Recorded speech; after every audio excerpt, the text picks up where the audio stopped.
Thus spake Zarathustra. First part, Zarathustra's Discourses.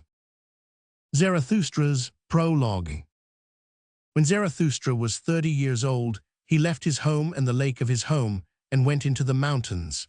There he enjoyed his spirit and solitude, and for 10 years did not weary of it. But at last his heart changed, and rising one morning with the rosy dawn, he went before the sun, and spake thus unto it. Thou great star, what would be thy happiness if thou hadst not those for whom thou shinest? For 10 years hast thou climbed hither unto my cave. Thou wouldst have wearied of thy light and of the journey, had it not been for me, mine eagle, and my serpent. But we awaited thee every morning, took from thee thine overflow, and blessed thee for it. Lo, I am weary of my wisdom, like the bee that hath gathered too much honey. I need hands outstretched to take it. I would fain bestow and distribute, until the wise have once more become joyous in their folly, and the poor happy in their riches. Therefore must I descend into the deep, as thou doest in the evening, when thou goest behind the sea, and givest light also to the nether world, thou exuberant star. Like thee must I go down, as men say, to whom I shall descend. Bless me then, thou tranquil eye, that canst behold even the greatest happiness without envy. Bless the cup that is about to overflow, that the water may flow golden out of it, and carry everywhere the reflection of thy bliss. Lo, this cup is again going to empty itself, and Zarathustra is again going to be a man. Thus began Zarathustra's downgoing. Zarathustra went down the mountain alone, no one meeting him. When he entered the forest, however, there suddenly stood before him an old man who had left his holy cot to seek roots. And thus spake the old man to Zarathustra. No stranger to me is this wanderer, many years ago passed he by. Zarathustra he was called, but he hath altered.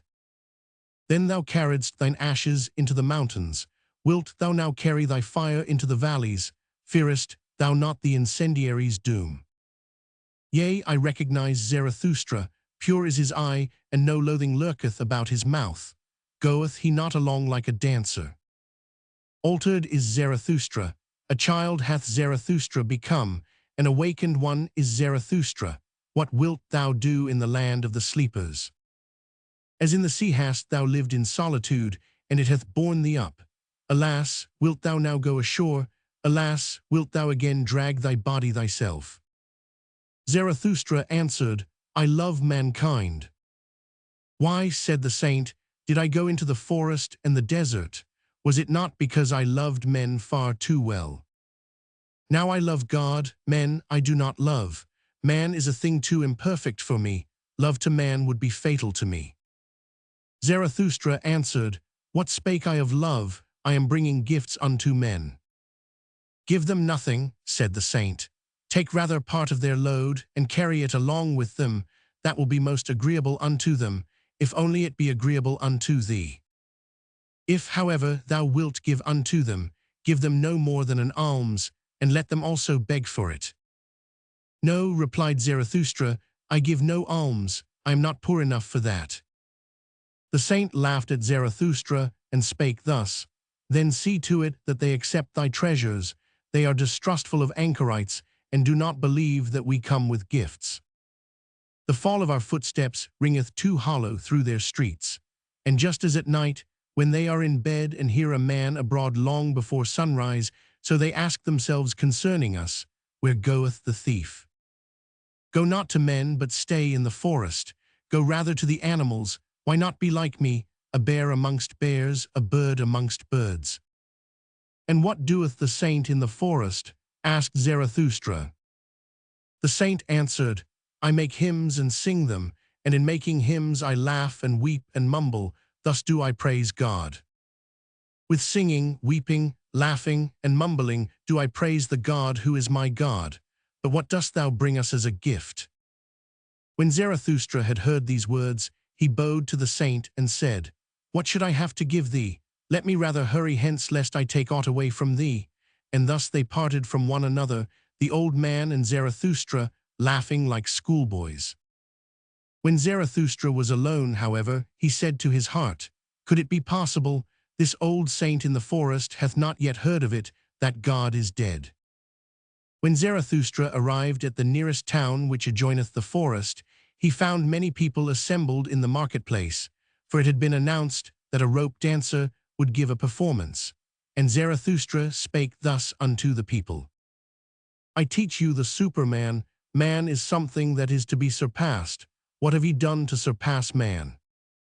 All beings hitherto have created something beyond themselves, and ye want to be the ebb of that great tide, and would rather go back to the beast than surpass man. What is the ape to man? A laughing-stock, a thing of shame, and just the same shall man be to the Superman, a laughing-stock, a thing of shame. Ye have made your way from the worm to man, and much within you is still worm. Once were ye apes, and even yet man is more of an ape than any of the apes. Even the wisest among you is only a disharmony and hybrid of plant and phantom. But do I bid you become phantoms or plants? Lo, I teach you the Superman. The Superman is the meaning of the earth. Let your will say, the Superman shall be the meaning of the earth.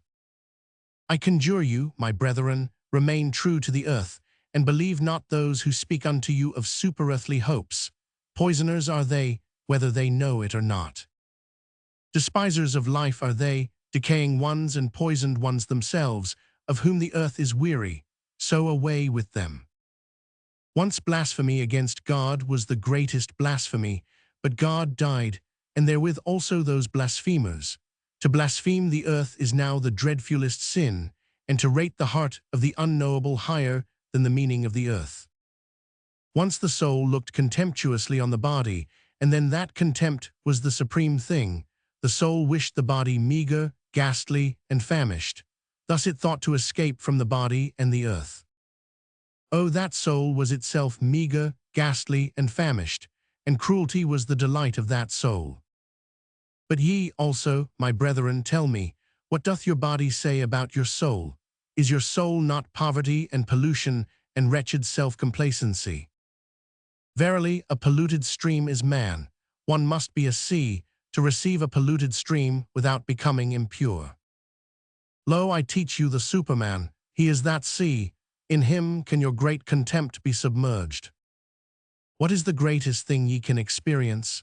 It is the hour of great contempt, the hour in which even your happiness becometh loathsome unto you, and so also your reason and virtue.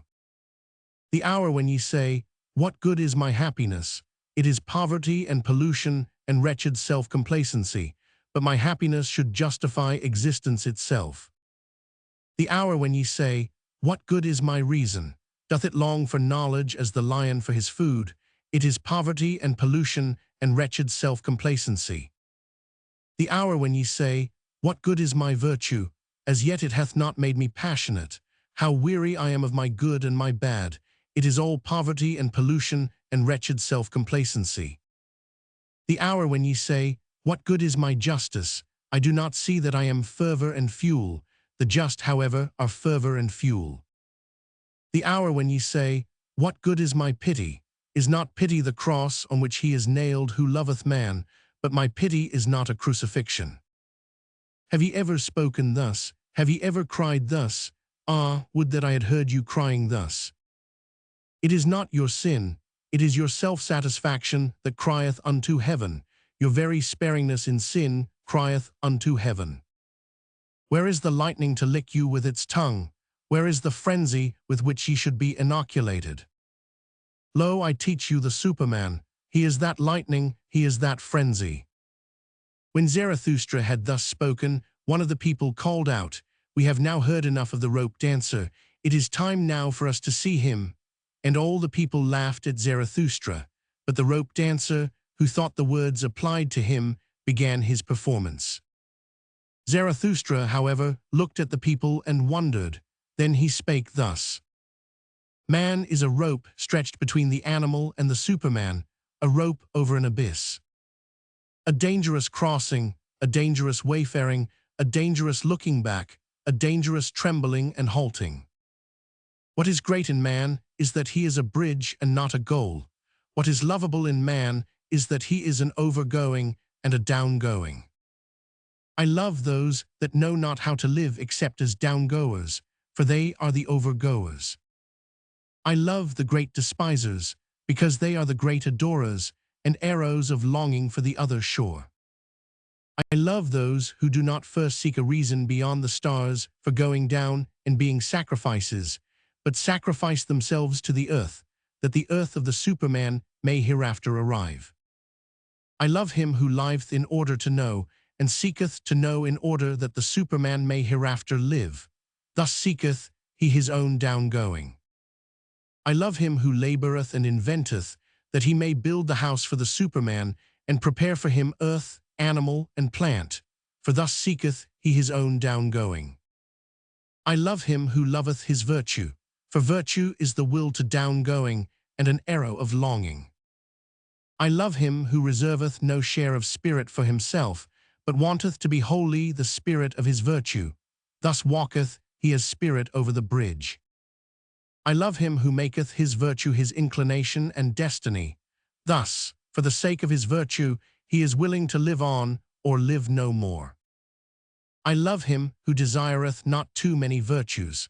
One virtue is more of a virtue than two, because it is more of a knot for one's destiny to cling to. I love him whose soul is lavish, who wanteth no thanks and doth not give back, for he always bestoweth and desireth not to keep for himself. I love him who is ashamed when the dice fall in his favour, and who then asketh, Am I a dishonest player? For he is willing to succumb. I love him who scattereth golden words in advance of his deeds, and always doeth more than he promiseth, for he seeketh his own downgoing. I love him who justifieth the future ones, and redeemeth the past ones, for he is willing to succumb through the present ones. I love him who chasteneth his God, because he loveth his God, for he must succumb through the wrath of his God. I love him whose soul is deep even in the wounding, and may succumb through a small matter, thus goeth he willingly over the bridge. I love him whose soul is so overfull that he forgetteth himself, and all things are in him, thus all things become his downgoing. I love him who is of a free spirit and a free heart, thus is his head only the bowels of his heart heart, however, causeth his downgoing. I love all who are like heavy drops falling one by one out of the dark cloud that lowereth over man. They herald the coming of the lightning, and succumb as heralds. Lo, I am a herald of the lightning, and a heavy drop out of the cloud. The lightning, however, is the Superman. When Zarathustra had spoken these words, he again looked at the people and was silent. There they stand, said he to his heart. There they laugh, they understand me not. I am not the mouth for these ears. Must one first batter their ears, that they may learn to hear with their eyes? Must one clatter like kettle drums and penitential preachers? Or do they only believe the stammerer? They have something whereof they are proud. What do they call it, that which maketh them proud? Culture, they call it. It distinguisheth them from the goat-herds. They dislike, therefore, to hear of contempt of themselves, so I will appeal to their pride. I will speak unto them of the most contemptible thing, that, however, is the last man. And thus spake Zarathustra unto the people. It is time for man to fix his goal. It is time for man to plant the germ of his highest hope. Still is his soil rich enough for it, but that soil will one day be poor and exhausted, and no lofty tree will any longer be able to grow thereon. Alas, there cometh the time when man will no longer launch the arrow of his longing beyond man, and the string of his bow will have unlearned to whiz. I tell you, one must still have chaos in one to give birth to a dancing star. I tell you, ye have still chaos in you. Alas, there cometh the time when man will no longer give birth to any star. Alas, there cometh the time of the most despicable man who can no longer despise himself. Lo, I show you the last man. What is love? What is creation? What is longing? What is a star? So asketh the last man and blinketh. The earth hath then become small, and on it there hoppeth the last man who maketh everything small. His species is ineradicable like that of the ground flea, the last man liveth longest. We have discovered happiness, say the last men, and blink thereby. They have left the regions where it is hard to live, for they need warmth. One still loveth one's neighbour and rubbeth against him, for one needeth warmth. Turning ill and being distrustful, they consider sinful, they walk warily. He is a fool who still stumbleth over stones or men. A little poison now and then, that maketh pleasant dreams, and much poison at last for a pleasant death. One still worketh, for work is a pastime, but one is careful lest the pastime should hurt one. One no longer becometh poor or rich, both are too burdensome, who still wanteth to rule, who still wanteth to obey, both are too burdensome. No shepherd and one herd, every one wanteth the same, every one is equal. He who hath other sentiments goeth voluntarily into the madhouse. Formerly all the world was insane, say the subtlest of them, and blink thereby. They are clever and know all that hath happened, so there is no end to their raillery. People still fall out, but are soon reconciled, otherwise it spoileth their stomachs. They have their little pleasures for the day, and their little pleasures for the night, but they have a regard for health. We have discovered happiness, say the last men, and blink thereby. And here ended the first discourse of Zarathustra, which is also called the prologue, for at this point the shouting and mirth of the multitude interrupted him. Give us this last man, O Zarathustra, they called out, make us into these last men, then will we make thee a present of the Superman. And all the people exulted and smacked their lips. Zarathustra, however, turned sad and said to his heart, they understand me not, I am not the mouth for these ears. Too long, perhaps, have I lived in the mountains, too much have I hearkened unto the brooks and trees, now do I speak unto them as unto the goatherds. Calm is my soul and clear like the mountains in the morning, but they think me cold and a mocker with terrible jests. And now do they look at me and laugh, and while they laugh they hate me too, there is ice in their laughter. Then, however, something happened which made every mouth mute and every eye fixed. In the meantime, of course, the rope dancer had commenced his performance. He had come out at a little door and was going along the rope which was stretched between two towers so that it hung above the marketplace and the people. When he was just midway across, the little door opened once more, and a gaudily dressed fellow like a buffoon sprang out and went rapidly after the first one. Go on, Haltfoot, cried his frightful voice. Go on, lazy bones, interloper, sallow face, lest I tickle thee with my heel. What dost thou here between the towers? In the tower is the place for thee, thou shouldst be locked up. To one better than thyself thou blockest thee way. And with every word he came nearer and nearer the first one. When, however, he was but a step behind, there happened the frightful thing which made every mouth mute and every eye fixed. He uttered a yell like a devil and jumped over the other who was in his way. The latter, however, when he thus saw his rival triumph, lost at the same time his head and his footing on the rope. He threw his pole away and shot downwards faster than it, like an eddy of arms and legs, into the depth. The marketplace and the people were like the sea when the storm cometh on. They all flew apart and in disorder, especially where the body was about to fall. Zarathustra, however, remained standing, and just beside him fell the body, badly injured and disfigured, but not yet dead. After a while consciousness returned to the shattered man, and he saw Zarathustra kneeling beside him. What art thou doing there? Said he at last. I knew long ago that the devil would trip me up. Now he draggeth me to hell, wilt thou prevent him? On mine honour, my friend, answered Zarathustra, there is nothing of all that whereof thou speakest. There is no devil and no hell.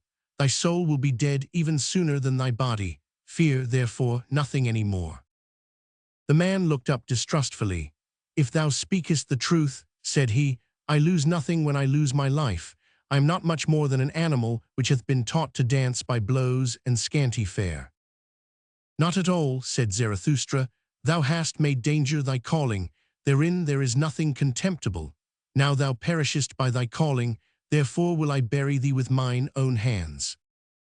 When Zarathustra had said this, the dying one did not reply further, but he moved his hand as if he sought the hand of Zarathustra in gratitude. Meanwhile the evening came on, and the marketplace veiled itself in gloom. Then the people dispersed, for even curiosity and terror become fatigued. Zarathustra, however, still sat beside the dead man on the ground, absorbed in thought, so he forgot the time. But at last it became night, and a cold wind blew upon the lonely one. Then arose Zarathustra and said to his heart, "Verily, a fine catch of fish hath Zarathustra made today. It is not a man he hath caught, but a corpse. Sombre is human life, and as yet without meaning, a buffoon may be fateful to it. I want to teach men the sense of their existence, which is the Superman, the lightning out of the dark cloud, man. But still am I far from them, and my sense speaketh not unto their sense. To men I am still something between a fool and a corpse. Gloomy is the night, gloomy are the ways of Zarathustra. Come, thou cold and stiff companion, I carry thee to the place where I shall bury thee with mine own hands." When Zarathustra had said this to his heart, he put the corpse upon his shoulders and set out on his way. Yet had he not gone 100 steps, when there stole a man up to him and whispered in his ear, and lo, he that spake was the buffoon from the tower. "Leave this town, O Zarathustra," said he, "there are too many here who hate thee. The good and just hate thee, and call thee their enemy and despiser. The believers in the orthodox belief hate thee, and call thee a danger to the multitude. It was thy good fortune to be laughed at, and verily thou spakest like a buffoon. It was thy good fortune to associate with the dead dog. By so humiliating thyself, thou hast saved thy life today. Depart, however, from this town, or tomorrow I shall jump over thee, a living man over a dead one." And when he had said this, the buffoon vanished. Zarathustra, however, went on through the dark streets. At the gate of the town, the grave diggers met him. They shone their torch on his face, and recognizing Zarathustra, they sorely derided him. "Zarathustra is carrying away the dead dog, a fine thing that Zarathustra hath turned a grave digger, for our hands are too cleanly for that roast. Will Zarathustra steal the bite from the devil? Well then, good luck to the repast. If only the devil is not a better thief than Zarathustra, he will steal them both, he will eat them both." And they laughed among themselves and put their heads together. Zarathustra made no answer thereto, but went on his way. When he had gone on for 2 hours, past forests and swamps, he had heard too much of the hungry howling of the wolves, and he himself became a hungry. So he halted at a lonely house in which a light was burning. "Hunger attacketh me," said Zarathustra, "like a robber. Among forests and swamps my hunger attacketh me, and late in the night. Strange humours hath my hunger. Often it cometh to me only after a repast, and all day it hath failed to come. Where hath it been?" And thereupon Zarathustra knocked at the door of the house. An old man appeared, who carried a light, and asked, "Who cometh unto me in my bad sleep?" "A living man and a dead one," said Zarathustra. "Give me something to eat and drink. I forgot it during the day. He that feedeth the hungry refresheth his own soul, saith wisdom." The old man withdrew, but came back immediately and offered Zarathustra bread and wine. "A bad country for the hungry," said he, "that is why I live here. Animal and man come unto me, the anchorite. But bid thy companion eat and drink also, he is wearier than thou." Zarathustra answered, "My companion is dead, I shall hardly be able to persuade him to eat." "That doth not concern me," said the old man sullenly. "He that knocketh at my door must take what I offer him. Eat and fare ye well." Thereafter Zarathustra again went on for 2 hours, trusting to the path and the light of the stars, for he was an experienced night walker and liked to look into the face of all that slept. When the morning dawned, however, Zarathustra found himself in a thick forest, and no path was any longer visible. He then put the dead man in a hollow tree at his head, for he wanted to protect him from the wolves, and laid himself down on the ground and moss. And immediately he fell asleep, tired in body, but with a tranquil soul.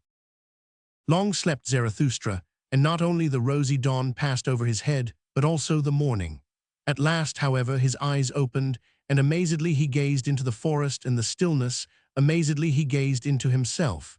Then he arose quickly, like a seafarer who all at once seeth the land, and he shouted for joy, for he saw a new truth, and he spake thus to his heart. A light hath dawned upon me. I need companions, living ones, not dead companions and corpses, which I carry with me where I will. But I need living companions, who will follow me because they want to follow themselves, and to the place where I will. A light hath dawned upon me. Not to the people is Zarathustra to speak, but to companions. Zarathustra shall not be the herd's herdsman and hound. To allure many from the herd, for that purpose have I come. The people in the herd must be angry with me. A robber shall Zarathustra be called by the herdsmen. Herdsmen, I say, but they call themselves the good and just. Herdsmen, I say, but they call themselves the believers in the orthodox belief. Behold the good and just. Whom do they hate most? Him who breaketh up their tables of values, the breaker, the lawbreaker. He, however, is the creator. Behold the believers of all beliefs. Whom do they hate most? Him who breaketh up their tables of values, the breaker, the lawbreaker. He, however, is the creator. Companions, the creator seeketh, not corpses, and not herds or believers either. Fellow creators, the creator seeketh, those who grave new values on new tables. Companions, the creator seeketh, and fellow reapers, for everything is ripe for the harvest with him. But he lacketh the 100 sickles, so he plucketh the ears of corn and is vexed. Companions, the creator seeketh, and such as know how to whet their sickles. Destroyers will they be called, and despisers of good and evil, but they are the reapers and rejoicers. Fellow creators, Zarathustra seeketh, fellow reapers and fellow rejoicers, Zarathustra seeketh. What hath he to do with herds and herdsmen and corpses? And thou, my first companion, rest in peace. Well have I buried thee in thy hollow tree, well have I hid thee from the wolves. But I part from thee, the time hath arrived. Twixt rosy dawn and rosy dawn there came unto me a new truth. I am not to be a herdsman, I am not to be a grave digger. Not any more will I discourse unto the people, for the last time have I spoken unto the dead. With the creators, the reapers, and the rejoicers will I associate. The rainbow will I show them, and all the stairs to the Superman. To the lone dwellers will I sing my song, and to the twain dwellers, and unto him who hath still ears for the unheard, will I make the heart heavy with my happiness. I make for my goal, I follow my course, over the loitering and tardy will I leap. Thus let my ongoing be their downgoing. This had Zarathustra said to his heart when the sun stood at noontide. Then he looked inquiringly aloft, for he heard above him the sharp call of a bird. And behold, an eagle swept through the air in wide circles, and on it hung a serpent, not like a prey, but like a friend, for it kept itself coiled round the eagle's neck. They are mine animals, said Zarathustra, and rejoiced in his heart. The proudest animal under the sun, and the wisest animal under the sun, they have come out to reconnoiter. They want to know whether Zarathustra still liveth. Verily, do I still live? More dangerous have I found it among men than among animals. In dangerous paths goeth Zarathustra. Let mine animals lead me. When Zarathustra had said this, he remembered the words of the saint in the forest. Then he sighed and spake thus to his heart. Would that I were wiser, would that I were wise from the very heart, like my serpent.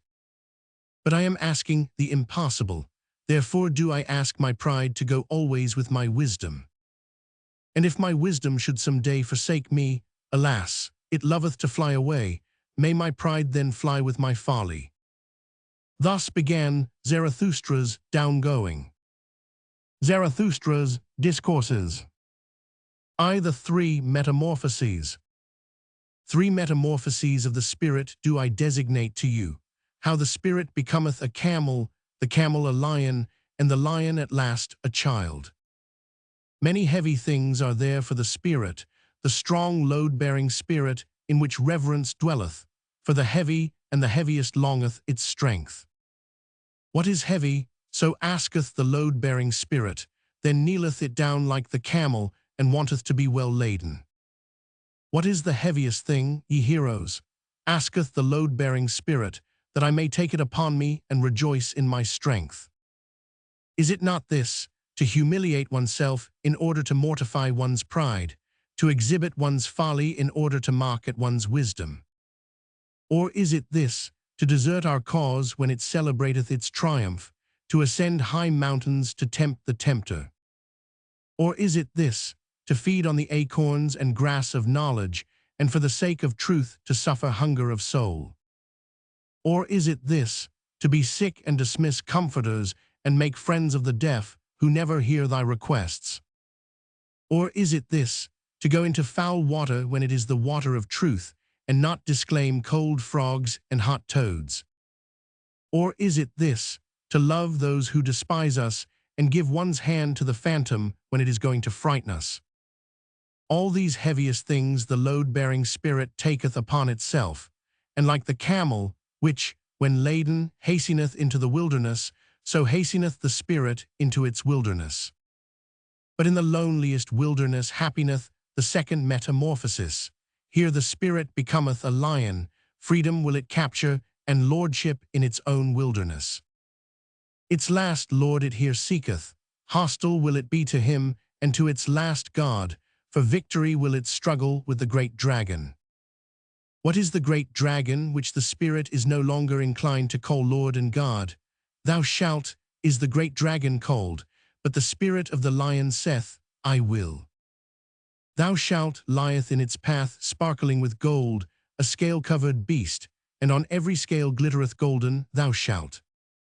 The values of 1,000 years glitter on those scales, and thus speaketh the mightiest of all dragons. All the values of things glitter on me. All values have already been created, and all created values do I represent. Verily, there shall be no I will any more. Thus speaketh the dragon. My brethren, wherefore is there need of the lion in the spirit? Why sufficeth not the beast of burden, which renounceth and is reverent? To create new values, that even the lion cannot yet accomplish, but to create itself freedom for new creating, that can the might of the lion do. To create itself freedom, and give a holy nay even unto duty. For that, my brethren, there is need of the lion. To assume the right to new values, that is the most formidable assumption for a load-bearing and reverent spirit. Verily, unto such a spirit it is praying, and the work of a beast of prey. As its holiest, it once loved, thou shalt. Now is it forced to find illusion and arbitrariness even in the holiest things, that it may capture freedom from its love. The lion is needed for this capture. But tell me, my brethren, what the child can do, which even the lion could not do. Why hath the praying lion still to become a child? Innocence is the child, and forgetfulness, a new beginning, a game, a self-rolling wheel, a first movement, a holy yea. I for the game of creating, my brethren, there is needed a holy yea unto life. Its own will willeth now the spirit, his own world winneth the world's outcast. 3 metamorphoses of the spirit have I designated to you, how the spirit became a camel, the camel a lion, and the lion at last a child. Thus spake Zarathustra, and at that time he abode in the town which is called the Pied Cow. Roman 2, the academic chairs of virtue. People commended unto Zarathustra, a wise man, as one who could discourse well about sleep and virtue. Greatly was he honored and rewarded for it, and all the youths sat before his chair. To him went Zarathustra, and sat among the youths before his chair. And thus spake the wise man.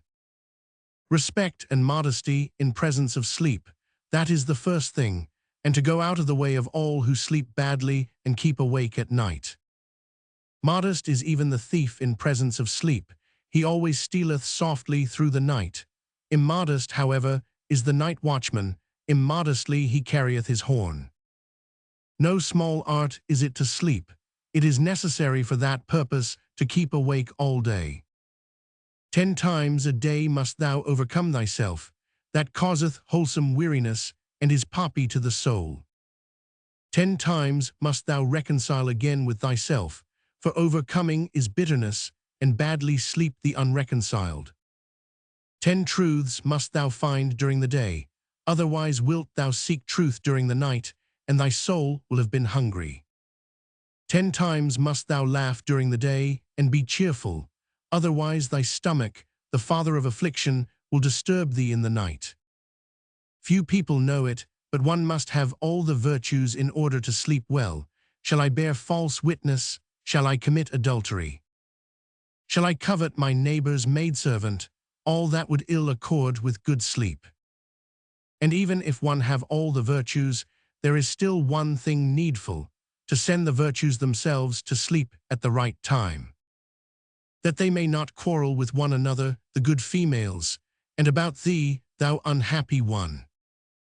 Peace with God and thy neighbor, so desireth good sleep, and peace also with thy neighbor's devil, otherwise it will haunt thee in the night. Honor to the government, and obedience, and also to the crooked government, so desireth good sleep. How can I help it, if power like to walk on crooked legs? He who leadeth his sheep to the greenest pasture shall always be for me the best shepherd, so doth it accord with good sleep. Many honors I want not, nor great treasures, they excite the spleen, but it is bad sleeping without a good name and a little treasure. A small company is more welcome to me than a bad one, but they must come and go at the right time, so doth it accord with good sleep. Well also do the poor in spirit please me, they promote sleep. Blessed are they, especially if one always give in to them. Thus passeth the day unto the virtuous. When night cometh, then take I good care not to summon sleep. It disliketh to be summoned, sleep, the lord of the virtues. But I think of what I have done and thought during the day. Thus ruminating, patient as a cow, I ask myself, what were thy 10 overcomings? And what were the 10 reconciliations, and the 10 truths, and the 10 laughters with which my heart enjoyed itself? Thus pondering and cradled by 40 thoughts, it overtaketh me all at once, sleep, the unsummoned, the lord of the virtues. Sleep tappeth on mine eye, and it turneth heavy. Sleep toucheth my mouth, and it remaineth open. Verily on soft souls doth it come to me, the dearest of thieves, and stealeth from me my thoughts. Stupid do I then stand, like this academic chair. But not much longer do I then stand, I already lie.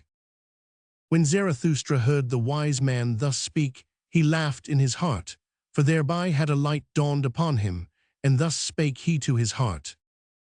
A fool seemeth this wise man with his 40 thoughts, but I believe he knoweth well how to sleep. Happy even is he who lieth near this wise man, such sleep is contagious, even through a thick wall it is contagious. A magic resideth even in his academic chair, and not in vain did the youth sit before the preacher of virtue. His wisdom is to keep awake in order to sleep well, and verily, if life had no sense, and had I to choose nonsense, this would be the desirablest nonsense for me also. Now know I well what people sought formerly above all else, when they sought teachers of virtue. Good sleep they sought for themselves, and poppy-head virtues to promote it. To all those belauded sages of the academic chairs, wisdom was sleep without dreams. They knew no higher significance of life. Even at present, to be sure, there are some like this preacher of virtue, and not always so honorable, but their time is past, and not much longer do they stand, there they already lie. Blessed are those drowsy ones, for they shall soon nod to sleep. Thus spake Zarathustra. Roman 3, Backwoodsmen. Once on a time, Zarathustra also cast his fancy beyond man, like all backwoodsmen. The work of a suffering and tortured God did the world then seem to me. The dream and diction of a God did the world then seem to me, colored vapors before the eyes of a divinely dissatisfied one. Good and evil, and joy and woe, and I and thou, colored vapors did they seem to me before creative eyes. The Creator wished to look away from himself, thereupon he created the world. Intoxicating joy is it for the sufferer to look away from his suffering and forget himself. Intoxicating joy and self-forgetting did the world once seem to me. This world, the eternally imperfect, an eternal contradiction's image and imperfect image, an intoxicating joy to its imperfect creator. Thus did the world once seem to me.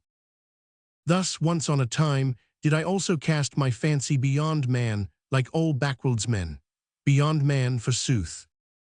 Ah, ye brethren, that God whom I created was human work and human madness, like all the gods. A man was he, and only a poor fragment of a man and ego. Out of mine own ashes and glow it came unto me, that phantom, and verily, it came not unto me from the beyond. What happened, my brethren? I surpassed myself, the suffering one. I carried mine own ashes to the mountain, a brighter flame I contrived for myself.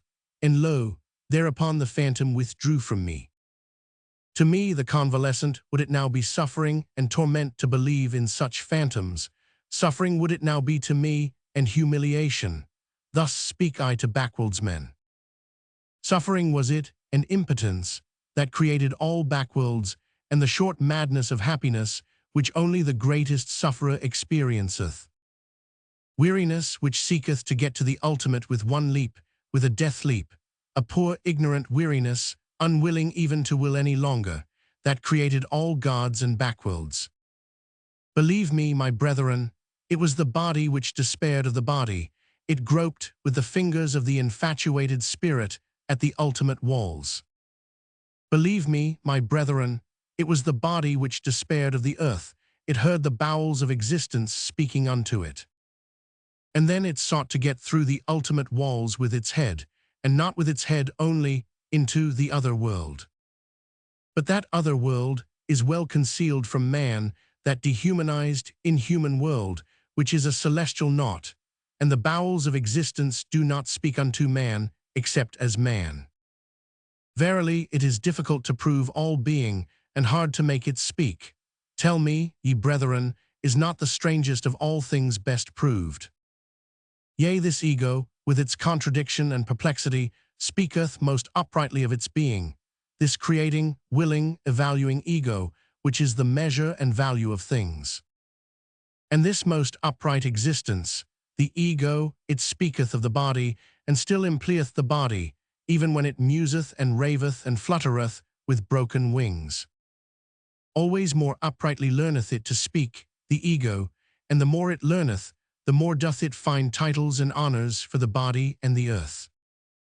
A new pride taught me mine ego, and that teach I unto men, no longer to thrust one's head into the sand of celestial things, but to carry it freely, a terrestrial head, which giveth meaning to the earth. Anew will teach I unto men, to choose that path which man hath followed blindly, and to approve of it, and no longer to slink aside from it, like the sick and perishing. The sick and perishing, it was they who despised the body and the earth, and invented the heavenly world and the redeeming blood drops, but even those sweet and sad poisons they borrowed from the body and the earth. From their misery they sought escape, and the stars were too remote for them. Then they sighed, oh, that there were heavenly paths by which to steal into another existence and into happiness. Then they contrived for themselves their bypaths and bloody draughts.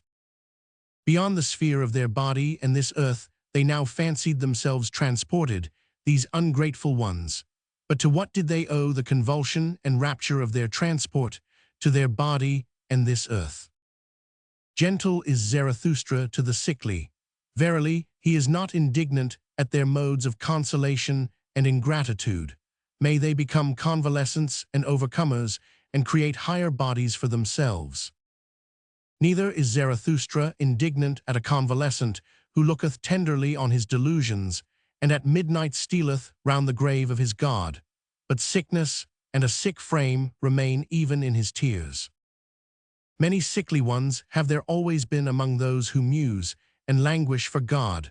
Violently they hate the discerning ones and the latest of virtues, which is uprightness. Backward they always gaze toward dark ages, then indeed were delusion and faith something different. Raving of the reason was likeness to God, and doubt was sin. Too well do I know those godlike ones. They insist on being believed in, and that doubt is sin. Too well, also, do I know what they themselves most believe in. Verily, not in backworlds and redeeming blood drops, but in the body do they also believe most, and their own body is for them the thing in itself. But it is a sickly thing to them, and gladly would they get out of their skin. Therefore hearken they to the preachers of death, and themselves preach backworlds. Hearken rather, my brethren, to the voice of the healthy body. It is a more upright and pure voice. More uprightly and purely speaketh the healthy body, perfect and square-built, and it speaketh of the meaning of the earth. Thus spake Zarathustra. Roman 4, the despisers of the body. To the despisers of the body will I speak my word. I wish them neither to learn afresh, nor teach anew, but only to bid farewell to their own bodies, and thus be dumb. Body am I, and soul, so saith the child, and why should one not speak like children? But the awakened one, the knowing one, saith, Body am I entirely, and nothing more, and soul is only the name of something in the body. The body is a big sagacity, a plurality with one sense, a war and a peace, a flock and a shepherd. An instrument of thy body is also thy little sagacity, my brother, which thou callest spirit, a little instrument and plaything of thy big sagacity. Ego sayest thou, and art proud of that word, but the greater thing, in which thou art unwilling to believe, is thy body with its big sagacity. It saith not ego, but doeth it. What the sense feeleth, what the spirit discerneth, hath never its end in itself, but sense and spirit would fain persuade thee that they are the end of all things, so vain are they. Instruments and playthings are sense and spirit. Behind them there is still the self. The self seeketh with the eyes of the senses, it hearkeneth also with the ears of the spirit. Ever hearkeneth the self and seeketh, it compareth, mastereth, conquereth, and destroyeth. It ruleth, and is also the ego's ruler. Behind thy thoughts and feelings, my brother, there is a mighty Lord, an unknown sage. It is called self. It dwelleth in thy body, it is thy body. There is more sagacity in thy body than in thy best wisdom.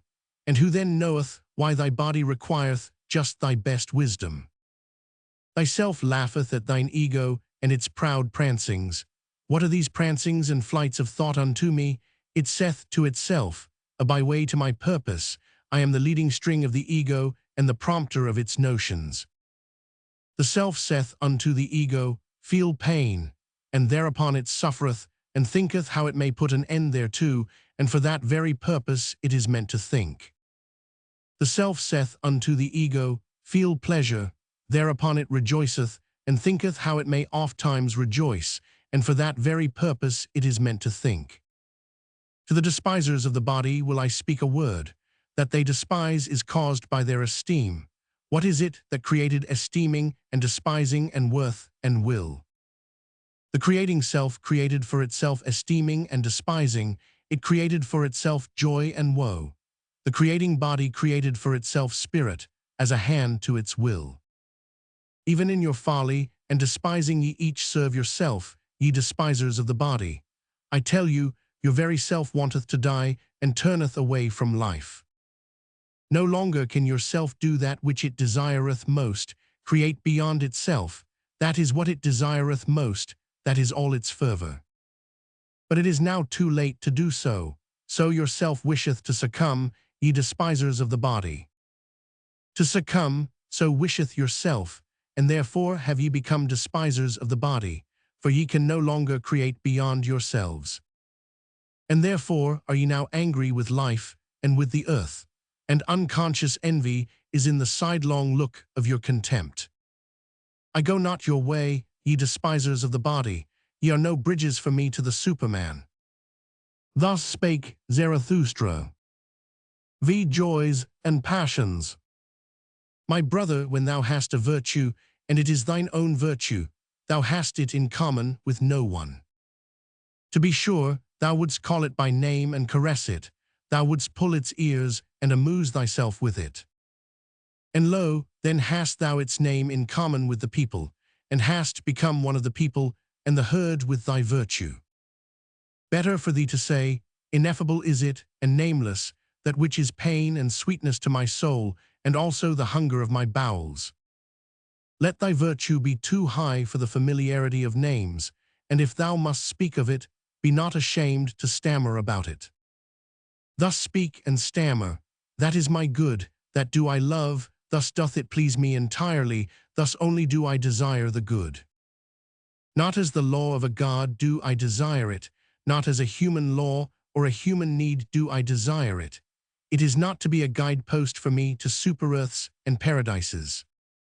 An earthly virtue is it which I love, little prudence is therein, and the least everyday wisdom. But that bird built its nest beside me, therefore I love and cherish it, now sitteth it beside me on its golden eggs. Thus shouldst thou stammer, and praise thy virtue.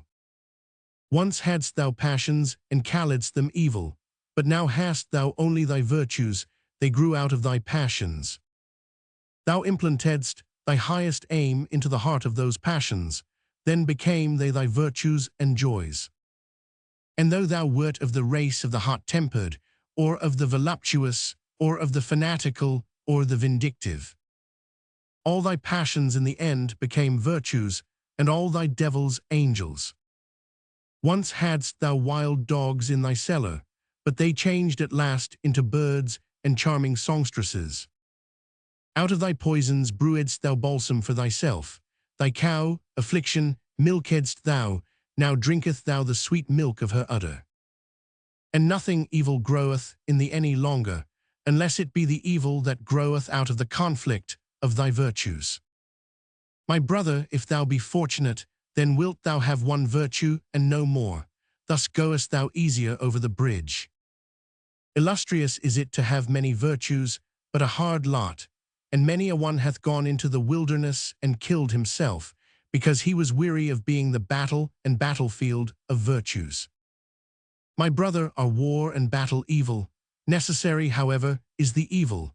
Necessary are the envy and the distrust, and the backbiting among the virtues. Lo, how each of thy virtues is covetous of the highest place. It wanteth thy whole spirit to be its herald, it wanteth thy whole power, in wrath, hatred, and love. Jealous is every virtue of the others, and a dreadful thing is jealousy. Even virtues may succumb by jealousy. He whom the flame of jealousy encompasseth, turneth at last, like the scorpion, the poisoned sting against himself. Ah, my brother, hast thou never seen a virtue backbite and stab itself? Man is something that hath to be surpassed, and therefore shalt thou love thy virtues, for thou wilt succumb by them. Thus spake Zarathustra. Romans 6, the pale criminal. Ye do not mean to slay, ye judges and sacrificers, until the animal hath bowed its head. Lo, the pale criminal hath bowed his head, out of his eye speaketh the great contempt.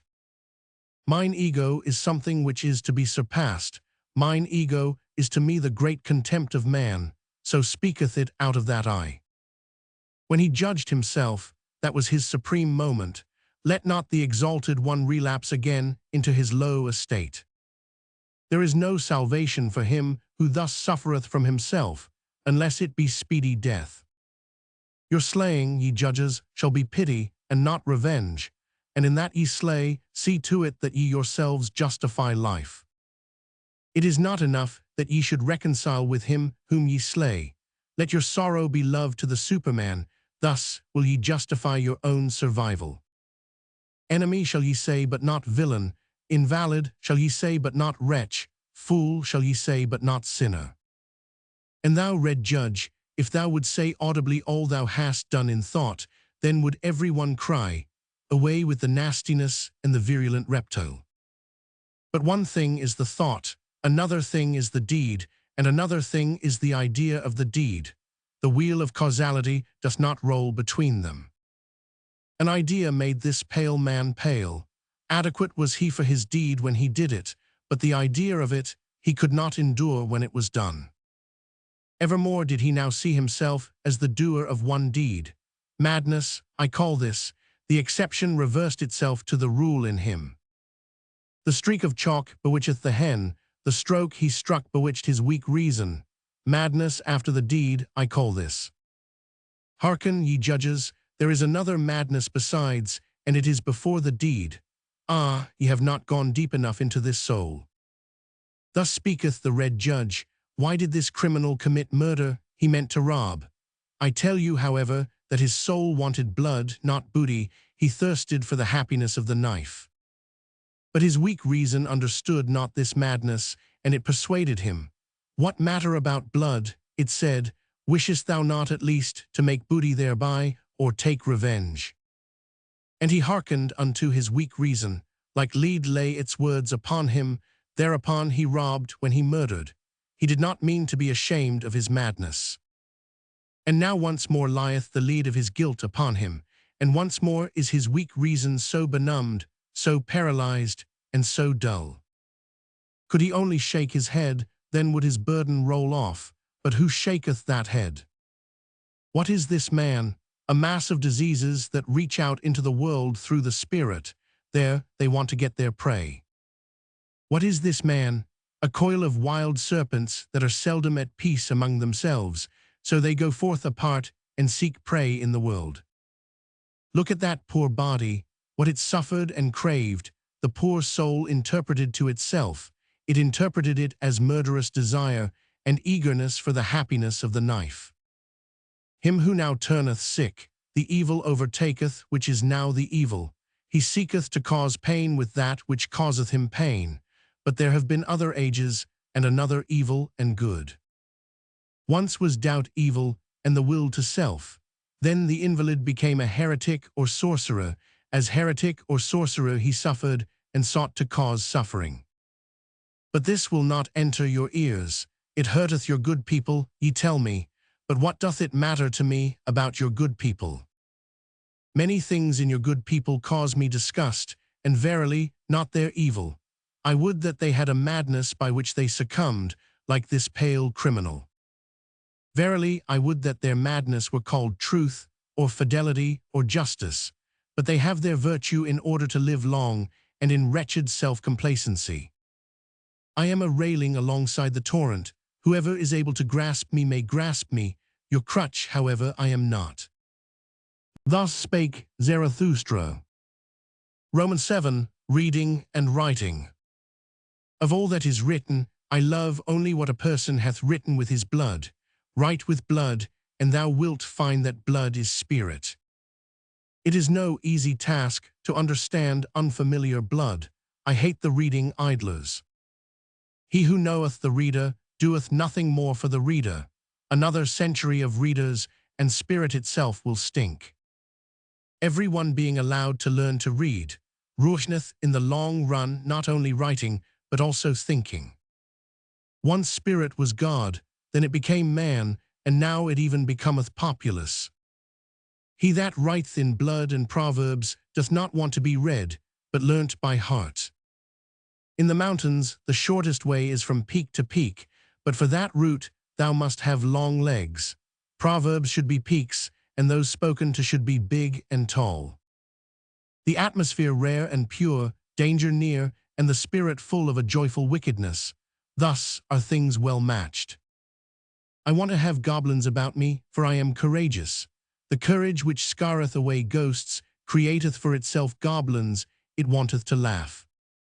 I no longer feel in common with you, the very cloud which I see beneath me, the blackness and heaviness at which I laugh, that is your thundercloud. Ye look aloft when ye long for exaltation, and I look downward because I am exalted. Who among you can at the same time laugh and be exalted? He who climbeth on the highest mountains laugheth at all tragic plays and tragic realities. Courageous, unconcerned, scornful, coercive, so wisdom wisheth us. She is a woman, and ever loveth only a warrior. Ye tell me, life is hard to bear. But for what purpose should ye have your pride in the morning and your resignation in the evening? Life is hard to bear, but do not affect to be so delicate. We are all of us fine sumpter asses and assesses. What have we in common with the rosebud, which trembleth because a drop of dew hath formed upon it? It is true we love life, not because we are wont to live, but because we are wont to love. There is always some madness in love, but there is always, also, some method in madness. And to me also, who appreciate life, the butterflies and soap bubbles, and whatever is like them amongst us, seem most to enjoy happiness. To see these light, foolish, pretty, lively little sprites flit about, that moveth Zarathustra to tears and songs. I should only believe in a God that would know how to dance. And when I saw my devil, I found him serious, thorough, profound, solemn. He was the spirit of gravity, through him all things fall. Not by wrath, but by laughter do we slay. Come, let us slay the spirit of gravity. I learned to walk, since then have I let myself run. I learned to fly, since then I do not need pushing in order to move from a spot. Now am I light, now do I fly, now do I see myself under myself. Now there danceth a God in me. Thus spake Zarathustra. Roman 8, the tree on the hill.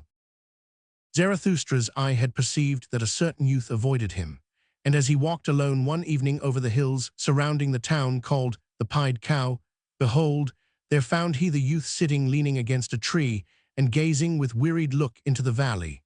Zarathustra thereupon laid hold of the tree beside which the youth sat, and spake thus. If I wished to shake this tree with my hands, I should not be able to do so. But the wind, which we see not, troubleth and bendeth it as it listeth. We are sourced bent and troubled by invisible hands. Thereupon the youth arose disconcerted and said, I hear Zarathustra, and just now was I thinking of him. Zarathustra answered, Why art thou frightened on that account? But it is the same with man as with the tree. The more he seeketh to rise into the height and light, the more vigorously do his roots struggle earthward, downward, into the dark and deep, into the evil. Yea, into the evil, cried the youth. How is it possible that thou hast discovered my soul? Zarathustra smiled and said, Many a soul one will never discover, unless one first invent it. Yea, into the evil, cried the youth once more. Thou saidst the truth, Zarathustra. I trust myself no longer since I sought to rise into the height, and nobody trusteth me any longer. How doth that happen? I change too quickly. My today refuteth my yesterday. I often overleap the steps when I clamber. For so doing, none of the steps pardons me. When aloft, I find myself always alone. No one speaketh unto me. The frost of solitude maketh me tremble.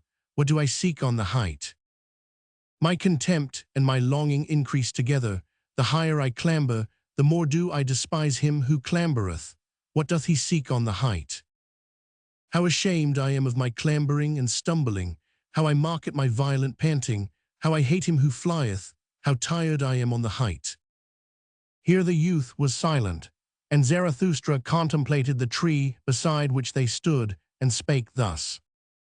This tree standeth lonely here on the hills. It hath grown up high above man and beast.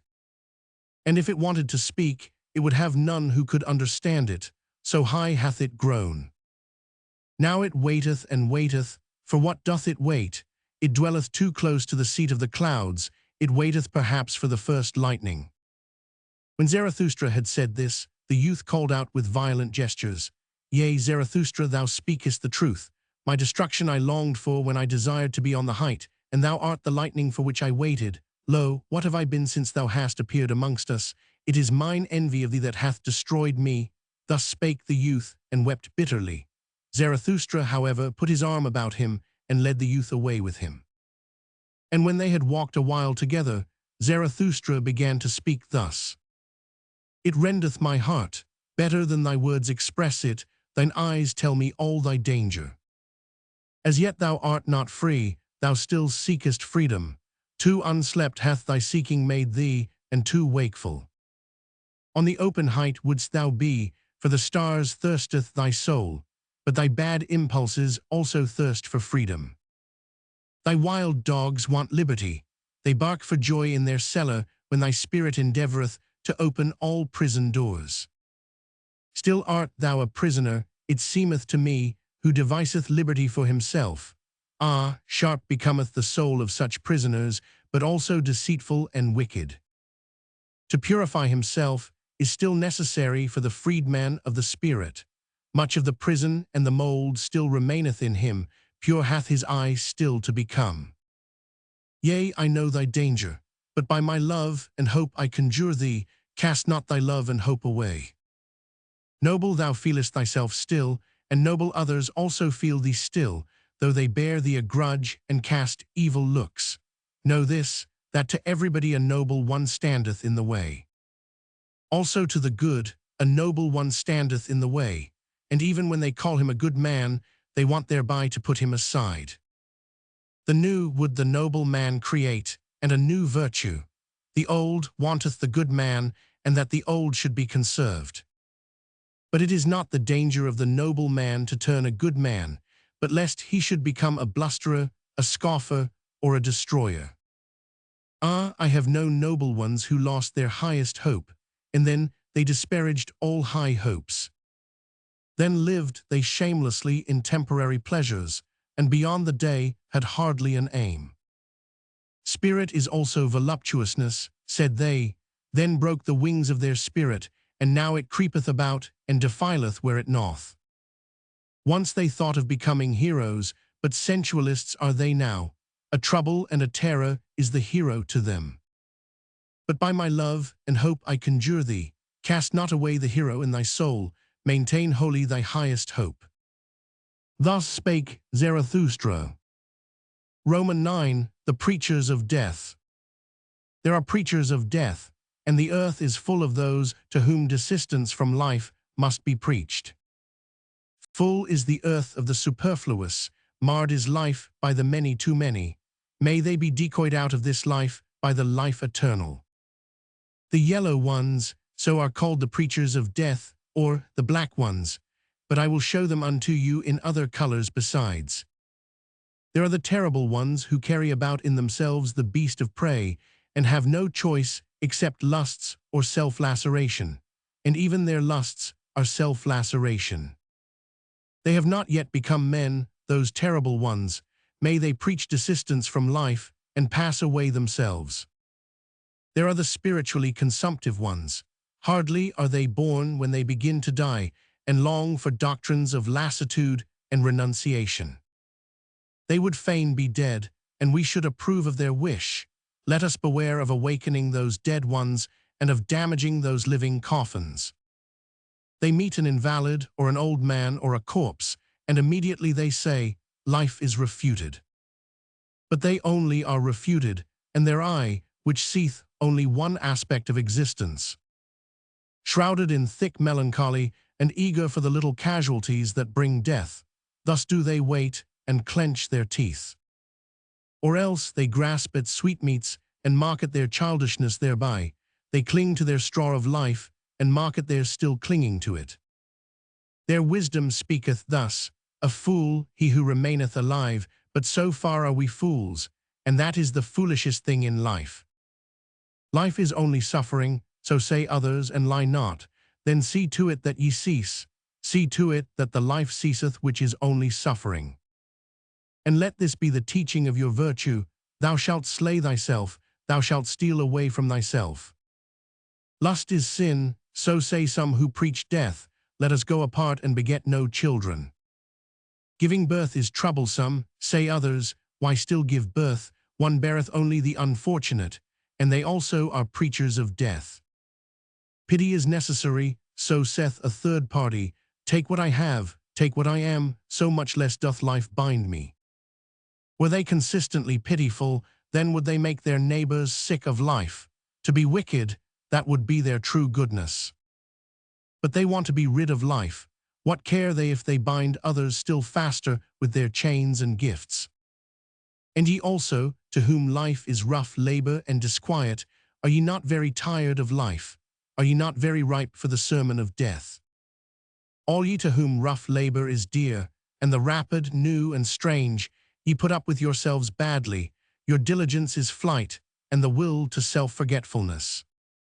If ye believed more in life, then would ye devote yourselves less to the momentary. But for waiting, ye have not enough of capacity in you, nor even for idling. Everywhere resoundeth the voices of those who preach death, and the earth is full of those to whom death hath to be preached. Or life eternal, it is all the same to me, if only they pass away quickly. Thus spake Zarathustra.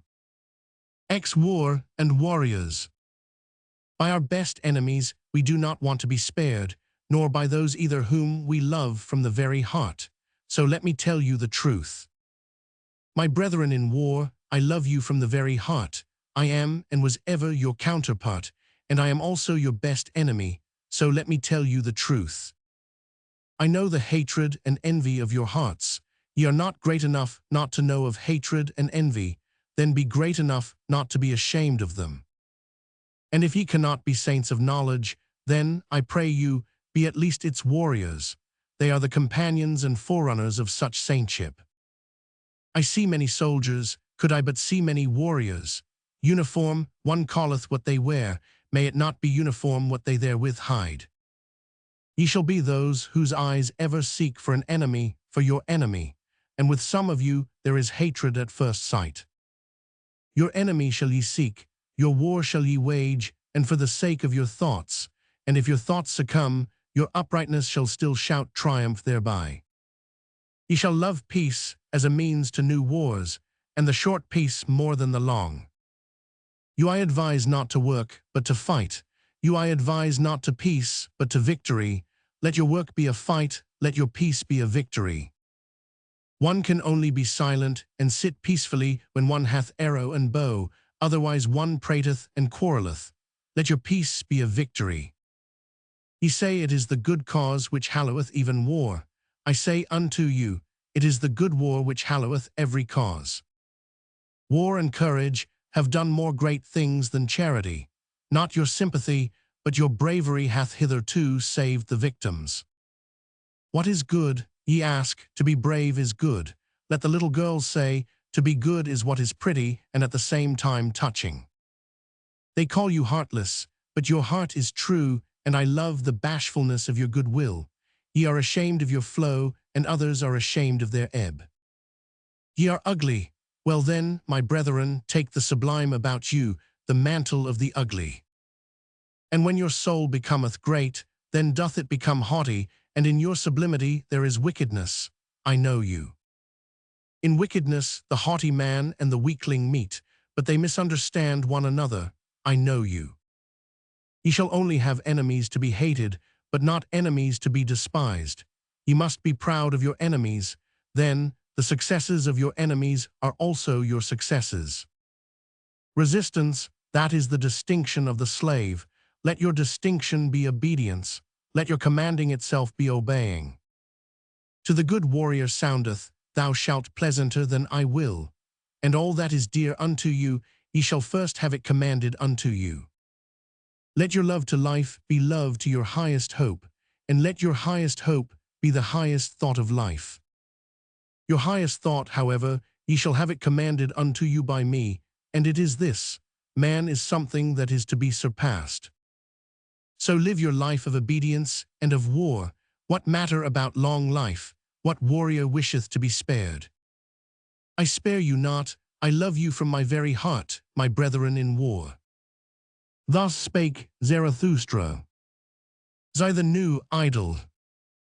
Somewhere there are still peoples and herds, but not with us, my brethren. Here there are states.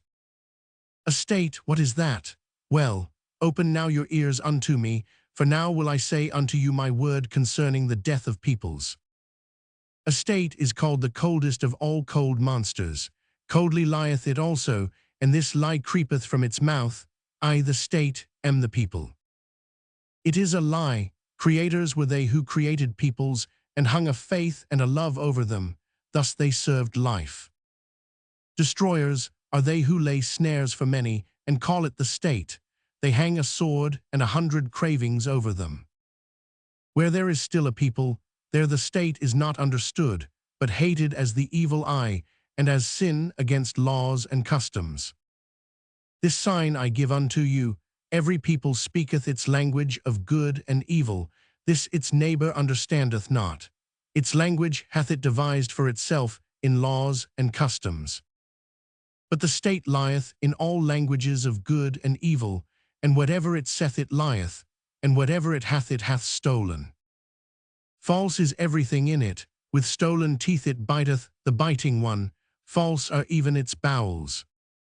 Confusion of language of good and evil, this sign I give unto you as the sign of the state. Verily, the will to death indicateth this sign. Verily, it beckoneth unto the preachers of death. Many too many are born, for the superfluous ones was the state devised. See just how it enticeth them to it, the many too many, how it swalloweth and cheweth and recheweth them. On earth there is nothing greater than I. It is I who am the regulating finger of God. Thus roareth the monster, and not only the long-eared and short-sighted fall upon their knees. Ah, even in your ears, ye great souls, it whispereth its gloomy lies. Ah, it findeth out the rich hearts which willingly lavish themselves. Yea, it findeth you out too, ye conquerors of the old God. Weary ye became of the conflict, and now your weariness serveth the new idol. Heroes and honorable ones, it would fain set up around it, the new idol. Gladly it basketh in the sunshine of good consciences, the cold monster. Everything will it give you, if ye worship it, the new idol. Thus it purchaseth the lustre of your virtue, and the glance of your proud eyes. It seeketh to allure by means of you, the many too many. Yea, a hellish artifice hath here been devised, a death horse jingling with the trappings of divine honors. Yea, a dying for many hath here been devised, which glorifieth itself as life. Verily, a hearty service unto all preachers of death. The state I call it, where all are poison drinkers, the good and the bad. The state where all lose themselves, the good and the bad. The state where the slow suicide of all is called life. Just see these superfluous ones, they steal the works of the inventors and the treasures of the wise. Culture they call their theft, and everything becometh sickness and trouble unto them. Just see these superfluous ones, sick are they always, they vomit their bile and call it a newspaper, they devour one another and cannot even digest themselves. Just see these superfluous ones, wealth they acquire and become poorer thereby. Power they seek for, and above all, the lever of power, much money, these impotent ones. See them clamber, these nimble apes. They clamber over one another, and thus scuffle into the mud and the abyss. Towards the throne they all strive. It is their madness, as if happiness sat on the throne. Oft-times sitteth filth on the throne, and oft-times also the throne on filth.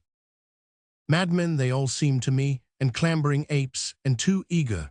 Badly smelleth their idol to me, the cold monster.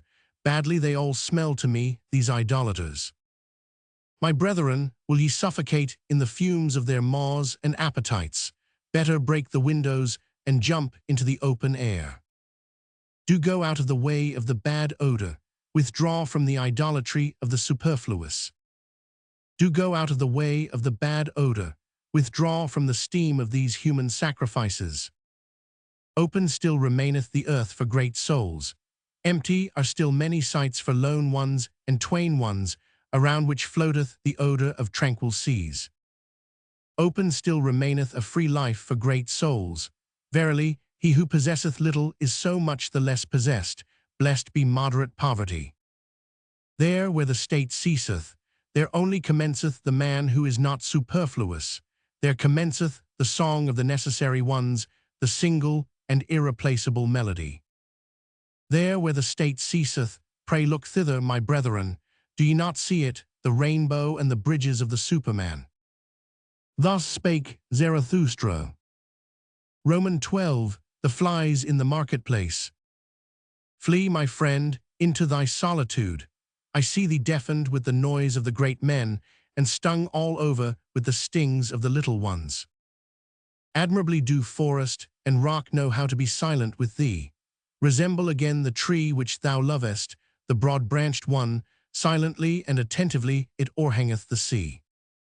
Where solitude endeth, there beginneth the marketplace, and where the marketplace beginneth, there beginneth also the noise of the great actors and the buzzing of the poison flies. In the world, even the best things are worthless without those who represent them. Those representers, the people call great men. Little do the people understand what is great, that is to say, the creating agency, but they have a taste for all representers and actors of great things. Around the devisers of new values revolveth the world, invisibly it revolveth, but around the actors revolve the people and the glory, such is the course of things. Spirit hath the actor, but little conscience of the spirit. He believeth always in that wherewith he maketh believe most strongly in himself. Tomorrow he hath a new belief, and the day after one still newer. Sharp perceptions hath he, like the people, and changeable humours.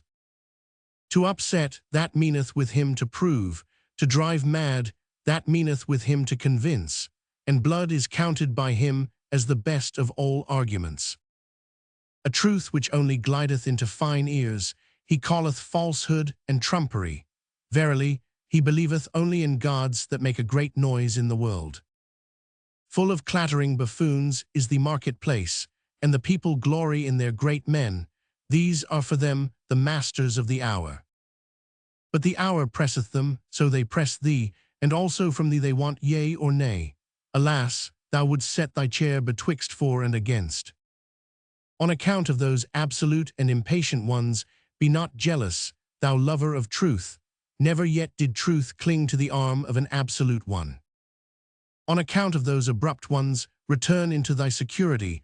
Only in the marketplace is one assailed by yea or nay. Slow is the experience of all deep fountains. Long have they to wait until they know what hath fallen into their depths. Away from the marketplace, and from fame taketh place all that is great. Away from the marketplace, and from fame have ever dwelt the devisers of new values. Flee, my friend, into thy solitude. I see thee stung all over by the poisonous flies. Flee thither, where a rough, strong breeze bloweth. Flee into thy solitude. Thou hast lived too closely to the small and the pitiable. Flee from their invisible vengeance. Towards thee they have nothing but vengeance. Raise no longer an arm against them. Innumerable are they, and it is not thy lot to be a fly-flap. Innumerable are the small and pitiable ones, and of many a proud structure, raindrops and weeds have been the ruin. Thou art not stone, but already hast thou become hollow by the numerous drops. Thou wilt yet break and burst by the numerous drops. Exhausted I see thee by poisonous flies, bleeding I see thee, and torn at 100 spots, and thy pride will not even upbraid.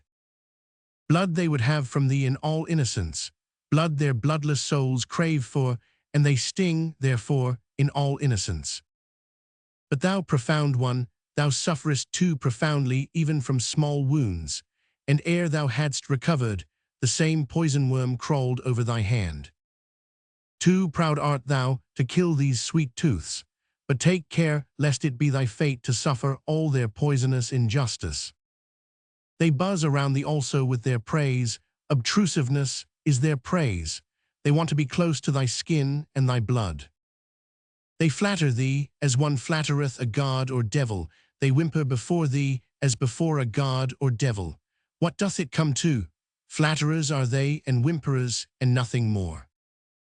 Often also do they show themselves to thee as amiable ones, but that hath ever been the prudence of the cowardly. Yea, the cowardly are wise. They think much about thee with their circumscribed souls. Thou art always suspected by them. Whatever is much thought about is at last thought suspicious. They punish thee for all thy virtues. They pardon thee in their inmost hearts only for thine errors. Because thou art gentle and of upright character, thou sayest, blameless are they for their small existence, but their circumscribed souls think, blamable is all great existence. Even when thou art gentle towards them, they still feel themselves despised by thee, and they repay thy beneficence with secret maleficence. Thy silent pride is always counter to their taste. They rejoice if once thou be humble enough to be frivolous. What we recognize in a man, we also irritate in him. Therefore be on your guard against the small ones. In thy presence they feel themselves small, and their baseness gleameth and gloweth against thee in invisible vengeance. Saw'st thou not how often they became dumb when thou approachedst them, and how their energy left them like the smoke of an extinguishing fire? Yea, my friend, the bad conscience art thou of thy neighbours, for they are unworthy of thee. Therefore they hate thee, and would fain suck thy blood. Thy neighbours will always be poisonous flies. What is great in thee, that itself must make them more poisonous, and always more fly-like. Flee, my friend, into thy solitude, and thither, where a rough, strong breeze bloweth. It is not thy lot to be a fly-flap. Thus spake Zarathustra. Roman 13, Chastity. I love the forest. It is bad to live in cities. There are too many of the lustful. Is it not better to fall into the hands of a murderer than into the dreams of a lustful woman? And just look at these men, their eye saith it, they know nothing better on earth than to lie with a woman. Filth is at the bottom of their souls, and alas, if their filth hath still spirit in it. Would that ye were perfect, at least as animals, but to animals belongeth innocence. Do I counsel you to slay your instincts? I counsel you to innocence in your instincts. Do I counsel you to chastity? Chastity is a virtue with some, but with many almost a vice. These are continent, to be sure, but doggish lust looketh enviously out of all that they do. Even into the heights of their virtue, and into their cold spirit doth this creature follow them, with its discord. And how nicely can doggish lust beg for a piece of spirit, when a piece of flesh is denied it. Ye love tragedies, and all that breaketh the heart, but I am distrustful of your doggish lust. Ye have two cruel eyes, and ye look wantonly towards the sufferers. Hath not your lust just disguised itself, and taken the name of fellow-suffering? And also this parable give I unto you, not a few who meant to cast out their devil, went thereby into the swine themselves. To whom chastity is difficult, it is to be dissuaded, lest it become the road to hell, to filth and lust of soul. Do I speak of filthy things? That is not the worst thing for me to do. Not when the truth is filthy, but when it is shallow, doth the discerning one go unwillingly into its waters. Verily, there are chaste ones from their very nature. They are gentler of heart, and laugh better and oftener than you. They laugh also at chastity, and ask, what is chastity? Is chastity not folly? But the folly came unto us, and not we unto it. We offered that guest harbour and heart, now it dwelleth with us, let it stay as long as it will. Thus spake Zarathustra. Roman 14, the friend. One is always too many about me, thinketh the anchorite, always once one, that maketh two in the long run. I and me are always too earnestly in conversation. How could it be endured if there were not a friend? The friend of the anchorite is always the third one. The third one is the cork, which preventeth the conversation of the two sinking into the depths. Ah, there are too many depths for all anchorites. Therefore do they long so much for a friend, and for his elevation. Our faith in others betrayeth, wherein we would fain have faith in ourselves. Our longing for a friend is our betrayer. And often with our love, we want merely to overleap envy, and often we attack and make ourselves enemies to conceal that we are vulnerable. Be at least mine enemy, thus speaketh the true reverence, which doth not venture to solicit friendship. If one would have a friend, then must one also be willing to wage war for him, and in order to wage war, one must be capable of being an enemy. One ought still to honor the enemy in one's friend. Canst thou go nigh unto thy friend, and not go over to him?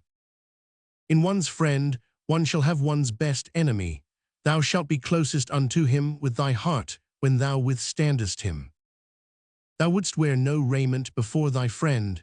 It is in honor of thy friend that thou showest thyself to him as thou art, but he wisheth thee to the devil on that account. He who maketh no secret of himself shocketh, So much reason have ye to fear nakedness. Aye, if ye were gods, ye could then be ashamed of clothing. Thou canst not adorn thyself fine enough for thy friend, for thou shalt be unto him an arrow, and a longing for the Superman. Saw'st thou ever thy friend asleep, to know how he looketh? What is usually the countenance of thy friend? It is thine own countenance, in a coarse and imperfect mirror. Saw'st thou ever thy friend asleep? Wert thou not dismayed at thy friend looking so? O my friend, man is something that hath to be surpassed. In divining and keeping silence shall the friend be a master. Not everything must thou wish to see. Thy dream shall disclose unto thee what thy friend doeth when awake. Let thy pity be a divining, to know first if thy friend wanteth pity. Perhaps he loveth in thee the unmoved eye and the look of eternity. Let thy pity for thy friend be hid under a hard shell. Thou shalt bite out a tooth upon it. Thus will it have delicacy and sweetness. Art thou pure air and solitude and bread and medicine to thy friend? Many a one cannot loosen his own fetters, but is nevertheless his friend's emancipator. Art thou a slave? Then thou canst not be a friend. Art thou a tyrant? Then thou canst not have friends. Far too long hath there been a slave and a tyrant concealed in woman. On that account woman is not yet capable of friendship, she knoweth only love. In woman's love there is injustice and blindness to all she doth not love, and even in woman's conscious love there is still always surprise and lightning and night, along with the light. As yet woman is not capable of friendship. Women are still cats and birds, or at the best cows. As yet woman is not capable of friendship. But tell me, ye men, who of you are capable of friendship? O your poverty, ye men, and your sordidness of soul. As much as ye give to your friend, will I give even to my foe, and will not have become poorer thereby. There is comradeship, may there be friendship. Thus spake Zarathustra. Roman 15, the 1001 Goals. Many lands saw Zarathustra, and many peoples. Thus he discovered the good and bad of many peoples. No greater power did Zarathustra find on earth than good and bad. No people could live without first valuing. If a people will maintain itself, however, it must not value as its neighbor valueth. Much that passed for good with one people was regarded with scorn and contempt by another. Thus I found it. Much found I here called bad, which was there decked with purple honors. Never did the one neighbor understand the other. Ever did his soul marvel at his neighbor's delusion and wickedness. A table of excellencies hangeth over every people. Lo, it is the table of their triumphs. Lo, it is the voice of their will to power. It is laudable what they think hard, what is indispensable and hard they call good, and what relieveth in the direst distress, the unique and hardest of all, they extol as holy. Whatever maketh them rule and conquer and shine, to the dismay and envy of their neighbors, they regard as the high and foremost thing, the test and the meaning of all else. Verily, my brother, if thou knewest but a people's need, its land, its sky, and its neighbor, then wouldst thou divine the law of its surmountings, and why it climbeth up that ladder to its hope. Always shalt thou be the foremost and prominent above others. No one shall thy jealous soul love, except a friend, that made the soul of a Greek thrill, thereby went he his way to greatness. To speak truth, and be skillful with bow and arrow, so seemed it alike pleasing and hard to the people from whom cometh my name, the name which is alike pleasing and hard to me. To honor father and mother, and from the root of the soul to do their will, this table of surmounting hung another people over them, and became powerful and permanent thereby. To have fidelity, and for the sake of fidelity to risk honor and blood, even in evil and dangerous courses, teaching itself so, another people mastered itself, and thus mastering itself, became pregnant and heavy with great hopes. Verily, men have given unto themselves all their good and bad. Verily, they took it not, they found it not, it came not unto them as a voice from heaven. Values did man only assign to things in order to maintain himself. He created only the significance of things, a human significance. Therefore calleth he himself man, that is, the valuator. Valuing is creating, hear it, ye creating ones. Valuation itself is the treasure and jewel of the valued things. Through valuation only is there value, and without valuation the nut of existence would be hollow. Hear it, ye creating ones. Change of values, that is, change of the creating ones, always doth he destroy who hath to be a creator. Creating ones were first of all peoples, and only in late times individuals. Verily, the individual himself is still the latest creation. Peoples once hung over them tables of the good. Love which would rule and love which would obey, created for themselves such tables. Older is the pleasure in the herd than the pleasure in the ego, and as long as the good conscience is for the herd, the bad conscience only saith, ego. Verily, the crafty ego, the loveless one, that seeketh its advantage in the advantage of many, it is not the origin of the herd, but its ruin. Loving ones was it always, and creating ones, that created good and bad. Fire of love gloweth in the names of all the virtues, and fire of wrath. Many lands saw Zarathustra, and many peoples. No greater power did Zarathustra find on earth than the creations of the loving ones. Good and bad are they called. Verily, a prodigy is this power of praising and blaming. Tell me, ye brethren, who will master it for me, who will put a fetter upon the 1,000 necks of this animal. 1,000 goals have there been hitherto, for 1,000 peoples have there been. Only the fetter for the 1,000 necks is still lacking. There is lacking the one goal. As yet humanity hath not a goal. But pray tell me, my brethren, if the goal of humanity be still lacking, is there not also still lacking humanity itself? Thus spake Zarathustra. Romans 16, neighbor love. Ye crowd around your neighbor, and have fine words for it. But I say unto you, your neighbor love is your bad love of yourselves. Ye flee unto your neighbor from yourselves, and would fain make a virtue thereof. But I fathom your unselfishness. The thou is older than the I. The thou hath been consecrated, but not yet the I. So man presseth nigh unto his neighbor. Do I advise you to neighbor love? Rather do I advise you to neighbor flight and to furthest love. Higher than love to your neighbor is love to the furthest and future ones. Higher still than love to men is love to things and phantoms. The phantom that runneth on before thee, my brother, is fairer than thou. Why dost thou not give unto it thy flesh and thy bones? But thou fearest and runnest unto thy neighbor. Ye cannot endure it with yourselves, and do not love yourselves sufficiently. So ye seek to mislead your neighbor into love, and would fain gild yourselves with his error. Would that ye could not endure it with any kind of near ones, or their neighbors. Then would ye have to create your friend and his overflowing heart out of yourselves. Ye call in a witness when ye want to speak well of yourselves, and when ye have misled him to think well of you, ye also think well of yourselves. Not only doth he lie, who speaketh contrary to his knowledge, but more so, he who speaketh contrary to his ignorance. And thus speak ye of yourselves in your intercourse, and belie your neighbor with yourselves. Thus saith the fool, association with men spoileth the character, especially when one hath none. The one goeth to his neighbor because he seeketh himself, and the other because he would fain lose himself. Your bad love to yourselves maketh solitude a prison to you. The furthest ones are they who pay for your love to the near ones, and when there are but 5 of you together, a 6th must always die. I love not your festivals either.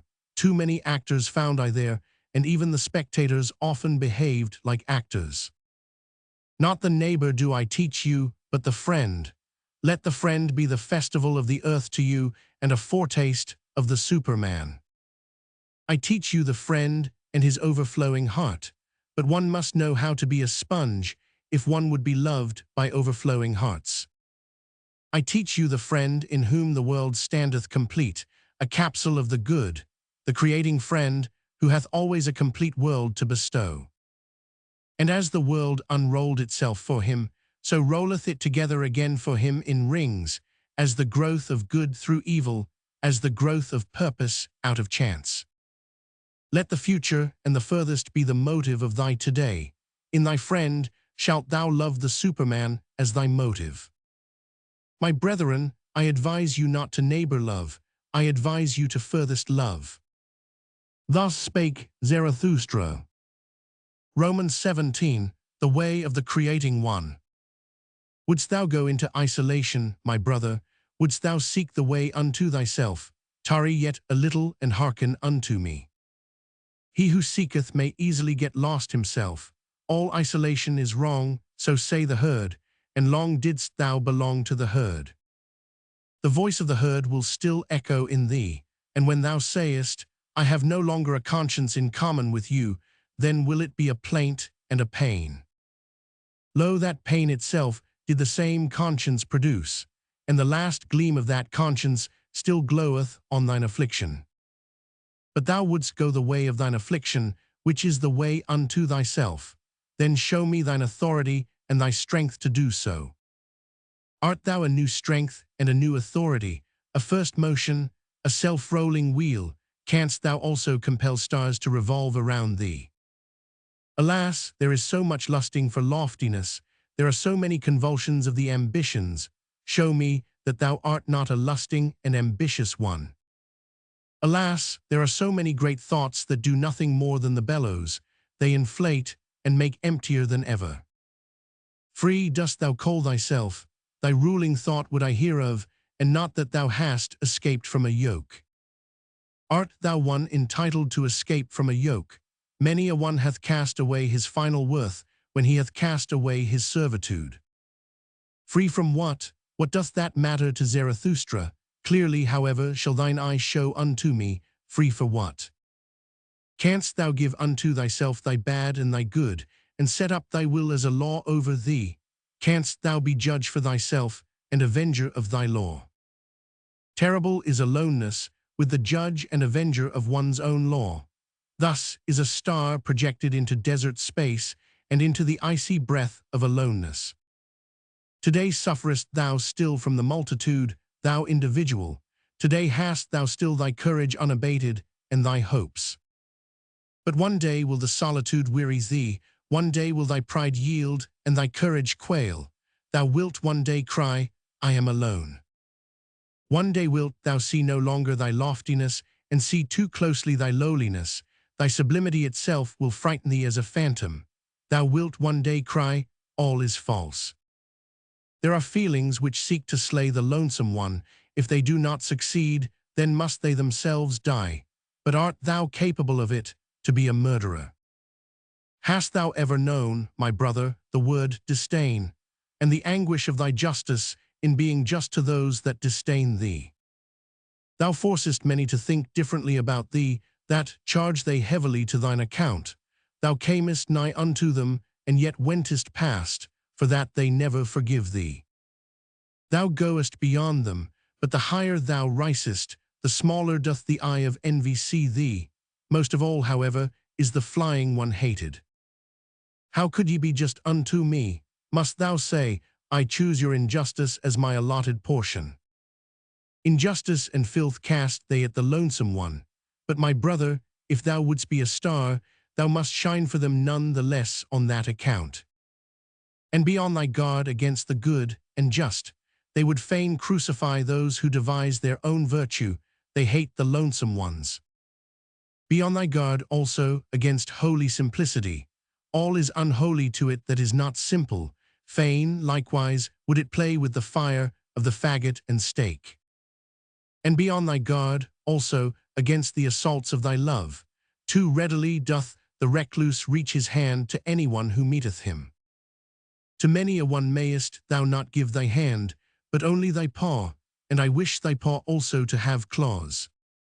But the worst enemy thou canst meet, wilt thou thyself always be. Thou wailiest thyself in caverns and forests.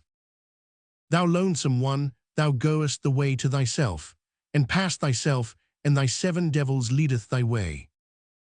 A heretic wilt thou be to thyself, and a wizard and a soothsayer and a fool and a doubter and a reprobate and a villain.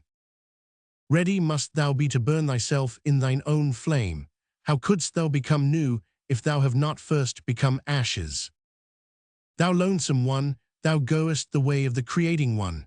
A god wilt thou create for thyself out of thy 7 devils. Thou lonesome one, thou goest the way of the loving one. Thou lovest thyself, and on that account despisest thou thyself, as only the loving ones despise. To create desireth the loving one, because he despiseth. What knoweth he of love, who hath not been obliged to despise just what he loved? With thy love, go into thine isolation, my brother, and with thy creating, and late only will justice limp after thee. With my tears, go into thine isolation, my brother. I love him who seeketh to create beyond himself, and thus succumbeth. Thus spake Zarathustra. Roman 18, Old and Young Women. Why stealest thou along so furtively in the twilight, Zarathustra, and what hidest thou so carefully under thy mantle? Is it a treasure that hath been given thee, or a child that hath been born thee, or goest thou thyself on a thief's errand, thou friend of the evil? Verily, my brother, said Zarathustra, it is a treasure that hath been given me. It is a little truth which I carry. But it is naughty, like a young child, and if I hold not its mouth, it screameth too loudly. As I went on my way alone today, at the hour when the sun declineth, there met me an old woman, and she spake thus unto my soul. Much hath Zarathustra spoken also to us women, but never spake he unto us concerning woman. And I answered her, concerning woman, one should only talk unto men. Talk also unto me of woman, said she, I am old enough to forget it presently. And I obliged the old woman, and spake thus unto her. Everything in woman is a riddle, and everything in woman hath one solution. It is called pregnancy. Man is for woman a means, the purpose is always the child, but what is woman for man? 2 different things wanteth the true man, danger and diversion. Therefore wanteth he woman as the most dangerous plaything. Man shall be trained for war, and woman for the recreation of the warrior. All else is folly. 2 sweet fruits, these the warrior liketh not, therefore liketh he woman, bitter is even the sweetest woman. Better than man doth woman understand children, but man is more childish than woman. In the true man there is a child hidden, it wanteth to play. Up then, ye women, and discover the child in man. A plaything let woman be, pure and fine like the precious stone, illumined with the virtues of a world not yet come. Let the beam of a star shine in your love, let your hope say, may I bear the Superman. In your love, let there be valor, with your love shall ye assail him who inspireth you with fear. In your love be your honor, little doth woman understand otherwise about honor, but let this be your honor, always to love more than ye are loved, and never be the second. Let man fear woman when she loveth, then maketh she every sacrifice, and everything else she regardeth as worthless. Let man fear woman when she hateth, for man in his innermost soul is merely evil, woman, however, is mean. Whom hateth woman most? Thus spake the iron to the lodestone, I hate thee most, because thou attractest, but art too weak to draw unto thee. The happiness of man is, I will, the happiness of woman is, he will. Lo, now hath the world become perfect, thus thinketh every woman when she obeyeth with all her love. Obey must the woman, and find a depth for her surface. Surface is woman's soul, a mobile, stormy film on shallow water. Man's soul, however, is deep, its current gusheth in subterranean caverns. Woman surmiseth its force, but comprehendeth it not. Then answered me the old woman, many fine things hath Zarathustra said, especially for those who are young enough for them. Strange, Zarathustra knoweth little about woman, and yet he is right about them. Doth this happen, because with women nothing is impossible. And now accept a little truth by way of thanks. I am old enough for it. Swaddle it up and hold its mouth, otherwise it will scream too loudly, the little truth. Give me, woman, thy little truth, said I, and thus spake the old woman. Thou goest to women, do not forget thy whip. Thus spake Zarathustra. Roman 19, the bite of the adder. One day had Zarathustra fallen asleep under a fig tree, owing to the heat, with his arms over his face. And there came an adder and bit him in the neck, so that Zarathustra screamed with pain.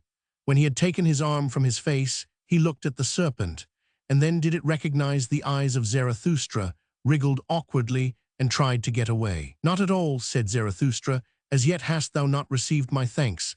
Thou hast awakened me in time, my journey is yet long. Thy journey is short, said the adder sadly, my poison is fatal. Zarathustra smiled.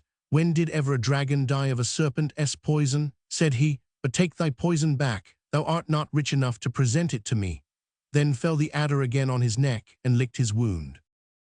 When Zarathustra once told this to his disciples, they asked him, and what, O Zarathustra, is the moral of thy story? And Zarathustra answered them thus. The destroyer of morality, the good and just call me, my story is immoral. When, however, ye have an enemy, then return him not good for evil, for that would abash him, but prove that he hath done something good to you. And rather be angry than abash anyone, and when ye are cursed, it pleaseth me not that ye should then desire to bless, rather curse a little also. And should a great injustice befall you, then do quickly 5 small ones besides. Hideous to behold is he on whom injustice presseth alone. Did ye ever know this? Shared injustice is half justice, and he who can bear it shall take the injustice upon himself. A small revenge is humaner than no revenge at all, and if the punishment be not also a right and an honor to the transgressor, I do not like your punishing. Nobler is it to own oneself in the wrong than to establish one's right, especially if one be in the right. Only, one must be rich enough to do so. I do not like your cold justice. Out of the eye of your judges there always glanceth the executioner and his cold steel. Tell me, where find we justice, which is love with seeing eyes? Devise me, then, the love which not only beareth all punishment, but also all guilt. Devise me, then, the justice which acquitteth every one except the judge. And would ye hear this likewise? To him who seeketh to be just from the heart, even the lie becometh philanthropy. But how could I be just from the heart? How can I give every one his own? Let this be enough for me, I give unto every one mine own.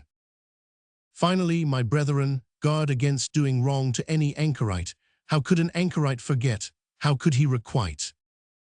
Like a deep well is an anchorite. Easy is it to throw in a stone.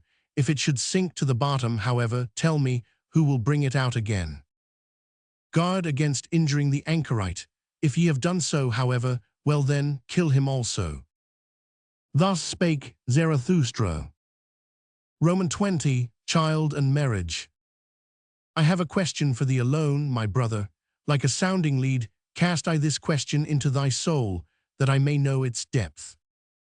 Thou art young, and desirous child and marriage, but I ask thee, art thou a man entitled to desire a child?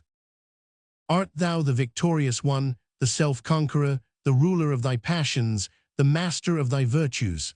Thus do I ask thee. Or doth the animal speak in thy wish and necessity, or isolation, or discord in thee? I would have thy victory and freedom long for a child. Living monuments shalt thou build to thy victory and emancipation. Beyond thyself shalt thou build, but first of all must thou be built thyself, rectangular in body and soul. Not only onward shalt thou propagate thyself, but upward. For that purpose may the garden of marriage help thee. A higher body shalt thou create, a first movement, a spontaneously rolling wheel, a creating one shalt thou create. Marriage, so call I the will of the twain to create the one that is more than those who created it. The reverence for one another, as those exercising such a will, call I marriage. Let this be the significance and the truth of thy marriage, but that which the many too many call marriage, those superfluous ones, what shall I call it? The poverty of soul in the twain, the filth of soul in the twain, the pitiable self-complacency in the twain. Marriage they call it all, and they say their marriages are made in heaven. Well, I do not like it, that heaven of the superfluous. No, I do not like them, those animals tangled in the heavenly toils. Far from me also be the God who limpeth thither, to bless what he hath not matched. Laugh not at such marriages, what child hath not had reason to weep over its parents? Worthy did this man seem, and ripe for the meaning of the earth, but when I saw his wife, the earth seemed to me a home for madcaps. Yea, I would that the earth shook with convulsions when a saint and a goose mate with one another. This one went forth in quest of truth as a hero, and at last got for himself a small decked-up lie, his marriage he calleth it. That one was reserved in intercourse and chose choicely, but one time he spoilt his company for all time, his marriage he calleth it. Another sought a handmaid with the virtues of an angel, but all at once he became the handmaid of a woman, and now would he need also to become an angel. Careful have I found all buyers, and all of them have astute eyes, but even the astutest of them buyeth his wife in a sack. Many short follies, that is called love by you, and your marriage putteth an end to many short follies with one long stupidity. Your love to woman, and woman's love to man, would that it were sympathy for suffering and veiled deities, but generally two animals alight on one another. But even your best love is only an enraptured simile and a painful ardor. It is a torch to light you to loftier paths. Beyond yourselves shall ye love some day, then learn first of all to love, and on that account ye had to drink the bitter cup of your love. Bitterness is in the cup even of the best love. Thus doth it cause longing for the Superman, thus doth it cause thirst in thee, the creating one. Thirst in the creating one, arrow and longing for the Superman. Tell me, my brother, is this thy will to marriage? Holy call I such a will, and such a marriage. Thus spake Zarathustra. Roman 21, voluntary death. Many die too late, and some die too early, yet strange soundeth the precept, die at the right time. Die at the right time, so teacheth Zarathustra. To be sure, he who never liveth at the right time, how could he ever die at the right time? Would that he might never be born. Thus do I advise the superfluous ones. But even the superfluous ones make much ado about their death, and even the hollowest nut wanteth to be cracked. Every one regardeth dying as a great matter, but as yet death is not a festival. Not yet have people learned to inaugurate the finest festivals. The consummating death I show unto you, which becometh a stimulus and promise to the living. His death dieth the consummating one triumphantly, surrounded by hoping and promising ones. Thus should one learn to die, and there should be no festival at which such a dying one doth not consecrate the oaths of the living. Thus to die is best. The next best, however, is to die in battle and sacrifice a great soul. But to the fighter, equally hateful as to the victor, is your grinning death which stealeth nigh like a thief, and yet cometh as master. My death praise I unto you, the voluntary death, which cometh unto me because I want it. And when shall I want it? He that hath a goal and an heir wanteth death at the right time for the goal and the heir. And out of reverence for the goal and the heir, he will hang up no more withered wreaths in the sanctuary of life. Verily, not the rope-makers will I resemble. They lengthen out their cord, and thereby go ever backward. Many a one, also, waxeth too old for his truths and triumphs. A toothless mouth hath no longer the right to every truth. And whoever wanteth to have fame must take leave of honor betimes, and practice the difficult art of going at the right time. One must discontinue being feasted upon when one tasteth best. That is known by those who want to be long loved. Sour apples are there, no doubt, whose lot is to wait until the last day of autumn, and at the same time they become ripe, yellow, and shriveled. In some ageth the heart first, and in others the spirit, and some are hoary in youth, but the late young keep long young. To many men life is a failure, a poison worm gnaweth at their heart, then let them see to it that their dying is all the more a success. Many never become sweet, they rot even in the summer, it is cowardice that holdeth them fast to their branches. Far too many live, and far too long hang they on their branches. Would that a storm came and shook all this rottenness and worm-eatness from the tree. Would that there came preachers of speedy death, those would be the appropriate storms and agitators of the trees of life, but I hear only slow death preached, and patience with all that is earthly. Ah, ye preach patience with what is earthly, this earthly is it that hath too much patience with you, ye blasphemers. Verily, too early died that Hebrew whom the preachers of slow death honor, and to many hath it proved a calamity that he died too early. As yet had he known only tears, and the melancholy of the Hebrews, together with the hatred of the good and just, the Hebrew Jesus. Then was he seized with the longing for death. Had he but remained in the wilderness, and far from the good and just, then, perhaps, would he have learned to live and love the earth and laughter also. Believe it, my brethren, he died too early. He himself would have disavowed his doctrine had he attained to my age. Noble enough was he to disavow. But he was still immature. Immaturely loveth the youth, and immaturely also hateth he man and earth. Confined and awkward are still his soul and the wings of his spirit. But in man there is more of the child than in the youth, and less of melancholy. Better understandeth he about life and death.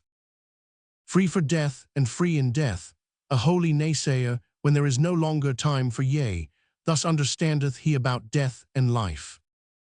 That your dying may not be a reproach to man and the earth, my friends, that do I solicit from the honey of your soul. In your dying shall your spirit and your virtue still shine like an evening afterglow around the earth, otherwise your dying hath been unsatisfactory. Thus will I die myself, that ye friends may love the earth more for my sake, and earth will I again become, to have rest in her that bore me. Verily, a goal had Zarathustra, he threw his ball. Now be ye friends the heirs of my goal, to you throw I the golden ball. Best of all do I see you, my friends, throw the golden ball, and so tarry I still a little while on the earth, pardon me for it. Thus spake Zarathustra. Roman 22, the bestowing virtue.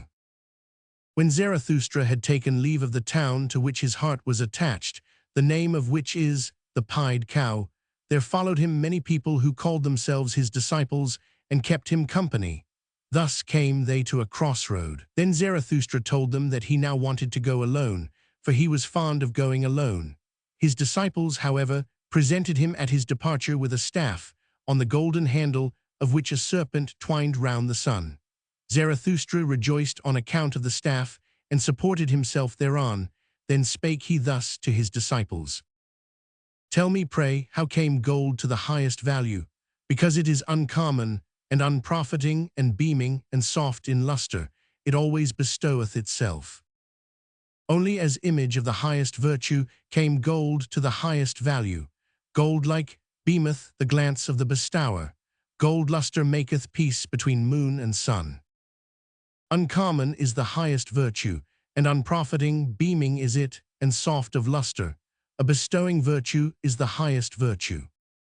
Verily, I divine you well, my disciples, ye strive like me for the bestowing virtue.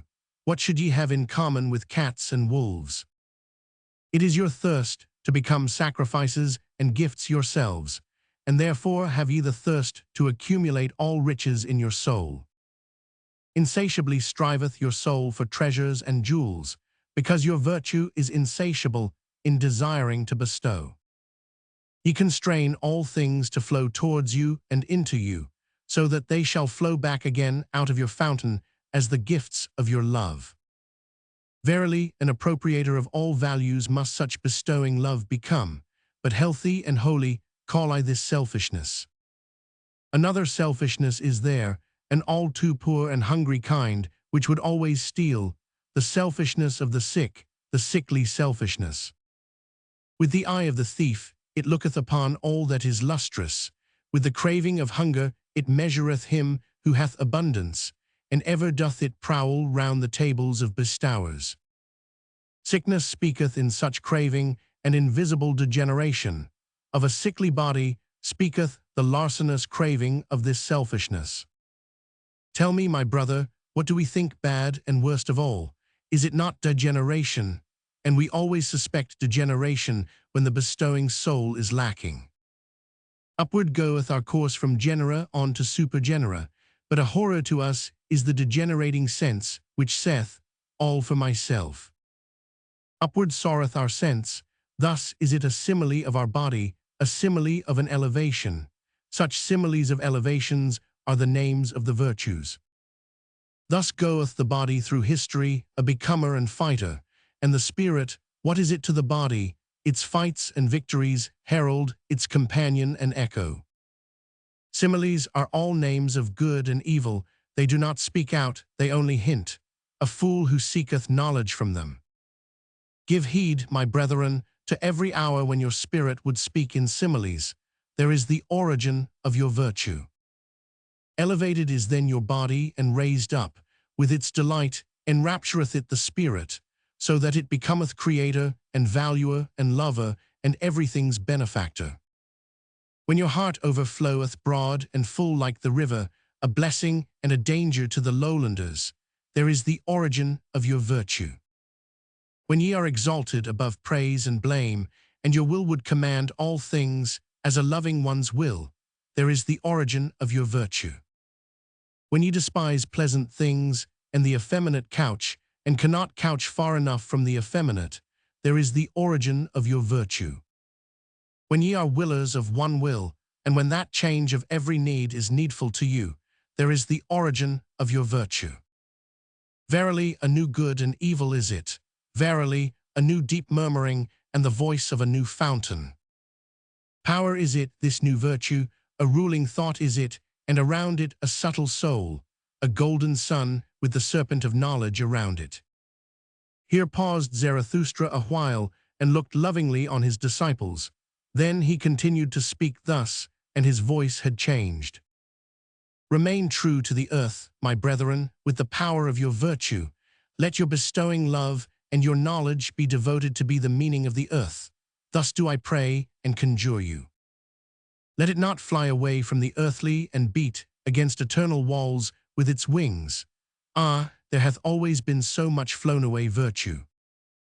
Lead like me the flown away virtue back to the earth, yea, back to body and life, that it may give to the earth its meaning, a human meaning. 100 times hitherto hath spirit as well as virtue flown away and blundered. Alas, in our body dwelleth still all this delusion and blundering, body and will hath it there become. 100 times hitherto hath spirit as well as virtue attempted and erred. Yea, an attempt hath man been. Alas, much ignorance and error hath become embodied in us. Not only the rationality of millenniums, also their madness breaketh out in us. Dangerous is it to be an heir. Still fight we step by step with the giant chance, and over all mankind hath hitherto ruled nonsense, the lack of sense. Let your spirit and your virtue be devoted to the sense of the earth, my brethren. Let the value of everything be determined anew by you. Therefore shall ye be fighters, therefore shall ye be creators. Intelligently doth the body purify itself. Attempting with intelligence it exalteth itself. To the discerners all impulses sanctify themselves. To the exalted the soul becometh joyful. Physician, heal thyself, then wilt thou also heal thy patient. Let it be his best cure to see with his eyes him who maketh himself whole. 1,000 paths are there which have never yet been trodden, 1,000 salubrities and hidden islands of life. Unexhausted and undiscovered is still man and man's world. Awake and hearken, ye lonesome ones. From the future come winds with stealthy pinions, and to fine ears good tidings are proclaimed. Ye lonesome ones of today, ye seceding ones, ye shall one day be a people. Out of you who have chosen yourselves shall a chosen people arise, and out of it the Superman. Verily, a place of healing shall the earth become, and already is a new odor diffused around it, a salvation-bringing odor and a new hope. When Zarathustra had spoken these words, he paused, like one who had not said his last word, and long did he balance the staff doubtfully in his hand. At last he spake thus, and his voice had changed. I now go alone, my disciples, ye also now go away and alone, so will I have it. Verily I advise you, depart from me, and guard yourselves against Zarathustra, and better still, be ashamed of him, perhaps he hath deceived you. The man of knowledge must be able not only to love his enemies, but also to hate his friends. One requiteth a teacher badly if one remain merely a scholar, and why will ye not pluck at my wreath? Ye venerate me, but what if your veneration should some day collapse? Take heed lest a statue crush you. Ye say ye believe in Zarathustra, but of what account is Zarathustra? Ye are my believers, but of what account are all believers? Ye had not yet sought yourselves, then did ye find me, so do all believers, therefore all belief is of so little account. Now do I bid you lose me and find yourselves, and only when ye have all denied me, will I return unto you. Verily, with other eyes, my brethren, shall I then seek my lost ones, with another love shall I then love you. And once again shall ye have become friends unto me, and children of one hope. Then will I be with you for the third time, to celebrate the great noontide with you. And it is the great noontide, when man is in the middle of his course between animal and Superman, and celebrateth his advance to the evening as his highest hope, for it is the advance to a new morning. At such time will the downgoer bless himself, that he should be an overgoer, and the sun of his knowledge will be at noontide. Dead are all the gods, now do we desire the Superman to live. Let this be our final will at the great noontide. Thus spake Zarathustra. Thus spake Zarathustra, second part. And only when ye have all denied me, will I return unto you. Verily, with other eyes, my brethren, shall I then seek my lost ones, with another love shall I then love you. Zarathustra, I, the bestowing virtue. Roman 23, the child with the mirror. After this Zarathustra returned again into the mountains to the solitude of his cave, and withdrew himself from men, waiting like a sower who hath scattered his seed. His soul, however, became impatient and full of longing for those whom he loved, because he had still much to give them. For this is hardest of all, to close the open hand out of love, and keep modest as a giver.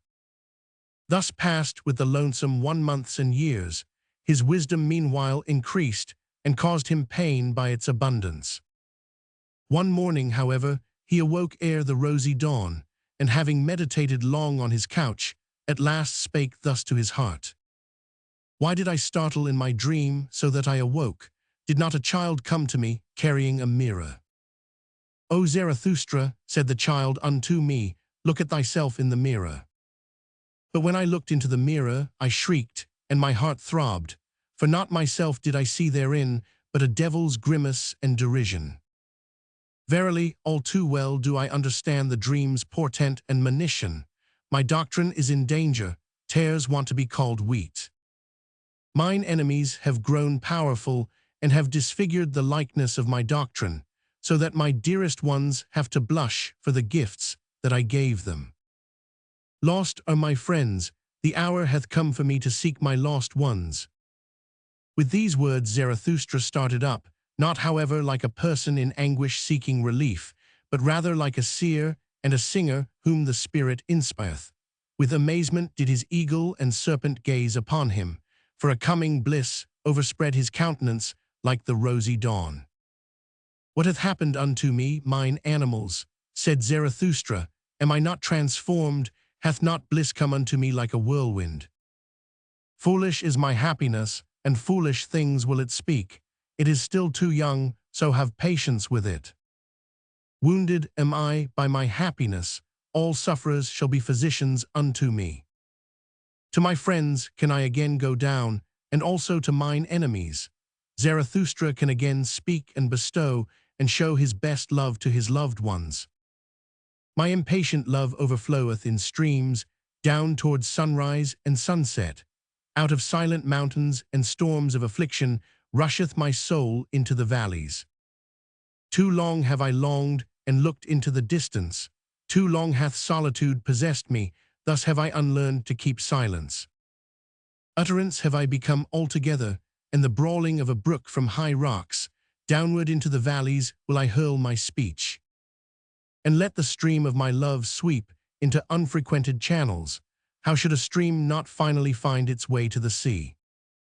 Forsooth, there is a lake in me, sequestered and self-sufficing, but the stream of my love beareth this along with it, down to the sea.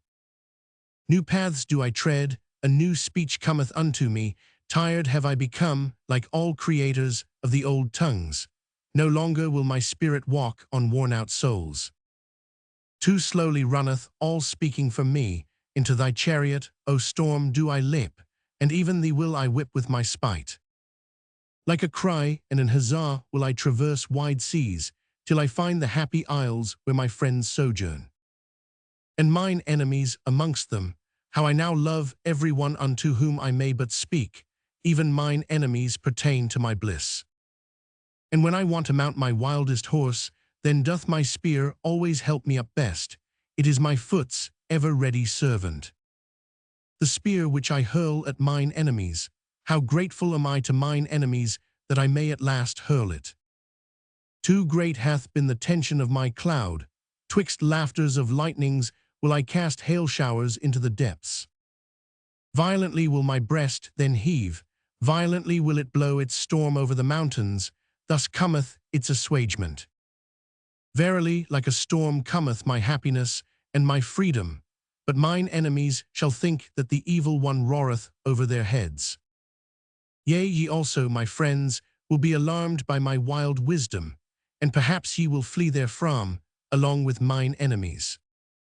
Ah, that I knew how to lure you back with shepherds' flutes. Ah, that my lioness wisdom would learn to roar softly, and much have we already learned with one another. My wild wisdom became pregnant on the lonesome mountains. On the rough stones did she bear the youngest of her young. Now runneth she foolishly in the arid wilderness, and seeketh the soft sward, mine old wild wisdom. On the soft sward of your hearts, my friends, on your love would she fain couch her dearest one. Thus spake Zarathustra. Roman 24, in the Happy Isles. The figs fall from the trees, they are good and sweet, and in falling the red skins of them break. A north wind am I to ripe figs. Thus, like figs, do these doctrines fall for you, my friends. Imbibe now their juice and their sweet substance. It is autumn all around, and clear sky and afternoon. Lo, what fullness is around us, and out of the midst of superabundance, it is delightful to look out upon distant seas. Once did people say God when they looked out upon distant seas. Now, however, have I taught you to say Superman. God is a conjecture, but I do not wish your conjecturing to reach beyond your creating will. Could ye create a God, then, I pray you, be silent about all gods, but ye could well create the Superman. Not perhaps ye yourselves, my brethren, but into fathers and forefathers of the Superman could ye transform yourselves, and let that be your best creating. God is a conjecture, but I should like your conjecturing restricted to the conceivable. Could ye conceive a God, but let this mean will to truth unto you, that everything be transformed into the humanly conceivable, the humanly visible, the humanly sensible. Your own discernment shall ye follow out to the end. And what ye have called the world shall but be created by you. Your reason, your likeness, your will, your love shall it itself become, and verily for your bliss, ye discerning ones. And how would ye endure life without that hope, ye discerning ones? Neither in the inconceivable could ye have been born, nor in the irrational. But that I may reveal my heart entirely unto you, my friends, if there were gods, how could I endure it to be no God? Therefore there are no gods. Yea, I have drawn the conclusion, now however doth it draw me. God is a conjecture, but who could drink all the bitterness of this conjecture without dying? Shall his faith be taken from the creating one, and from the eagle his flights into eagle heights? God is a thought, it maketh all the straight crooked, and all that standeth real. What? Time would be gone, and all the perishable would be but a lie. To think this is giddiness and vertigo to human limbs, and even vomiting to the stomach. Verily, the reeling sickness do I call it, to conjecture such a thing. Evil do I call it, and misanthropic, all that teaching about the one, and the plenum, and the unmoved, and the sufficient, and the imperishable. All the imperishable, that's but a simile, and the poets lie too much. But of time and of becoming shall the best similes speak. A praise shall they be, and a justification of all perishableness. Creating, that is the great salvation from suffering and life's alleviation. But for the Creator to appear, suffering itself is needed, and much transformation. Yea, much bitter dying must there be in your life, ye creators. Thus are ye advocates and justifiers of all perishableness. For the Creator himself to be the newborn child, he must also be willing to be the childbearer, and endure the pangs of the childbearer. Verily, through 100 souls went I my way, and through 100 cradles and birth throes. Many a farewell have I taken, I know the heartbreaking last hours. But so willeth it my creating will, my fate, or, to tell you it more candidly, just such a fate willeth my will. All feeling suffereth in me, and is in prison, but my willing ever cometh to me as mine emancipator and comforter. Willing emancipateth, that is the true doctrine of will and emancipation, so teacheth you Zarathustra. No longer willing, and no longer valuing, and no longer creating. Ah, that great debility may ever be far from me. And also in discerning do I feel only my will's procreating and evolving delight. And if there be innocence in my knowledge, it is because there is will to procreation in it. Away from God and gods did this will allure me, what would there be to create if there were gods? But to man doth it ever impel me anew, my fervent creative will, thus impelleth it the hammer to the stone. Ah, ye men, within the stone slumbereth an image for me, the image of my visions. Ah, that it should slumber in the hardest, ugliest stone. Now rageth my hammer ruthlessly against its prison. From the stone fly the fragments, what's that to me? I will complete it, for a shadow came unto me, the stillest and lightest of all things once came unto me. The beauty of the Superman came unto me as a shadow. Ah, my brethren, of what account now are the gods to me? Thus spake Zarathustra. Roman 25, the pitiful. My friends, there hath arisen a satire on your friend. Behold, Zarathustra, walketh he not amongst us as if amongst animals? But it is better said in this wise, the discerning one walketh amongst men as amongst animals. Man himself is to the discerning one, the animal with red cheeks. How hath that happened unto him? Is it not because he hath had to be ashamed too oft? O my friends, thus speaketh the discerning one, shame, shame, shame, that is the history of man. And on that account doth the noble one enjoin upon himself not to abash. Bashfulness doth he enjoin on himself in presence of all sufferers. Verily I like them not, the merciful ones, whose bliss is in their pity, too destitute are they of bashfulness. If I must be pitiful, I dislike to be called so, and if I be so, it is preferably at a distance. Preferably also do I shroud my head, and flee, before being recognized, and thus do I bid you do, my friends. May my destiny ever led unafflicted ones like you across my path, and those with whom I may have hope and repast, and honey in common. Verily, I have done this and that for the afflicted, but something better did I always seem to do when I had learned to enjoy myself better. Since humanity came into being, man hath enjoyed himself too little. That alone, my brethren, is our original sin. And when we learn better to enjoy ourselves, then do we unlearn best to give pain unto others, and to contrive pain. Therefore do I wash the hand that hath helped the sufferer, therefore do I wipe also my soul.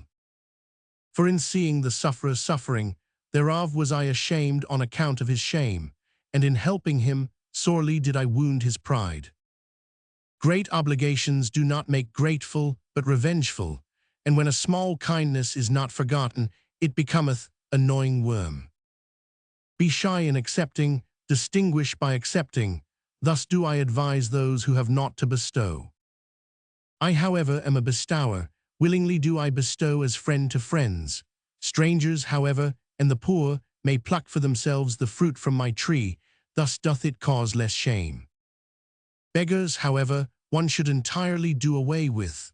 Verily, it annoyeth one to give unto them, and it annoyeth one not to give unto them. And likewise sinners and bad consciences. Believe me, my friends, the sting of conscience teacheth one to sting. The worst things, however, are the petty thoughts. Verily, better to have done evilly than to have thought pettily. To be sure, ye say, the delight in petty evils spareth one many a great evil deed, but here one should not wish to be sparing. Like a boil is the evil deed, it itcheth and irritateth and breaketh forth, it speaketh honorably. Behold, I am disease, saith the evil deed, that is its honorableness. But like infection is the petty thought, it creepeth and hideth, and wanteth to be nowhere, until the whole body is decayed and withered by the petty infection. To him, however, who is possessed of a devil, I would whisper this word in the ear, better for thee to rear up thy devil, even for thee there is still a path to greatness. Ah, my brethren, one knoweth a little too much about every one, and many a one becometh transparent to us, but still we can by no means penetrate him. It is difficult to live among men, because silence is so difficult. And not to him who is offensive to us are we most unfair, but to him who doth not concern us at all. If, however, thou hast a suffering friend, then be a resting place for his suffering, like a hard bed, however, a camp bed, thus wilt thou serve him best. And if a friend doeth thee wrong, then say, I forgive thee what thou hast done unto me, that thou hast done it unto thyself, however, how could I forgive that? Thus speaketh all great love, it surpasseth even forgiveness and pity. One should hold fast one's heart, for when one letteth it go, how quickly doth one's head run away. Ah, where in the world have there been greater follies than with the pitiful, and what in the world hath caused more suffering than the follies of the pitiful? Woe unto all loving ones who have not an elevation which is above their pity. Thus spake the devil unto me once on a time, even God hath his hell, it is his love for man. And lately did I hear him say these words, God is dead, of his pity for man hath God died. So be ye warned against pity, from thence there yet cometh unto men a heavy cloud. Verily, I understand weather signs. But attend also to this word, all great love is above all its pity, for it seeketh to create what is loved. Myself do I offer unto my love, and my neighbor as myself. Such is the language of all creators. All creators, however, are hard. Thus spake Zarathustra. Roman 26, the priests. And one day Zarathustra made a sign to his disciples, and spake these words unto them. Here are priests, but although they are mine enemies, pass them quietly and with sleeping swords. Even among them there are heroes, many of them have suffered too much, so they want to make others suffer. Bad enemies are they, nothing is more revengeful than their meekness, and readily doth he soil himself who toucheth them. But my blood is related to theirs, and I want withal to see my blood honored in theirs. And when they had passed, a pain attacked Zarathustra, but not long had he struggled with the pain when he began to speak thus.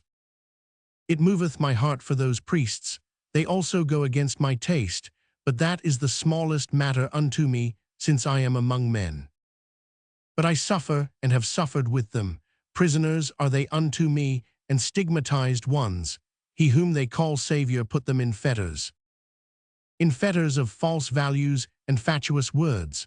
Oh, that someone would save them from their Savior. On an isle they once thought they had landed, when the sea tossed them about, but behold, it was a slumbering monster. False values and fatuous words, these are the worst monsters for mortals, long slumbereth and waiteth the fate that is in them. But at last it cometh, and awaketh, and devoureth, and engulfeth, whatever hath built tabernacles upon it. Oh, just look at those tabernacles which those priests have built themselves. Churches, they call their sweet-smelling caves. Oh, that falsified light, that mustified air, where the soul may not fly aloft to its height. But so enjoineth their belief, on your knees, up the stair, ye sinners. Verily, rather would I see a shameless one than the distorted eyes of their shame and devotion. Who created for themselves such caves and penitence stairs? Was it not those who sought to conceal themselves and were ashamed under the clear sky? And only when the clear sky looketh again through ruined roofs, and down upon grass and red poppies on ruined walls, will I again turn my heart to the seats of this God.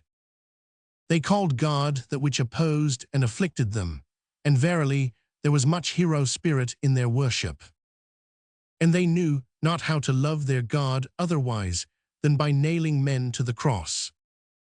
As corpses they thought to live, in black draped they their corpses, even in their talk do I still feel the evil flavor of charnel houses. And he who liveth nigh unto them, liveth nigh unto black pools, wherein the toad singeth his song with sweet gravity. Better songs would they have to sing, for me to believe in their Savior. More like saved ones would his disciples have to appear unto me. Naked would I like to see them, for beauty alone should preach penitence, but whom would that disguised affliction convince? Verily, their Saviors themselves came not from freedom and freedom's seventh heaven. Verily, they themselves never trod the carpets of knowledge. Of defects did the spirit of those Saviors consist, but into every defect had they put their illusion, their stopgap, which they called God. In their pity was their spirit drowned, and when they swelled and o'erswelled with pity, there always floated to the surface a great folly. Eagerly and with shouts drove they their flock over their footbridge, as if there were but one footbridge to the future. Verily, those shepherds also were still of the flock. Small spirits and spacious souls had those shepherds, but my brethren, what small domains have even the most spacious souls hitherto been? Characters of blood did they write on the way they went, and their folly taught that truth is proved by blood. But blood is the very worst witness to truth.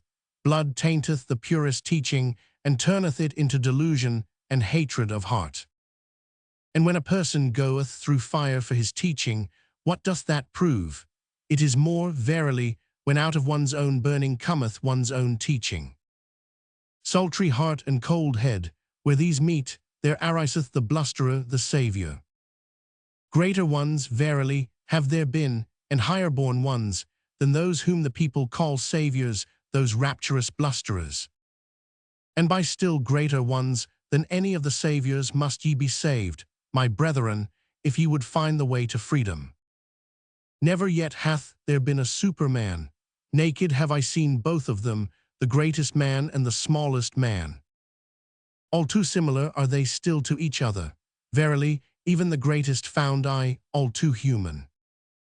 Thus spake Zarathustra. Roman 27, the virtuous. With thunder and heavenly fireworks must one speak to indolent and somnolent senses. But beauty's voice speaketh gently, it appealeth only to the most awakened souls. Gently vibrated and laughed unto me today my buckler, it was beauty's holy laughing and thrilling. At you, ye virtuous ones, laughed my beauty today, and thus came its voice unto me, they want to be paid besides. Ye want to be paid besides, ye virtuous ones, ye want reward for virtue, and heaven for earth, and eternity for your today. And now ye upbraid me for teaching that there is no reward giver, nor paymaster, and verily, I do not even teach that virtue is its own reward. Ah, this is my sorrow. Into the basis of things have reward and punishment been insinuated, and now even into the basis of your souls, ye virtuous ones. But like the snout of the boar, shall my word grub up the basis of your souls, a plowshare will I be called by you.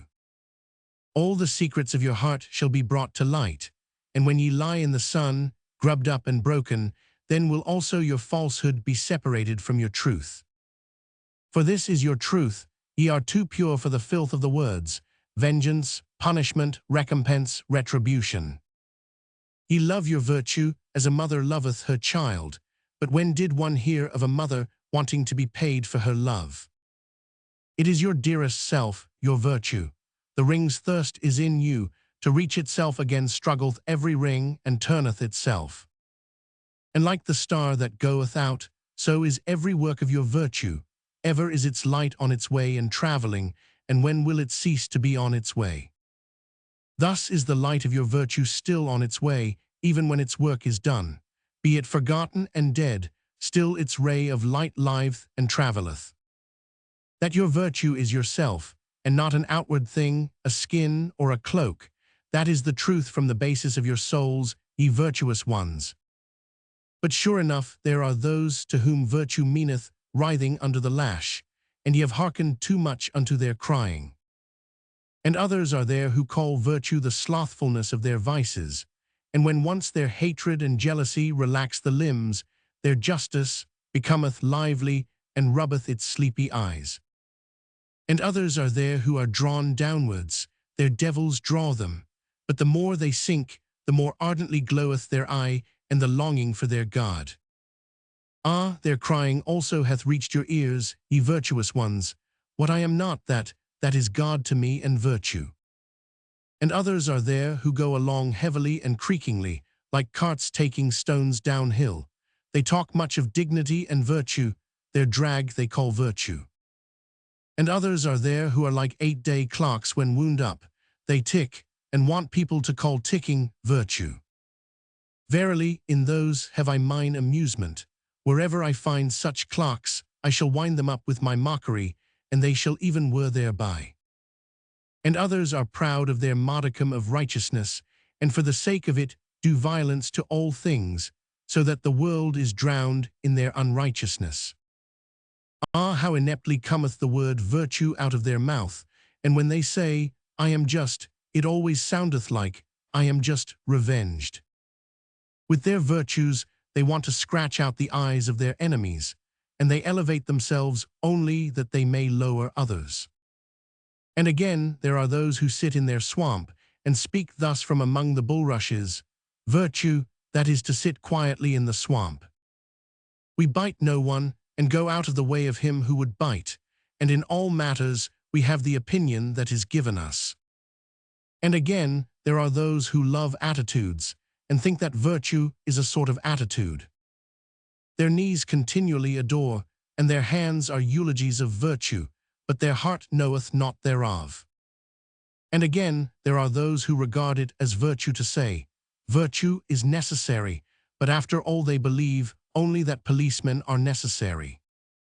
And many a one who cannot see men's loftiness calleth it virtue to see their baseness far too well, thus calleth he his evil eye virtue. And some want to be edified and raised up, and call it virtue, and others want to be cast down, and likewise call it virtue.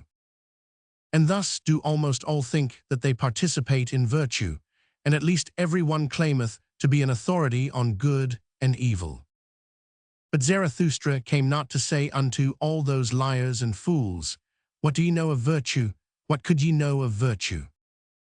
But that ye, my friends, might become weary of the old words which ye have learned from the fools and liars. That ye might become weary of the words reward, retribution, punishment, righteous vengeance. That ye might become weary of saying that an action is good is because it is unselfish.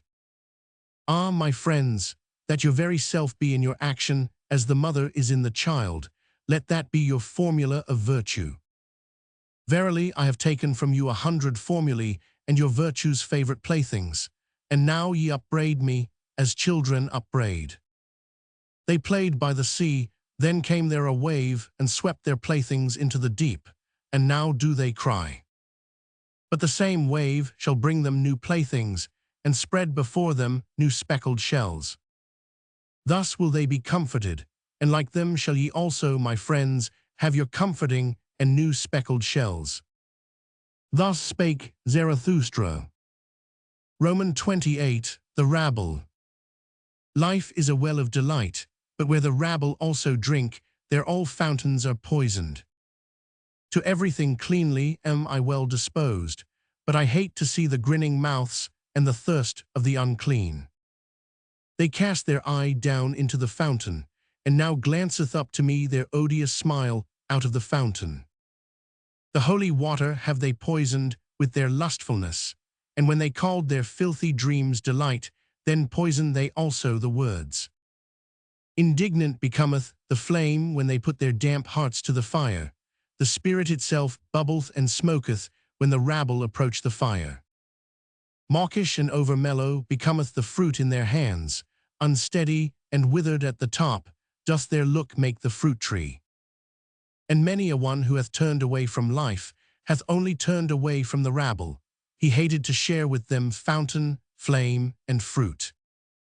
And many a one who hath gone into the wilderness and suffered thirst with beasts of prey disliked only to sit at the cistern with filthy camel drivers. And many a one who hath come along as a destroyer and as a hailstorm to all cornfields wanted merely to put his foot into the jaws of the rabble and thus stop their throat. And it is not the mouthful which hath most choked me, to know that life itself requireth enmity and death and torture crosses. But I asked once, and suffocated almost with my question, what is the rabble also necessary for life? Are poisoned fountains necessary, and stinking fires, and filthy dreams, and maggots in the bread of life? Not my hatred, but my loathing, gnawed hungrily at my life. Ah, ofttimes became I weary of spirit, when I found even the rabble spiritual. And on the rulers turned I my back, when I saw what they now call ruling, to traffic and bargain for power with the rabble. Amongst peoples of a strange language did I dwell, with stopped ears, so that the language of their trafficking might remain strange unto me, and their bargaining for power. And holding my nose, I went morosely through all yesterdays and todays. Verily, badly smell all yesterdays and todays of the scribbling rabble. Like a cripple become deaf, and blind and dumb, thus have I lived long, that I might not live with the power rabble, the scribe rabble, and the pleasure rabble. Toilsomely did my spirit mount stairs, and cautiously alms of delight were its refreshment. On the staff did life creep along with the blind one. What hath happened unto me? How have I freed myself from loathing? Who hath rejuvenated mine eye? How have I flown to the height where no rabble any longer sit at the wells? Did my loathing itself create for me wings and fountain divining powers? Verily, to the loftiest height had I to fly, to find again the well of delight. Oh, I have found it, my brethren. Here on the loftiest height bubbleth up for me the well of delight, and there is a life at whose waters none of the rabble drink with me. Almost too violently dost thou flow for me, thou fountain of delight, and often emptiest thou the goblet again in wanting to fill it. And yet must I learn to approach thee more modestly, far too violently doth my heart still flow towards thee. My heart on which my summer burneth, my short, hot, melancholy, over-happy summer, how my summer heart longeth for thy coolness. Past the lingering distress of my spring, past the wickedness of my snowflakes in June, Summer have I become entirely, and summer noontide. A summer on the loftiest height, with cold fountains and blissful stillness. Oh, come, my friends, that the stillness may become more blissful. For this is our height and our home. Too high and steep do we here dwell for all uncleanly ones and their thirst. Cast but your pure eyes into the well of my delight, my friends. How could it become turbid thereby? It shall laugh back to you with its purity. On the tree of the future build we our nest. Eagles shall bring us lone one's food in their beaks. Verily, no food of which the impure could be fellow partakers. Fire would they think they devoured and burn their mouths. Verily, no abodes do we here keep ready for the impure. An ice cave to their bodies would our happiness be, and to their spirits. And as strong winds will we live above them, neighbors to the eagles, neighbors to the snow, neighbors to the sun. Thus live the strong winds. And like a wind will I one day blow amongst them, and with my spirit take the breath from their spirit. Thus willeth my future. Verily, a strong wind is Zarathustra to all low places, and this counsel counselleth he to his enemies, and to whatever spitteth and speweth. Take care not to spit against the wind. Thus spake Zarathustra. Roman 29, the tarantulas. Lo, this is the tarantula's den. Wouldst thou see the tarantula itself? Here hangeth its web. Touch this, so that it may tremble. There cometh the tarantula willingly. Welcome, tarantula. Black on thy back is thy triangle and symbol, and I know also what is in thy soul. Revenge is in thy soul. Wherever thou bitest, there ariseth black scab. With revenge, thy poison maketh the soul giddy. Thus do I speak unto you in parable, ye who make the soul giddy, ye preachers of equality. Tarantulas are ye unto me, and secretly revengeful ones. But I will soon bring your hiding places to the light. Therefore do I laugh in your face, my laughter of the height. Therefore do I tear at your web, that your rage may lure you out of your den of lies, and that your revenge may leap forth from behind your word, justice. Because, for man to be redeemed from revenge, that is for me the bridge to the highest hope, and a rainbow after long storms. Otherwise, however, would the tarantulas have it. Let it be very justice for the world to become full of the storms of our vengeance. Thus do they talk to one another. Vengeance will we use, and insult, against all who are not like us. Thus do the tarantula hearts pledge themselves. And will to equality, that itself shall henceforth be the name of virtue, and against all that hath power will we raise an outcry. Ye preachers of equality, the tyrant frenzy of impotence crieth thus in you for equality. Your most secret tyrant longings disguise themselves thus in virtue words. Fretted conceit and suppressed envy, perhaps your fathers' conceit and envy, in you break they forth as flame and frenzy of vengeance. What the Father hath hid cometh out in the Son, and oft have I found in the Son the Father's revealed secret. Inspired ones they resemble, but it is not the heart that inspireth them, but vengeance. And when they become subtle and cold, it is not spirit, but envy, that maketh them so. Their jealousy leadeth them also into thinkers' paths, and this is the sign of their jealousy. They always go too far, so that their fatigue hath at last to go to sleep on the snow. In all their lamentations soundeth vengeance, in all their eulogies is maleficence, and being judged seemeth to them bliss. But thus do I counsel you, my friends, distrust all in whom the impulse to punish is powerful. They are people of bad race and lineage. Out of their countenances peer the hangman and the sleuth-hound. Distrust all those who talk much of their justice. Verily, in their souls not only honey is lacking. And when they call themselves the good and just, forget not that for them to be Pharisees nothing is lacking but power. My friends, I will not be mixed up and confounded with others. There are those who preach my doctrine of life, and are at the same time preachers of equality and tarantulas. That they speak in favor of life, though they sit in their den, these poison spiders, and withdrawn from life, is because they would thereby do injury. To those would they thereby do injury who have power at present, for with those the preaching of death is still most at home. Were it otherwise, then would the tarantulas teach otherwise, and they themselves were formerly the best world maligners and heretic burners. With these preachers of equality will I not be mixed up and confounded, for thus speaketh justice unto me, men are not equal. And neither shall they become so. What would be my love to the Superman if I spake otherwise? On 1,000 bridges and piers shall they throng to the future, and always shall there be more war and inequality among them. Thus doth my great love make me speak. Inventors of figures and phantoms shall they be in their hostilities, and with those figures and phantoms shall they yet fight with each other the supreme fight. Good and evil, and rich and poor, and high and low, and all names of values, weapons shall they be, and sounding signs, that life must again and again surpass itself. Aloft will it build itself with columns and stairs, life itself.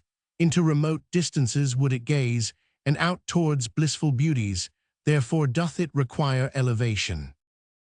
And because it requireth elevation, therefore doth it require steps, and variance of steps and climbers. To rise striveth life, and in rising to surpass itself. And just behold, my friends, here where the tarantula's den is, riseth aloft an ancient temple's ruins, just behold it with enlightened eyes. Verily, he who here towered aloft his thoughts in stone, knew as well as the wisest ones about the secret of life. That there is struggle and inequality even in beauty, and war for power and supremacy, that doth he here teach us in the plainest parable. How divinely do vault and arch here contrast in the struggle, how with light and shade they strive against each other, the divinely striving ones. Thus steadfast and beautiful, let us also be enemies, my friends, divinely will we strive against one another. Alas, there hath the tarantula bit me myself, mine old enemy, divinely steadfast and beautiful, it hath bit me on the finger. Punishment must there be, and justice, so thinketh it, not gratuitously shall he here sing songs in honor of enmity. Yea, it hath revenged itself, and alas, now will it make my soul also dizzy with revenge. That I may not turn dizzy, however, bind me fast, my friends, to this pillar. Rather will I be a pillar saint than a whirl of vengeance. Verily, no cyclone or whirlwind is Zarathustra, and if he be a dancer, he is not at all a tarantula dancer. Thus spake Zarathustra. XXX, the famous wise ones. The people have ye served, and the people's superstition, not the truth, all ye famous wise ones, and just on that account did they pay you reverence. And on that account also did they tolerate your unbelief, because it was a pleasantry and a bypath for the people. Thus doth the master give free scope to his slaves, and even enjoyeth their presumptuousness. But he who is hated by the people, as the wolf by the dogs, is the free spirit, the enemy of fetters, the non-adorer, the dweller in the woods. To hunt him out of his lair, that was always called sense of right by the people, on him do they still hound their sharpest-toothed dogs. For there the truth is, where the people are, woe, woe to the seeking ones, thus hath it echoed through all time. Your people would ye justify in their reverence, that called ye will to truth, ye famous wise ones. And your heart hath always said to itself, from the people have I come, from thence came to me also the voice of God. Stiff-necked and artful like the ass have ye always been, as the advocates of the people. And many a powerful one who wanted to run well with the people hath harnessed in front of his horses a donkey, a famous wise man. And now, ye famous wise ones, I would have you finally throw off entirely the skin of the lion. The skin of the beast of prey, the speckled skin, and the disheveled locks of the investigator, the searcher, and the conqueror. Ah, for me to learn to believe in your conscientiousness, ye would first have to break your venerating will. Conscientious, So call I him who goeth into God-forsaken wildernesses, and hath broken his venerating heart. In the yellow sands, and burnt by the sun, he doubtless peereth thirstily at the isles rich in fountains, where life reposeth under shady trees. But his thirst doth not persuade him to become like those comfortable ones, for where there are oases, there are also idols. Hungry, fierce, lonesome, God-forsaken, so doth the lion will wish itself. Free from the happiness of slaves, redeemed from deities and adorations, fearless and fear-inspiring, grand and lonesome, so is the will of the conscientious. In the wilderness have ever dwelt the conscientious, the free spirits, as lords of the wilderness, but in the cities dwell the well-foddered, famous, wise ones, the draft beasts. For always do they draw as asses the people as carts. Not that I on that account upbraid them, but serving ones do they remain, and harnessed ones, even though they glitter in golden harness. And often have they been good servants, and worthy of their hire. For thus saith virtue, if thou must be a servant, seek him unto whom thy service is most useful. The spirit and virtue of thy master shall advance by thou being his servant. Thus wilt thou thyself advance with his spirit and virtue. And verily, ye famous wise ones, ye servants of the people, ye yourselves have advanced with the people's spirit and virtue, and the people by you, to your honor do I say it.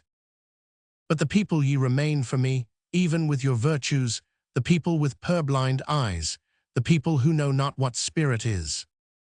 Spirit is life which itself cutteth into life. By its own torture doth it increase its own knowledge. Did ye know that before? And the Spirit's happiness is this, to be anointed and consecrated with tears as a sacrificial victim. Did ye know that before? And the blindness of the blind one, and his seeking and groping, shall yet testify to the power of the sun into which he hath gazed. Did ye know that before? And with mountains shall the discerning one learn to build. It is a small thing for the Spirit to remove mountains. Did ye know that before? Ye know only the sparks of the Spirit, but ye do not see the anvil which it is, and the cruelty of its hammer. Verily, ye know not the Spirit's pride, but still less could ye endure the Spirit's humility, should it ever want to speak. And never yet could ye cast your spirit into a pit of snow. Ye are not hot enough for that. Thus are ye unaware, also, of the delight of its coldness.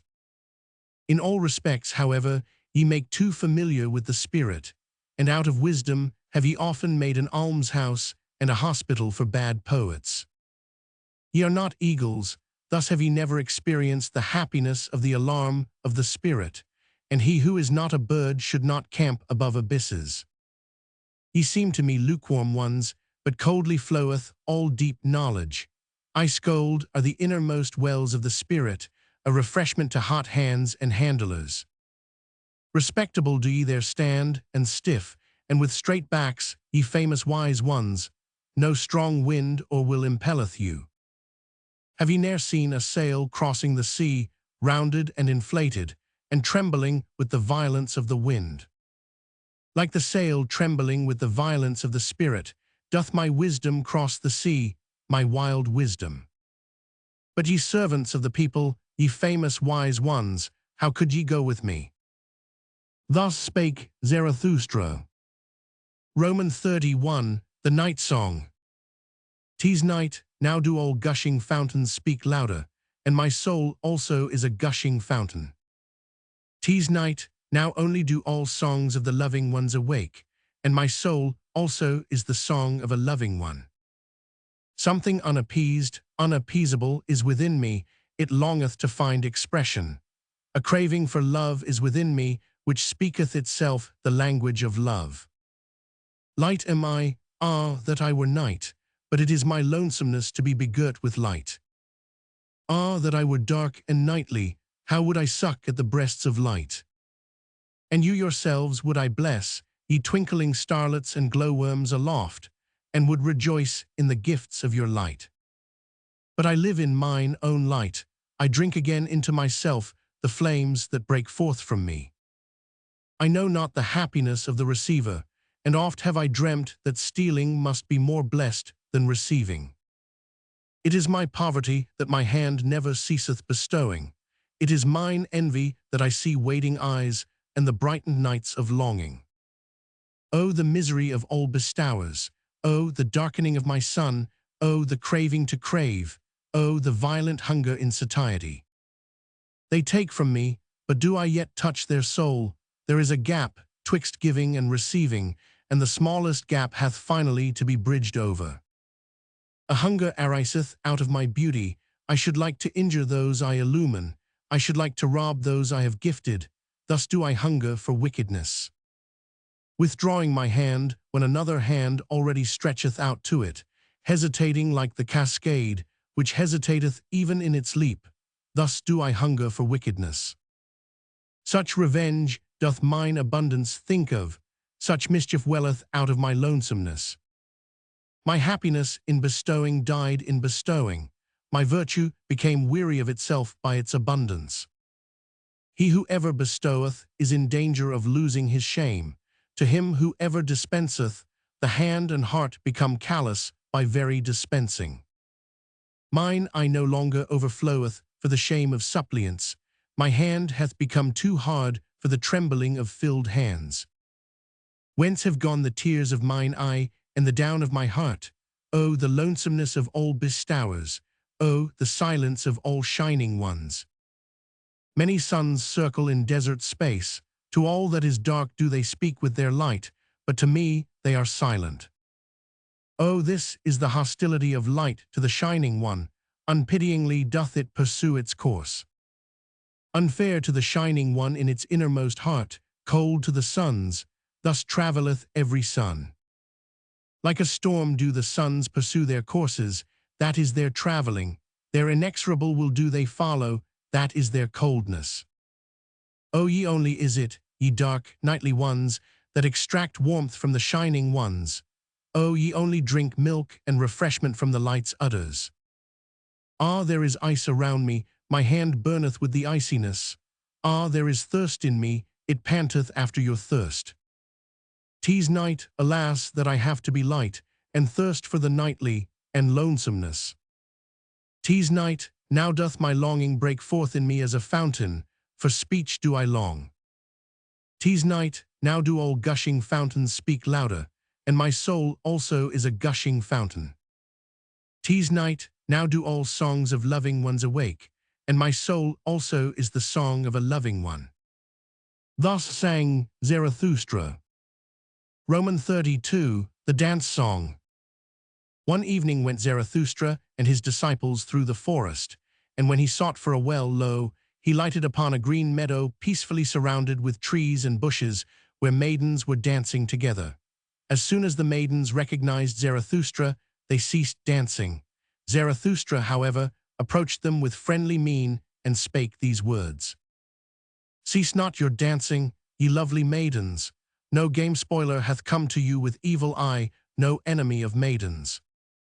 God's advocate am I with the devil. He, however, is the spirit of gravity. How could I, ye light-footed ones, be hostile to divine dances, or to maidens' feet with fine ankles?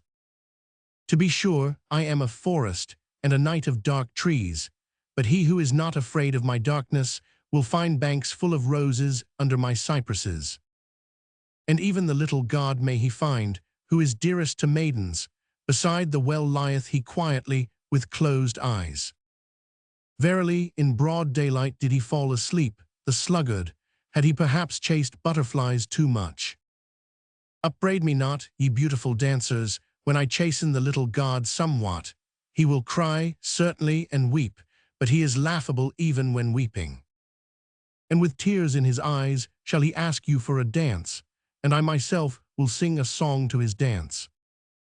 A dance song and satire on the spirit of gravity, my supremest, powerfulest devil, who is said to be Lord of the world. And this is the song that Zarathustra sang when Cupid and the maidens danced together. Of late did I gaze into thine eye, O life, and into the unfathomable did I there seem to sink. But thou pulledst me out with a golden angle, derisively didst thou laugh when I called the unfathomable. Such is the language of all fish, saidst thou, what they do not fathom is unfathomable. But changeable am I only, and wild, and altogether a woman, and no virtuous one. Though I be called by you men the profound one, or the faithful one, the eternal one, the mysterious one. But ye men endow us always with your own virtues, alas, ye virtuous ones. Thus did she laugh, the unbelievable one, but never do I believe her and her laughter, when she speaketh evil of herself. And when I talked face to face with my wild wisdom, she said to me angrily, Thou willest, thou cravest, thou lovest, on that account alone dost thou praise life.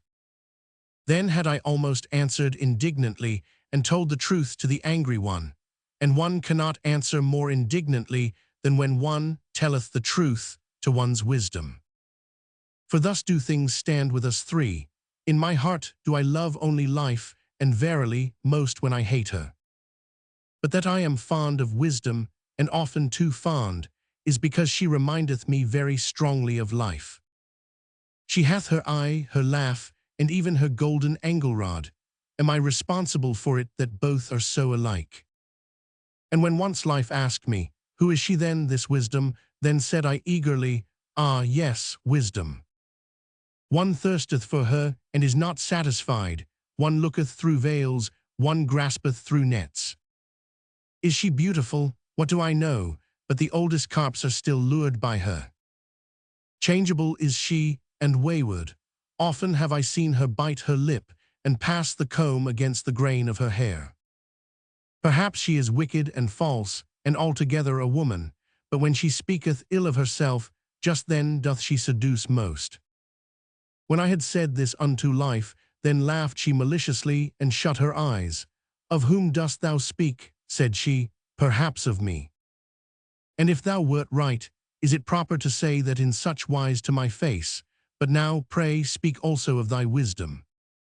Ah, and now hast thou again opened thine eyes, O beloved life, and into the unfathomable have I again seemed to sink. Thus sang Zarathustra, but when the dance was over and the maidens had departed, he became sad. The sun hath been long set, said he at last, the meadow is damp, and from the forest cometh coolness. An unknown presence is about me, and gazeth thoughtfully. What, thou livest still, Zarathustra? Why, wherefore, whereby, whither, where, how, is it not folly still to live? Ah, my friends, the evening is it which thus interrogateth in me. Forgive me my sadness. Evening hath come on, forgive me that evening hath come on. Thus sang Zarathustra. Roman 33, the Grave Song. Yonder is the grave island, the silent isle, yonder also are the graves of my youth, thither will I carry an evergreen wreath of life. Resolving thus in my heart, did I sail o'er the sea. O ye sights and scenes of my youth, O all ye gleams of love, ye divine fleeting gleams, how could ye perish so soon for me? I think of you today as my dead ones. From you, my dearest dead ones, cometh unto me a sweet savour, heart-opening and melting. Verily, it convulseth and openeth the heart of the lone seafarer. Still am I the richest and most to be envied, I the lonesomest one, for I have possessed you, and ye possess me still. Tell me, to whom hath there ever fallen such rosy apples from the tree as have fallen unto me? Still am I your love's heir and heritage, blooming to your memory with many-hued, wild-growing virtues, O ye dearest ones. Ah, we were made to remain nigh unto each other, ye kindly strange marvels, and not like timid birds did ye come to me and my longing, nay, but as trusting ones to a trusting one. Yea, made for faithfulness, like me, and for fond eternities, must I now name you by your faithlessness, ye divine glances and fleeting gleams, no other name have I yet learnt. Verily, too early did ye die for me, ye fugitives, yet did ye not flee from me, nor did I flee from you. Innocent are we to each other in our faithlessness. To kill me did they strangle you, ye singing birds of my hopes. Yea, at you, ye dearest ones, did malice ever shoot its arrows, to hit my heart. And they hit it, because ye were always my dearest, my possession and my possessedness. On that account had ye to die young and far too early. At my most vulnerable point did they shoot the arrow, namely, at you, whose skin is like down, or more like the smile that dieth at a glance. But this word will I say unto mine enemies, what is all manslaughter in comparison with what ye have done unto me? Worse evil did ye do unto me than all manslaughter, the irretrievable did ye take from me. Thus do I speak unto you, mine enemies. Slew ye not my youth's visions and dearest marvels? My playmates took ye from me, the blessed spirits. To their memory do I deposit this wreath and this curse. This curse upon you, mine enemies. Have ye not made mine eternal short, as a tone dieth away in a cold night? Scarcely, as the twinkle of divine eyes, did it come to me as a fleeting gleam. Thus spake once, in a happy hour, my purity, divine shall everything be unto me. Then did ye haunt me with foul phantoms. Ah, whither hath that happy hour now fled? All days shall be holy unto me, so spake once the wisdom of my youth, verily, the language of a joyous wisdom. But then did ye enemies steal my nights, and sold them to sleepless torture. Ah, whither hath that joyous wisdom now fled? Once did I long for happy auspices, then did ye lead an owl monster across my path, an adverse sign. Ah, whither did my tender longing then flee? All loathing did I once vow to renounce, then did ye change my nigh ones and nearest ones into ulcerations. Ah, whither did my noblest vow then flee? As a blind one did I once walk in blessed ways, then did ye cast filth on the blind one's course, and now is he disgusted with the old footpath. And when I performed my hardest task, and celebrated the triumph of my victories, then did ye make those who loved me call out that I then grieved them most. Verily, it was always your doing. Ye embittered to me my best honey and the diligence of my best bees. To my charity have ye ever sent the most impudent beggars. Around my sympathy have ye ever crowded the incurably shameless. Thus have ye wounded the faith of my virtue. And when I offered my holiest as a sacrifice, immediately did your piety put its fatter gifts beside it, so that my holiest suffocated in the fumes of your fat. And once did I want to dance as I had never yet danced, beyond all heavens did I want to dance. Then did ye seduce my favorite minstrel. And now hath he struck up an awful, melancholy air. Alas, he tooted as a mournful horn to mine ear. Murderous minstrel, instrument of evil, most innocent instrument, already did I stand prepared for the best dance, then didst thou slay my rapture with thy tones. Only in the dance do I know how to speak the parable of the highest things, and now hath my grandest parable remained unspoken in my limbs. Unspoken and unrealized hath my highest hope remained, and there have perished for me all the visions and consolations of my youth. How did I ever bear it? How did I survive and surmount such wounds? How did my soul rise again out of those sepulchres?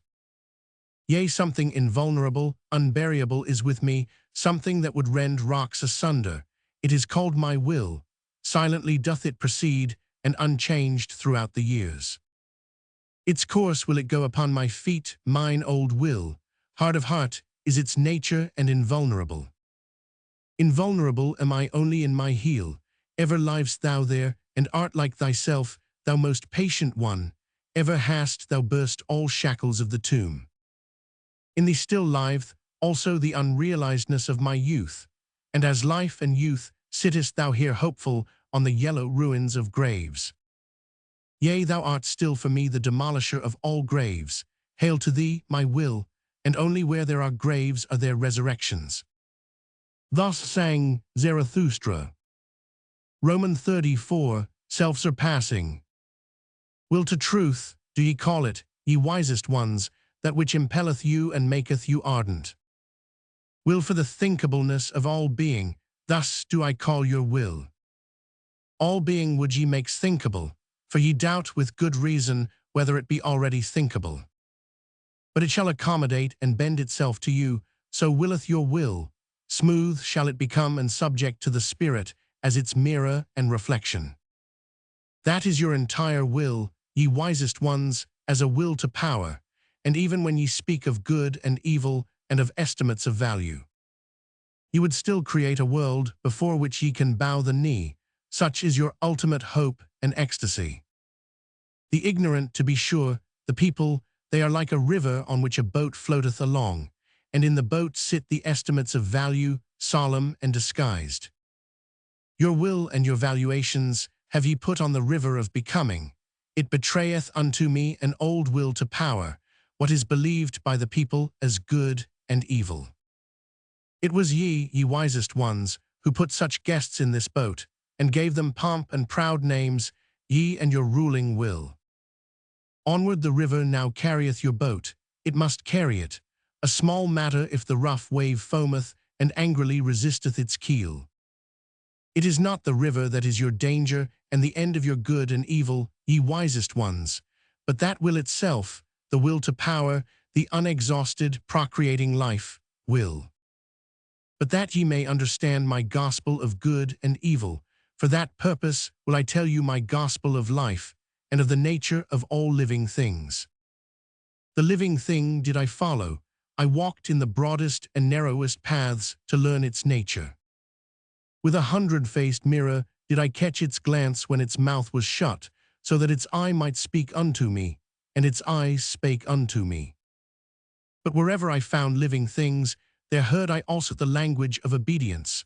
All living things are obeying things. And this heard I secondly, whatever cannot obey itself is commanded, such is the nature of living things. This, however, is the third thing which I heard, namely, that commanding is more difficult than obeying, and not only because the commander beareth the burden of all obeyers, and because this burden readily crusheth him. An attempt and a risk seemed all commanding unto me, and whenever it commandeth, the living thing risketh itself thereby. Yea, even when it commandeth itself, then also must it atone for its commanding. Of its own law must it become the judge and avenger and victim. How doth this happen? So did I ask myself, what persuadeth the living thing to obey and command, and even be obedient in commanding? Hearken now unto my word, ye wisest ones. Test it seriously, whether I have crept into the heart of life itself, and into the roots of its heart. Wherever I found a living thing, there found I will to power, and even in the will of the servant found I the will to be master. That to the stronger the weaker shall serve, thereto persuadeth he his will who would be master over a still weaker one. That delight alone he is unwilling to forgo. And as the lesser surrendereth himself to the greater that he may have delight and power over the least of all, so doth even the greatest surrender himself and staketh life for the sake of power. It is the surrender of the greatest to run risk and danger and play dice for death. And where there is sacrifice and service and love glances, there also is the will to be master. By ways doth the weaker then slink into the fortress, and into the heart of the mightier one, and there stealeth power. And this secret spake life herself unto me. Behold, said she, I am that which must ever surpass itself. To be sure, ye call it will to procreation, or impulse towards a goal, towards the higher, remoter, more manifold, but all that is one and the same secret. Rather would I succumb than disown this one thing, and verily, where there is succumbing and leaf falling, lo, there doth life sacrifice itself for power. That I have to be struggle, and becoming, and purpose, and cross-purpose. Ah, he who divineth my will, divineth well also on what crooked paths it hath to tread. Whatever I create, and however much I love it, soon must I be adverse to it, and to my love, so willeth my will. And even thou, discerning one, art only a path and footstep of my will. Verily, my will to power walketh even on the feet of thy will to truth. He certainly did not hit the truth who shot at it the formula, will to existence, that will doth not exist. For what is not, cannot will, that however which is in existence, how could it still strive for existence? Only where there is life is there also will, not however will to life, but so teach I thee, will to power. Much is reckoned higher than life itself by the living one, but out of the very reckoning speaketh the will to power. Thus did life once teach me, and thereby, ye wisest ones, do I solve you the riddle of your hearts. Verily I say unto you, good and evil which would be everlasting, it doth not exist. Of its own accord must it ever surpass itself anew. With your values and formulae of good and evil, ye exercise power, ye valuing ones, and that is your secret love, and the sparkling, trembling, and overflowing of your souls. But a stronger power groweth out of your values, and a new surpassing, by it breaketh egg and eggshell. And he who hath to be a creator in good and evil, verily, he hath first to be a destroyer, and break values in pieces. Thus doth the greatest evil pertain to the greatest good, that, however, is the creating good. Let us speak thereof, ye wisest ones, even though it be bad. To be silent is worse, all suppressed truths become poisonous. And let everything break up which can break up by our truths, many a house is still to be built. Thus spake Zarathustra. Roman 35, the sublime ones. Calm is the bottom of my sea, who would guess that it hideth droll monsters? Unmoved is my depth, but it sparkleth with swimming enigmas and laughters. A sublime one saw I today, a solemn one, a penitent of the spirit. Oh, how my soul laughed at his ugliness. With upraised breast, and like those who draw in their breath, thus did he stand, the sublime one, and in silence. O'erhung with ugly truths, the spoil of his hunting, and rich in torn raiment, many thorns also hung on him, but I saw no rose. Not yet had he learned laughing and beauty. Gloomy did this hunter return from the forest of knowledge.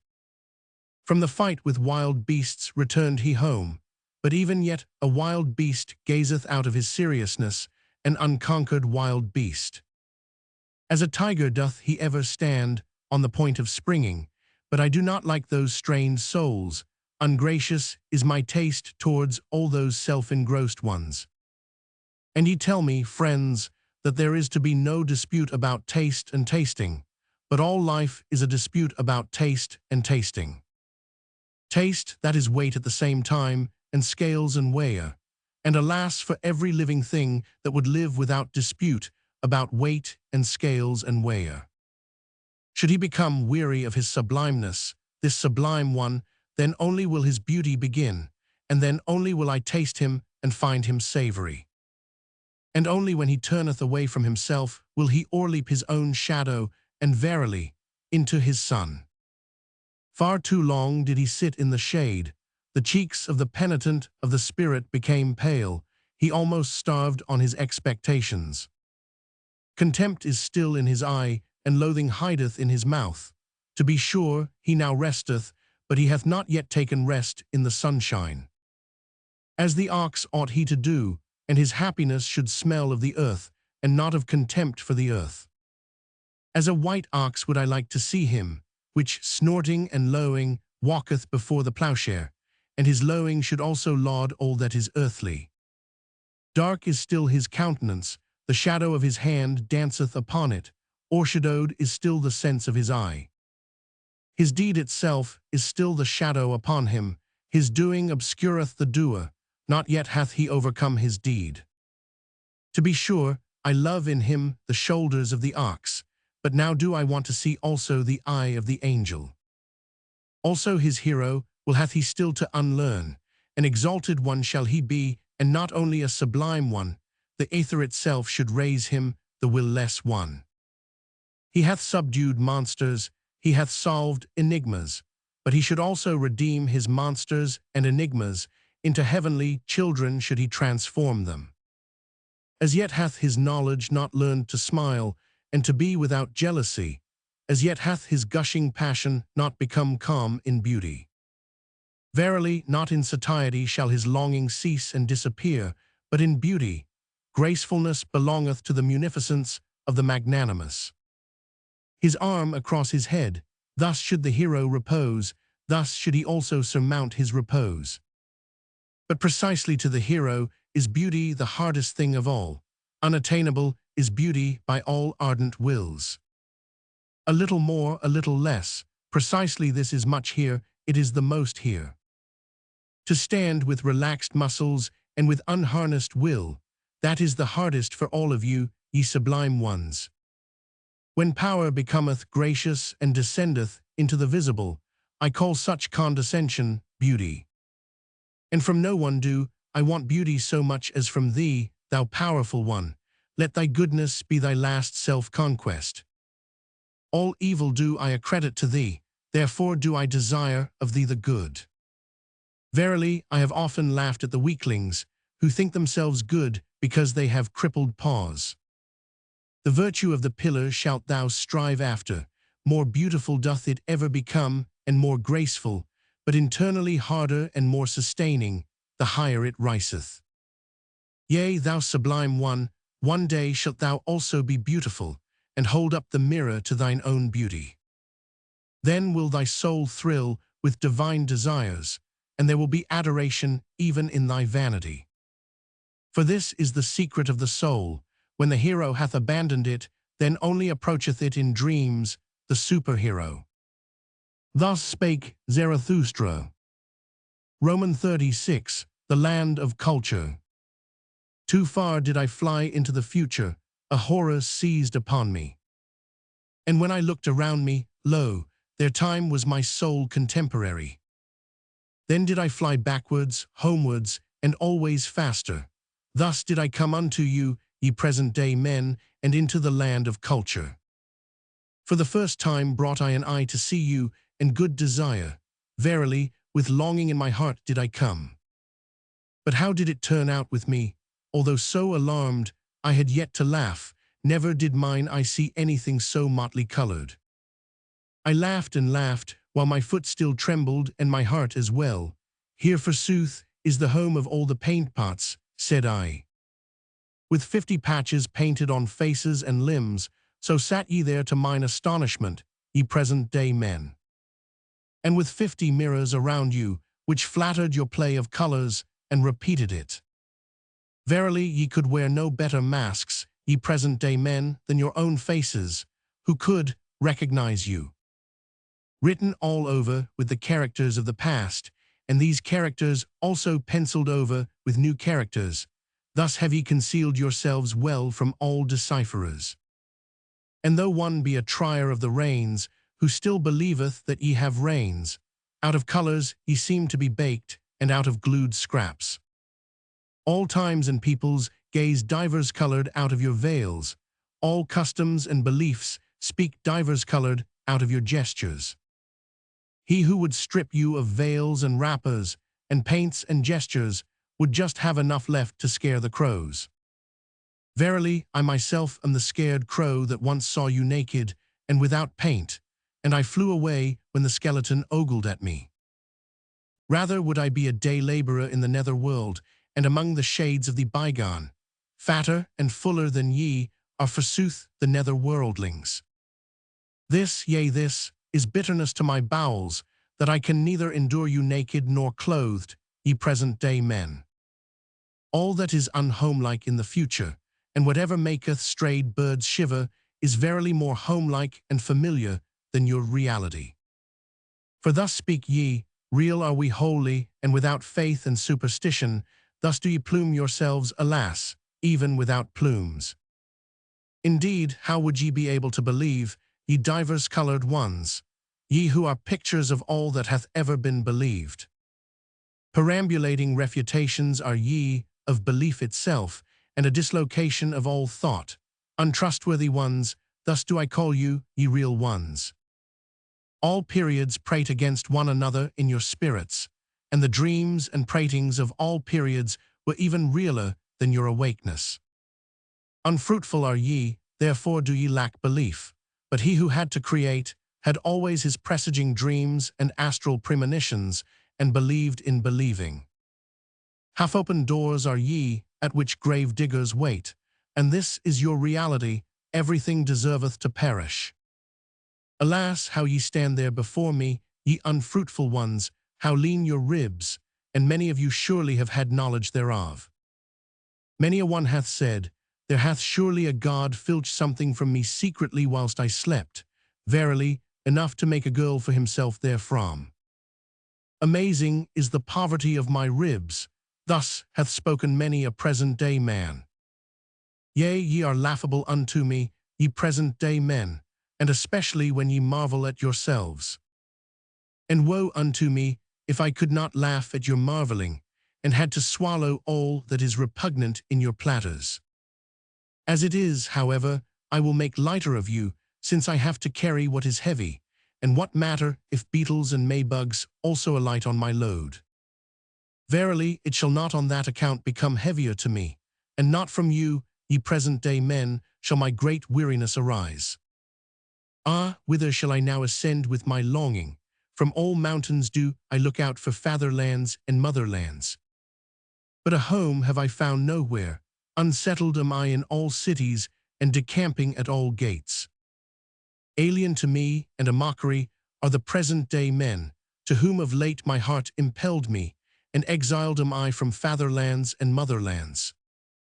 Thus do I love only my children's land, the undiscovered in the remotest sea, for it do I bid my sails search and search. Unto my children will I make amends for being the child of my fathers, and unto all the future for this present day. Thus spake Zarathustra. Roman 37, Immaculate Perception. When yestereve the moon arose, then did I fancy it about to bear a son, so broad and teeming did it lie on the horizon. But it was a liar with its pregnancy, and sooner will I believe in the man in the moon than in the woman. To be sure, little of a man is he also, that timid night-traveller. Verily, with a bad conscience doth he stalk over the roofs. For he is covetous and jealous, the monk in the moon, covetous of the earth and all the joys of lovers. Nay, I like him not, that tomcat on the roofs. Hateful unto me are all that slink around half-closed windows. Piously and silently doth he stalk along on the star carpets, but I like no light-treading human feet, on which not even a spur jingleth. Every honest one's step speaketh, the cat however stealeth along over the ground. Lo, cat-like doth the moon come along, and dishonestly.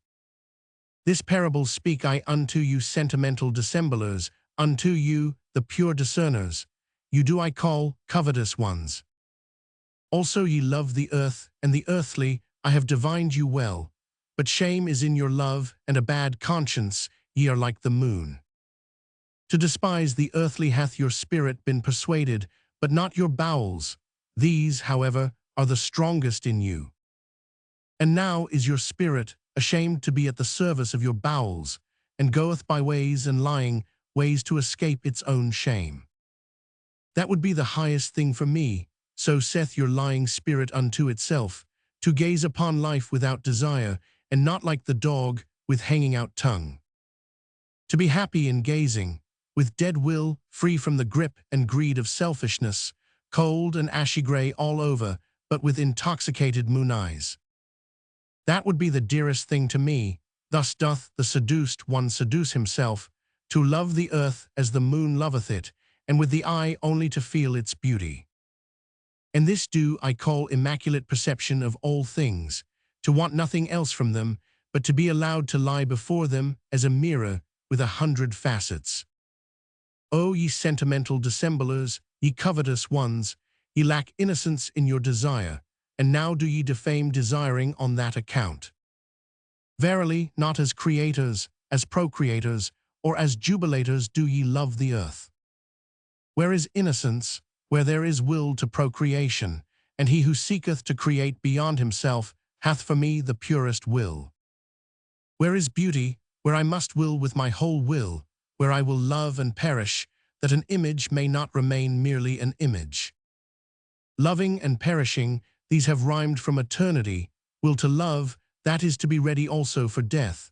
Thus do I speak unto you cowards. But now doth your emasculated ogling profess to be contemplation, and that which can be examined with cowardly eyes is to be christened beautiful, O ye violators of noble names. But it shall be your curse, ye immaculate ones, ye pure discerners, that ye shall never bring forth, even though ye lie broad and teeming on the horizon. Verily, ye fill your mouth with noble words, and we are to believe that your heart overfloweth, ye cozeners. But my words are poor, contemptible, stammering words. Gladly do I pick up what falleth from the table at your repasts. Yet still can I say therewith the truth to dissemblers. Yea, my fish bones, shells, and prickly leaves shall tickle the noses of dissemblers. Bad air is always about you and your repasts. Your lascivious thoughts, your lies, and secrets are indeed in the air. Dare only to believe in yourselves, and in your inward parts. He who doth not believe in himself always lieth. A god's mask have ye hung in front of you, ye pure ones. Into a god's mask hath your execrable coiling snake crawled. Verily ye deceive, ye contemplative ones. Even Zarathustra was once the dupe of your godlike exterior. He did not divine the serpent's coil with which it was stuffed. A god's soul, I once thought I saw playing in your games, ye pure discerners. No better arts did I once dream of than your arts. Serpents, filth, and evil odor, the distance concealed from me, and that a lizard's craft prowled thereabouts lasciviously. But I came nigh unto you, then came to me the day, and now cometh it to you, at an end is the moon's love affair. See there, surprised and pale doth it stand, before the rosy dawn. For already she cometh, the glowing one, her love to the earth cometh. Innocence and creative desire is all solar love. See there how she cometh impatiently over the sea. Do ye not feel the thirst and the hot breath of her love? At the sea would she suck, and drink its depths to her height. Now riseth the desire of the sea with its 1,000 breasts. Kissed and sucked would it be by the thirst of the sun. Vapor would it become, and height, and path of light, and light itself. Verily, like the sun do I love life, and all deep seas. And this meaneth to me knowledge, all that is deep shall ascend to my height. Thus spake Zarathustra. Roman 38, Scholars. When I lay asleep, then did a sheep eat at the ivy wreath on my head. It ate, and said thereby, Zarathustra is no longer a scholar. It said this, and went away clumsily and proudly. A child told it to me. I like to lie here where the children play, beside the ruined wall, among thistles and red poppies. A scholar am I still to the children, and also to the thistles and red poppies. Innocent are they, even in their wickedness. But to the sheep I am no longer a scholar, so willeth my lot, blessings upon it. For this is the truth, I have departed from the house of the scholars, and the door have I also slammed behind me. Too long did my soul sit hungry at their table. Not like them have I got the knack of investigating, as the knack of nut cracking. Freedom do I love, and the air over fresh soil. Rather would I sleep on ox skins than on their honors and dignities. I am too hot and scorched with mine own thought. Often is it ready to take away my breath. Then have I to go into the open air and away from all dusty rooms. But they sit cool in the cool shade. They want in everything to be merely spectators, and they avoid sitting where the sun burneth on the steps. Like those who stand in the street and gape at the passers-by, thus do they also wait and gape at the thoughts which others have thought. Should one lay hold of them, then do they raise a dust like flour sacks, and involuntarily. But who would divine that their dust came from corn and from the yellow delight of the summer fields? When they give themselves out as wise, then do their petty sayings and truths chill me. In their wisdom there is often an odor as if it came from the swamp, and verily, I have even heard the frog croak in it. Clever are they have dexterous fingers. What doth my simplicity pretend to beside their multiplicity? All threading and knitting and weaving do their fingers understand. Thus do they make the hose of the spirit. Good clockworks are they, only be careful to wind them up properly. Then do they indicate the hour without mistake, and make a modest noise thereby. Like millstones do they work, and like pestles, throw only seed corn unto them. They know well how to grind corn small, and make white dust out of it. They keep a sharp eye on one another, and do not trust each other the best. Ingenious in little artifices, they wait for those whose knowledge walketh on lame feet. Like spiders do they wait. I saw them always prepare their poison with precaution, and always did they put glass gloves on their fingers in doing so. They also know how to play with false dice, and so eagerly did I find them playing, that they perspired thereby. We are alien to each other, and their virtues are even more repugnant to my taste than their falsehoods and false dice. And when I lived with them, then did I live above them, therefore did they take a dislike to me. They want to hear nothing of anyone walking above their heads, and so they put wood and earth and rubbish betwixt me and their heads. Thus did they deafen the sound of my tread, and least have I hitherto been heard by the most learned. All mankind's faults and weaknesses did they put betwixt themselves and me. They call it false ceiling in their houses. But nevertheless, I walk with my thoughts above their heads, and even should I walk on mine own errors, still would I be above them and their heads. For men are not equal, so speaketh justice, and what I will they may not will. Thus spake Zarathustra. Roman 39, Poets.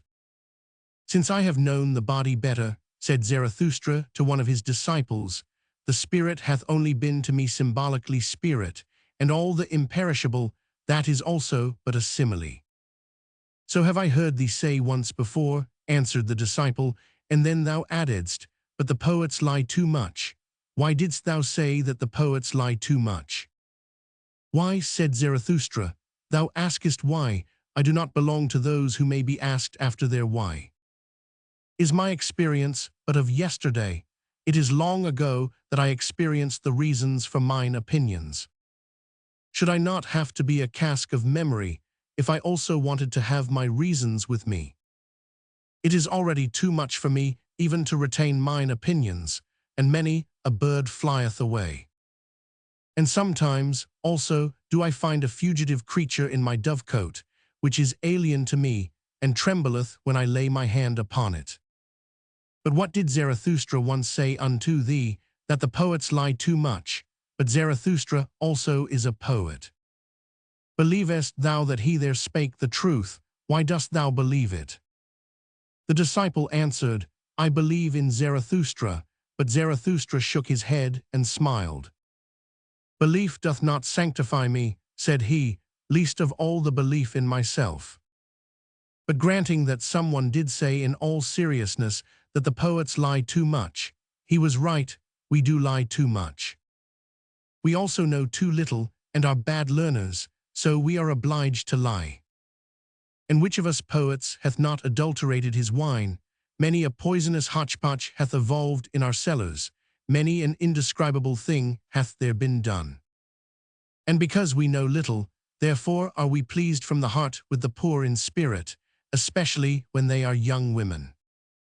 And even of those things are we desirous, which old women tell one another in the evening. This do we call the eternally feminine in us. And as if there were a special secret access to knowledge, which choketh up for those who learn anything, so do we believe in the people and in their wisdom. This, however, do all poets believe, that whoever pricketh up his ears when lying in the grass or on lonely slopes, learneth something of the things that are betwixt heaven and earth.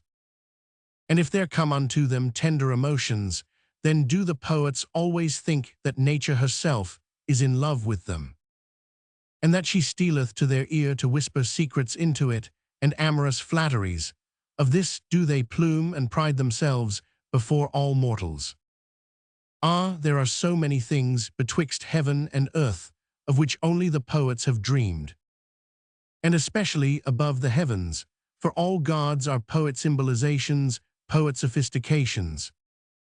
Verily ever are we drawn aloft, that is, to the realm of the clouds, On these do we set our gaudy puppets, and then call them gods and supermen. Are not they light enough for those chairs, all these gods and supermen? Ah, how I am weary of all the inadequate that is insisted on as actual. Ah, how I am weary of the poets. When Zarathustra so spake, his disciple resented it, but was silent.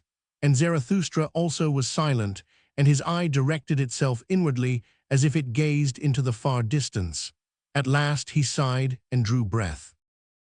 I am of today and heretofore, said he thereupon, but something is in me that is of the morrow, and the day following, and the hereafter. I became weary of the poets, of the old and of the new. Superficial are they all unto me, and shallow seas. They did not think sufficiently into the depth, therefore their feeling did not reach to the bottom. Some sensation of voluptuousness, and some sensation of tedium, these have as yet been their best contemplation. Ghost-breathing and ghost-whisking seemeth to me all the jingle-jangling of their harps. What have they known hitherto of the fervor of tones? They are also not pure enough for me. They all muddle their water that it may seem deep. And fain would they thereby prove themselves reconcilers, but mediaries and mixers are they unto me, and half, and impure. Ah, I cast indeed my net into their sea, and meant to catch good fish, but always did I draw up the head of some ancient god. Thus did the sea give a stone to the hungry one, and they themselves may well originate from the sea. Certainly one findeth pearls in them, thereby they are the more like hard mollusks, and instead of a soul, I have often found in them salt slime. They have learned from the sea also its vanity. Is not the sea the peacock of peacocks? Even before the ugliest of all buffaloes doth it spread out its tail, never doth it tire of its lace fan of silver and silk. Disdainfully doth the buffalo glance thereat, nigh to the sand with its soul, nigher still to the thicket, nighest, however, to the swamp. What is beauty and sea and peacock splendor to it? This parable I speak unto the poets. Verily, their spirit itself is the peacock of peacocks and a sea of vanity. Spectators seeketh the spirit of the poet, should they even be buffaloes. But of this spirit became I weary, and I see the time coming when it will become weary of itself. Yea, changed have I seen the poets, and their glance turned towards themselves. Penitents of the spirit have I seen appearing, they grew out of the poets. Thus spake Zarathustra. Excel great events. There is an isle in the sea, not far from the happy isles of Zarathustra, on which a volcano ever smoketh, of which isle the people, and especially the old women amongst them, say that it is placed as a rock before the gate of the nether world, but that through the volcano itself the narrow way leadeth downwards, which conducteth to this gate. Now about the time that Zarathustra sojourned on the Happy Isles, it happened that a ship anchored at the isle on which standeth the smoking mountain, and the crew went ashore to shoot rabbits. About the noontide hour, however, when the captain and his men were together again, they saw suddenly a man coming towards them through the air, and a voice said distinctly, "It is time, it is the highest time." But when the figure was nearest to them, it flew past quickly, however, like a shadow, in the direction of the volcano. Then did they recognize with the greatest surprise that it was Zarathustra, for they had all seen him before except the captain himself, and they loved him as the people love, in such wise that love and awe were combined in equal degree. "Behold," said the old helmsman, "there goeth Zarathustra to hell." About the same time that these sailors landed on the Fire Isle, there was a rumor that Zarathustra had disappeared, and when his friends were asked about it, they said that he had gone on board a ship by night, without saying whither he was going. Thus there arose some uneasiness. After 3 days, however, there came the story of the ship's crew in addition to this uneasiness, and then did all the people say that the devil had taken Zarathustra. His disciples laughed sure enough at this talk, and one of them said even, "Sooner would I believe that Zarathustra hath taken the devil." But at the bottom of their hearts they were all full of anxiety and longing, so their joy was great when on the 5th day Zarathustra appeared amongst them. And this is the account of Zarathustra's interview with the fire dog. The earth, said he, hath a skin, and this skin hath diseases. One of these diseases, for example, is called man. And another of these diseases is called the fire dog. Concerning him men have greatly deceived themselves, and let themselves be deceived. To fathom this mystery did I go o'er the sea, and I have seen the truth naked, verily, barefooted up to the neck. Now do I know how it is concerning the fire dog, and likewise concerning all the spouting and subversive devils, of which not only old women are afraid. Up with thee, fire dog, out of thy depth, cried I, and confess how deep that depth is, whence cometh that which thou snortest up. Thou drinkest copiously at the sea, that doth thine embittered eloquence betray. In sooth, for a dog of the depth, thou takest thy nourishment too much from the surface.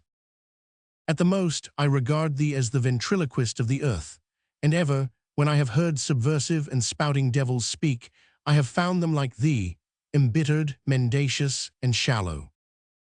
Ye understand how to roar and obscure with ashes, ye are the best braggarts, and have sufficiently learned the art of making dregs boil. Where ye are, there must always be dregs at hand, and much that is spongy, hollow, and compressed, it wanteth to have freedom. Freedom ye all roar most eagerly, but I have unlearned the belief in great events, when there is much roaring and smoke about them. And believe me, friend Hullabaloo, the greatest events are not our noisiest, but our stillest hours. Not around the inventors of new noise, but around the inventors of new values, doth the world revolve. Inaudibly it revolveth. And just own to it, little had ever taken place when thy noise and smoke passed away. What, if a city did become a mummy, and a statue lay in the mud? And this do I say also to the authors of statues. It is certainly the greatest folly to throw salt into the sea, and statues into the mud. In the mud of your contempt lay the statue, but it is just its law that out of contempt, its life and living beauty grow again. With diviner features doth it now arise, seducing by its suffering, and verily, it will yet thank you for o'erthrowing it, ye subverters. This counsel, however, do I counsel to kings and churches, and to all that is weak with age or virtue, let yourselves be o'erthrown, that ye may again come to life, and that virtue may come to you. Thus spake I before the fire dog. Then did he interrupt me sullenly and asked, Church, what is that? Church, answered I, that is a kind of state, and indeed the most mendacious. But remain quiet, thou dissembling dog, thou surely knowest thine own species best. Like thyself, the state is a dissembling dog. Like thee doth it like to speak with smoke and roaring, to make believe like thee, that it speaketh out of the heart of things. For it seeketh by all means to be the most important creature on earth, the state, and people think it so. When I had said this, the fire dog acted as if mad with envy. What, cried he, the most important creature on earth, and people think it so? And so much vapor and terrible voices came out of his throat that I thought he would choke with vexation and envy. At last he became calmer, and his panting subsided. As soon, however, as he was quiet, I said laughingly, Thou art angry, fire dog, so I am in the right about thee. And that I may also maintain the right, hear the story of another fire dog. He speaketh actually out of the heart of the earth. Gold doth his breath exhale, and golden rain, so doth his heart desire. What are ashes and smoke and hot dregs to him? Laughter flitteth from him like a variegated cloud. Adverse is he to thy gargling and spewing and grips in the bowels. The gold, however, and the laughter, these doth he take out of the heart of the earth, for that thou mayst know it, the heart of the earth is of gold. When the fire dog heard this, he could no longer endure to listen to me. Abashed did he draw in his tail, said bow wow, in a cowed voice, and crept down into his cave. Thus told Zarathustra. His disciples, however, hardly listened to him, so great was their eagerness to tell him about the sailors, the rabbits, and the flying man. What am I to think of it? Said Zarathustra, Am I indeed a ghost? But it may have been my shadow. Ye have surely heard something of the wanderer and his shadow. One thing, however, is certain. I must keep a tighter hold of it, otherwise it will spoil my reputation. And once more Zarathustra shook his head and wondered. What am I to think of it? Said he once more. Why did the ghost cry, it is time, it is the highest time?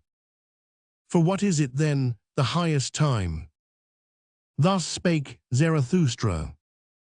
Roman 41, the soothsayer. And I saw a great sadness come over mankind, the best turned weary of their works. A doctrine appeared, a faith ran beside it, all is empty, all is alike, all hath been. And from all hills there re-echoed, all is empty, all is alike, all hath been. To be sure we have harvested, but why have all our fruits become rotten and brown? What was it fell last night from the evil moon? In vain was all our labor, poison hath our wine become, the evil eye hath singed yellow our fields and hearts. Arid have we all become, and fire falling upon us, then do we turn dust like ashes, yea, the fire itself have we made hoary. All our fountains have dried up, even the sea hath receded, all the ground trieth to gape, but the depth will not swallow. Alas, where is there still a sea in which one could be drowned? So soundeth our plaint across shallow swamps. Verily, even for dying have we become too weary, now do we keep awake and live on in sepulchres. Thus did Zarathustra hear a soothsayer speak, and the foreboding touched his heart and transformed him. Sorrowfully did he go about, and wearily, and he became like unto those of whom the soothsayer had spoken. Verily, said he unto his disciples, a little while, and there cometh the long twilight. Alas, how shall I preserve my light through it? That it may not smother in this sorrowfulness, to remoter worlds shall it be a light, and also to remotest nights. Thus did Zarathustra go about grieved in his heart, and for 3 days he did not take any meat or drink. He had no rest, and lost his speech. At last it came to pass that he fell into a deep sleep. His disciples, however, sat around him in long night watches, and waited anxiously to see if he would awake, and speak again, and recover from his affliction. And this is the discourse that Zarathustra spake when he awoke. His voice, however, came unto his disciples as from afar. Hear, I pray you, the dream that I dreamed, my friends, and help me to divine its meaning. A riddle is it still unto me, this dream, the meaning is hidden in it and encaged, and doth not yet fly above it on free pinions. All life had I renounced, so I dreamed. Night watchman and grave guardian had I become, aloft, in the lone mountain fortress of death. There did I guard his coffins, full stood the musty vaults of those trophies of victory. Out of glass coffins did vanquished life gaze upon me. The odor of dust-covered eternities did I breathe, sultry and dust-covered lay my soul, and who could have aired his soul there? Brightness of midnight was ever around me, lonesomeness cowered beside her, and as a third, death-rattle stillness, the worst of my female friends. Keys did I carry, the rustiest of all keys, and I knew how to open with them the most creaking of all gates. Like a bitterly angry croaking ran the sound through the long corridors when the leaves of the gate opened. Ungraciously did this bird cry, unwillingly was it awakened. But more frightful even, and more heart-strangling was it, when it again became silent and still all around, and I alone sat in that malignant silence. Thus did time pass with me, and slip by, if time there still was, what do I know thereof? But at last there happened that which awoke me. Thrice did their peals at the gate like thunders, thrice did the vaults resound and howl again, then did I go to the gate. Alpa, cried I, who carrieth his ashes unto the mountain, Alpa, Alpa, who carrieth his ashes unto the mountain. And I pressed the key, and pulled at the gate, and exerted myself, but not a finger's breadth was it yet open. Then did a roaring wind tear the folds apart, whistling, whizzing, and piercing, it threw unto me a black coffin. And in the roaring and whistling and whizzing the coffin burst up, and spouted out 1,000 peals of laughter. And 1,000 caricatures of children, angels, owls, fools, and child-sized butterflies laughed and mocked, and roared at me. Fearfully was I terrified thereby, it prostrated me, and I cried with horror as I ne'er cried before. But mine own crying awoke me, and I came to myself. Thus did Zarathustra relate his dream, and then was silent, for as yet he knew not the interpretation thereof. But the disciple whom he loved most arose quickly, seized Zarathustra's hand, and said, Thy life itself interpreteth unto us this dream, O Zarathustra. Art thou not thyself the wind, with shrill whistling, which bursteth open the gates of the fortress of death? Art thou not thyself the coffin full of many-hued malices and angel caricatures of life? Verily, like 1,000 peals of children's laughter cometh Zarathustra into all sepulchres, laughing at those night watchmen and grave guardians, and whoever else rattleth with sinister keys. With thy laughter wilt thou frighten and prostrate them, fainting and recovering will demonstrate thy power over them. And when the long twilight cometh, and the mortal weariness, even then wilt thou not disappear from our firmament, thou advocate of life. New stars hast thou made us see, and new nocturnal glories. Verily, laughter itself hast thou spread out over us like a many-hued canopy. Now will children's laughter ever from coffins flow, now will a strong wind ever come victoriously unto all mortal weariness. Of this thou art thyself the pledge and the prophet. Verily, they themselves didst thou dream, thine enemies, that was thy sourced dream. But as thou awokest from them and camest to thyself, so shall they awaken from themselves, and come unto thee. Thus spake the disciple, and all the others then thronged around Zarathustra, grasped him by the hands, and tried to persuade him to leave his bed and his sadness, and return unto them. Zarathustra, however, sat upright on his couch, with an absent look. Like one returning from long foreign sojourn did he look on his disciples, and examine their features, but still he knew them not. When, however, they raised him, and set him upon his feet, behold, all on a sudden his eye changed. He understood everything that had happened, stroked his beard, and said with a strong voice, Well, this hath just its time, but see to it, my disciples, that we have a good repast, and without delay. Thus do I mean to make amends for bad dreams. The soothsayer, however, shall eat and drink at my side, and verily, I will yet show him a sea in which he can drown himself. Thus spake Zarathustra. Then did he gaze long into the face of the disciple who had been the dream interpreter, and shook his head. Roman 42, Redemption. When Zarathustra went one day over the great bridge, then did the cripples and beggars surround him, and a hunchback spake thus unto him. Behold, Zarathustra, even the people learn from thee, and acquire faith in thy teaching. But for them to believe fully in thee, one thing is still needful. Thou must first of all convince us cripples. Here hast thou now a fine selection, and verily an opportunity with more than one forelock. The blind canst thou heal, and make the lame run, and from him who hath too much behind, couldst thou well, also, take away a little. That, I think, would be the right method to make the cripples believe in Zarathustra. Zarathustra, however, answered thus unto him who so spake, When one taketh his hump from the hunchback, then doth one take from him his spirit, so do the people teach. And when one giveth the blind man eyes, then doth he see too many bad things on the earth, so that he curseth him who healed him. He, however, who maketh the lame man run, inflicteth upon him the greatest injury, for hardly can he run, when his vices run away with him, so do the people teach concerning cripples. And why should not Zarathustra also learn from the people, when the people learn from Zarathustra? It is, however, the smallest thing unto me since I have been amongst men, to see one person lacking an eye, another an ear, and a third a leg, and that others have lost the tongue, or the nose, or the head.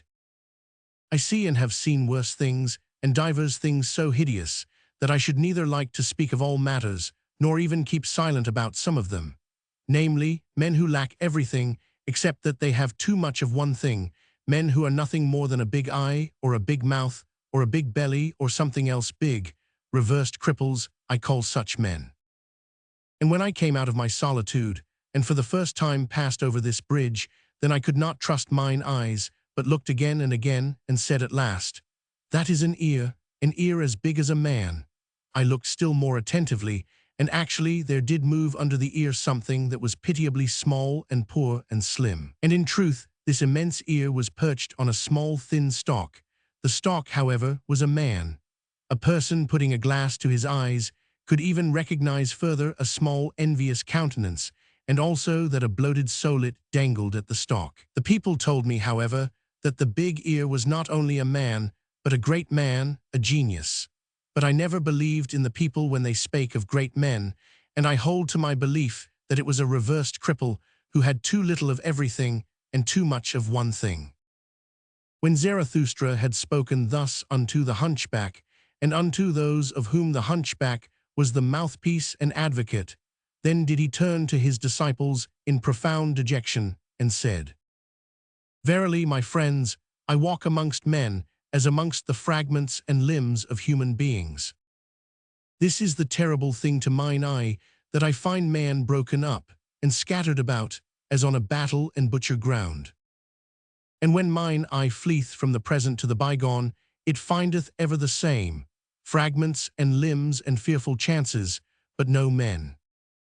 The present and the bygone upon earth, my friends, that is my most unbearable trouble, and I should not know how to live if I were not a seer of what is to come.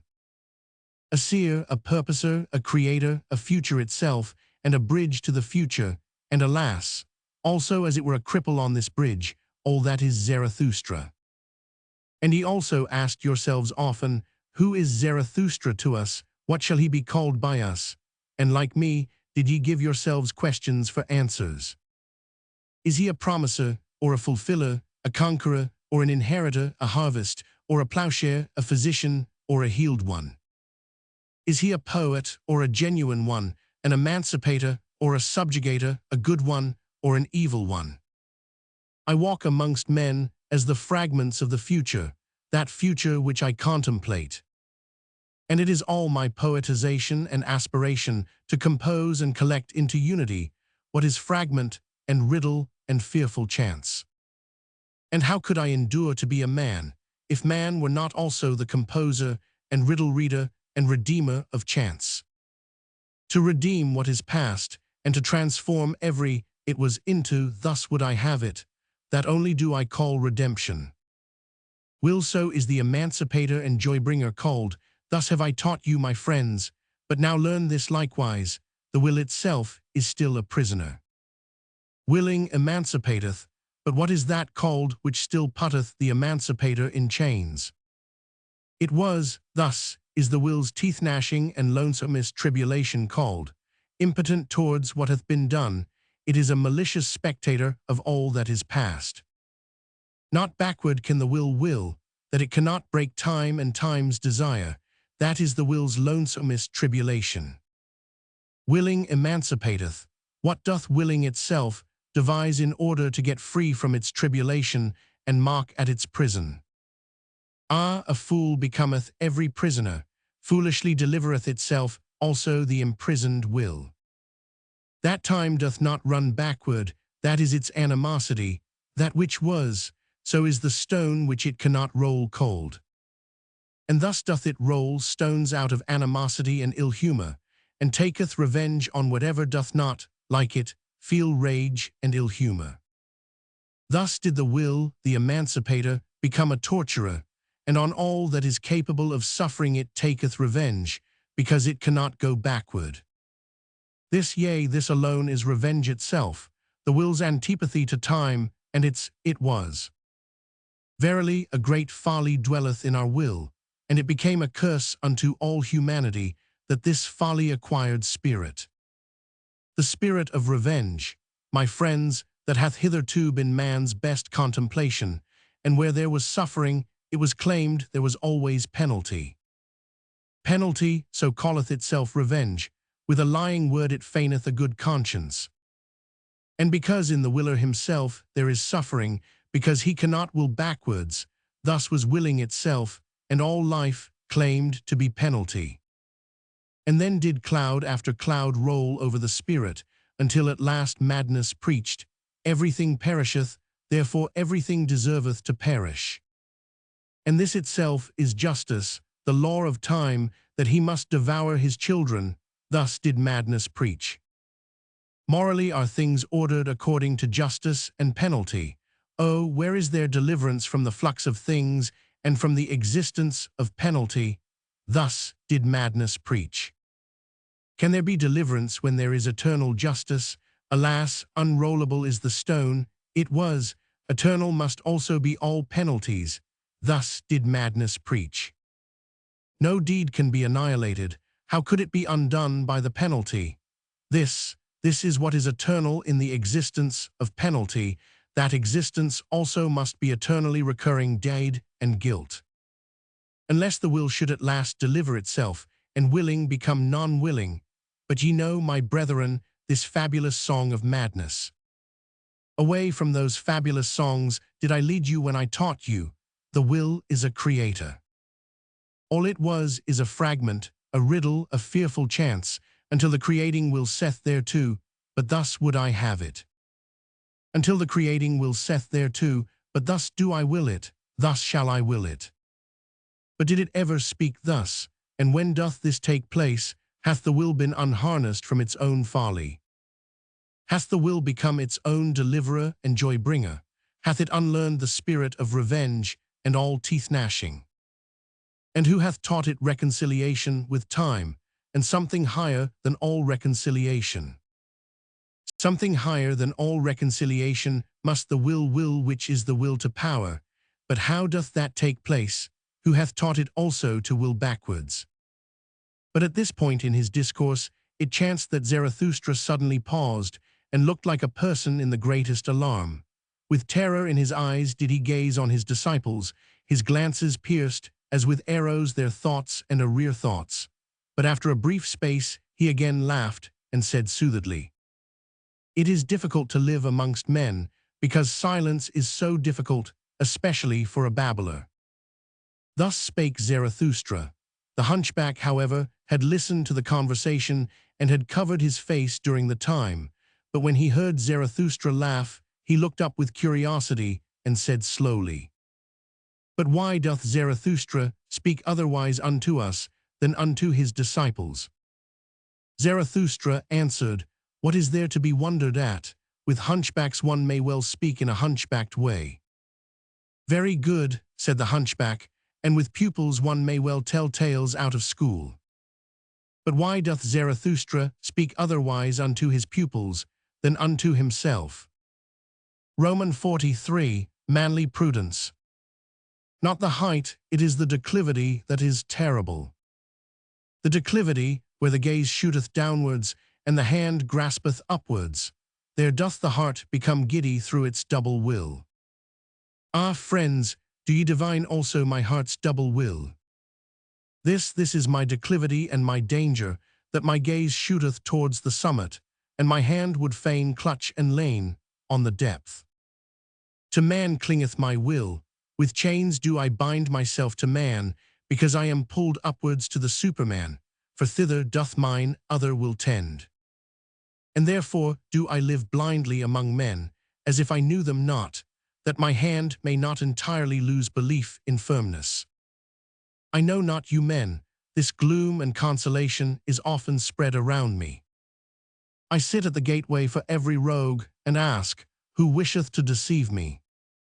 This is my first manly prudence, that I allow myself to be deceived, so as not to be on my guard against deceivers. Ah, if I were on my guard against man, how could man be an anchor to my ball? Too easily would I be pulled upwards and away. This providence is over my fate, that I have to be without foresight. And he who would not languish amongst men must learn to drink out of all glasses, and he who would keep clean amongst men must know how to wash himself even with dirty water.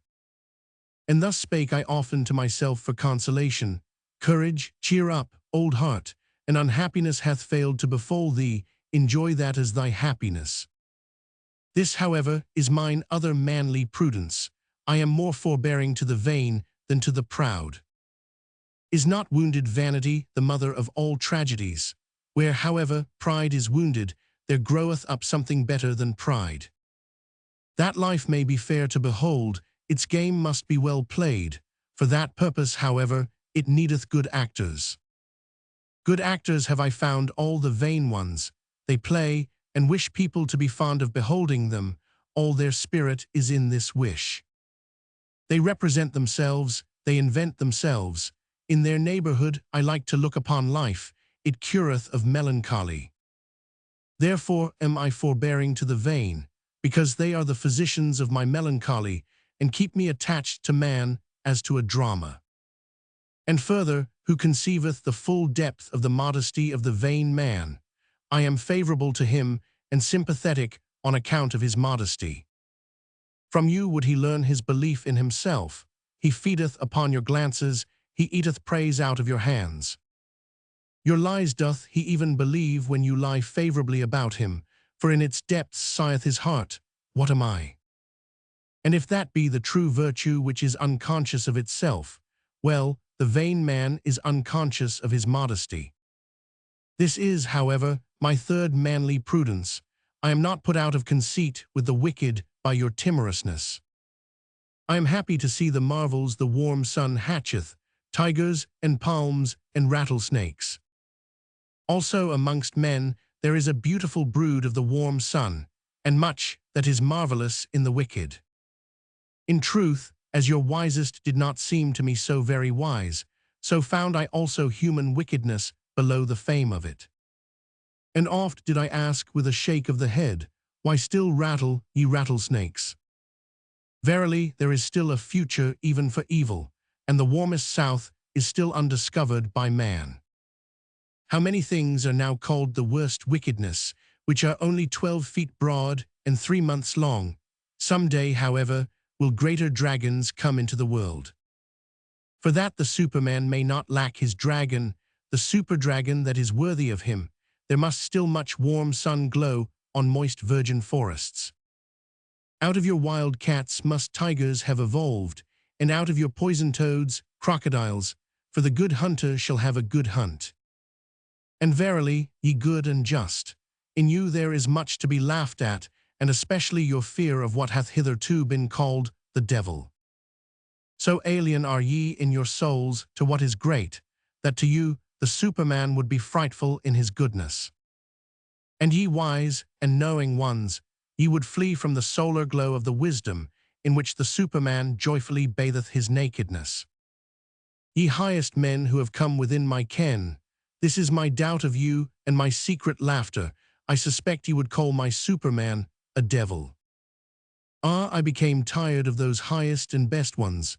From their height did I long to be up, out, and away to the Superman. A horror came over me when I saw those best ones naked. Then there grew for me the pinions to soar away into distant futures. Into more distant futures, into more southern souths than ever artist dreamed of, thither where gods are ashamed of all clothes. But disguised do I want to see you, ye neighbors and fellow men, and well attired and vain and estimable, as the good and just. And disguised will I myself sit amongst you, that I may mistake you and myself, for that is my last manly prudence. Thus spake Zarathustra. Roman 44, the stillest hour. What hath happened unto me, my friends? Ye see me troubled, driven forth, unwillingly obedient, ready to go, alas, to go away from you. Yea, once more must Zarathustra retire to his solitude, but unjoyously this time doth the bear go back to his cave. What hath happened unto me? Who ordereth this? Ah, mine angry mistress wisheth it so. She spake unto me. Have I ever named her name to you? Yesterday towards evening there spake unto me my stillest hour. That is the name of my terrible mistress. And thus did it happen, for everything must I tell you, that your heart may not harden against the suddenly departing one. Do ye know the terror of him who falleth asleep? To the very toes he is terrified, because the ground giveth way under him, and the dream beginneth. This do I speak unto you in parable. Yesterday at the stillest hour did the ground give way under me, the dream began. The hour hand moved on, the timepiece of my life drew breath. Never did I hear such stillness around me, so that my heart was terrified. Then was there spoken unto me without voice, Thou knowest it, Zarathustra.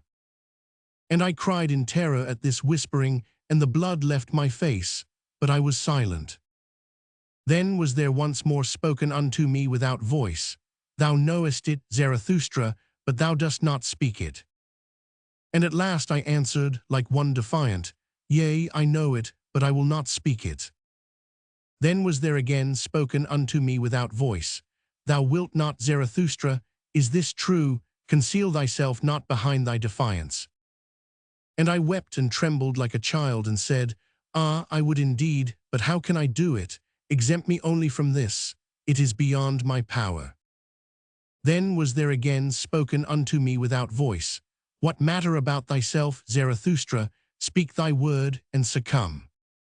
And I answered, Ah, is it my word? Who am I? I await the worthier one, I am not worthy even to succumb by it. Then was there again spoken unto me without voice, What matter about thyself? Thou art not yet humble enough for me, humility hath the hardest skin. And I answered, What hath not the skin of my humility endured? At the foot of my height do I dwell, how high are my summits, no one hath yet told me, but well do I know my valleys. Then was there again spoken unto me without voice, O Zarathustra, he who hath to remove mountains removeth also valleys and plains. And I answered, As yet hath my word not removed mountains, and what I have spoken hath not reached man. I went, indeed, unto men, but not yet have I attained unto them. Then was there again spoken unto me without voice, What knowest thou thereof? The dew falleth on the grass when the night is most silent.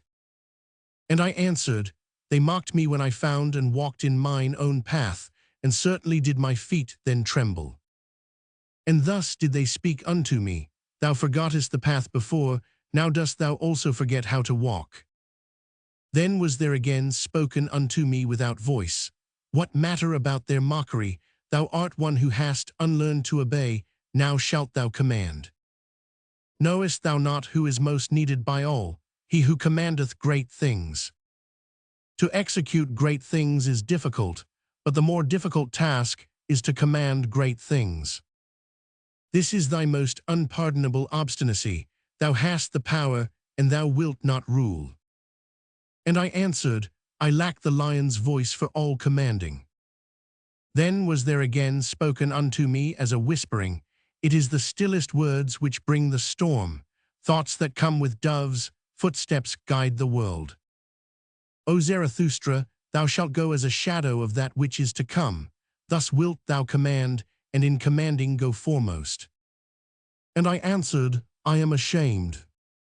Then was there again spoken unto me without voice, Thou must yet become a child, and be without shame. The pride of youth is still upon thee, late hast thou become young, but he who would become a child must surmount even his youth. And I considered a long while and trembled. At last, however, did I say what I had said at first, I will not. Then did a laughing take place all around me. Alas, how that laughing lacerated my bowels and cut into my heart. And there was spoken unto me for the last time, O Zarathustra, thy fruits are ripe, but thou art not ripe for thy fruits. So must thou go again into solitude, for thou shalt yet become mellow. And again was there a laughing, and it fled. Then did it become still around me, as with a double stillness. I lay, however, on the ground, and the sweat flowed from my limbs. Now have ye heard all, and why I have to return into my solitude. Nothing have I kept hidden from you, my friends. But even this have ye heard from me, who is still the most reserved of men, and will be so. Ah, my friends, I should have something more to say unto you. I should have something more to give unto you. Why do I not give it? Am I then a niggard? When, however, Zarathustra had spoken these words, the violence of his pain and a sense of the nearness of his departure from his friends came over him, so that he wept aloud, and no one knew how to console him. In the night, however, he went away alone and left his friends. Third part. Ye look aloft when ye long for exaltation, and I look downward because I am exalted. Who among you can at the same time laugh and be exalted? He who climbeth on the highest mountains laugheth at all tragic plays and tragic realities. Zarathustra, I, reading and writing. Roman 45, The Wanderer. Then, when it was about midnight, Zarathustra went his way over the ridge of the isle, that he might arrive early in the morning at the other coast, because there he meant to embark. For there was a good roadstead there, in which foreign ships also liked to anchor.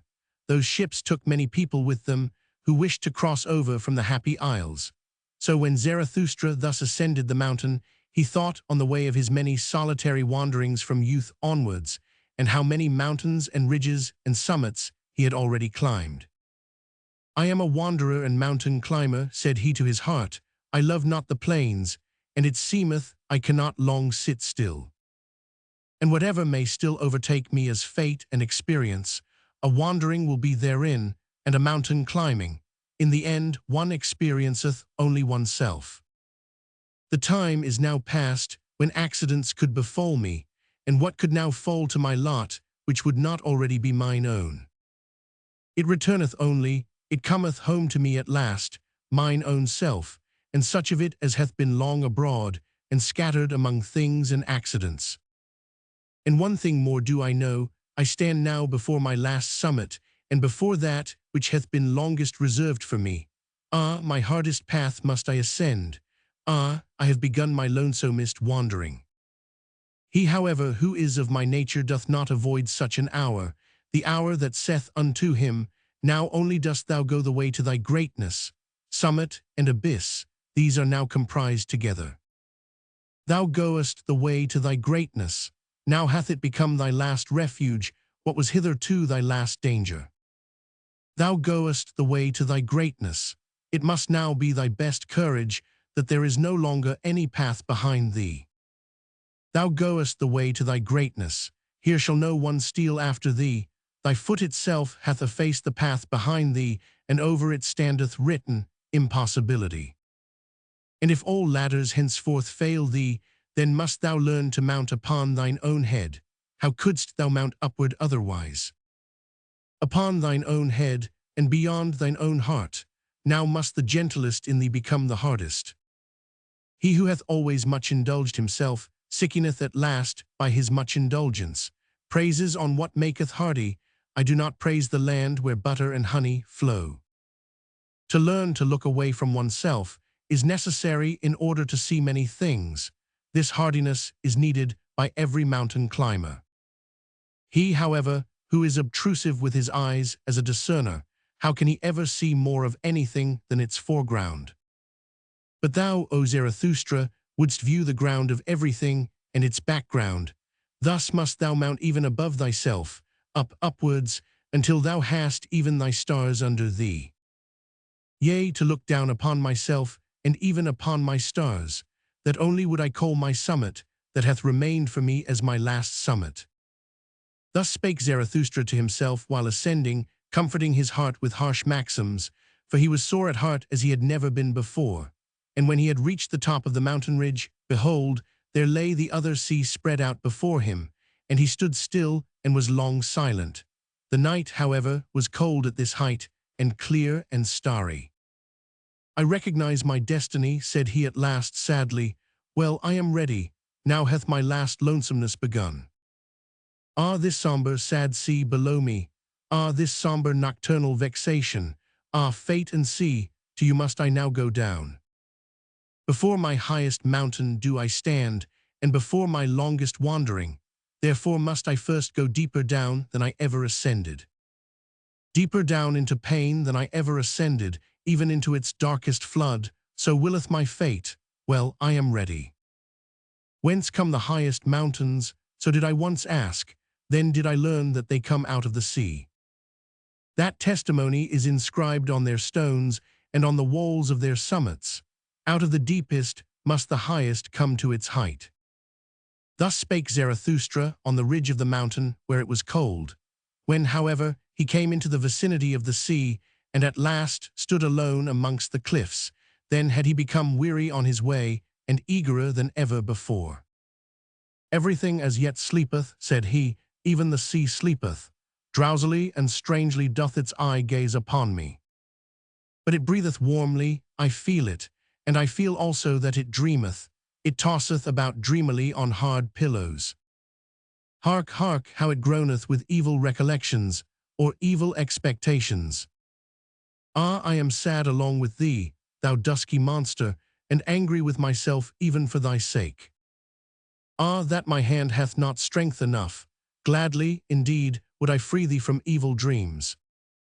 And while Zarathustra thus spake, he laughed at himself with melancholy and bitterness. What, Zarathustra, said he, wilt thou even sing consolation to the sea? Ah, thou amiable fool, Zarathustra, thou too blindly confiding one, but thus hast thou ever been, ever hast thou approached confidently all that is terrible. Every monster wouldst thou caress, a whiff of warm breath, a little soft tuft on its pole, and immediately wert thou ready to love and lure it. Love is the danger of the lonesomest one, love to anything, if it only live. Laughable, verily, is my folly and my modesty in love. Thus spake Zarathustra, and laughed thereby a second time. Then, however, he thought of his abandoned friends, and as if he had done them a wrong with his thoughts, he upbraided himself because of his thoughts. And forthwith it came to pass that the laugher wept. With anger and longing wept Zarathustra bitterly. Roman 46, the vision and the enigma. When it got abroad among the sailors that Zarathustra was on board the ship, for a man who came from the Happy Isles had gone on board along with him, there was great curiosity and expectation. But Zarathustra kept silent for 2 days, and was cold and deaf with sadness, so that he neither answered looks nor questions. On the evening of the second day, however, he again opened his ears, though he still kept silent, for there were many curious and dangerous things to be heard on board the ship, which came from afar and was to go still further. Zarathustra, however, was fond of all those who make distant voyages and disliked to live without danger. And behold, when listening, his own tongue was at last loosened, and the ice of his heart broke. Then did he begin to speak thus.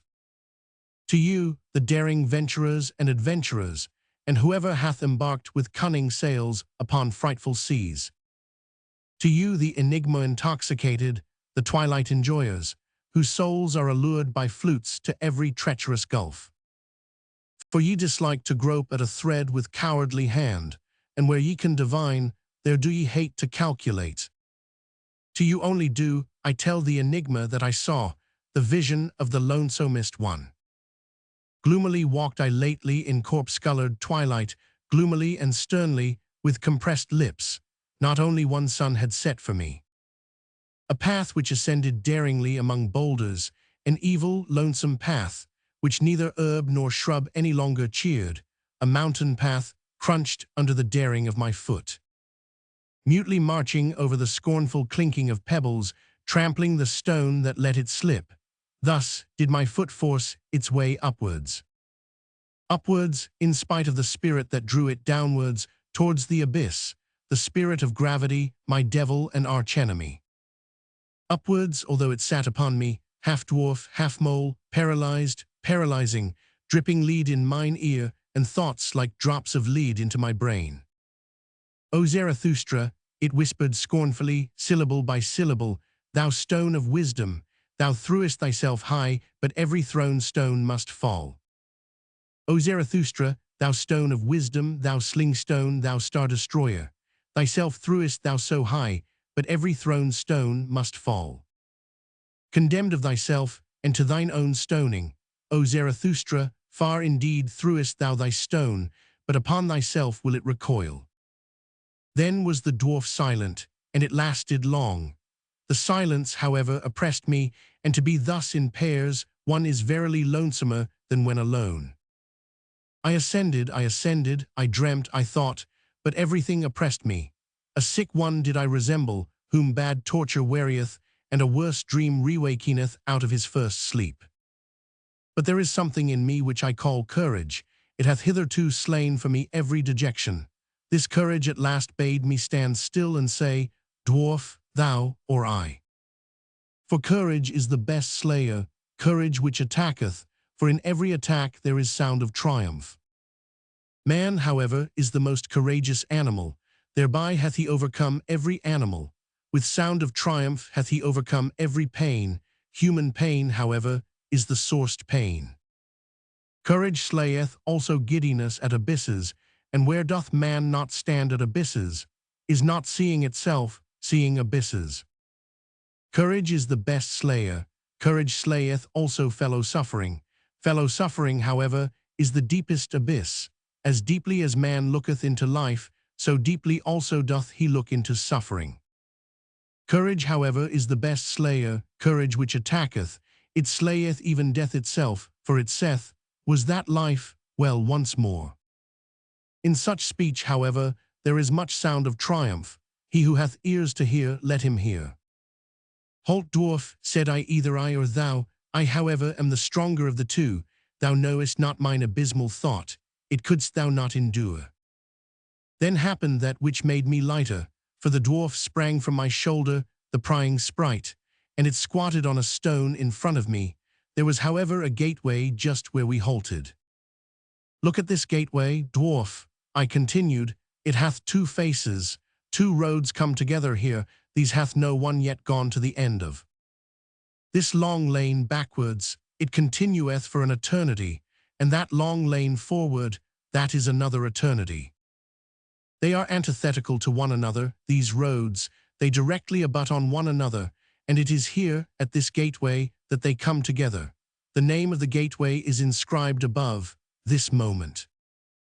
But should one follow them further, and ever further and further on, thinkest thou, dwarf, that these roads would be eternally antithetical?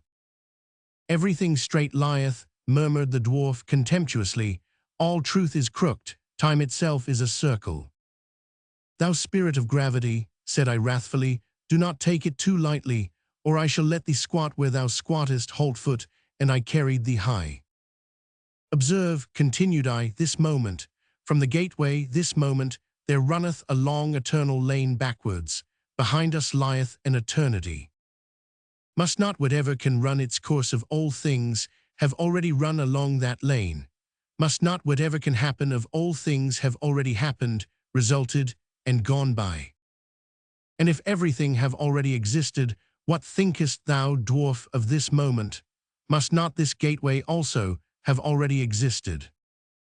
And are not all things closely bound together in such wise that this moment draweth all coming things after it, consequently itself also? For whatever can run its course of all things, also in this long lane outward, must it once more run. And this slow spider which creepeth in the moonlight, and this moonlight itself, and thou and I in this gateway whispering together, whispering of eternal things, must we not all have already existed? And must we not return and run in that other lane out before us, that long weird lane, must we not eternally return? Thus did I speak, and always more softly, for I was afraid of mine own thoughts and arrear thoughts. Then, suddenly did I hear a dog howl near me. Had I ever heard a dog howl thus? My thoughts ran back, yes, when I was a child in my most distant childhood. Then did I hear a dog howl thus, and saw it also, with hair bristling, its head upwards, trembling in the stillest midnight, when even dogs believe in ghosts. So that it excited my commiseration, for just then went the full moon, silent as death, over the house. Just then did it stand still, a glowing globe, at rest on the flat roof, as if on someone's property. Thereby had the dog been terrified, for dogs believe in thieves and ghosts, and when I again heard such howling, then did it excite my commiseration once more. Where was now the dwarf, and the gateway, and the spider, and all the whispering? Had I dreamt, had I awakened? Twixt rugged rocks did I suddenly stand alone, dreary in the dreariest moonlight. But there lay a man, and there, The dog leaping, bristling, whining, now did it see me coming, then did it howl again, then did it cry. Had I ever heard a dog cry so for help? And verily, what I saw, the like had I never seen. A young shepherd did I see, writhing, choking, quivering, with distorted countenance, and with a heavy black serpent hanging out of his mouth. Had I ever seen so much loathing and pale horror on one countenance?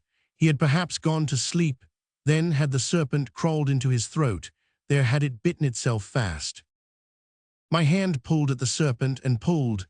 In vain, I failed to pull the serpent out of his throat. Then there cried out of me, "Bite, bite.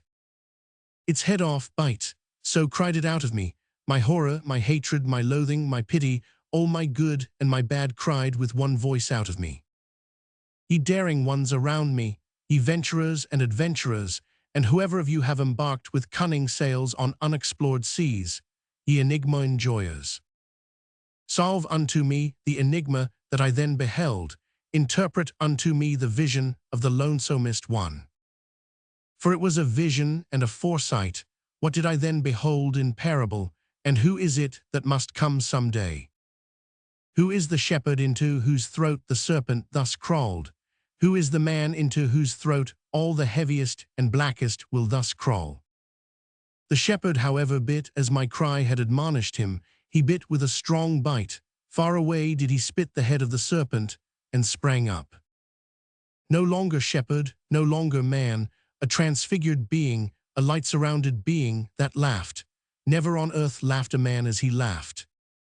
O my brethren, I heard a laughter which was no human laughter, and now gnaweth a thirst at me, a longing that is never allayed. My longing for that laughter gnaweth at me. Oh, how can I still endure to live, and how could I endure to die at present?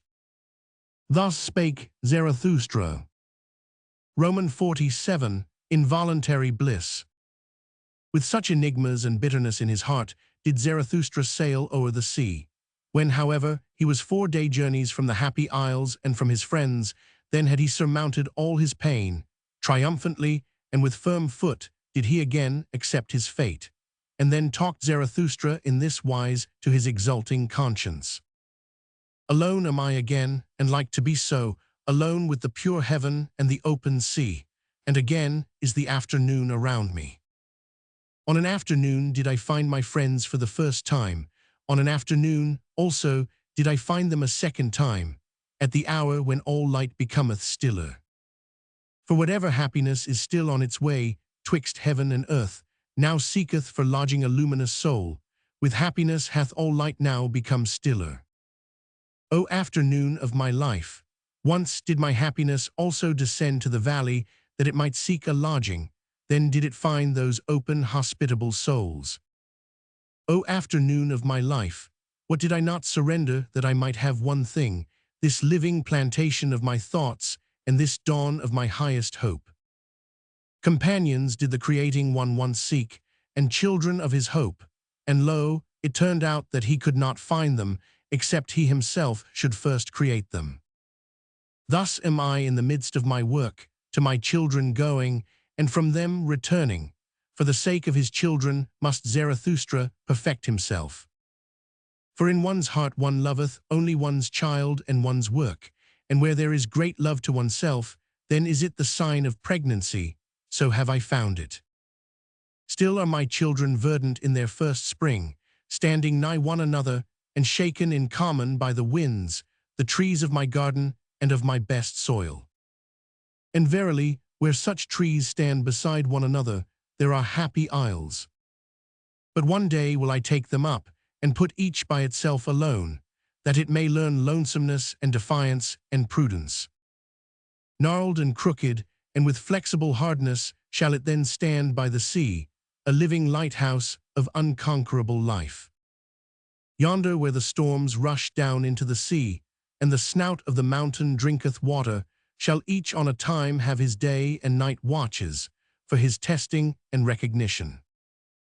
Recognized and tested shall each be, to see if he be of my type and lineage, if he be master of a long will, silent even when he speaketh, and giving in such wise that he taketh in giving.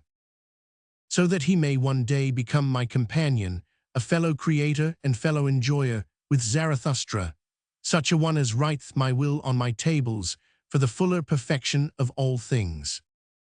And for his sake, and for those like him, must I perfect myself. Therefore do I now avoid my happiness, and present myself to every misfortune, for my final testing and recognition.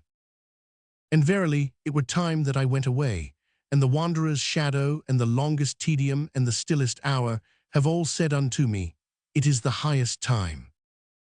The word blew to me through the keyhole, and said, come. The door sprang subtly open unto me, and said, go. But I lay enchained to my love for my children. Desire spread this snare for me, the desire for love, that I should become the prey of my children, and lose myself in them. Desiring, that is now for me to have lost myself, I possess you, my children.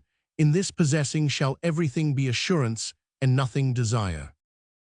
But brooding lay the son of my love upon me, in his own juice stewed Zarathustra. Then did shadows and doubts fly past me. For frost and winter I now longed. Oh, that frost and winter would again make me crack and crunch. Sighed I, then arose icy mist out of me. My past burst its tomb, many pains buried alive woke up. Fully slept had they merely, concealed in corpse clothes. So called everything unto me in signs, it is time, but I heard not, until at last mine abyss moved, and my thought bit me. Ah, abysmal thought, which art my thought, when shall I find strength to hear thee burrowing, and no longer tremble?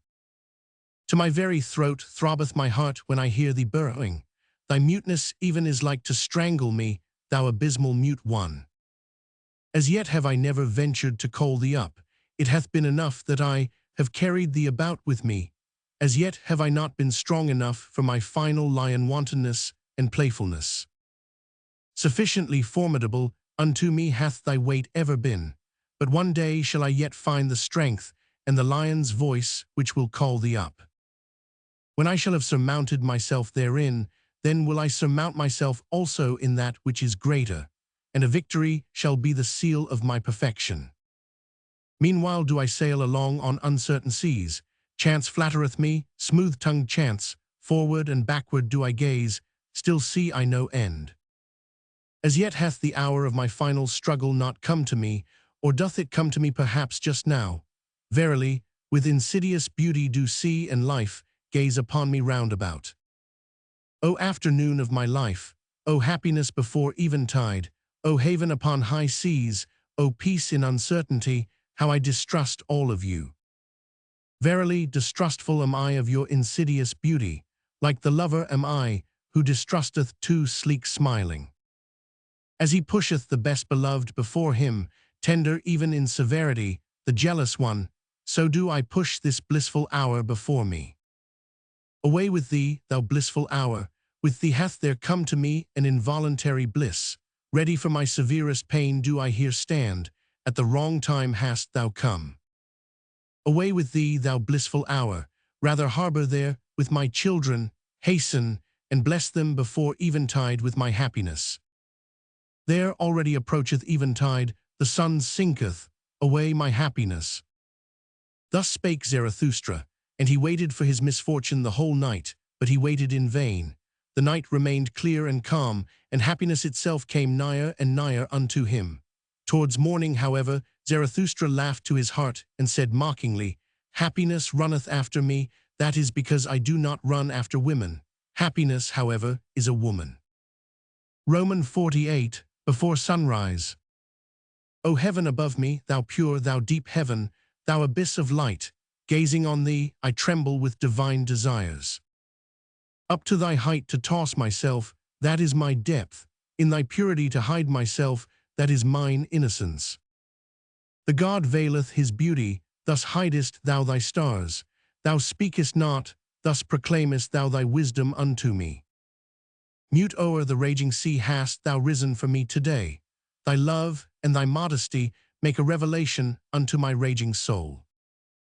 In that thou camest unto me beautiful, veiled in thy beauty, in that thou spakest unto me mutely, obvious in thy wisdom. Oh, how could I fail to divine all the modesty of thy soul, Before the sun didst thou come unto me, the lonesomest one. We have been friends from the beginning.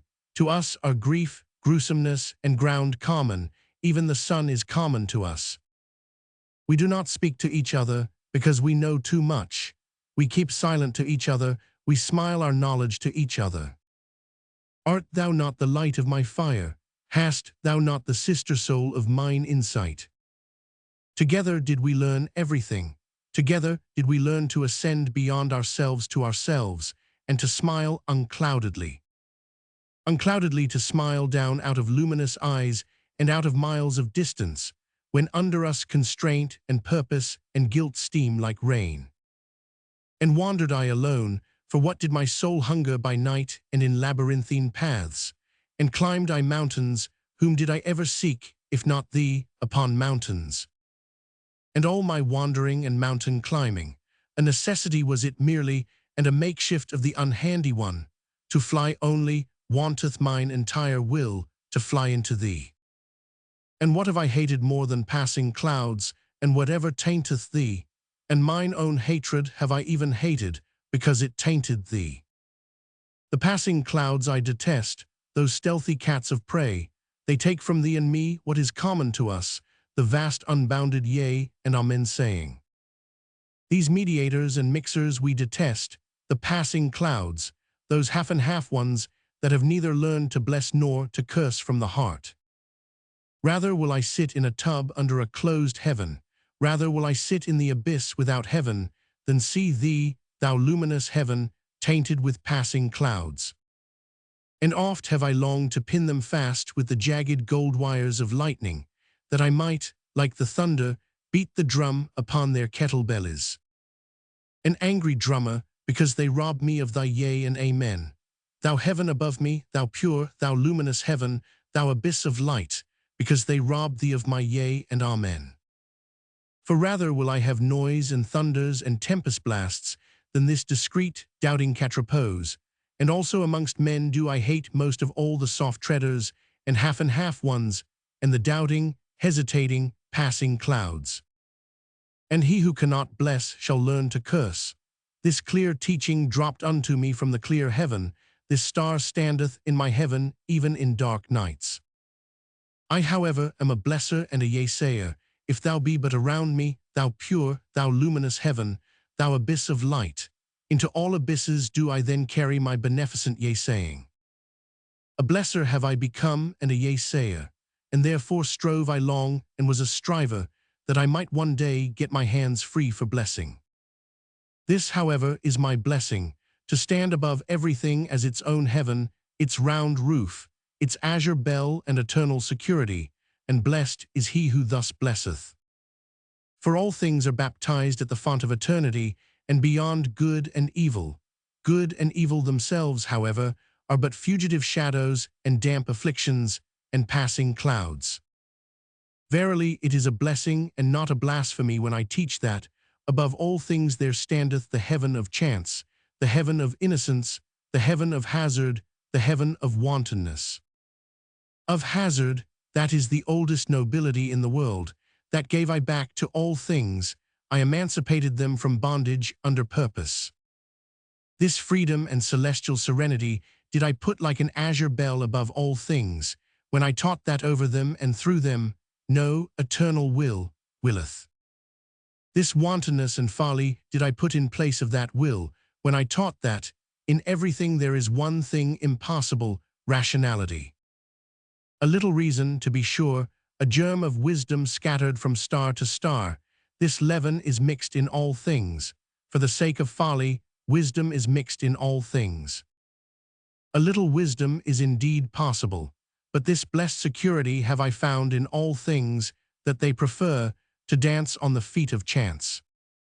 O heaven above me, thou pure, thou lofty heaven, this is now thy purity unto me, that there is no eternal reason spider and raisin cobweb.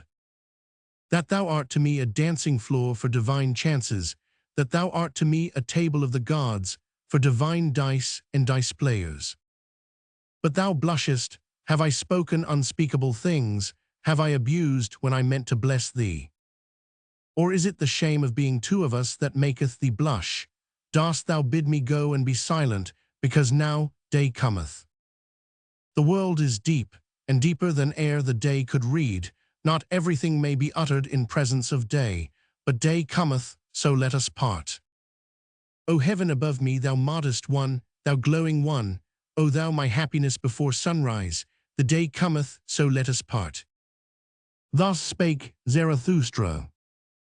Roman 49, the bedwarfing virtue. When Zarathustra was again on the continent, he did not go straightway to his mountains and his cave, but made many wanderings and questionings, and ascertained this and that, so that he said of himself jestingly, Lo, a river that floweth back unto its source in many windings. For he wanted to learn what had taken place among men during the interval, whether they had become greater or smaller. And once, when he saw a row of new houses, he marveled and said, What do these houses mean? Verily, no great soul put them up as its simile. Did perhaps a silly child take them out of its toy box? Would that another child put them again into the box? And these rooms and chambers, can men go out and in there? They seem to be made for silk dolls, or for dainty eaters, who perhaps let others eat with them. And Zarathustra stood still and meditated. At last he said sorrowfully, There hath everything become smaller. Everywhere do I see lower doorways. He who is of my type can still go there through, but he must stoop. Oh, when shall I arrive again at my home, where I shall no longer have to stoop, before the small ones? And Zarathustra sighed and gazed into the distance. The same day, however, he gave his discourse on the bedwarfing virtue. I pass through this people and keep mine eyes open. They do not forgive me for not envying their virtues. They bite at me because I say unto them that for small people, small virtues are necessary, and because it is hard for me to understand that small people are necessary. Here am I still like a cock in a strange farmyard, at which even the hens peck, but on that account I am not unfriendly to the hens. I am courteous towards them, as towards all small annoyances. To be prickly towards what is small seemeth to me wisdom for hedgehogs. They all speak of me when they sit around their fire in the evening. They speak of me, but no one thinketh of me. This is the new stillness which I have experienced. Their noise around me spreadeth a mantle over my thoughts. They shout to one another, What is this gloomy cloud about to do to us? Let us see that it doth not bring a plague upon us. And recently did a woman seize upon her child that was coming unto me. Take the children away, cried she, such eyes scorch children's souls. They cough when I speak. They think coughing an objection to strong winds. They divine nothing of the boisterousness of my happiness. We have not yet time for Zarathustra, so they object. But what matter about a time that hath no time for Zarathustra? And if they should altogether praise me, how could I go to sleep on their praise? A girdle of spines is their praise unto me. It scratcheth me even when I take it off. And this also did I learn among them. The praiser doeth as if he gave back. In truth, however, he wanteth more to be given him. Ask my foot if their lauding and luring strains please it. Verily, to such measure and tic-tac, it liketh neither to dance nor to stand still. To small virtues would they fain lure and laud me. To the tic-tac of small happiness would they fain persuade my foot. I pass through this people and keep mine eyes open. They have become smaller and ever become smaller. The reason thereof is their doctrine of happiness and virtue. For they are moderate also in virtue, because they want comfort. With comfort, however, moderate virtue only is compatible. To be sure, they also learn in their way to stride on and stride forward. That I call their hobbling. Thereby they become a hindrance to all who are in haste. And many of them go forward and look backwards thereby, with stiffened necks. Those do I like to run up against. Foot and eye shall not lie, nor give the lie to each other, but there is much lying among small people. Some of them will, but most of them are willed. Some of them are genuine, but most of them are bad actors. There are actors without knowing it amongst them, and actors without intending it. The genuine ones are always rare, especially the genuine actors. Of man there is little here, therefore do their women masculinize themselves, for only he who is man enough will save the woman in woman. And this hypocrisy found I worst amongst them, that even those who command feign the virtues of those who serve. I serve, thou servest, we serve, so chanteth here even the hypocrisy of the rulers, and alas, if the first lord be only the first servant. Ah, even upon their hypocrisy did mine eyes' curiosity alight, and well did I divine all their fly happiness, and their buzzing around sunny window panes. So much kindness, so much weakness do I see, so much justice and pity, so much weakness. Round, fair, and considerate are they to one another, as grains of sand are round, fair, and considerate to grains of sand. Modestly to embrace a small happiness, that do they call submission, and at the same time they peer modestly after a new small happiness.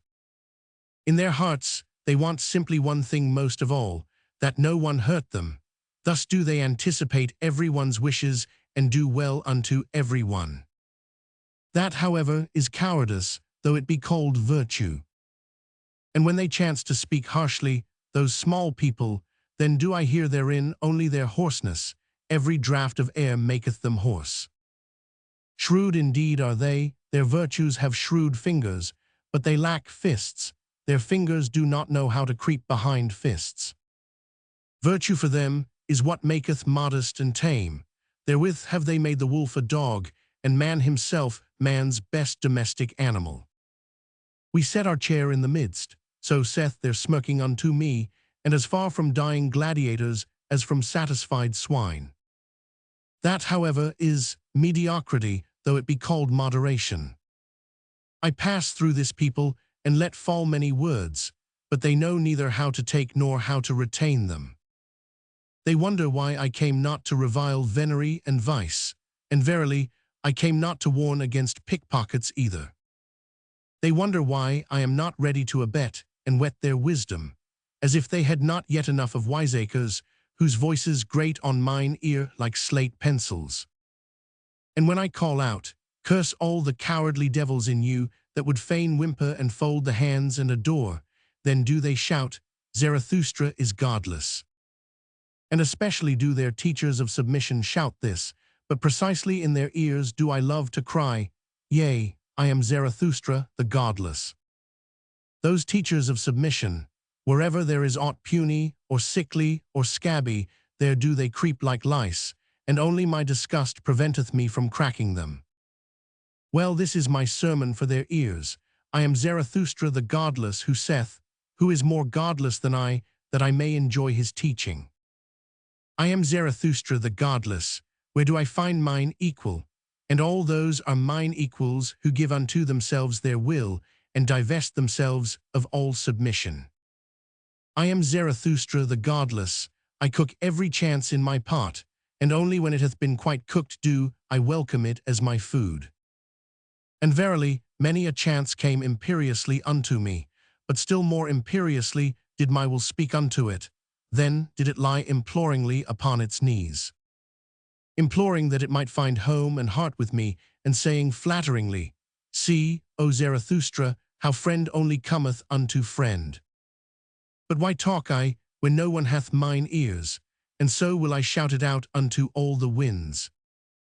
Ye ever become smaller, ye small people, ye crumble away, ye comfortable ones, ye will yet perish. By your many small virtues, by your many small omissions, and by your many small submissions. Too tender, too yielding, so is your soil, but for a tree to become great, it seeketh to twine hard roots around hard rocks. Also what ye omit weaveth at the web of all the human future. Even your naught is a cobweb, and a spider that lieth on the blood of the future. And when ye take, then is it like stealing, ye small virtuous ones, but even among knaves honor saith that one shall only steal when one cannot rob.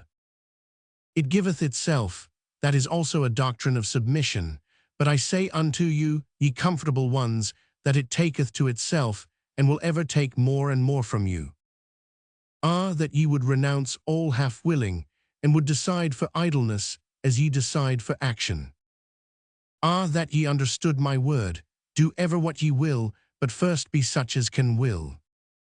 Love ever your neighbor as yourselves, but first be such as love themselves. Such as love with great love, such as love with great contempt. Thus speaketh Zarathustra the godless. But why talk I, when no one hath mine ears? It is still an hour too early for me here.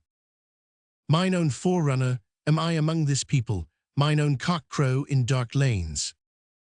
But their hour cometh, and there cometh also mine. Hourly do they become smaller, poorer, unfruitfuller, poor herbs, poor earth. And soon shall they stand before me like dry grass and prairie, and verily, weary of themselves, and panting for fire more than for water. O blessed hour of the lightning, O mystery before noontide, running fires will I one day make of them, and heralds with flaming tongues. Herald shall they one day with flaming tongues. It cometh, it is nigh, the great noontide. Thus spake Zarathustra. On the Olive Mount. Winter, a bad guest, sitteth with me at home. Blue are my hands with his friendly handshaking. I honor him, that bad guest, but gladly leave him alone. Gladly do I run away from him, and when one runneth well, then one escapeth him. With warm feet and warm thoughts do I run where the wind is calm, to the sunny corner of mine olive mount. There do I laugh at my stern guest, and am still fond of him, because he cleareth my house of flies, and quieteth many little noises. For he suffereth it not if a gnat wanteth to buzz, or even two of them. Also the lanes maketh he lonesome, so that the moonlight is afraid there at night. A hard guest is he, but I honor him, and do not worship like the tenderlings, the pot-bellied fire-idol. Better even a little teeth-chattering than idle adoration. So willeth my nature, and especially have I a grudge against all ardent, steamy fire-idols. Him whom I love better in winter than in summer. Better do I now mock at mine enemies, and more heartily when winter sitteth in my house. Heartily, verily, even when I creep into bed, there still laugheth and wantoneth my hidden happiness, even my deceptive dream laugheth. I a creeper, never in my life did I creep before the powerful, and if ever I lied, then did I lie out of love. Therefore am I glad even in my winter bed. A poor bed warmeth me more than a rich one, for I am jealous of my poverty, and in winter she is most faithful unto me. With a wickedness do I begin every day. I mark at the winter with a cold bath. On that account grumbleth my stern housemate. Also do I like to tickle him with a wax taper, that he may finally let the heavens emerge from ashy-gray twilight. For especially wicked am I in the morning, at the early hour when the pail rattleth at the well, and horses neigh warmly in grey lanes. Impatiently do I then wait, that the clear sky may finally dawn for me, the snow-bearded winter sky, the hoary one, the white-head. The winter sky, the silent winter sky, which often stifleth even its sun.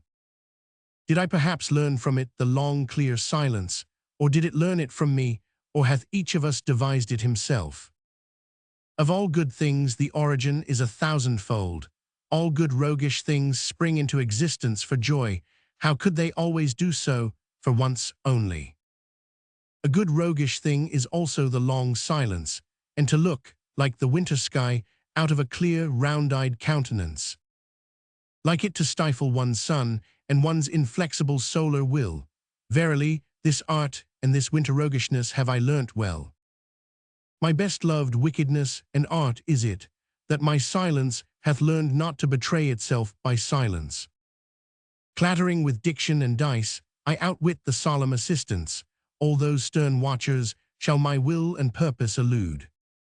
That no one might see down into my depth and into mine ultimate will, for that purpose did I devise the long clear silence. Many a shrewd one did I find. He veiled his countenance and made his water muddy, that no one might see therethrough and thereunder. But precisely unto him came the shrewder distrusters and nutcrackers. Precisely from him did they fish his best concealed fish. But the clear, the honest, the transparent, these are for me the wisest silent ones. In them so profound is the depth that even the clearest water doth not betray it. Thou snow-bearded, silent, winter sky, thou round-eyed whitehead above me, O thou heavenly simile of my soul and its wantonness! And must I not conceal myself like one who hath swallowed gold, lest my soul should be ripped up? Must I not wear stilts, that they may overlook my long legs, all those enviers and injurers around me? Those dingy, fire-warmed, used-up, grain-tinted, ill-natured souls, how could their envy endure my happiness? Thus do I show them only the ice and winter of my peaks, and not that my mountain windeth all the solar girdles around it. They hear only the whistling of my winter storms, and know not that I also travel over warm seas, like longing, heavy, hot south winds.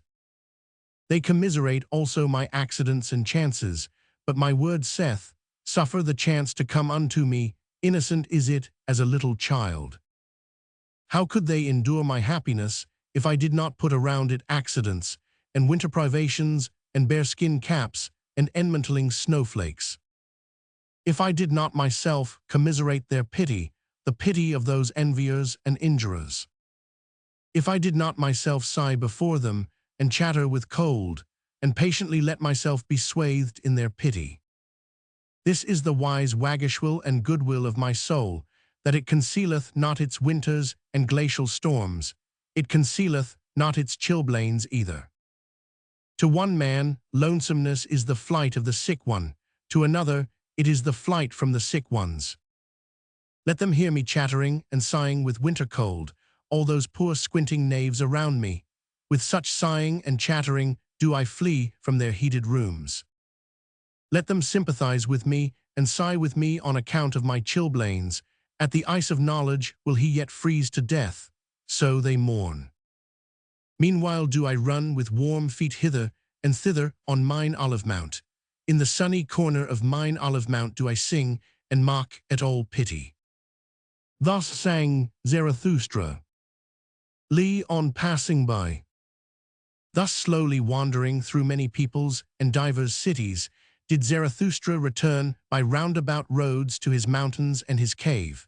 And behold, thereby came he unawares also to the gate of the great city. Here, however, a foaming fool, with extended hands, sprang forward to him and stood in his way. It was the same fool whom the people called the ape of Zarathustra, for he had learned from him something of the expression and modulation of language, and perhaps liked also to borrow from the store of his wisdom. And the fool talked thus to Zarathustra. O Zarathustra, here is the great city. Here hast thou nothing to seek and everything to lose. Why wouldst thou wade through this mire? Have pity upon thy foot. Spit rather on the gate of the city and turn back. Here is the hell for anchorites' thoughts. Here are great thoughts seethed alive and boiled small. Here do all great sentiments decay. Here may only rattle-boned sensations rattle. Smellest thou not already the shambles and cookshops of the spirit?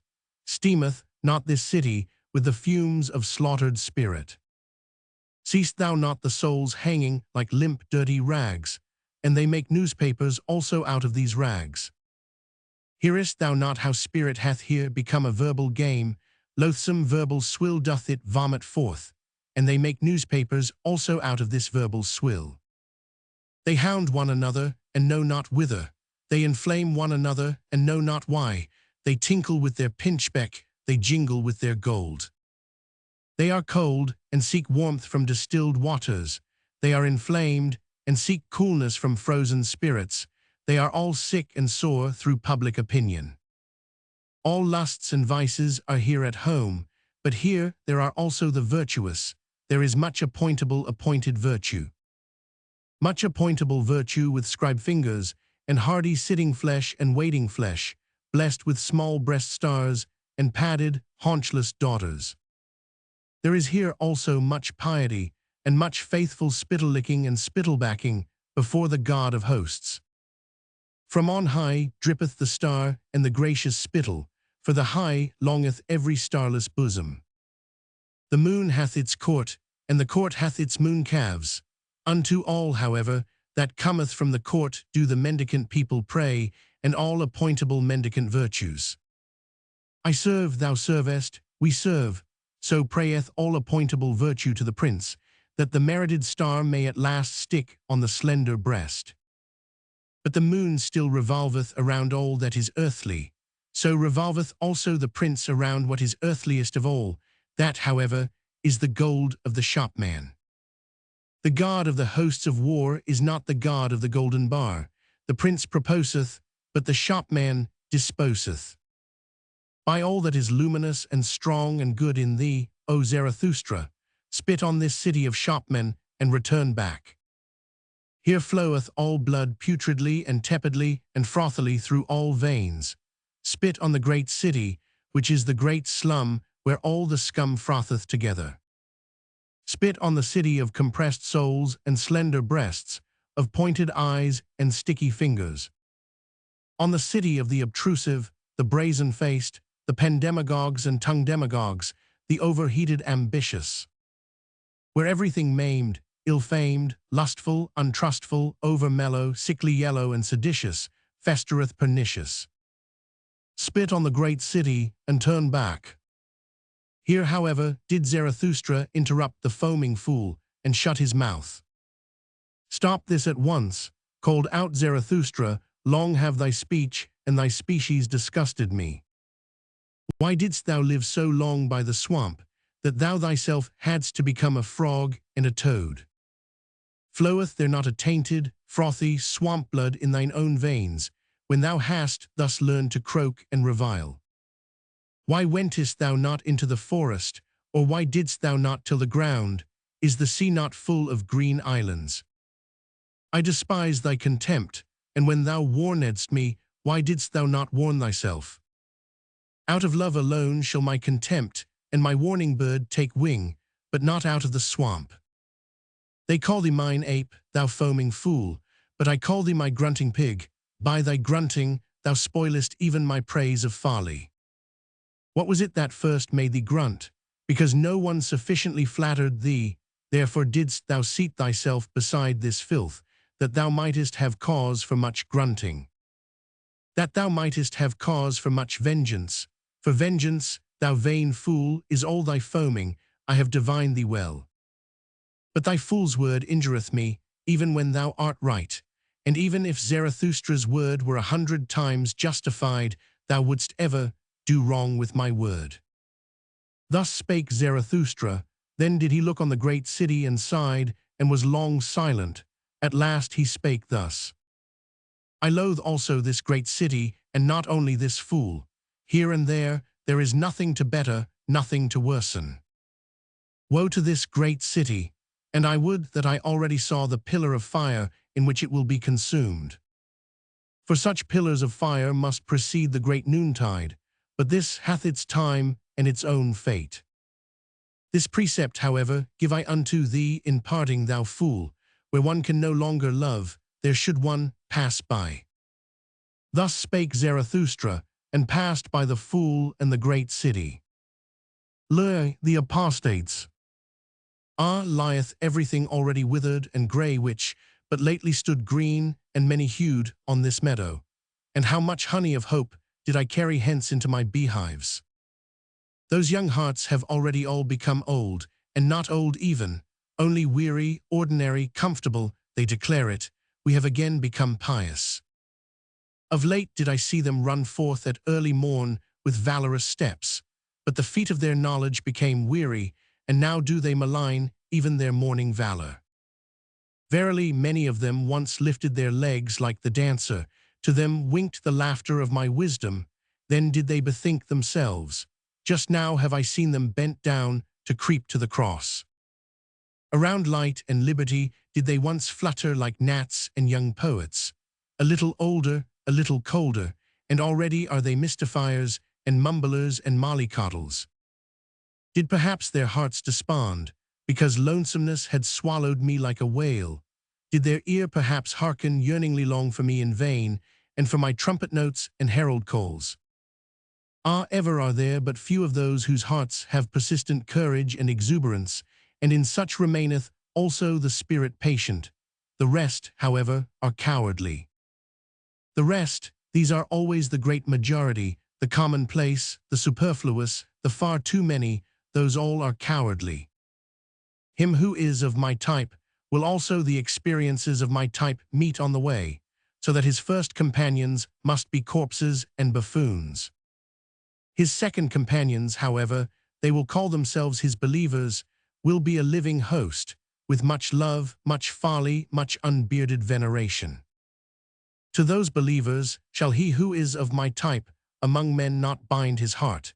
In those springtimes and many-hued meadows shall he not believe, who knoweth the fickly faint-hearted human species. Could they do otherwise, then would they also will otherwise. The half and half spoil every whole, that leaves become withered, what is there to lament about that? Let them go and fall away, O Zarathustra, and do not lament, better even to blow amongst them with rustling winds. Blow amongst those leaves, O Zarathustra, that everything withered may run away from thee the faster. We have again become pious, so do those apostates confess, and some of them are still too pusillanimous thus to confess. Unto them I look into the eye, before them I say it unto their face, and unto the blush on their cheeks, ye are those who again pray. It is however a shame to pray, not for all, but for thee and me, and whoever hath his conscience in his head. For thee it is a shame to pray. Thou knowest it well, the faint-hearted devil in thee, which would fain fold its arms, and place its hands in its bosom, and take it easier. This faint-hearted devil persuadeth thee that there is a God. Thereby, however, dost thou belong to the light-dreading type, to whom light never permitteth repose. Now must thou daily thrust thy head deeper into obscurity and vapor. And verily thou choosest the hour well, for just now do the nocturnal birds again fly abroad. The hour hath come for all light-dreading people, the vesper hour and leisure hour, when they do not take leisure. I hear it and smell it. It hath come their hour for hunt and procession, not indeed for a wild hunt, but for a tame, lame, snuffling, soft treaders, soft prayers hunt. For a hunt after susceptible simpletons, all mousetraps for the heart have again been set, and whenever I lift a curtain, a night moth rusheth out of it. Did it perhaps squat there along with another night moth? For everywhere do I smell small concealed communities, and wherever there are closets, there are new devotees therein, and the atmosphere of devotees.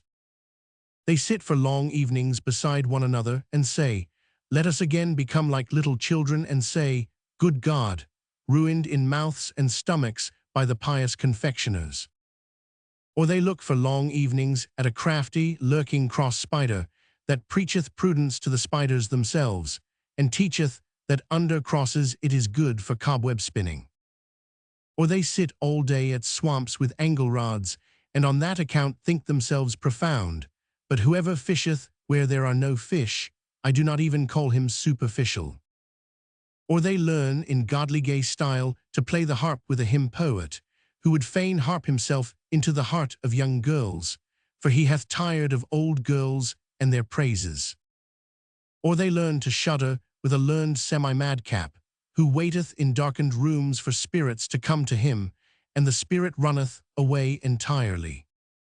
Or they listen to an old roving howl and growl piper, who hath learnt from the sad winds the sadness of sounds.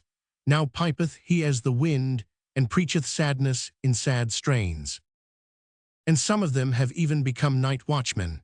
They know now how to blow horns, and go about at night, and awaken old things which have long fallen asleep. 5 words about old things did I hear yesternight at the garden wall. They came from such old, sorrowful, arid night watchmen. For a father he careth not sufficiently for his children. Human fathers do this better. He is too old, he now careth no more for his children, answered the other night watchman. Hath he then children? No one can prove it unless he himself prove it. I have long wished that he would for once prove it thoroughly. prove as if he had ever proved anything. Proving is difficult to him. He layeth great stress on one's believing him. Belief saveth him, belief in him, that is the way with old people, so it is with us also. Thus spake to each other the two old night watchmen and light scarers, and tooted thereupon sorrowfully on their horns. So did it happen yesternight at the garden wall. To me, however, did the heart writhe with laughter, and was like to break. It knew not where to go, and sunk into the midriff. Verily, it will be my death yet, to choke with laughter when I see asses drunken, and hear night watchmen thus doubt about God. Hath the time not long since passed for all such doubts, who may nowadays awaken such old slumbering, light-shunning things? With the old deities hath it long since come to an end, and verily, a good joyful deity end had they. They did not begloom themselves to death, that do people fabricate. On the contrary, they laughed themselves to death once on a time. That took place when the ungodliest utterance came from a god himself, the utterance, "There is but one God, thou shalt have no other gods before me." An old grim beard of a god, a jealous one, forgot himself in such wise. And all the gods then laughed, and shook upon their thrones, and exclaimed, "Is it not just divinity that there are gods, but no God? He that hath an ear, let him hear." Thus talked Zarathustra in the city he loved, which is surnamed the Pied Cow. For from here he had but 2 days to travel to reach once more his cave and his animals. His soul, however, rejoiced unceasingly on account of the nighness of his return home.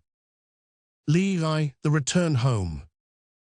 O lonesomeness, my home, lonesomeness, too long have I lived wildly in wild remoteness to return to thee without tears. Now threaten me with the finger as mothers threaten, now smile upon me as mothers smile, now say just, who was it that like a whirlwind once rushed away from me? Who when departing called out, too long have I sat with lonesomeness, there have I unlearned silence, that hast thou learned now surely. O Zarathustra, everything do I know, and that thou wert more forsaken amongst the many, thou unique one, than thou ever wert with me. One thing is forsakenness, another matter is lonesomeness, that hast thou now learned, and that amongst men thou wilt ever be wild and strange. Wild and strange even when they love thee, for above all they want to be treated indulgently. Here, however, art thou at home and house with thyself. Here canst thou utter everything and unbosom all motives. Nothing is here ashamed of concealed, congealed feelings. Here do all things come caressingly to thy talk and flatter thee, for they want to ride upon thy back. On every simile dost thou here ride to every truth. Uprightly and openly mayest thou here talk to all things, and verily, it soundeth as praise in their ears, for one to talk to all things directly. Another matter, however, is forsakenness. For dost thou remember, O Zarathustra, when thy bird screamed overhead, when thou stoodest in the forest, irresolute, ignorant where to go, beside a corpse? When thou spakest, "Let mine animals lead me, more dangerous have I found it among men than among animals," that was forsakenness. And dost thou remember, O Zarathustra, when thou sattest in thine isle, a well of wine giving and granting amongst empty buckets, bestowing and distributing amongst the thirsty? Until at last thou alone sattest thirsty amongst the drunken ones, and wayledst nightly, is taking not more blessed than giving, and stealing yet more blessed than taking, that was forsakenness. And dost thou remember, O Zarathustra, when thy stillest hour came and drove thee forth from thyself, when with wicked whispering it said, "Speak and succumb"? When it disgusted thee with all thy waiting and silence, and discouraged thy humble courage, that was forsakenness. O lonesomeness, my home, lonesomeness, how blessedly and tenderly speaketh thy voice unto me. We do not question each other, we do not complain to each other, we go together openly through open doors. For all is open with thee and clear, and even the hours run here on lighter feet, for in the dark, time weigheth heavier upon one than in the light. Here fly open unto me all beings words and word cabinets. Here all being wanteth to become words. Here all becoming wanteth to learn of me how to talk. Down there, however, all talking is in vain. There, forgetting and passing by are the best wisdom. That have I learned now. He who would understand everything in man must handle everything. But for that, I have 2 clean hands. I do not like even to inhale their breath. Alas, that I have lived so long among their noise and bad breaths. O blessed stillness around me, O pure odors around me, how from a deep breast this stillness fetcheth pure breath, how it hearkeneth, this blessed stillness. But down there speaketh everything, there is everything misheard. If one announce one's wisdom with bells, the shopman in the marketplace will out-jingle it with pennies. Everything among them talketh, no one knoweth any longer how to understand. Everything falleth into the water, nothing falleth any longer into deep wells. Everything among them talketh, nothing succeedeth any longer and accomplisheth itself. Everything cackleth, but who will still sit quietly on the nest and hatch eggs? Everything among them talketh, everything is out-talked, and that which yesterday was still too hard for time itself, and its tooth, hangeth today, out-champed and out-chewed, from the mouths of the men of today. Everything among them talketh, everything is betrayed, and what was once called the secret and secrecy of profound souls belongeth today to the street trumpeters and other butterflies. O human hubbub, thou wonderful thing, thou noise in dark streets, now art thou again behind me, my greatest danger lieth behind me. In indulging and pitying lay ever my greatest danger, and all human hubbub wisheth to be indulged and tolerated.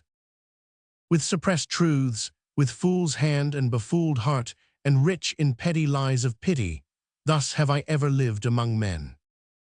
Disguised did I sit amongst them, ready to misjudge myself that I might endure them, and willingly saying to myself, Thou fool, thou dost not know men. One unlearneth men when one liveth amongst them. There is too much foreground in all men, what can far-seeing, far-longing eyes do there? And fool that I was, when they misjudged me, I indulged them on that account more than myself, being habitually hard on myself, and often even taking revenge on myself for the indulgence. Stung all over by poisonous flies, and hollowed like the stone by many drops of wickedness, thus did I sit among them, and still said to myself, Innocent is everything petty of its pettiness. Especially did I find those who call themselves the good, the most poisonous flies. They sting in all innocence, they lie in all innocence. How could they be just towards me? He who liveth amongst the good, pity teacheth him to lie. Pity maketh stifling air for all free souls, for the stupidity of the good is unfathomable. To conceal myself and my riches, that did I learn down there, for every one did I still find poor in spirit. It was the lie of my pity that I knew in every one. That I saw and scented in every one what was enough of spirit for him and what was too much. They're stiff wise men, I call them wise, not stiff. Thus did I learn to slur over words. The grave diggers dig for themselves diseases. Under old rubbish rest bad vapors. One should not stir up the marsh. One should live on mountains. With blessed nostrils do I again breathe mountain freedom. Freed at last is my nose from the smell of all human hubbub. With sharp breezes tickled, as with sparkling wine, sneezeth my soul, sneezeth, and shouteth self-congratulatingly, Health to thee. Thus spake Zarathustra. Live the 3 evil things. In my dream, in my last morning dream, I stood today on a promontory beyond the world. I held a pair of scales and weighed the world. Alas, that the rosy dawn came too early to me. She glowed me awake, the jealous one. Jealous is she always of the glows of my morning dream. Measurable by him who hath time, weighable by a good weigher, attainable by strong pinions, divinable by divine nutcrackers. Thus did my dream find the world. My dream, a bold sailor, half ship, half hurricane, silent as the butterfly, impatient as the falcon. How had it the patience and leisure today for world weighing? Did my wisdom perhaps speak secretly to it, my laughing, wide-awake day wisdom, which mocketh at all infinite worlds? For it saith, where force is, there becometh number the master, it hath more force.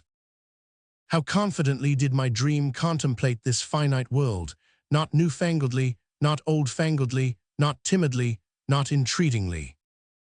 As if a big round apple presented itself to my hand, a ripe golden apple, with a coolly soft, velvety skin, thus did the world present itself unto me. As if a tree nodded unto me, a broad-branched, strong-willed tree, curved as a recline and a footstool for weary travelers, thus did the world stand on my promontory. As if delicate hands carried a casket towards me, a casket open for the delectation of modest, adoring eyes, thus did the world present itself before me today. Not riddle enough to scare human love from it, not solution enough to put to sleep human wisdom. A humanly good thing was the world to me today, of which such bad things are said. How I thank my morning dream that I thus at today's dawn weighed the world. As a humanly good thing did it come unto me, this dream and heart comforter. And that I may do the like by day, and imitate and copy its best, now will I put the three worst things on the scales, and weigh them humanly well. He who taught to bless taught also to curse. What are the three best cursed things in the world? These will I put on the scales. Voluptuousness, passion for power, and selfishness.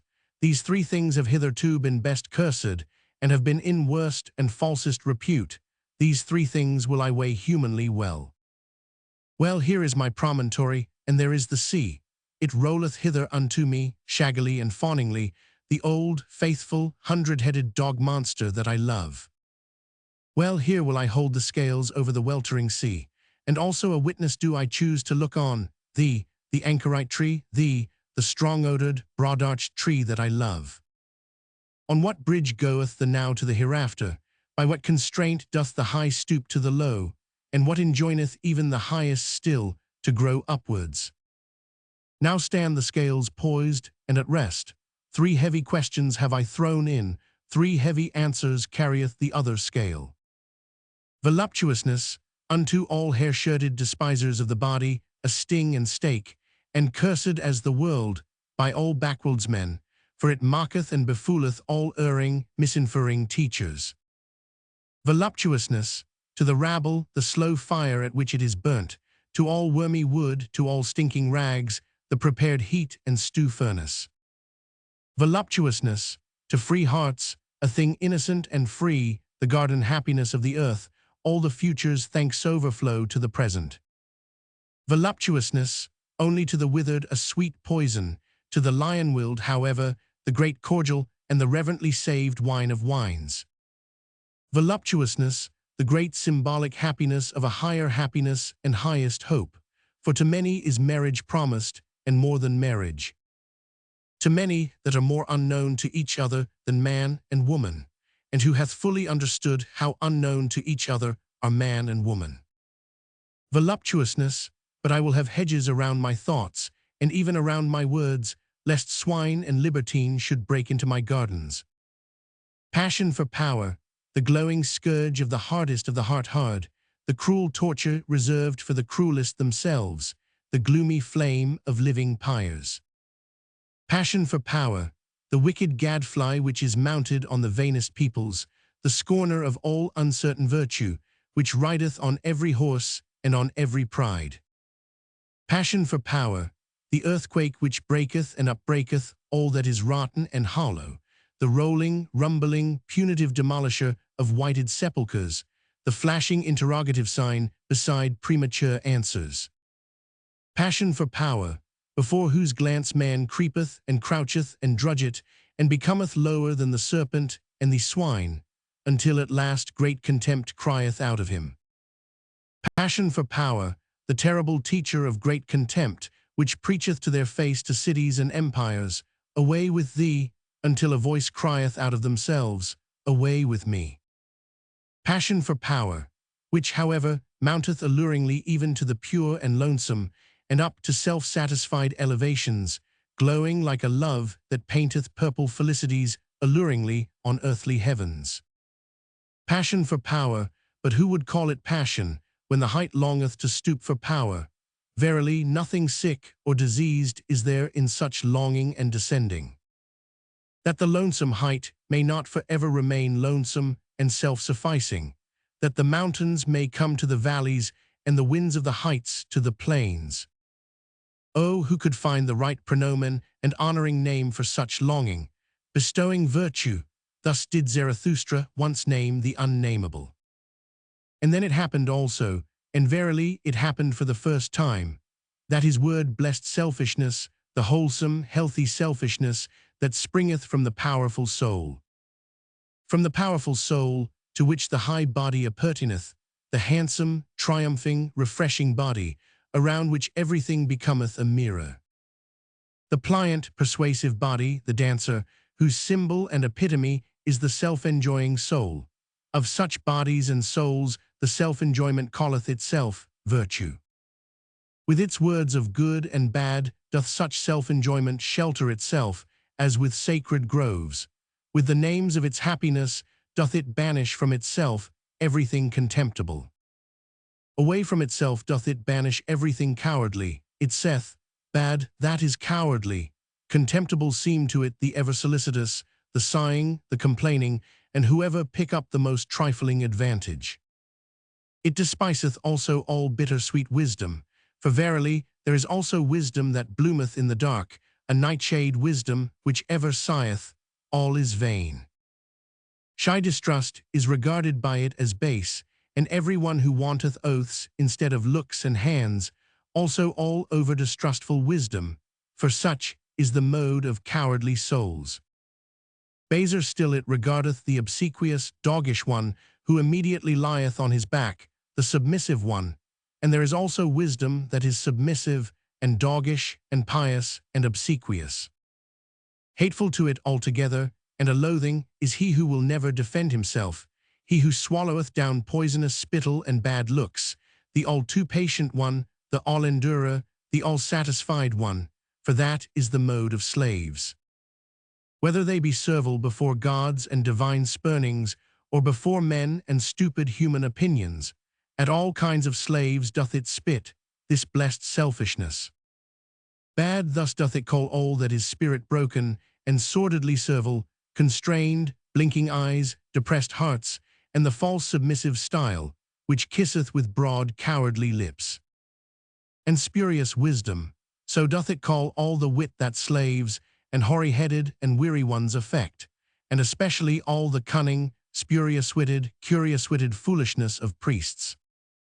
The spurious-wise, however, all the priests, the world-weary, and those whose souls are of feminine and servile nature, oh, how hath their game all along abused selfishness. And precisely that was to be virtue, and was to be called virtue, to abuse selfishness. And selfless, so did they wish themselves with good reason, all those world-weary cowards and cross-spiders. But to all those cometh now the day, the change, the sword of judgment, the great noontide. Then shall many things be revealed. And he who proclaimeth the ego wholesome and holy, and selfishness blessed, verily he, the prognosticator, speaketh also what he knoweth. Behold, it cometh, it is nigh, the great noontide. Thus spake Zarathustra. LV, the spirit of gravity. My mouthpiece is of the people, too coarsely and cordially do I talk for Angora rabbits, and still stranger soundeth my word unto all ink-fish and pen-foxes.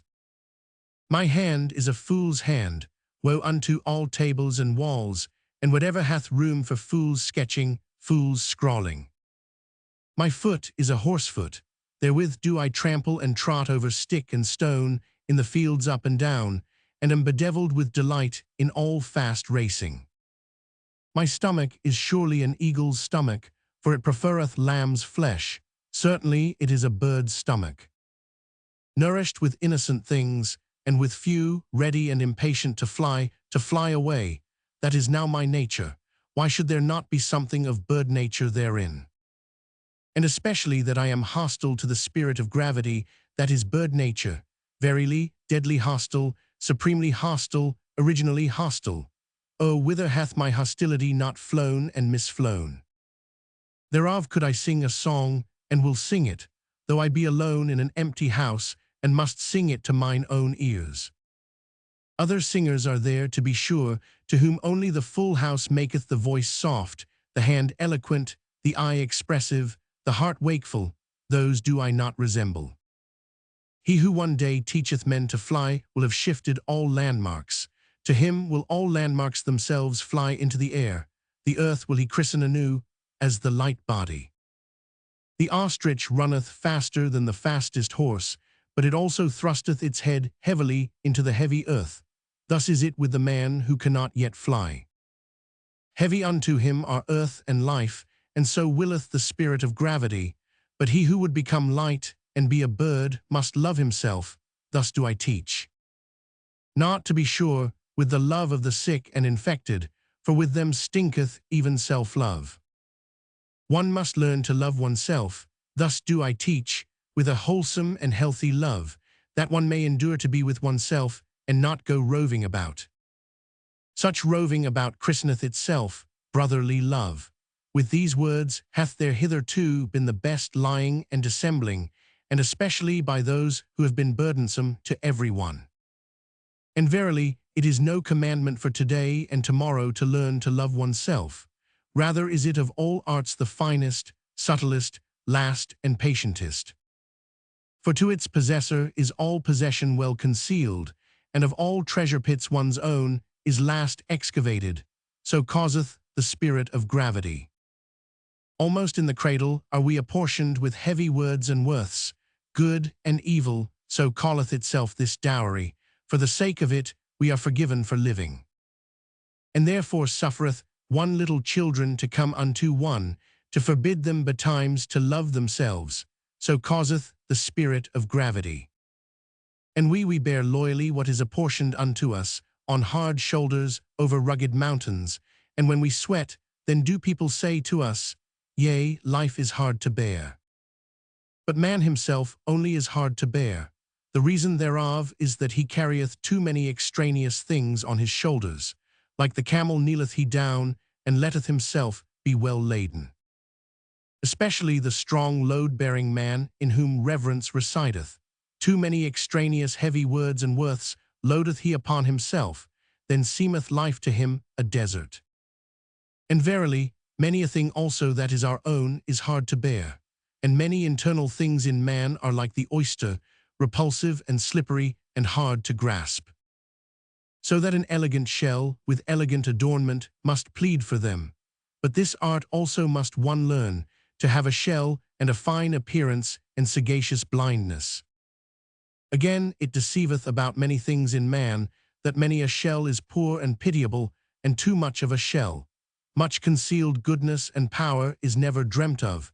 The choicest dainties find no tasters. Women know that, the choicest of them, a little fatter, a little leaner, oh, how much fate is in so little. Man is difficult to discover, and unto himself most difficult of all. Often lieth the spirit concerning the soul. So causeth the spirit of gravity. He, however, hath discovered himself who saith, This is my good and evil. Therewith hath he silenced the mole and the dwarf, who say, Good for all, evil for all. Verily, neither do I like those who call everything good, and this world the best of all. Those do I call the all-satisfied. All-satisfiedness, which knoweth how to taste everything, that is not the best taste. I honor the refractory, fastidious tongues and stomachs, which have learned to say aye and yea and nay. To chew and digest everything, however, that is the genuine swine nature. Ever to say yea, that hath only the ass learnt, and those like it.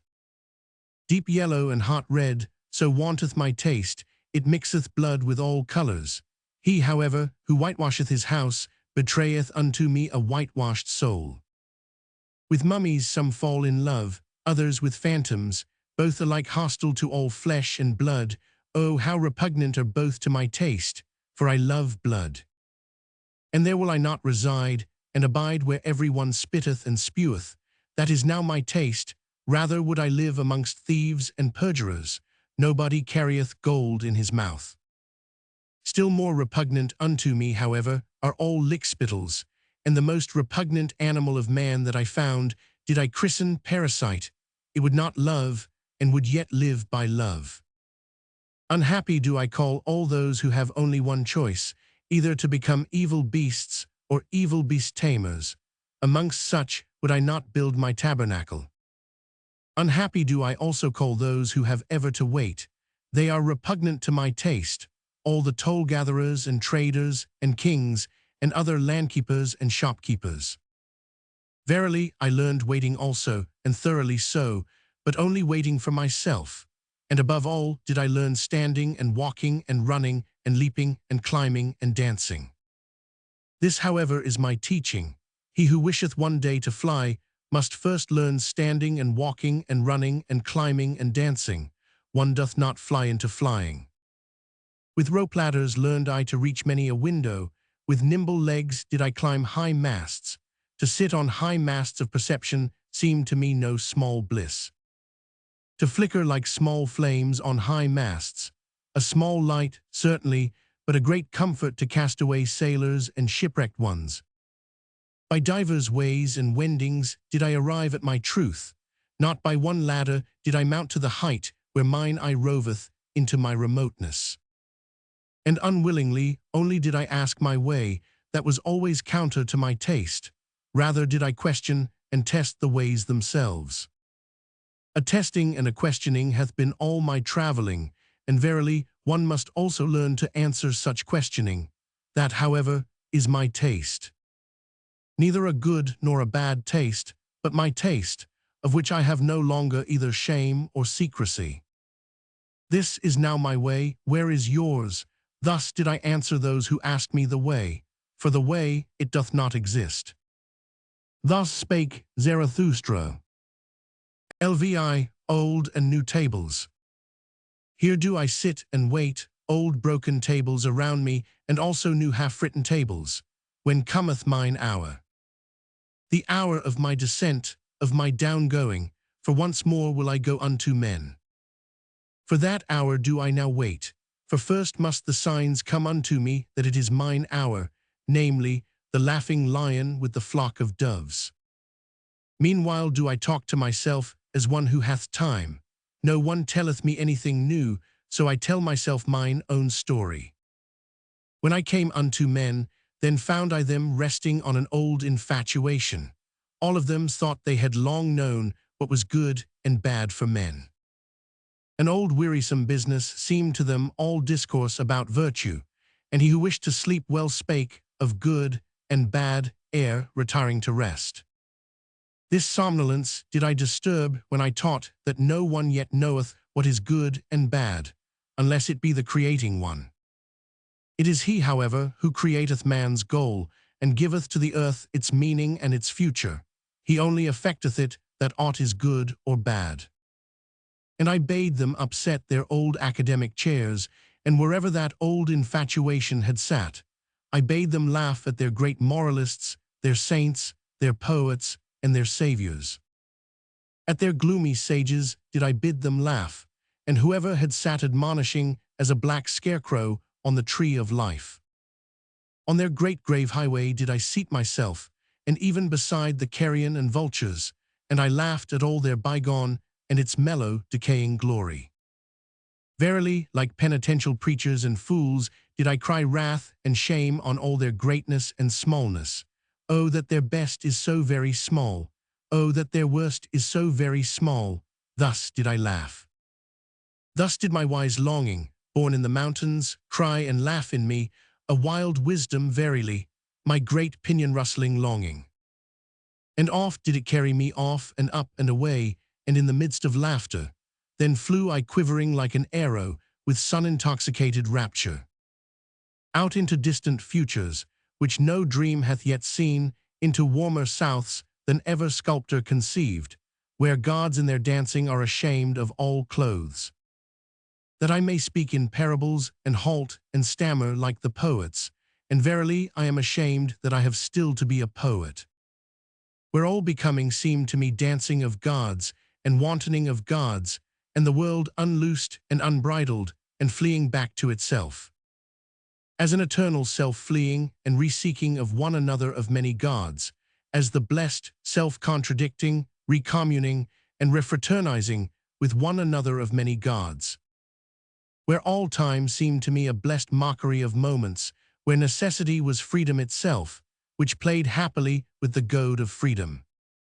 Where I also found again mine old devil and archenemy, the spirit of gravity and all that it created, constraint, law, necessity and consequence and purpose, and will and good and evil.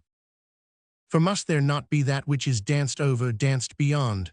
Must there not, for the sake of the nimble, the nimblest, be moles and clumsy dwarfs? There was it also where I picked up from the path the word Superman, and that man is something that must be surpassed. That man is a bridge and not a goal, rejoicing over his noontides and evenings, as advances to new rosy dawns. The Zarathustra word of the great noontide, and whatever else I have hung up over men like purple evening afterglows. Verily also new stars did I make them see, along with new nights, and over cloud and day and night did I spread out laughter like a gay-colored canopy. I taught them all my poetization and aspiration, to compose and collect into unity what is fragment in man, and riddle and fearful chance. As composer, riddle reader, and redeemer of chance, did I teach them to create the future, and all that hath been to redeem by creating. The past of man to redeem, and every it was to transform until the will saith, but so did I will it, so shall I will it. This did I call redemption, this alone taught I them to call redemption. Now do I await my redemption, that I may go unto them for the last time. For once more will I go unto men, amongst them will my sun set, in dying will I give them my choicest gift. From the sun did I learn this, when it goeth down, the exuberant one, gold doth it then pour into the sea, out of inexhaustible riches. So that the poorest fisherman roweth even with golden oars, for this did I once see, and did not tire of weeping in beholding it. Like the sun will also Zarathustra go down. Now sitteth he here and waiteth, old broken tables around him, and also new tables, half written. Behold, here is a new table, but where are my brethren who will carry it with me to the valley and into hearts of flesh? Thus demandeth my great love to the remotest ones, be not considerate of thy neighbor, man is something that must be surpassed. There are many divers ways and modes of surpassing, see thou there too, but only a buffoon thinketh, man can also be overleapt. Surpass thyself even in thy neighbor, and a right which thou canst seize upon, shalt thou not allow to be given thee. What thou doest can no one do to thee again, lo, there is no requital. He who cannot command himself shall obey, and many a one can command himself, but still sorely lacketh self-obedience. Thus wisheth the type of noble souls, they desire to have nothing gratuitously, least of all life. He who is of the populace wisheth to live gratuitously, we others, however, to whom life hath given itself, we are ever considering what we can best give in return. And verily, it is a noble dictum which saith, what life promiseth us, that promise will we keep into life. One should not wish to enjoy where one doth not contribute to the enjoyment, and one should not wish to enjoy. For enjoyment and innocence are the most bashful things, neither like to be sought for, one should have them, but one should rather seek for guilt and pain. O my brethren, he who is a firstling is ever sacrificed. Now, however, are we firstlings. We all bleed on secret sacrificial altars, we all burn and broil in honor of ancient idols. Our best is still young, this exciteth old palates, our flesh is tender, our skin is only lamb's skin, how could we not excite old idol priests? In ourselves dwelleth he still, the old idol priest, who broileth our best for his banquet. Ah, my brethren, how could firstlings fail to be sacrifices? But so wisheth our type, and I love those who do not wish to preserve themselves, The downgoing ones do I love with mine entire love, for they go beyond. To be true, that can few be, and he who can will not. Least of all, however, can the good be true. Oh, those good ones, good men never speak the truth, for the spirit, thus to be good, is a malady. They yield, those good ones, they submit themselves, their heart repeateth, their soul obeyeth. He, however, who obeyeth, doth not listen to himself. All that is called evil by the good must come together in order that one truth may be born. O my brethren, are ye also evil enough for this truth? The daring venture, the prolonged distrust, the cruel nay, the tedium, the cutting into the quick, how seldom do these come together. Out of such seed, however, is truth produced. Beside the bad conscience hath hitherto grown all knowledge. Break up, ye discerning ones, the old tables. When the water hath planks, when gangways and railings o'erspan the stream, verily, he is not believed who then saith, all is in flux. But even the simpletons contradict him. What, say the simpletons, all in flux, planks and railings are still over the stream. Over the stream all is stable, all the values of things, the bridges and bearings, all good and evil, these are all stable. Cometh, however, the hard winter, the stream tamer, then learn even the wittiest distrust, and verily not only the simpletons then say, should not everything stand still? Fundamentally standeth everything still. That is an appropriate winter doctrine, good cheer for an unproductive period, a great comfort for winter sleepers and fireside loungers. Fundamentally standeth everything still, but contrary thereto preacheth the thawing wind. The thawing wind, a bullock, which is no ploughing bullock, a furious bullock, a destroyer, which with angry horns breaketh the ice, however, breaketh gangways. O my brethren, is not everything at present in flux? Have not all railings and gangways fallen into the water, who would still hold on to good and evil? Woe to us, hail to us, the thawing wind bloweth, thus preach, my brethren, through all the streets. There is an old illusion, it is called good and evil. Around soothsayers and astrologers hath hitherto revolved the orbit of this illusion. Once did one believe in soothsayers and astrologers, and therefore did one believe, everything is fate, thou shalt, for thou must. Then again did one distrust all soothsayers and astrologers, and therefore did one believe, everything is freedom, thou canst, for thou willest.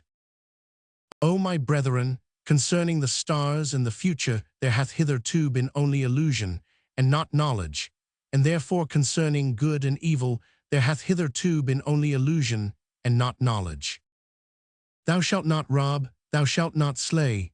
Such precepts were once called holy, before them did one bow the knee and the head, and take off one's shoes. But I ask you, where have there ever been better robbers and slayers in the world than such holy precepts? Is there not even in all life, robbing and slaying? And for such precepts to be called holy, was not truth itself thereby slain? Or was it a sermon of death that called holy what contradicted and dissuaded from life? O my brethren, break up for me the old tables. It is my sympathy with all the past that I see it is abandoned. Abandoned to the favor, the spirit, and the madness of every generation that cometh, and reinterpreteth all that hath been as its bridge. A great potentate might arise, an artful prodigy, who with approval and disapproval could strain and constrain all the past, until it became for him a bridge, a harbinger, a herald, and a cock crowing.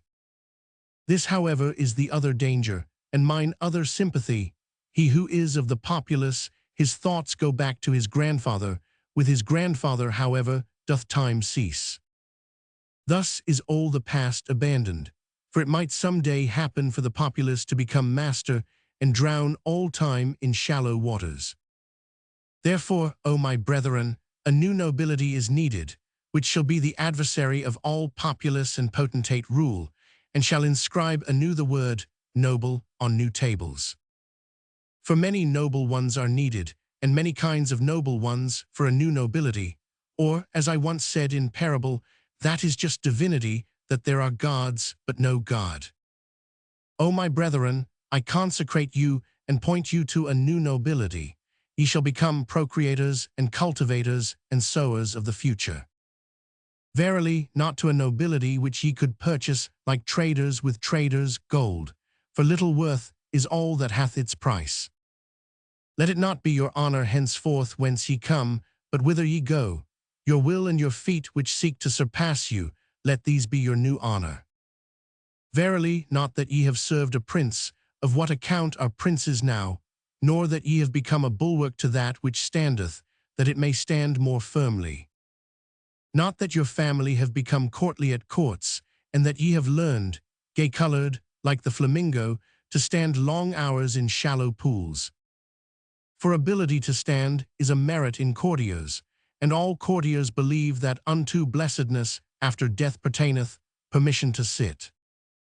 Nor even that a spirit called holy led your forefathers into promised lands, which I do not praise, for where the worst of all trees grew, the cross, in that land there is nothing to praise.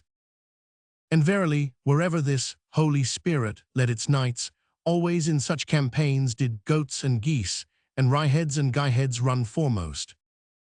O my brethren, not backward shall your nobility gaze, but outward. Exiles shall ye be from all fatherlands and forefatherlands. Your children's land shall ye love. Let this love be your new nobility, the undiscovered in the remotest seas, for it do I bid your sails search and search. Unto your children shall ye make amends for being the children of your fathers. All the past shall ye thus redeem. This new table do I place over you. Why should one live? All is vain, to live, that is to thrash straw, to live, that is to burn oneself and yet not get warm. Such ancient babbling still passeth for wisdom, because it is old, however, and smelleth mustily, therefore is it the more honored, even mold ennobleth. Children might thus speak, they shun the fire because it hath burnt them. There is much childishness in the old books of wisdom. And he who ever thrasheth straw, why should he be allowed to rail at thrashing? Such a fool one would have to muzzle.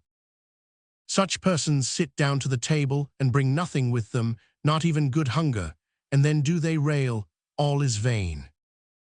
But to eat and drink well, my brethren, is verily no vain art. Break up for me the tables of the never joyous ones. To the clean are all things clean, thus say the people. I, however, say unto you, to the swine all things become swinish. Therefore preach the visionaries and bowed heads, whose hearts are also bowed down. The world itself is a filthy monster. For these are all unclean spirits, especially those, however, who have no peace or rest, unless they see the world from the backside, the backwards men. To those do I say it to the face, although it sound unpleasantly, the world resembleth man, in that it hath a backside, so much is true. There is in the world much filth, so much is true, but the world itself is not therefore a filthy monster. There is wisdom in the fact that much in the world smelleth badly, loathing itself createth wings and fountain divining powers. In the best there is still something to loathe, and the best is still something that must be surpassed. O my brethren, there is much wisdom in the fact that much filth is in the world. Such sayings did I hear pious backwards men speak to their consciences, and verily without wickedness or guile, although there is nothing more guileful in the world or more wicked. Let the world be as it is, raise not a finger against it. Let whoever will choke and stab and skin and scrape the people, raise not a finger against it, thereby will they learn to renounce the world. In thine own reason, this shalt thou thyself stifle and choke, for it is a reason of this world, thereby wilt thou learn thyself to renounce the world. Shatter, shatter, O my brethren, those old tables of the pious, tatter the maxims of the world maligners. He who learneth much unlearneth all violent cravings, that do people now whisper to one another in all the dark lanes. Wisdom wearieth, nothing is worth while, thou shalt not crave. This new table found I hanging even in the public markets. Break up for me, O my brethren, break up also that new table. The weary o' the world put it up, and the preachers of death and the jailer. For lo, it is also a sermon for slavery.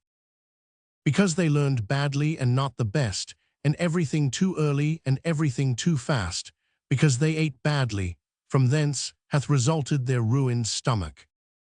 For a ruined stomach is their spirit, it persuadeth to death. For verily, my brethren, the spirit is a stomach. Life is a well of delight, but to him in whom the ruined stomach speaketh, the father of affliction, all fountains are poisoned. To discern, that is delight to the lion-willed, but he who hath become weary is himself merely willed, with him play all the waves. And such is always the nature of weak men, they lose themselves on their way, and at last asketh their weariness, why did we ever go on the way? All is indifferent. To them soundeth it pleasant to have preached in their ears, nothing is worthwhile, ye shall not will. That, however, is a sermon for slavery. O my brethren, a fresh blustering wind cometh Zarathustra unto all way-weary ones, many noses will he yet make sneeze. Even through walls bloweth my free breath, and into prisons and imprisoned spirits. Willing emancipateth, for willing is creating, so do I teach, and only for creating shall ye learn. And also the learning shall ye learn only from me, the learning well. He who hath ears let him hear. There standeth the boat, thither goeth it over, perhaps into vast nothingness, but who willeth to enter into this, perhaps? None of you want to enter into the death boat, how should ye then be world-weary ones? World-weary ones, and have not even withdrawn from the earth. Eager did I ever find you for the earth, amorous still of your own earth-weariness. Not in vain doth your lip hang down, a small worldly wish still sitteth thereon, and in your eye floateth there not a cloudlet of unforgotten earthly bliss. There are on the earth many good inventions, some useful, some pleasant, for their sake is the earth to be loved. And many such good inventions are there, that they are like woman's breasts, useful at the same time and pleasant.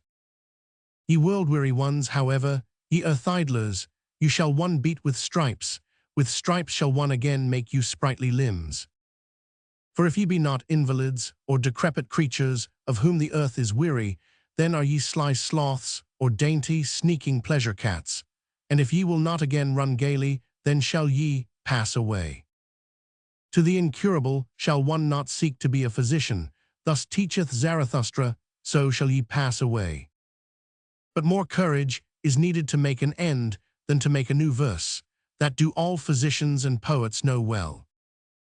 O my brethren, there are tables which weariness framed, and tables which slothfulness framed, corrupt slothfulness. Although they speak similarly, they want to be heard differently. See this languishing one, only a span breadth is he from his goal, but from weariness hath he lain down obstinately in the dust, this brave one. From weariness yawneth he at the path, at the earth, at the goal, and at himself. Not a step further will he go, this brave one. Now gloweth the sun upon him, and the dogs lick at his sweat, but he lieth there in his obstinacy, and preferreth to languish. A span breadth from his goal to languish. Verily, ye will have to drag him into his heaven by the hair of his head, this hero. Better still that ye let him lie where he hath lain down, that sleep may come unto him, the Comforter, with cooling patter-rain.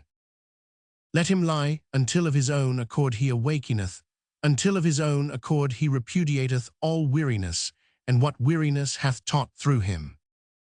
Only, my brethren, see that ye scare the dogs away from him, the idle skulkers, and all the swarming vermin. All the swarming vermin of the cultured, that feast on the sweat of every hero. I form circles around me and holy boundaries, ever fewer ascend with me ever higher mountains. I build a mountain range out of ever holier mountains. But wherever ye would ascend with me, O my brethren, take care lest a parasite ascend with you.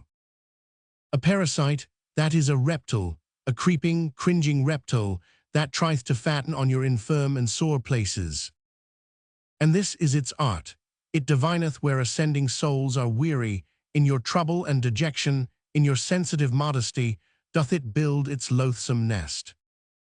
Where the strong are weak, where the noble are all too gentle, there buildeth it its loathsome nest. The parasite liveth where the great have small sore places. What is the highest of all species of being, and what is the lowest? The parasite is the lowest species. He, however, who is of the highest species feedeth most parasites. For the soul which hath the longest ladder, and can go deepest down, how could there fail to be most parasites upon it? The most comprehensive soul, which can run and stray and rove furthest in itself, the most necessary soul, which out of joy flingeth itself into chance. The soul in being, which plungeth into becoming, the possessing soul, which seeketh to attain desire and longing. The soul fleeing from itself, which overtaketh itself in the widest circuit, the wisest soul, unto which folly speaketh most sweetly. The soul most self-loving, in which all things have their current and countercurrent, their ebb and their flow. Oh, how could the loftiest soul fail to have the worst parasites? O my brethren, am I then cruel? But I say, what falleth, that shall one also push. Everything of today, it falleth, it decayeth, who would preserve it? But I wish also to push it. Know ye the delight, which rolleth stones into precipitous depths? Those men of today, see just how they roll into my depths. A prelude am I to better players, O my brethren, an example, do according to mine example. And him whom ye do not teach to fly, teach I pray you to fall faster. I love the brave, but it is not enough to be a swordsman, one must also know whereon to use swordsmanship. And often is it greater bravery to keep quiet and pass by, that thereby one may reserve oneself for a worthier foe. Ye shall only have foes to be hated, but not foes to be despised. Ye must be proud of your foes, thus have I already taught. For the worthier foe, O my brethren, shall ye reserve yourselves, therefore must ye pass by many a one. Especially many of the rabble, who din your ears with noise about people and peoples. Keep your eye clear of their for and against. There is there much right, much wrong. He who looketh on becometh wroth. Therein viewing, therein hewing, they are the same thing. Therefore depart into the forests and lay your sword to sleep. Go your ways, and let the people and peoples go theirs. Gloomy ways, verily, on which not a single hope glinteth any more. Let there the trader rule, where all that still glittereth is traders' gold. It is the time of kings no longer. That which now calleth itself the people is unworthy of kings. See how these peoples themselves now do just like the traders. They pick up the smallest advantage out of all kinds of rubbish. They lay lures for one another, they lure things out of one another that they call good neighborliness. O blessed remote period when a people said to itself, I will be master over peoples. For my brethren, the best shall rule, the best also willeth to rule, and where the teaching is different, there the best is lacking. If they had bread for nothing, alas, for what would they cry? Their maintainment, that is their true entertainment, and they shall have it hard. Beasts of prey are they, in their working, there is even plundering, in their earning, there is even overreaching, therefore shall they have it hard. Better beasts of prey shall they thus become, subtler, cleverer, more manlike, for man is the best beast of prey. All the animals hath man already robbed of their virtues, that is why of all animals it hath been hardest for man. Only the birds are still beyond him, and if man should yet learn to fly, alas, to what height would his rapacity fly? Thus would I have man and woman, fit for war, the one fit for maternity, the other, both, however, fit for dancing with head and legs. And lost be the day to us in which a measure hath not been danced, and false be every truth which hath not had laughter along with it. Your marriage arranging, see that it be not a bad arranging. Ye have arranged too hastily, so there followeth therefrom marriage breaking. And better marriage breaking than marriage bending, marriage lying. Thus spake a woman unto me, indeed, I broke the marriage, but first did the marriage break me. The badly paired found I ever the most revengeful. They make every one suffer for it, that they no longer run singly. On that account, want I the honest ones to say to one another, we love each other, let us see to it that we maintain our love, or shall our pledging be blundering? Give us a set term and a small marriage, that we may see if we are fit for the great marriage. It is a great matter always to be twain. Thus do I counsel all honest ones, and what would be my love to the Superman, and to all that is to come, if I should counsel and speak otherwise. Not only to propagate yourselves onwards, but upwards. Thereto, O my brethren, may the garden of marriage help you. He who hath grown wise concerning old origins, lo, he will at last seek after the fountains of the future and new origins. O my brethren, not long will it be until new peoples shall arise, and new fountains shall rush down into new depths. For the earthquake, it choketh up many wells, it causeth much languishing, but it bringeth also to light inner powers and secrets. The earthquake discloseth new fountains. In the earthquake of old peoples, new fountains burst forth. And whoever calleth out, lo, here is a well for many thirsty ones, one heart for many longing ones, one will for many instruments. Around him collecteth a people, that is to say, many attempting ones. Who can command, who must obey, that is their attempted. Ah, with what long seeking and solving and failing and learning and reattempting. Human society, it is an attempt, so I teach, a long seeking, it seeketh however the ruler. An attempt, my brethren, and no contract. Destroy, I pray you, destroy that word of the soft-hearted and half. O my brethren, with whom lieth the greatest danger to the whole human future, is it not with the good and just? As those who say and feel in their hearts, we already know what is good and just, we possess it also, woe to those who still seek thereafter. And whatever harm the wicked may do, the harm of the good is the harmfulest harm. And whatever harm the world maligners may do, the harm of the good is the harmfulest harm. O my brethren, into the hearts of the good and just looked someone once on a time, who said, they are the Pharisees, but people did not understand him. The good and just themselves were not free to understand him, their spirit was imprisoned in their good conscience.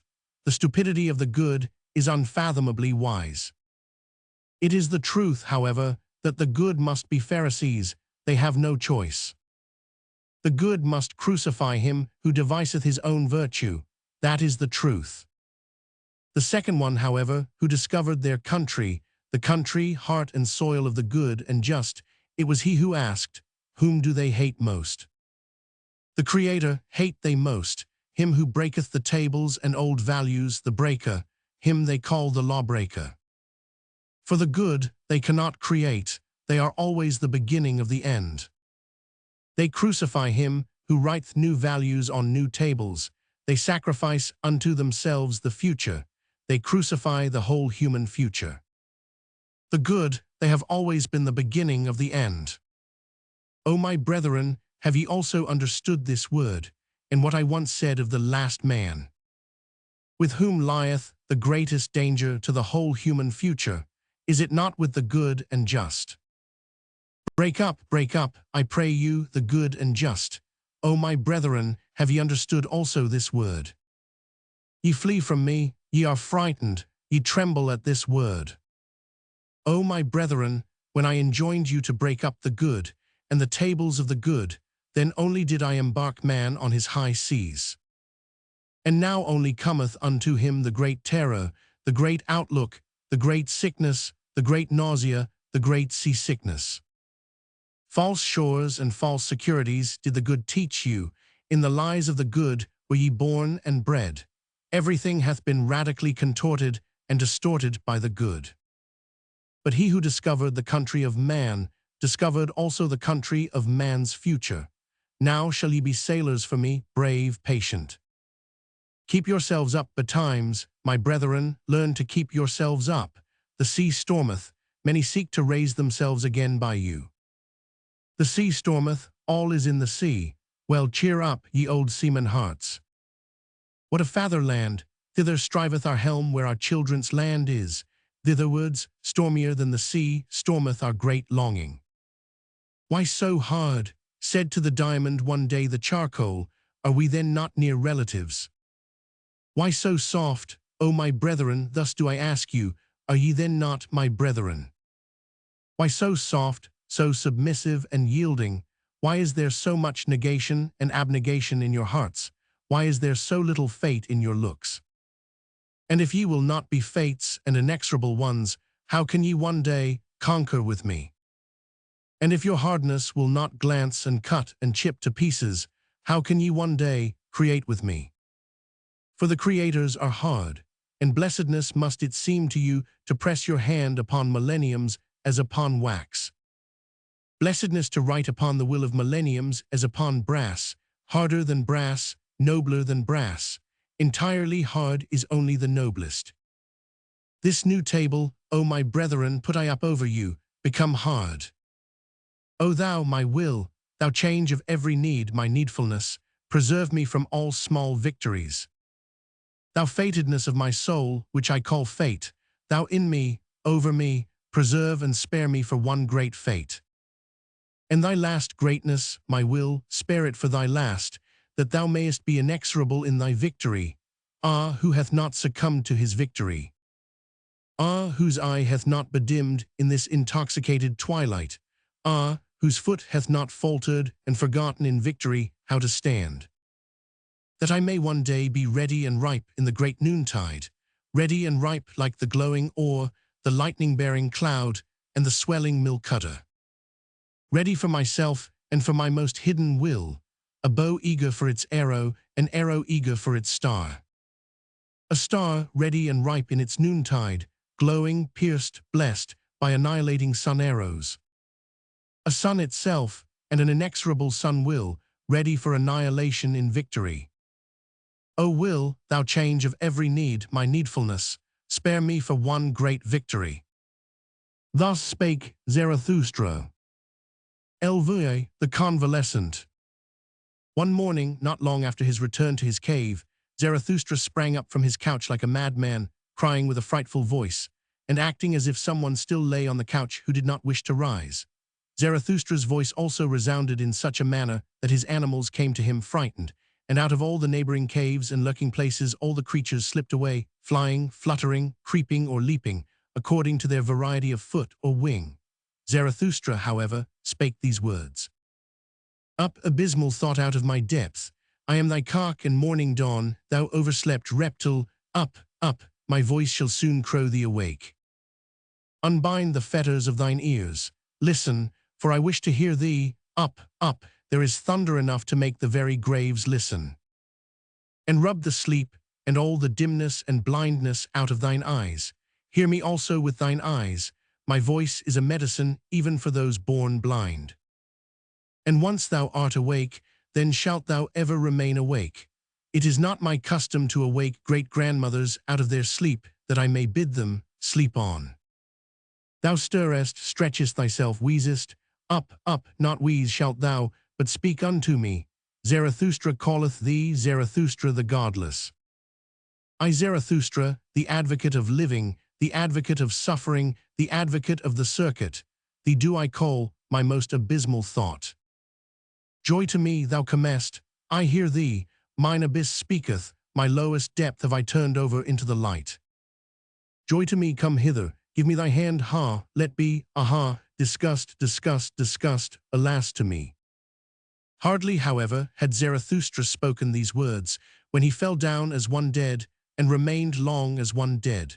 When, however, he again came to himself, then was he pale and trembling, and remained lying, and for long he would neither eat nor drink. This condition continued for 7 days. His animals, however, did not leave him day nor night, except that the eagle flew forth to fetch food. And what it fetched and foraged, it laid on Zarathustra's couch, so that Zarathustra at last lay among yellow and red berries, grapes, rosy apples, sweet-smelling herbage, and pine cones. At his feet, however, 2 lambs were stretched, which the eagle had with difficulty carried off from their shepherds. At last, after 7 days, Zarathustra raised himself upon his couch, took a rosy apple in his hand, smelt it, and found its smell pleasant. Then did his animals think the time had come to speak unto him.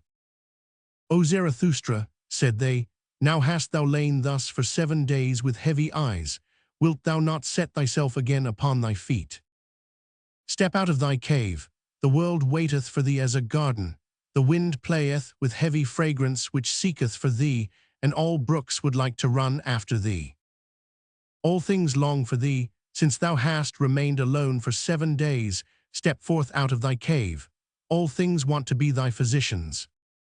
Did perhaps a new knowledge come to thee, a bitter, grievous knowledge? Like leaven dough layest thou, thy soul arose and swelled beyond all its bounds. O mine animals, answered Zarathustra, talk on thus, and let me listen. It refresheth me so to hear your talk. Where there is talk, there is the world as a garden unto me. How charming it is that there are words and tones. Are not words and tones rainbows and seeming bridges twixt the eternally separated? To each soul belongeth another world. To each soul is every other soul a backworld. Among the most alike doth semblance deceive most delightfully, for the smallest gap is most difficult to bridge over. For me, how could there be an outside of me? There is no outside, but this we forget on hearing tones. How delightful it is that we forget. Have not names and tones been given unto things that man may refresh himself with them? It is a beautiful folly, speaking, therewith danceth man over everything. How lovely is all speech, and all falsehoods of tones. With tones danceth our love on variegated rainbows. O Zarathustra, said then his animals, to those who think like us, things all dance themselves. They come and hold out the hand and laugh and flee and return. Everything goeth, everything returneth, eternally rolleth the wheel of existence. Everything dieth, everything blossometh forth again, eternally runneth on the year of existence. Everything breaketh, everything is integrated anew, eternally buildeth itself the same house of existence. All things separate, all things again greet one another, eternally true to itself remaineth the ring of existence. Every moment beginneth existence, around every here rolleth the ball there. The middle is everywhere, crooked is the path of eternity. O ye wags and barrel organs, answered Zarathustra, and smiled once more, how well do ye know what had to be fulfilled in 7 days? And how that monster crept into my throat and choked me, but I bit off its head and spat it away from me. And ye have made a liar lay out of it. Now, however, do I lie here, still exhausted with that biting and spitting away, still sick with mine own salvation.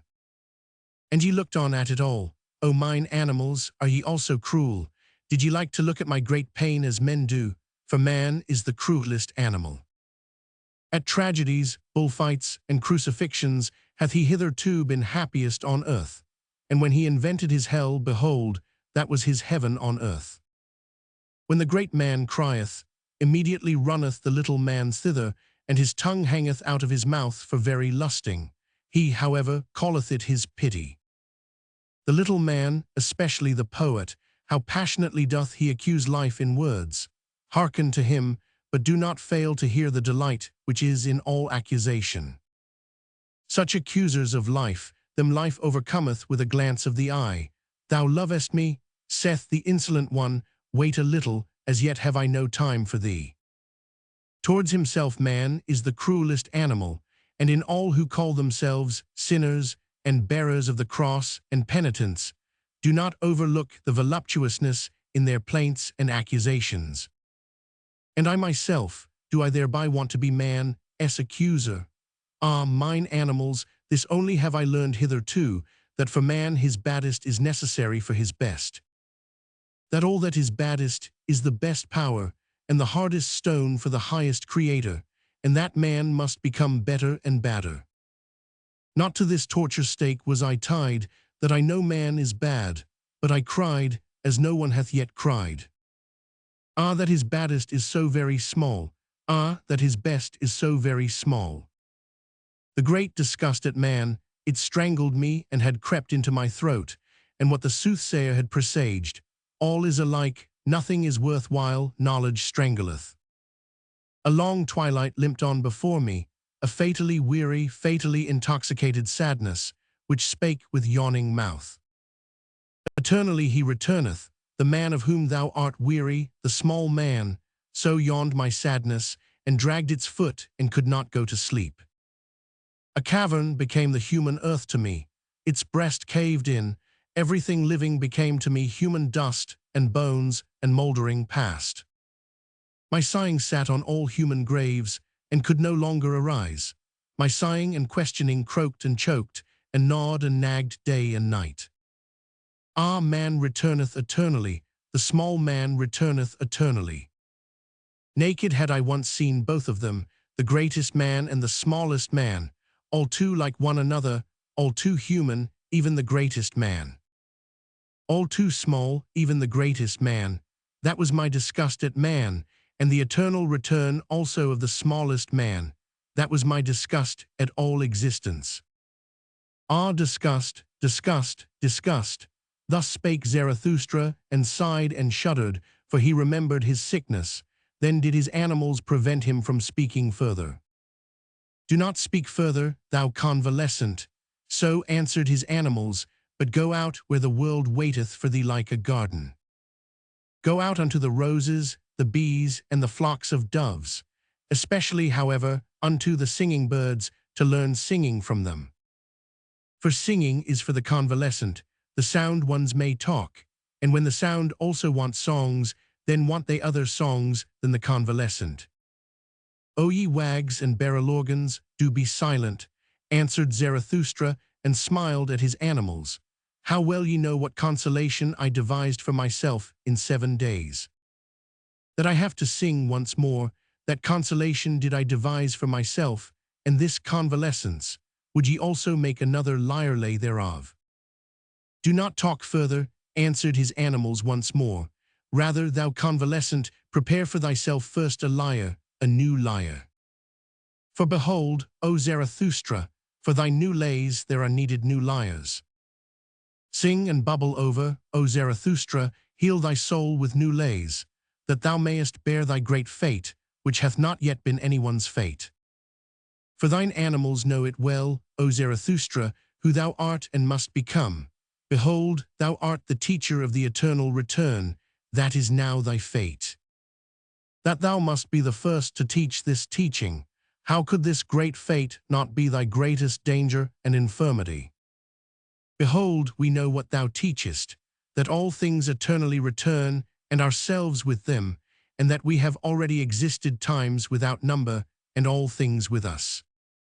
Thou teachest that there is a great year of becoming, a prodigy of a great year.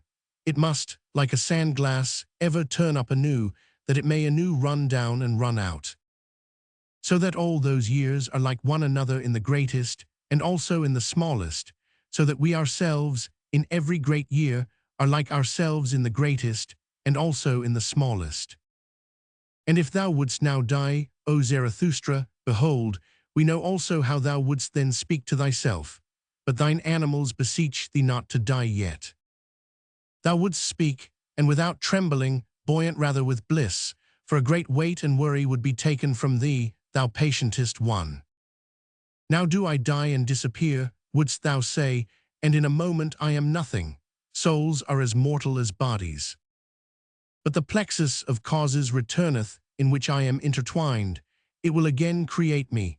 I myself pertain to the causes of the eternal return. I come again with this sun, with this earth, with this eagle, with this serpent, not to a new life, or a better life, or a similar life. I come again eternally to this identical and selfsame life, in its greatest and its smallest, to teach again the eternal return of all things.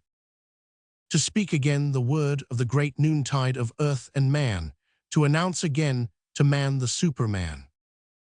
I have spoken my word, I break down by my word, so willeth mine eternal fate, as announcer do I succumb. The hour hath now come for the downgoer to bless himself, thus endeth Zarathustra's downgoing. When the animals had spoken these words, they were silent and waited, so that Zarathustra might say something to them. But Zarathustra did not hear that they were silent. On the contrary, he lay quietly with closed eyes like a person sleeping, although he did not sleep, for he communed just then with his soul.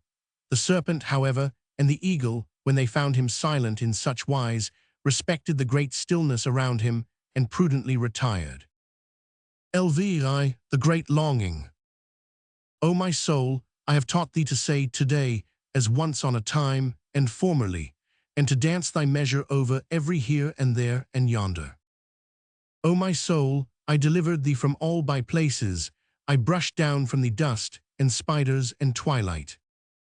O my soul, I washed the petty shame and the by-place virtue from thee, and persuaded thee to stand naked before the eyes of the sun. With the storm that is called spirit, did I blow over thy surging sea, all clouds did I blow away from it, I strangled even the strangler called sin.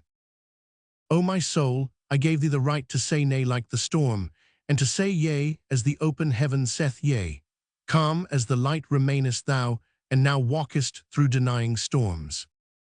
O my soul, I restored to thee liberty over the created and the uncreated, and who knoweth, as thou knowest, the voluptuousness of the future.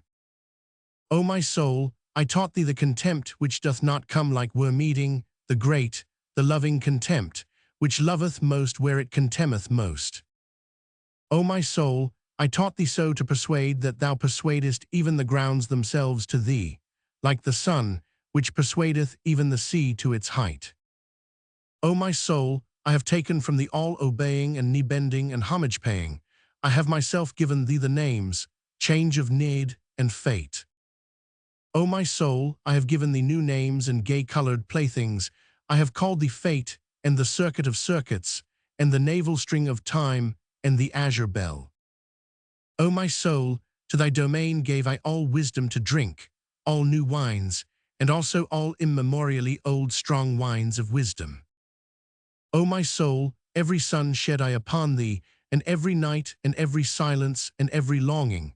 Then grewest thou up for me as a vine.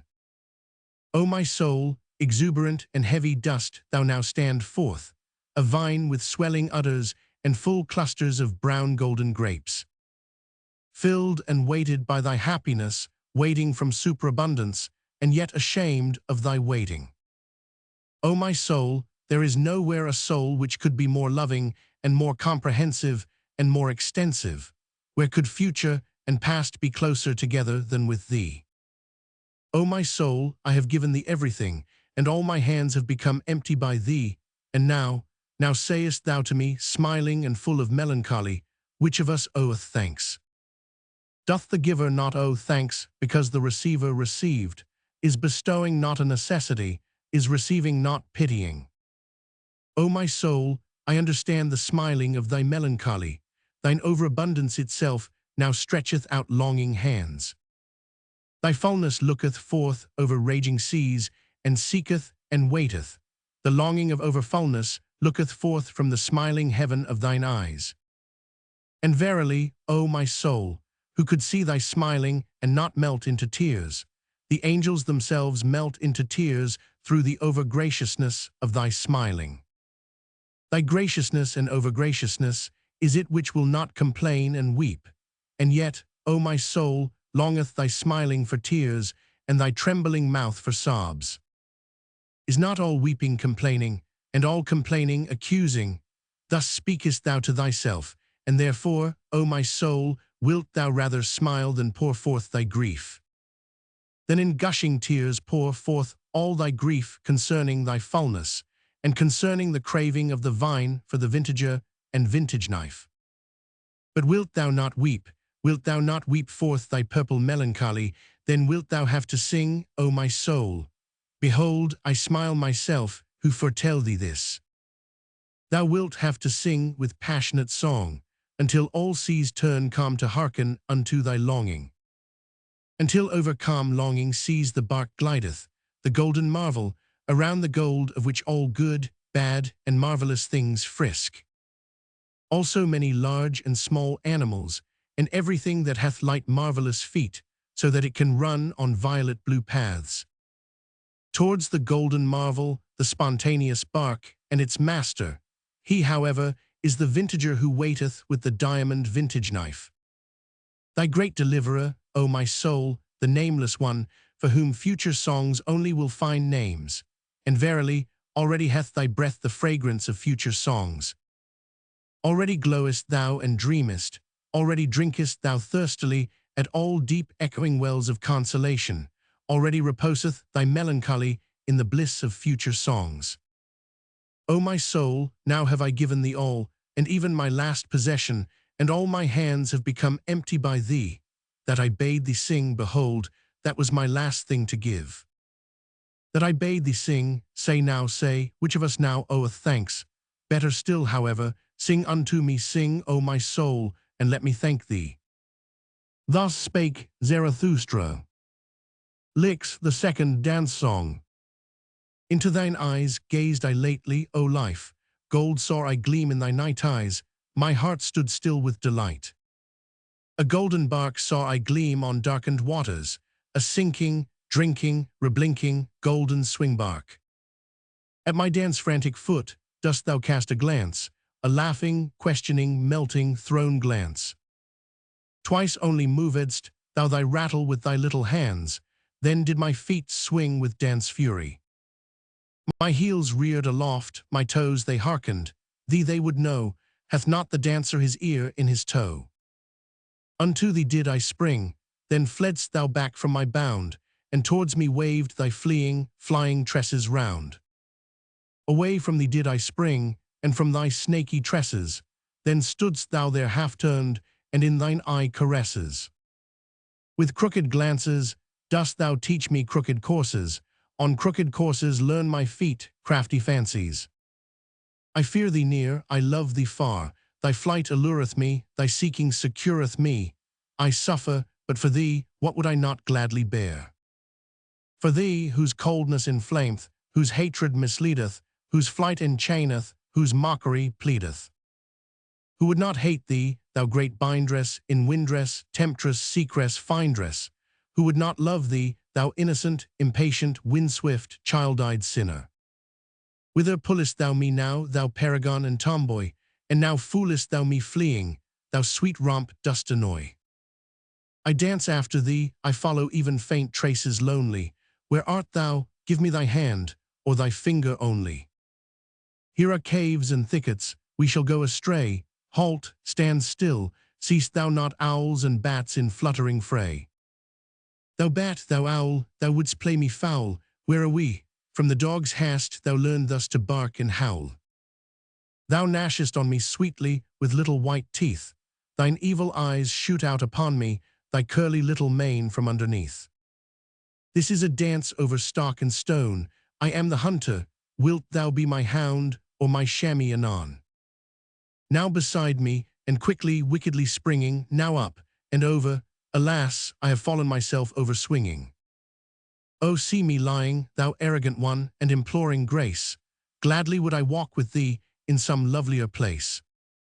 In the paths of love, through bushes variegated, quiet, trim, or there along the lake, where goldfishes dance and swim. Thou art now hoary, there above are sheep and sunset stripes, is it not sweet to sleep, the shepherd pipes? Thou art so very weary, I carry thee thither, let just thine arm sink, and art thou thirsty, I should have something, but thy mouth would not like it to drink. O that cursed, nimble, supple serpent and lurking witch, where art thou gone? But in my face do I feel through thy hand, 2 spots and red blotches itch. I am verily weary of it, ever thy sheepish shepherd to be. Thou witch, if I have hitherto sung unto thee, now shalt thou cry unto me. To the rhythm of my whip shalt thou dance and cry, I forget not my whip, not I. Then did life answer me thus, and kept thereby her fine ears closed. O Zarathustra, crack not so terribly with thy whip, thou knowest surely that noise killeth thought, and just now there came to me such delicate thoughts. We are both of us genuine ne'er-do-wells and ne'er-do-ills. Beyond good and evil found we our island and our green meadow, we two alone, therefore must we be friendly to each other.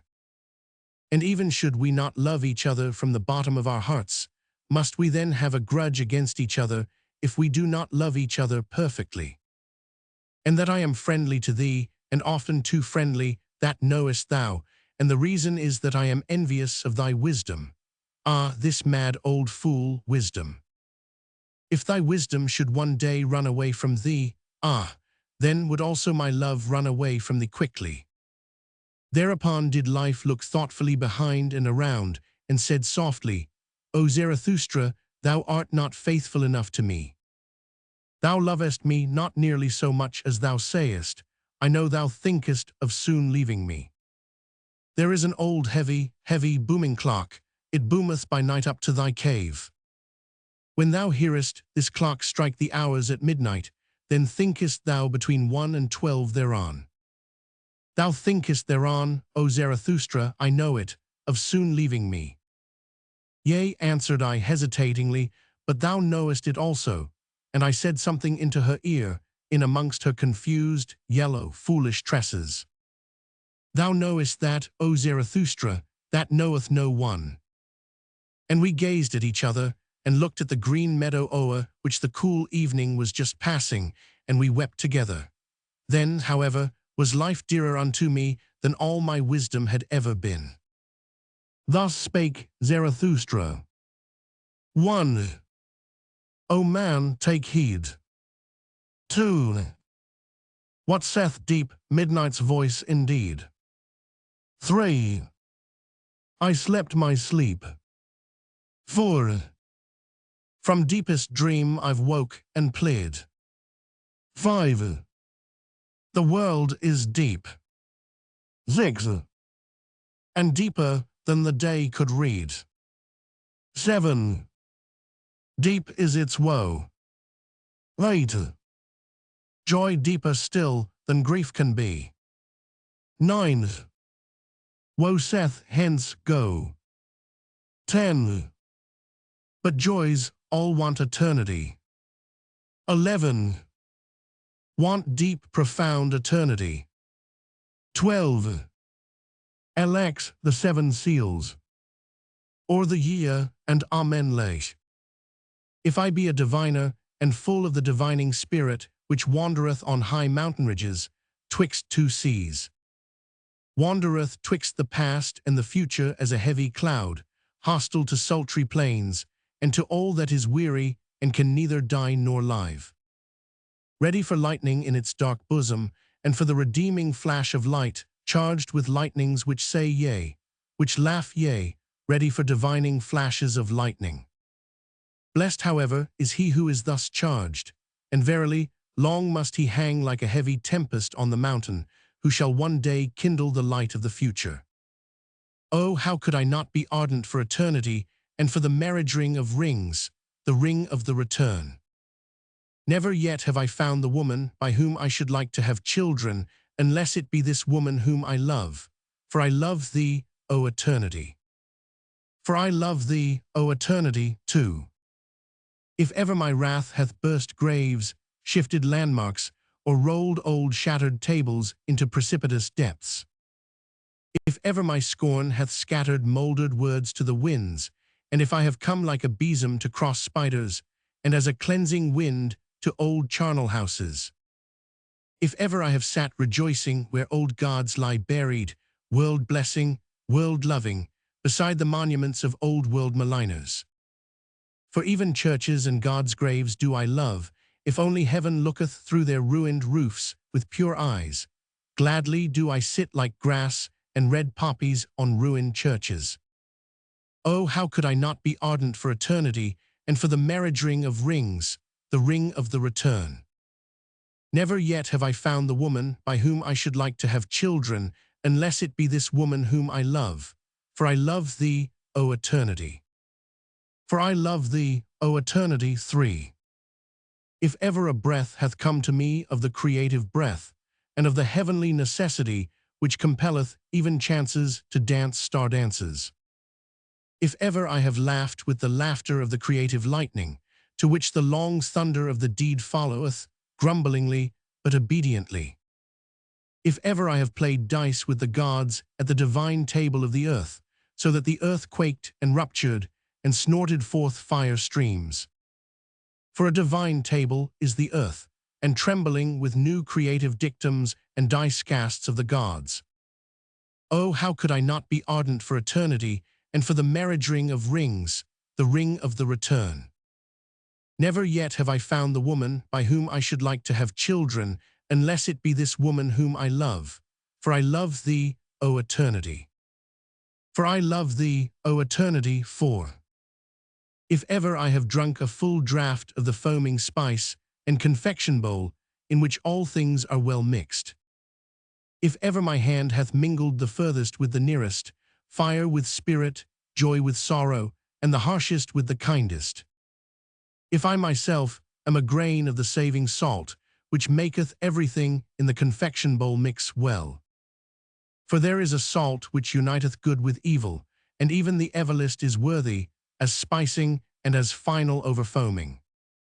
Oh, how could I not be ardent for eternity, and for the marriage ring of rings, the ring of the return? Never yet have I found the woman by whom I should like to have children, unless it be this woman whom I love. For I love thee, O eternity. For I love thee, O eternity. 5. If I be fond of the sea, and all that is sea-like, and fondest of it when it angrily contradicteth me, if the exploring delight be in me, which impelleth sails to the undiscovered, if the seafarer's delight be in my delight, if ever my rejoicing hath called out, the shore hath vanished, now hath fallen from me the last chain. The boundless roareth around me, far away sparkle for me space and time. Well, cheer up, old heart. Oh, how could I not be ardent for eternity, and for the marriage ring of rings, the ring of the return? Never yet have I found the woman by whom I should like to have children, unless it be this woman whom I love. For I love thee, O eternity. For I love thee, O eternity. 6. If my virtue be a dancer's virtue, and if I have often sprung with both feet into golden emerald rapture, if my wickedness be a laughing wickedness, at home among rosebanks and hedges of lilies, for in laughter is all evil present, but it is sanctified and absolved by its own bliss. And if it be my Alpha and Omega, that everything heavy shall become light, every body a dancer, and every spirit a bird, and verily, that is my Alpha and Omega. Oh, how could I not be ardent for eternity, and for the marriage ring of rings, the ring of the return? Never yet have I found the woman by whom I should like to have children, unless it be this woman whom I love. For I love thee, O eternity. For I love thee, O eternity. 7. If ever I have spread out a tranquil heaven above me, and have flown into mine own heaven with mine own pinions, if I have swum playfully in profound luminous distances, and if my freedom's avian wisdom hath come to me. Thus however speaketh avian wisdom, lo, there is no above and no below, throw thyself about, outward, backward, thou light one, sing, speak no more. Are not all words made for the heavy, do not all words lie to the light ones, sing, speak no more. Oh, how could I not be ardent for eternity, and for the marriage ring of rings, the ring of the return? Never yet have I found the woman by whom I should like to have children, unless it be this woman whom I love. For I love thee, O eternity.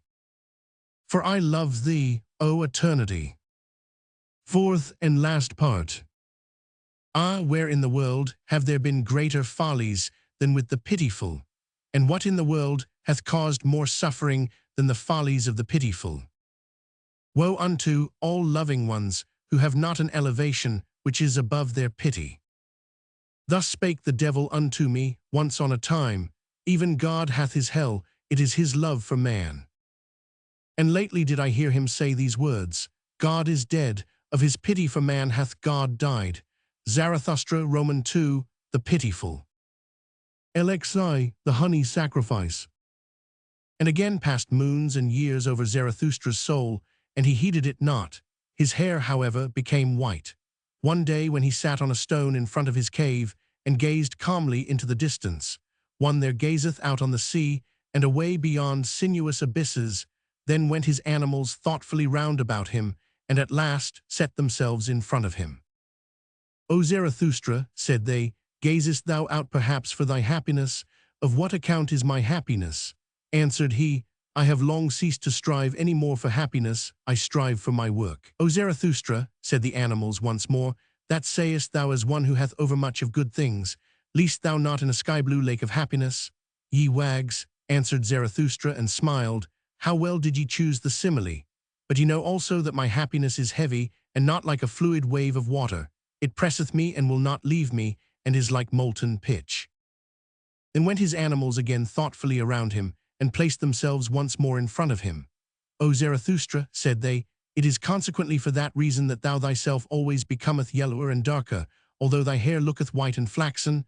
Lo, thou sittest in thy pitch. What do ye say, mine animals? Said Zarathustra, laughing. Verily I reviled when I spake of pitch. As it happeneth with me, so is it with all fruits that turn ripe. It is the honey in my veins that maketh my blood thicker, and also my soul stiller. So will it be, O Zarathustra, answered his animals and pressed up to him. But wilt thou not today ascend a high mountain? The air is pure, and today one seeth more of the world than ever. Yea, mine animals, answered he, ye counsel admirably and according to my heart. I will today ascend a high mountain. But see that honey is there ready to hand, yellow, white, good, school golden comb honey. For know that when aloft I will make the honey sacrifice.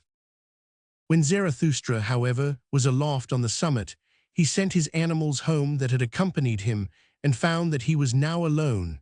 Then he laughed from the bottom of his heart, looked around him, and spake thus. That I spake of sacrifices and honey sacrifices, it was merely a ruse in talking, and verily, a useful folly. Here aloft can I now speak freer than in front of mountain caves and anchorites, domestic animals. What to sacrifice? I squander what is given me, a squanderer with 1,000 hands. How could I call that sacrificing? And when I desired honey, I only desired bait, and sweet mucus and mucilage, for which even the mouths of growling bears, and strange, sulky, evil birds water. The best bait, as huntsmen and fishermen require it.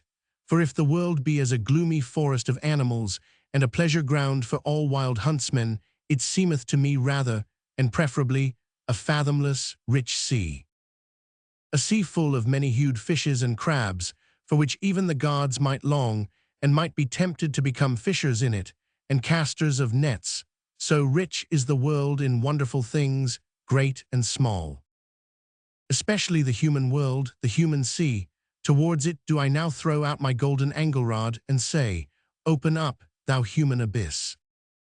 Open up, and throw unto me thy fish and shining crabs. With my best bait shall I allure to myself today the strangest human fish. My happiness itself do I throw out into all places far and wide, twixt Orient, noontide, and Occident, to see if many human fish will not learn to hug and tug at my happiness. Until, biting at my sharp hidden hooks, they have to come up unto my height, the mot-laced abyss groundlings, to the wickedest of all fishers of men. For this am I from the heart, and from the beginning, drawing, hither drawing, upward drawing, upbringing, a drawer, a trainer, a training master, who not in vain counseled himself once on a time, become what thou art. Thus may men now come up to me, for as yet do I await the signs that it is time for my down-going. As yet do I not myself go down, as I must do, amongst men. Therefore do I here wait, crafty and scornful upon high mountains, no impatient one, no patient one, rather one who hath even unlearnt patience, because he no longer suffereth. For my fate giveth me time, it hath forgotten me perhaps, or doth it sit behind a big stone and catch flies? And verily, I am well disposed to mine eternal fate, because it doth not hound and hurry me, but leaveth me time for merriment and mischief, so that I have today ascended this high mountain to catch fish. Did ever any one catch fish upon high mountains? And though it be a folly what I here seek and do, it is better so than that down below I should become solemn with waiting, and green and yellow. A posturing wrath-snorter with waiting, a holy howl-storm from the mountains, an impatient one that shouteth down into the valleys. Hearken, else I will scourge you with the scourge of God. Not that I would have a grudge against such wrathful ones on that account. They are well enough for laughter to me. Impatient must they now be, those big alarm drums, which find a voice now or never. Myself, however, and my fate, we do not talk to the present, neither do we talk to the never. For talking we have patience and time and more than time. For one day must it yet come, and may not pass by. What must one day come and may not pass by? Our great Hazar, that is to say, our great, remote human kingdom, the Zarathustra kingdom of 1,000 years. How remote may such remoteness be? What doth it concern me? But on that account it is none the less sure unto me. With both feet stand I secure on this ground. On an eternal ground, on hard primary rock, on this highest, hardest primary mountain ridge, unto which all winds come, as unto the storm parting, asking where, and whence, and whither. Here laugh, laugh, my hardy, healthy wickedness. From high mountains cast down thy glittering scorn laughter. Allure for me with thy glittering the finest human fish. And whatever belongeth unto me in all seas, my in and for me in all things, fish that out for me, bring that up to me. For that do I wait, the wickedest of all fish-catchers. Out, out, my fishing hook, in and down, thou bait of my happiness. Drip thy sweetest dew, thou honey of my heart. Bite my fishing hook into the belly of all black affliction. Look out, mine eye. Oh, how many seas round about me, what dawning human futures, and above me, what rosy red stillness, what unclouded silence. Elzui, the cry of distress. The next day sat Zarathustra again on the stone in front of his cave, whilst his animals roved about in the world outside to bring home new food, also new honey, for Zarathustra had spent and wasted the old honey to the very last particle.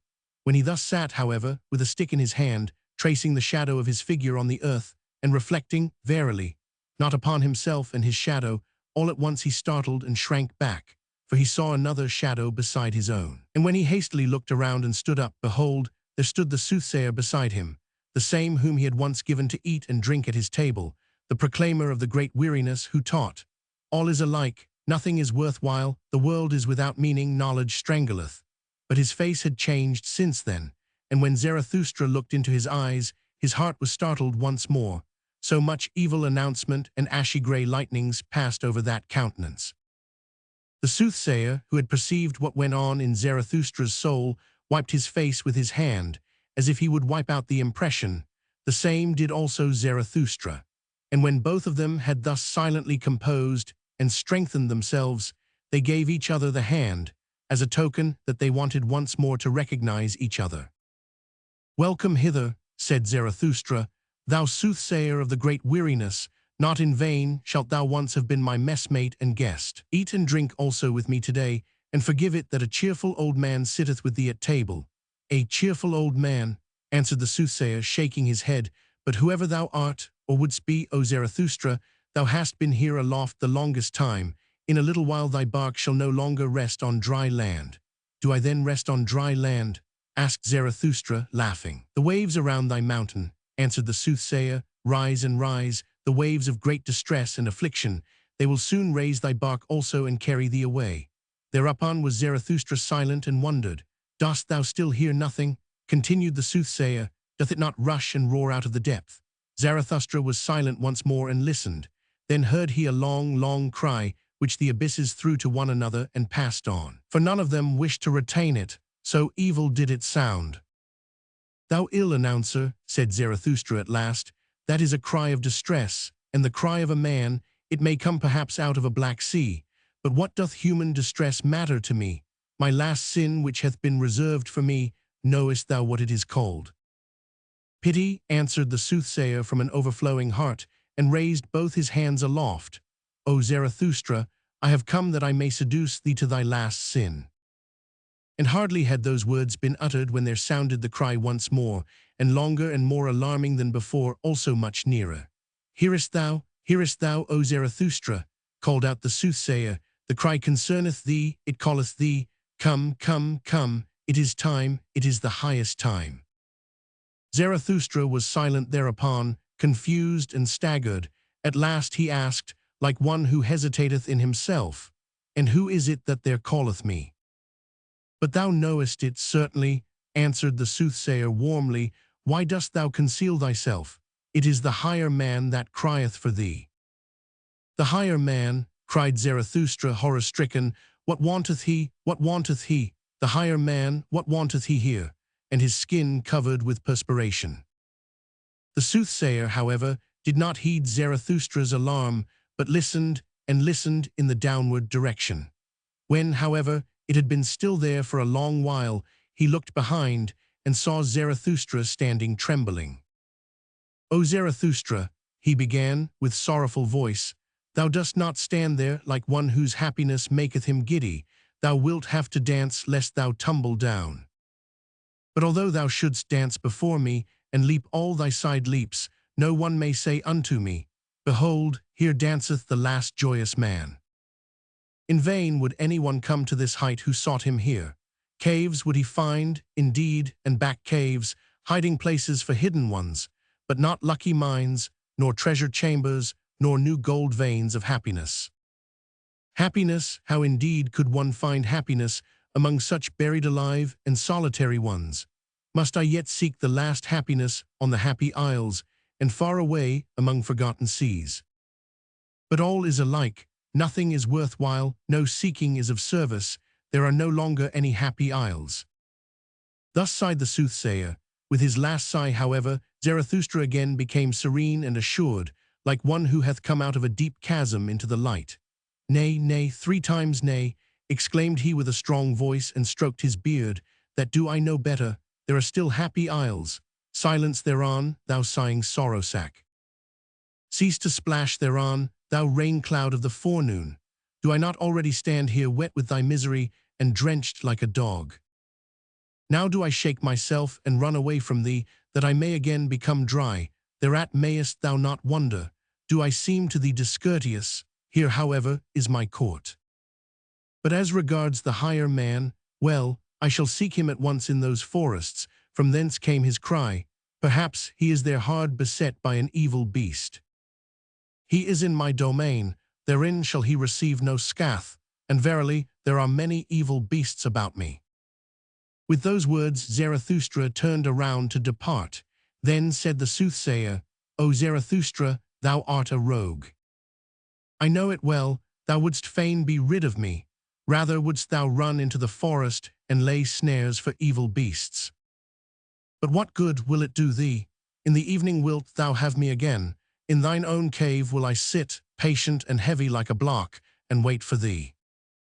So be it, shouted back Zarathustra as he went away, and what is mine in my cave belongeth also unto thee, my guest. Shouldst thou, however, find honey therein, well, just lick it up, thou growling bear, and sweeten thy soul, for in the evening we want both to be in good spirits.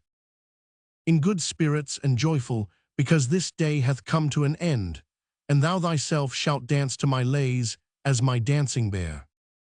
Thou dost not believe this, thou shakest thy head. Well, cheer up, old bear, but I also am a soothsayer. Thus spake Zarathustra. LZI, talk with the kings. Ere Zarathustra had been an hour on his way in the mountains and forests, he saw all at once a strange procession. Right on the path which he was about to descend came 2 kings walking, bedecked with crowns and purple girdles, and variegated like flamingos. They drove before them a laden ass. What do these kings want in my domain? Said Zarathustra in astonishment to his heart, and hid himself hastily behind a thicket. When, however, the kings approached to him, he said half aloud, like one speaking only to himself, Strange, strange, how doth this harmonize? 2 kings do I see, and only 1 ass. Thereupon the 2 kings made a halt. They smiled and looked towards the spot whence the voice proceeded, and afterwards looked into each other's faces. Such things do we also think among ourselves, said the king on the right, but we do not utter them. The king on the left, however, shrugged his shoulders and answered, That may perhaps be a goat herd, or an anchorite who hath lived too long among rocks and trees, for no society at all spoileth also good manners. Good manners, replied angrily and bitterly the other king, what then do we run out of the way of? Is it not good manners, our good society?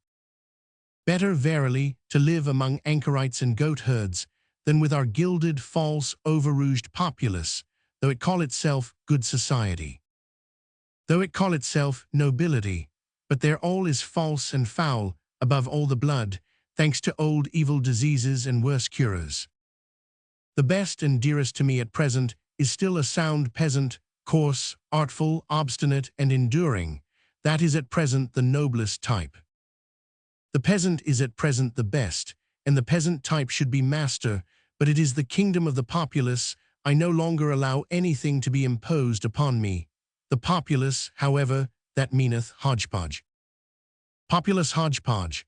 Therein is everything mixed with everything, saint and swindler, gentleman and Jew, and every beast out of Noah's ark. Good manners, everything is false and foul with us. No one knoweth any longer how to reverence. It is that precisely that we run away from. They are fulsome obtrusive dogs, they gild palm leaves.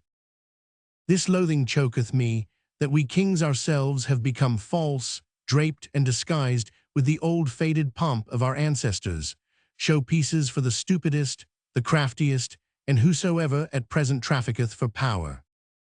We are not the first men, and have nevertheless to stand for them. Of this imposture have we at last become weary and disgusted. From the rabble have we gone out of the way, from all those bawlers and scribe blowflies, from the traitor stench, the ambition fidgeting, the bad breath. Fie to live among the rabble. Fie to stand for the first men among the rabble. Ah, loathing, loathing, loathing, what doth it now matter about us kings? Thine old sickness seizeth thee, said here the king on the left. Thy loathing seizeth thee, my poor brother. Thou knowest, however, that some one heareth us. Immediately thereupon, Zarathustra, who had opened ears and eyes to this talk, rose from his hiding place, advanced towards the kings, and thus began. He who hearkeneth unto you, he who gladly hearkeneth unto you, is called Zarathustra. I am Zarathustra who once said, what doth it now matter about kings? Forgive me, I rejoiced when ye said to each other, what doth it matter about us kings? Here, however, is my domain and jurisdiction. What may ye be seeking in my domain? Perhaps, however, ye have found on your way what I seek, namely, the higher man. When the kings heard this, they beat upon their breasts and said with one voice, we are recognized. With the sword of thine utterance severest, thou the thickest darkness of our hearts. Thou hast discovered our distress, for lo, we are on our way to find the higher man. The man that is higher than we, although we are kings, to him do we convey this ass, for the highest man shall also be the highest lord on earth. There is no sorrow misfortune in all human destiny than when the mighty of the earth are not also the first men. Then everything becometh false and distorted and monstrous. And when they are even the last men, and more beast than man, then riseth and riseth the populace in honor, and at last saith even the populace virtue. Lo, I alone am virtue. What have I just heard? Answered Zarathustra. What wisdom in kings! I am enchanted, and verily I have already promptings to make a rhyme thereon. Even if it should happen to be a rhyme not suited for everyone's ears, I unlearned long ago to have consideration for long ears. Well then, well now. Here, however, it happened that the ass also found utterance. It said distinctly, and with malevolence, yea. 'Twas once, methinks, year one of our blessed Lord, drunk without wine, the Sibyl thus deplored. How ill things go, decline, decline, ne'er sank the world so low. Rome now hath turned harlot and harlot stew, Rome's Caesar a beast, and God hath turned Jew. With those rhymes of Zarathustra, the kings were delighted. The king on the right, however, said, O Zarathustra, how well it was that we set out to see thee. For thine enemies showed us thy likeness in their mirror. There lookedst thou with the grimace of a devil, and sneeringly, so that we were afraid of thee. But what good did it do? Always didst thou prick us anew in heart and ear with thy sayings. Then did we say at last, what doth it matter how he look? We must hear him who teacheth, ye shall love peace as a means to new wars, and the short peace more than the long. No one ever spake such warlike words. What is good? To be brave is good. It is the good war that halloweth every cause. O Zarathustra, our fathers, blood stirred in our veins at such words. It was like the voice of spring to old wine casks. When the swords ran among one another like red-spotted serpents, then did our fathers become fond of life. The sun of every peace seemed to them languid and lukewarm. The long peace, however, made them ashamed. How they sighed, our fathers, when they saw on the wall brightly furbished, dried-up swords, like those they thirsted for war. For a sword thirsteth to drink blood, and sparkleth with desire. When the kings thus discoursed and talked eagerly of the happiness of their fathers, there came upon Zarathustra no little desire to mock at their eagerness. For evidently they were very peaceable kings whom he saw before him, kings with old and refined features. But he restrained himself. Well, said he, thither leadeth the way, there lieth the cave of Zarathustra, and this day is to have a long evening. At present, however, a cry of distress calleth me hastily away from you. It will honor my cave if kings want to sit and wait in it, but to be sure, ye will have to wait long. Well, what of that? Where doth one at present learn better to wait than at courts? And the whole virtue of kings that hath remained unto them, is it not called today ability to wait? Thus spake Zarathustra. Elziv the Leech. And Zarathustra went thoughtfully on, further and lower down, through forests, and past moory bottoms. As it happeneth, however, to every one who meditateth upon hard matters, he trod thereby unawares upon a man. And lo, there spurted into his face all at once a cry of pain, and 2 curses and 20 bad invectives, so that in his fright he raised his stick, and also struck the trodden one. Immediately afterwards, however, he regained his composure, and his heart laughed at the folly he had just committed. Pardon me, said he to the trodden one, who had got up enraged, and had seated himself, pardon me, and hear first of all a parable. As a wanderer who dreameth of remote things on a lonesome highway, runneth unawares against a sleeping dog, a dog which lieth in the sun. As both of them then start up and snap at each other, like deadly enemies, those 2 beings mortally frightened, so did it happen unto us. And yet, how little was lacking for them to caress each other, that dog and that lonesome one. Are they not both lonesome ones? Whoever thou art, said the trodden one, still enraged, thou treadest also too nigh me with thy parable, and not only with thy foot. Lo, am I then a dog? And thereupon the sitting one got up, and pulled his naked arm out of the swamp. For at first he had lain outstretched on the ground, hidden and indiscernible, like those who lie in wait for swamp game. But whatever art thou about? Called out Zarathustra in alarm, for he saw a deal of blood streaming over the naked arm. What hath hurt thee? Hath an evil beast bit thee, thou unfortunate one? The bleeding one laughed, still angry. What matter is it to thee? Said he, and was about to go on. Here am I at home and in my province. Let him question me whoever will. To a dolt, however, I shall hardly answer. Thou art mistaken, said Zarathustra sympathetically, and held him fast. Thou art mistaken. Here thou art not at home, but in my domain, and therein shall no one receive any hurt. Call me, however, what thou wilt. I am who I must be. I call myself Zarathustra. Well, up thither is the way to Zarathustra's cave. It is not far. Wilt thou not attend to thy wounds at my home? It hath gone badly with thee, thou unfortunate one, in this life. First a beast bit thee, and then a man trod upon thee. When, however, the trodden one had heard the name of Zarathustra, he was transformed. What happeneth unto me? He exclaimed. Who preoccupeth me so much in this life as this one man, namely Zarathustra, and that one animal that liveth on blood, the leech? For the sake of the leech did I lie here by this swamp, like a fisher, and already had mine outstretched arm been bitten 10 times, when there biteth a still finer leech at my blood, Zarathustra himself.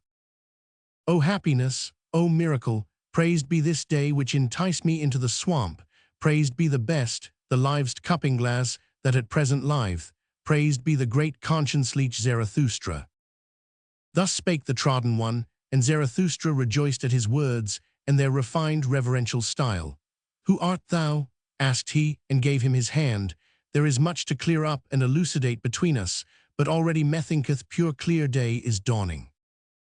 "I am the spiritually conscientious one," answered he who was asked, "and in matters of the spirit it is difficult for anyone to take it more rigorously, more restrictedly, and more severely than I, except him from whom I learnt it, Zarathustra himself.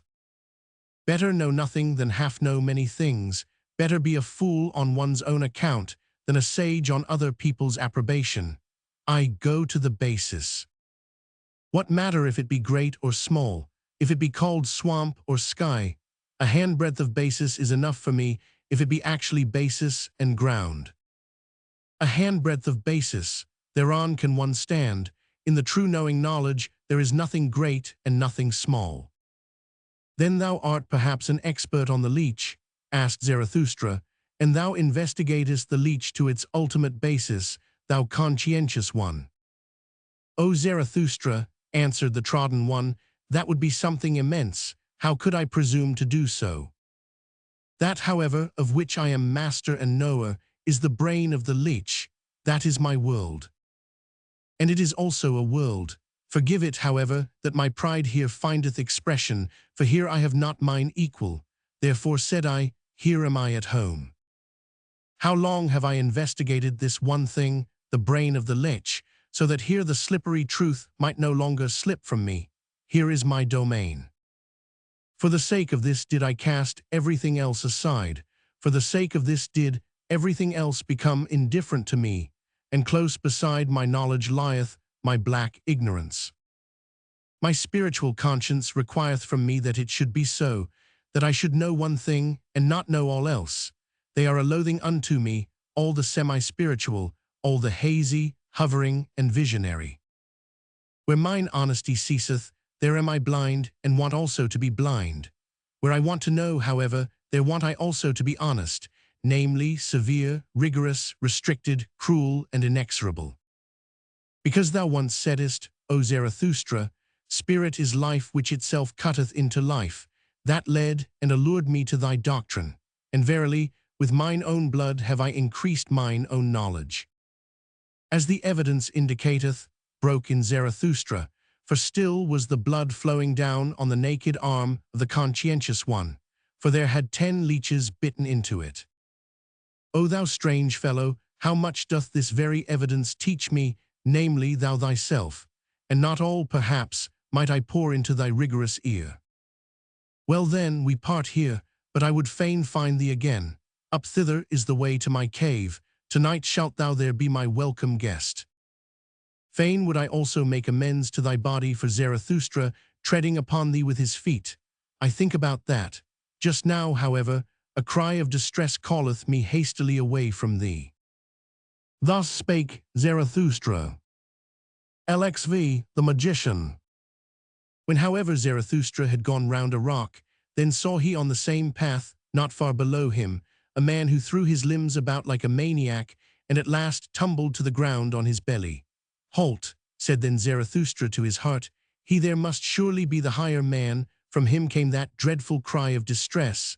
I will see if I can help him. When, however, he ran to the spot where the man lay on the ground, he found a trembling old man with fixed eyes, and in spite of all Zarathustra's efforts to lift him and set him again on his feet, it was all in vain. The unfortunate one, also, did not seem to notice that someone was beside him.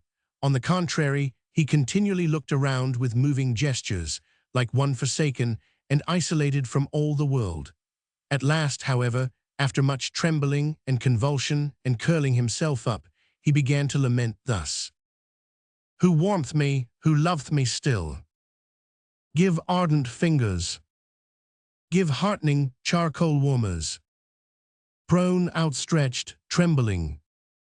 Like him half dead and cold, whose feet won warmth. And shaken, by unfamiliar fevers. Shivering with sharpened, icy cold frost arrows. By thee pursued, my fancy.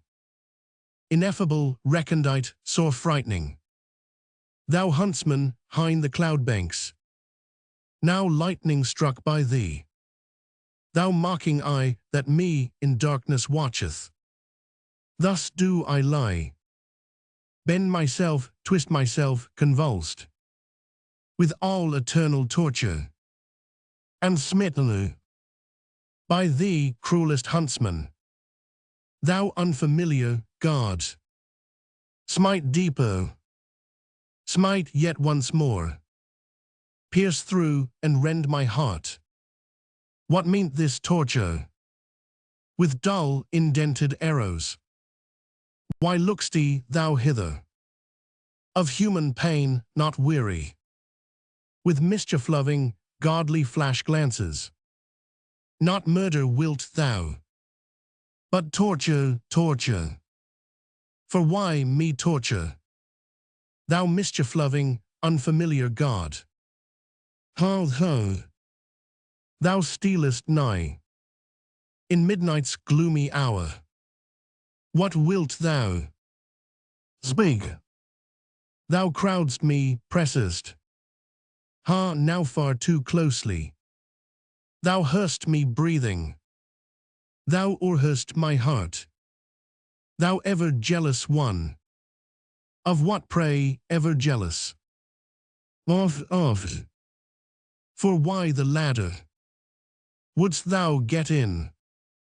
To heart in clamber, to mine own sacredest conceptions in clamber. Shameless one, thou unknown one, thief. What seek'st thou by thy stealing? What seek'st thou by thy hearkening? What seek'st thou by thy torturing? Thou torturer, thou hangman God. Or shall I, as the mastiffs do, roll me before thee, and cringing, enraptured, frantical, my tail friendly waggle? In vain. Goad further, cruelest goader. No dog, thy game just am I. Cruelest huntsman, thy proudest of captives. Thou robber, hind the cloud banks. Speak finally. Thou lightning-veiled one, thou unknown one, speak. What wilt thou, highway ambusher, from me? What wilt thou, unfamiliar God? What? Ransom gold. How much of ransom gold? Solicit much, that bid'th my pride, and be concise, that bid'th mine other pride. Ho, ho. Me wantest thou, me? Entire. Ho, ho. And torturest me, fool that thou art. Dead torturest quite my pride. Give love to me, who warmth me still. Who loveth me still. Give ardent fingers. Give heartening charcoal warmers. Give me the lonesomest. The ice, sevenfold frozen ice. For very enemies. For foes doth make one thirst. Give yield to me. Cruelest foe. Thyself. Away. There fled he surely. My final, only comrade. My greatest foe. Mine unfamiliar. My hangman God. Nay. Come thou back. With all of thy great tortures. To me the last of lonesome ones. Oh, come thou back. All my hot tears in streamlets trickle their course to thee, and all my final, hearty fervor upglowth to thee. Oh, come thou back. Mine unfamiliar God, my pain, my final bliss. Here, however, Zarathustra could no longer restrain himself.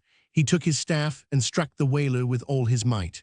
Stop this, cried he to him with wrathful laughter. Stop this, thou stage player, thou false coiner, thou liar from the very heart, I know thee well. I will soon make warm legs to thee, thou evil magician. I know well how to make it hot for such as thou. "Leave off," said the old man, and sprang up from the ground. "Strike me no more, O Zarathustra. I did it only for amusement. That kind of thing belongeth to mine art. Thee thyself I wanted to put to the proof when I gave this performance, and verily thou hast well detected me. But thou thyself hast given me no small proof of thyself. Thou art hard, thou wise Zarathustra, hard strikest thou with thy truths, thy cudgel forceth from me this truth." "Flatter not," answered Zarathustra, still excited and frowning, "thou stage player from the heart, thou art false, why speakest thou of truth? Thou peacock of peacocks, thou sea of vanity, what didst thou represent before me, thou evil magician? Whom was I meant to believe in when thou wayledst in such wise?" "The penitent in spirit," said the old man. "It was him I represented. Thou thyself once devisedst this expression. The poet and magician who at last turneth his spirit against himself, the transformed one who freezeth to death by his bad science and conscience. And just acknowledge it, it was long, O Zarathustra, before thou discoveredst my trick and lie. Thou believedst in my distress when thou heldest my head with both thy hands.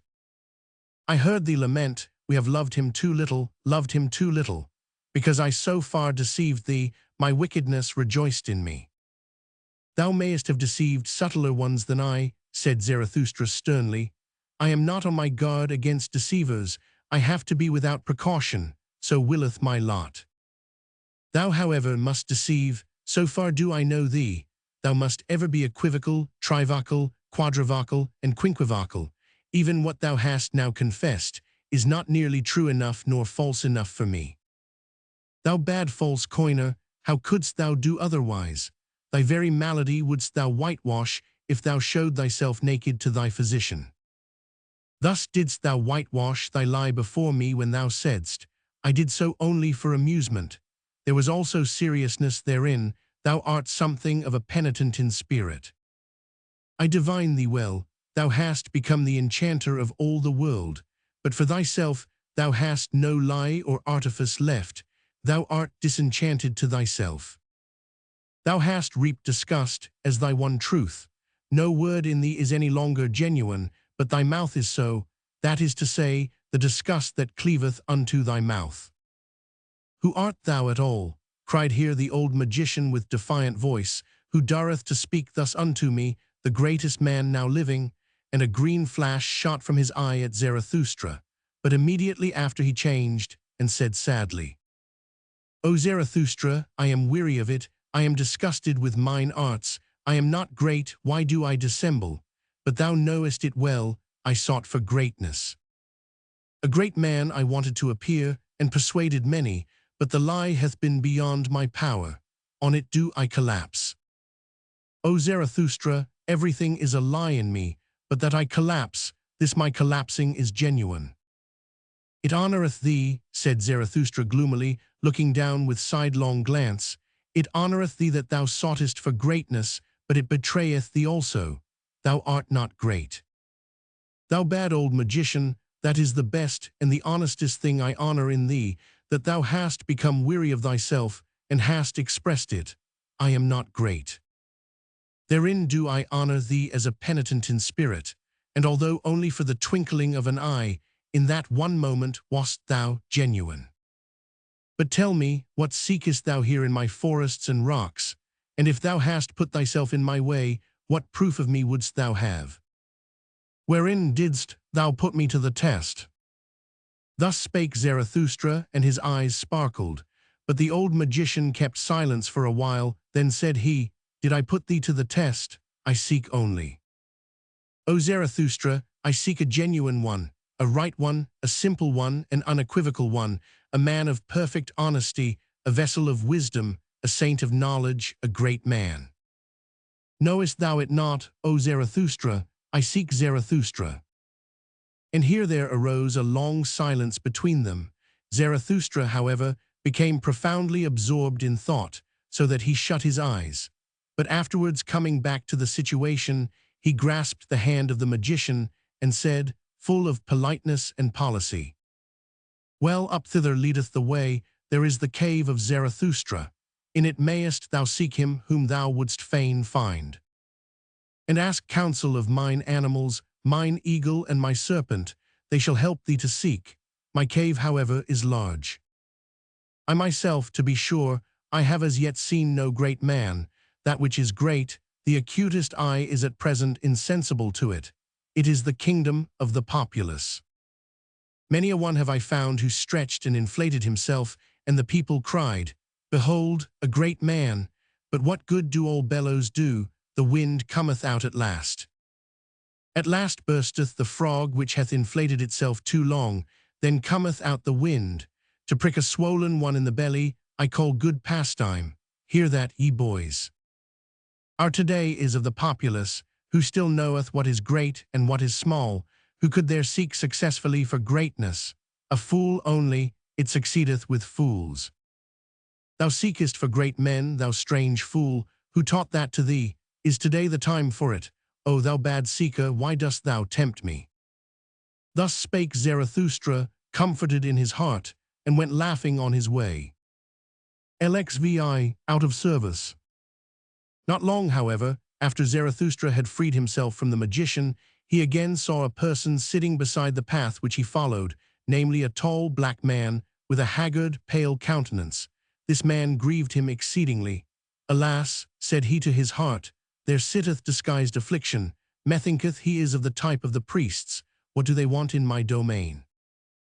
What, hardly have I escaped from that magician, and must another necromancer again run across my path? Some sorcerer with laying on of hands, some somber wonder-worker by the grace of God, some anointed world maligner, whom may the devil take. But the devil is never at the place which would be his right place. He always cometh too late, that cursed dwarf and clubfoot. Thus cursed Zarathustra impatiently in his heart, and considered how with averted look he might slip past the black man. But behold, it came about otherwise. For at the same moment had the sitting one already perceived him, and not unlike one whom an unexpected happiness overtaketh, he sprang to his feet, and went straight towards Zarathustra. Whoever thou art, thou traveller, said he, help a strayed one, a seeker, an old man, who may here easily come to grief. The world here is strange to me, and remote.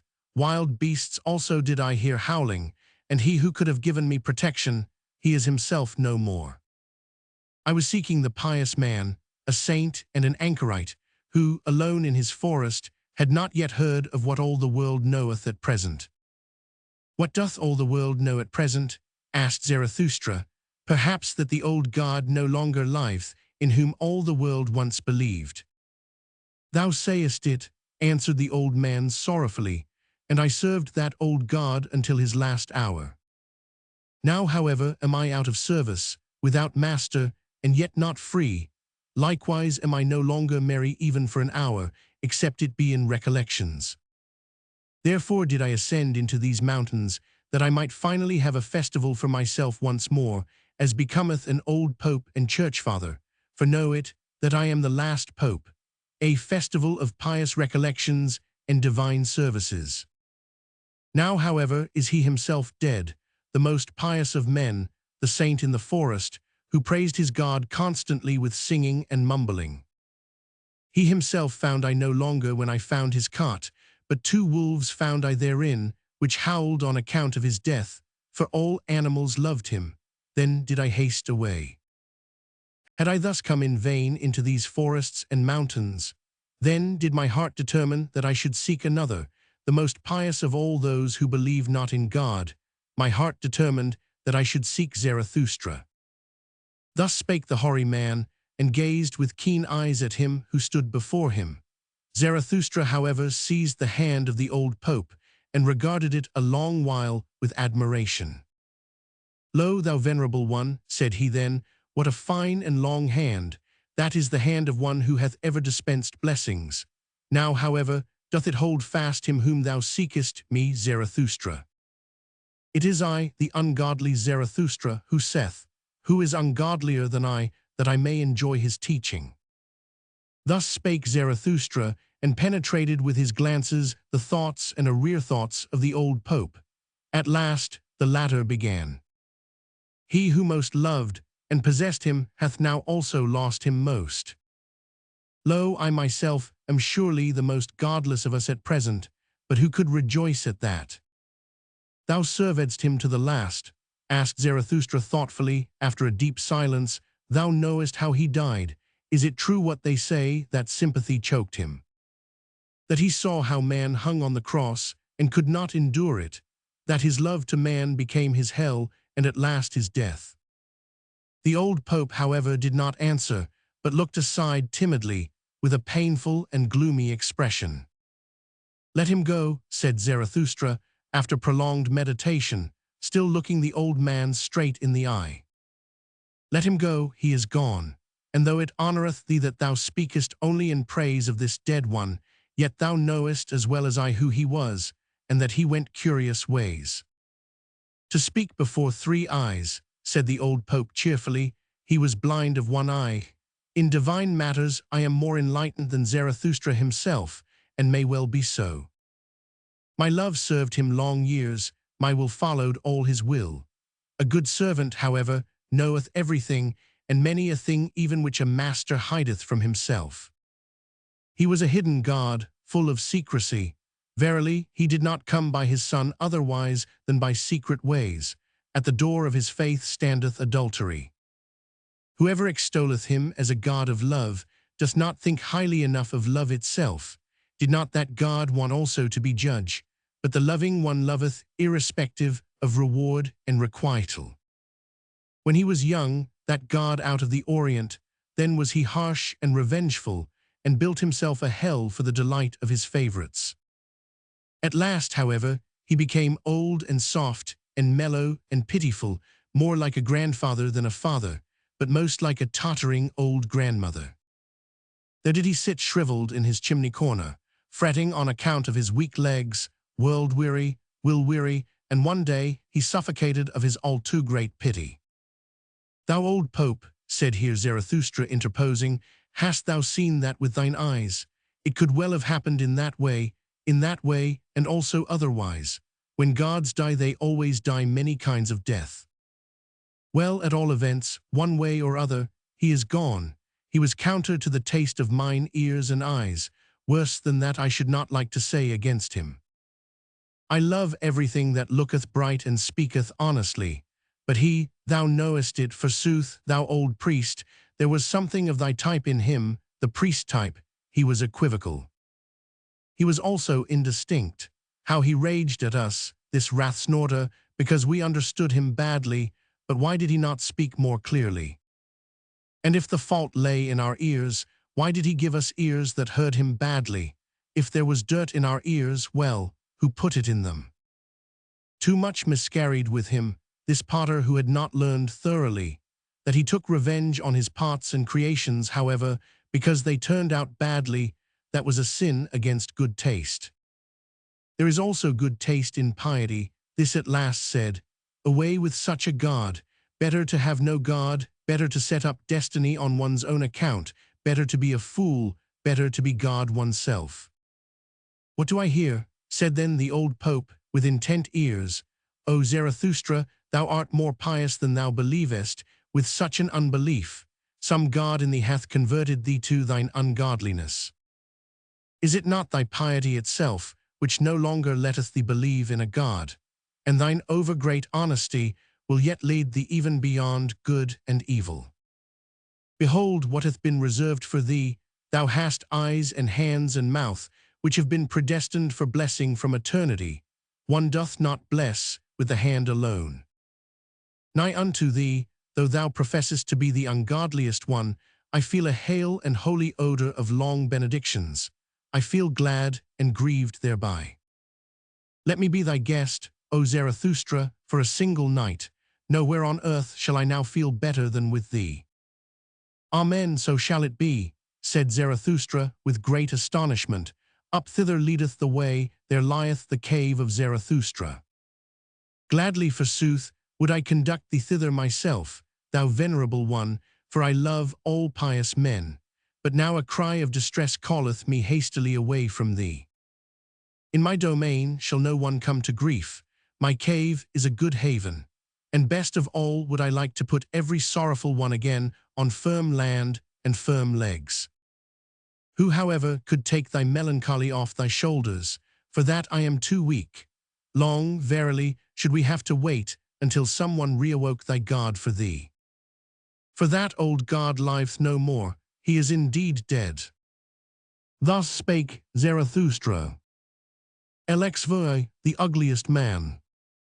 And again did Zarathustra's feet run through mountains and forests, and his eyes sought and sought, but nowhere was he to be seen whom they wanted to see, the sorely distressed sufferer and crier.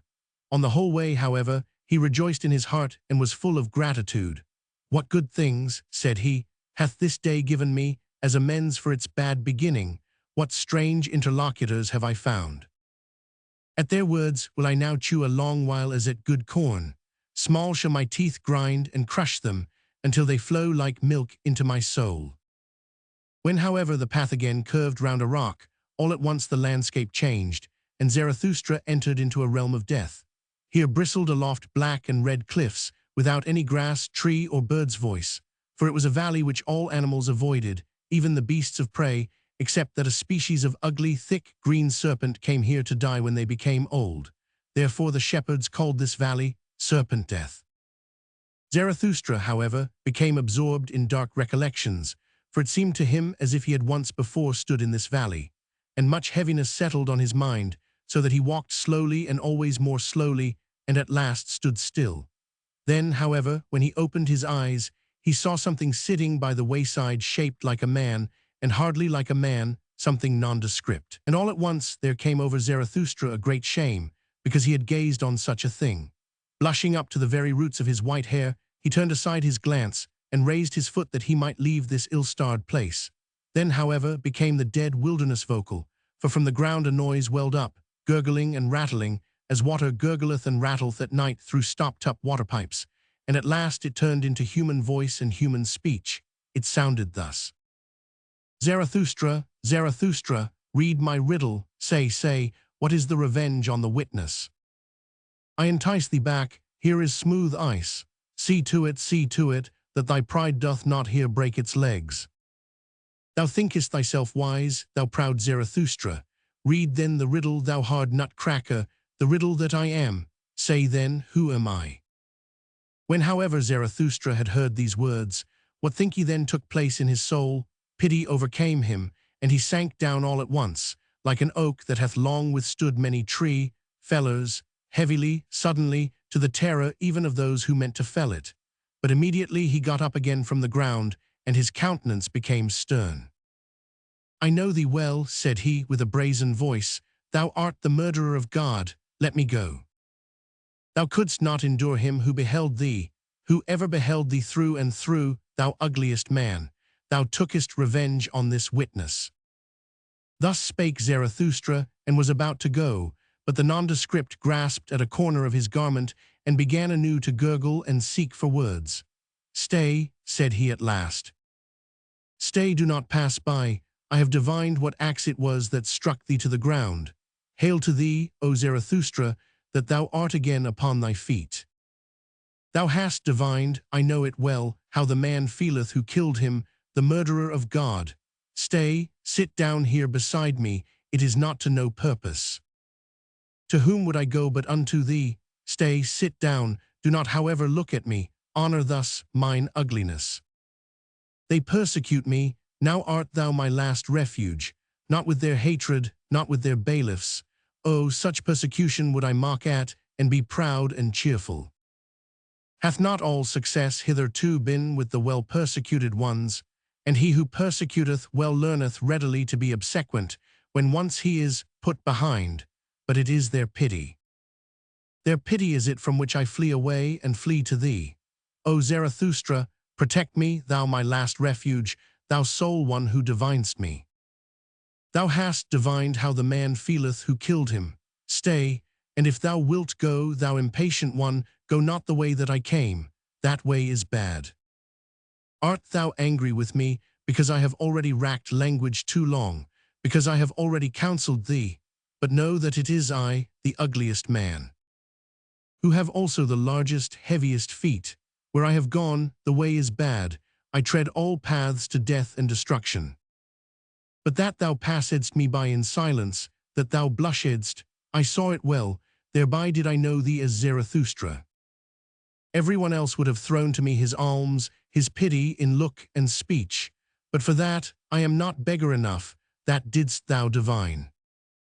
For that I am too rich, rich in what is great, frightful, ugliest, most unutterable. Thy shame, O Zarathustra, honored me. With difficulty did I get out of the crowd of the pitiful, that I might find the only one who at present teacheth that pity is obtrusive, thyself, O Zarathustra. Whether it be the pity of a god, or whether it be human pity, it is offensive to modesty, and unwillingness to help may be nobler than the virtue that rusheth to do so. That, however, namely, pity, is called virtue itself at present by all petty people. They have no reverence for great misfortune, great ugliness, great failure. Beyond all these do I look, as a dog looketh over the backs of thronging flocks of sheep. They are petty, good-willed, grey people. As the heron looketh contemptuously at shallow pools, with backward bent head, so do I look at the throng of grey little waves and wills and souls. Too long have we acknowledged them to be right, those petty people, so we have at last given them power as well, and now do they teach that good is only what petty people call good. And truth is at present what the preacher Spake, who himself sprang from them, that singular saint and advocate of the petty people, who testified of himself, I am the truth. That immodest one hath long made the petty people greatly puffed up, he who taught no small error when he taught, I am the truth. Hath an immodest one ever been answered more courteously? Thou, however, O Zarathustra, passedst him by and saidst, Nay, nay, 3 times nay. Thou warnedst against his error, thou warnedst, the first to do so against pity, not every one, not none, but thyself and thy type. Thou art ashamed of the shame of the great sufferer, and verily when thou sayest, From pity there cometh a heavy cloud, take heed ye men. When thou teachest, all creators are hard, all great love is beyond their pity, O Zarathustra, how well versed dost thou seem to me in weather signs. Thou thyself, however, warn thyself also against thy pity, for many are on their way to thee, many suffering, doubting, despairing, drowning, freezing ones. I warn thee also against myself. Thou hast read my best, my worst riddle myself, and what I have done. I know the axe that felleth thee. But he had to die. He looked with eyes which beheld everything. He beheld men's depths and dregs, all his hidden ignominy and ugliness. His pity knew no modesty. He crept into my dirtiest corners. This most prying, over-intrusive, over-pitiful one had to die. He ever beheld me. On such a witness I would have revenge, or not live myself. The God who beheld everything, and also man, that God had to die. Man cannot endure it that such a witness should live. Thus spake the ugliest man. Zarathustra, however, got up, and prepared to go on, for he felt frozen to the very bowels. Thou nondescript, said he, thou warnedst me against thy path. As thanks for it I praise mine to thee. Behold, up thither is the cave of Zarathustra. My cave is large and deep, and hath many corners. There findeth he that is most hidden his hiding place. And close beside it, there are 100 lurking places, and by places for creeping, fluttering, and hopping creatures. Thou outcast who hast cast thyself out, thou wilt not live amongst men and men's pity. Well then, do like me. Thus wilt thou learn also from me, only the doer learneth. And talk first and foremost to mine animals. The proudest animal and the wisest animal, they might well be the right counselors for us both. Thus spake Zarathustra, and went his way, more thoughtfully and slowly even than before, for he asked himself many things, and hardly knew what to answer. How poor indeed is man, thought he in his heart, how ugly, how wheezy, how full of hidden shame. They tell me that man loveth himself. Ah, how great must that self-love be, how much contempt is opposed to it. Even this man hath loved himself, as he hath despised himself. A great lover methinketh he is, and a great despiser. No one have I yet found who more thoroughly despised himself, even that is elevation.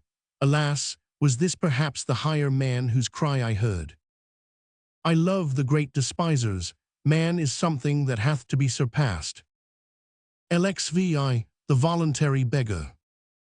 When Zarathustra had left the ugliest man, he was chilled and felt lonesome, for much coldness and lonesomeness came over his spirit, so that even his limbs became colder thereby. When, however, he wandered on, uphill and down, at times past green meadows, though also sometimes over wild stony couches, where formerly perhaps an impatient brook had made its bed, then he turned all at once warmer and heartier again. What hath happened unto me? He asked himself. Something warm and living quickeneth me, it must be in the neighborhood. Already am I less alone, unconscious companions and brethren rove around me, their warm breath toucheth my soul. When, however, he spied about and sought for the comforters of his lonesomeness, behold, there were kine there standing together on an eminence, whose proximity and smell had warmed his heart. The kine, however, seemed to listen eagerly to a speaker, and took no heed of him who approached. When, however, Zarathustra was quite nigh unto them, then did he hear plainly that a human voice spake in the midst of the kine, and apparently all of them had turned their heads towards the speaker. Then ran Zarathustra up speedily and drove the animals aside, for he feared that someone had here met with harm, which the pity of the kine would hardly be able to relieve. But in this he was deceived, for behold, there sat a man on the ground who seemed to be persuading the animals to have no fear of him, a peaceable man and preacher on the mount, out of whose eyes kindness itself preached. What dost thou seek here? Called out Zarathustra in astonishment. What do I here seek? Answered he, the same that thou seekest, thou mischief maker, that is to say, happiness upon earth. To that end, however, I would fain learn of these kine, for I tell thee that I have already talked half a morning unto them, and just now were they about to give me their answer. Why dost thou disturb them? Except we be converted and become as kine, we shall in no wise enter into the kingdom of heaven. For we ought to learn from them one thing, ruminating. And verily, although a man should gain the whole world, and yet not learn one thing, ruminating, what would it profit him? He would not be rid of his affliction. His great affliction, that however is at present called disgust, who hath not at present his heart, his mouth and his eyes full of disgust, thou also, but behold these kine. Thus spake the preacher on the mount, and turned then his own look towards Zarathustra, for hitherto it had rested lovingly on the kine. Then, however, he put on a different expression. Who is this with whom I talk? He exclaimed, frightened, and sprang up from the ground. This is the man without disgust. This is Zarathustra himself, the surmounter of the great disgust. This is the eye, this is the mouth, this is the heart of Zarathustra himself. And whilst he thus spake, he kissed, with o'erflowing eyes, the hands of him with whom he spake, and behaved altogether like one to whom a precious gift and jewel hath fallen unawares from heaven. The kine, however, gazed at it all and wondered. Speak not of me, thou strange one, thou amiable one, said Zarathustra, and restrained his affection. Speak to me firstly of thyself. Art thou not the voluntary beggar who once cast away great riches? Who was ashamed of his riches and of the rich, and fled to the poorest to bestow upon them his abundance and his heart, but they received him not. But they received me not, said the voluntary beggar, thou knowest it forsooth, so I went at last to the animals and to those kine. Then learnedst thou, interrupted Zarathustra, how much harder it is to give properly than to take properly, and that bestowing well is an art, the last, subtlest master art of kindness. Especially nowadays, answered the voluntary beggar. At present, that is to say, when everything low hath become rebellious and exclusive and haughty in its manner, in the manner of the populace. For the hour hath come, thou knowest it forsooth, for the great, evil, long, slow mob and slave insurrection. It extendeth and extendeth.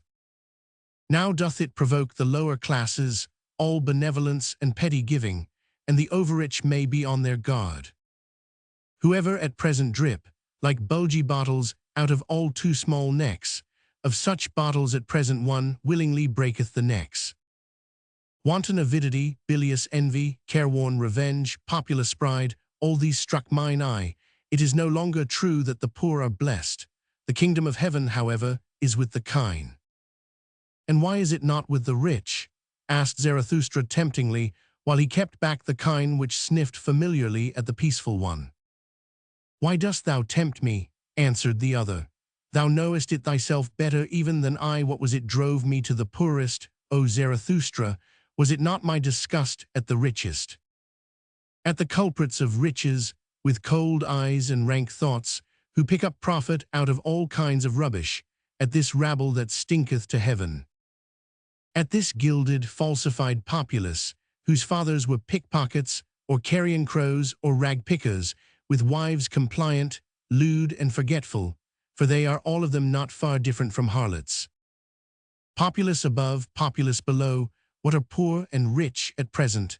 That distinction did I unlearn, then did I flee away further and ever further, until I came to those kine.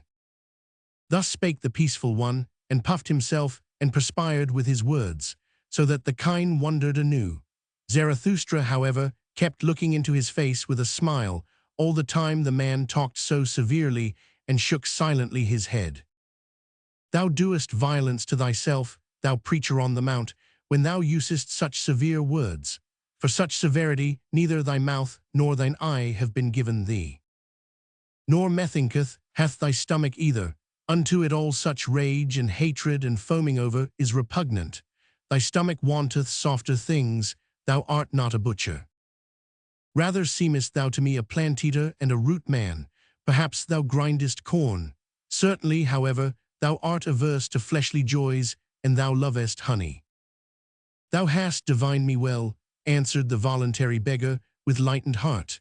I love honey, I also grind corn, for I have sought out what tasteth sweetly and maketh pure breath.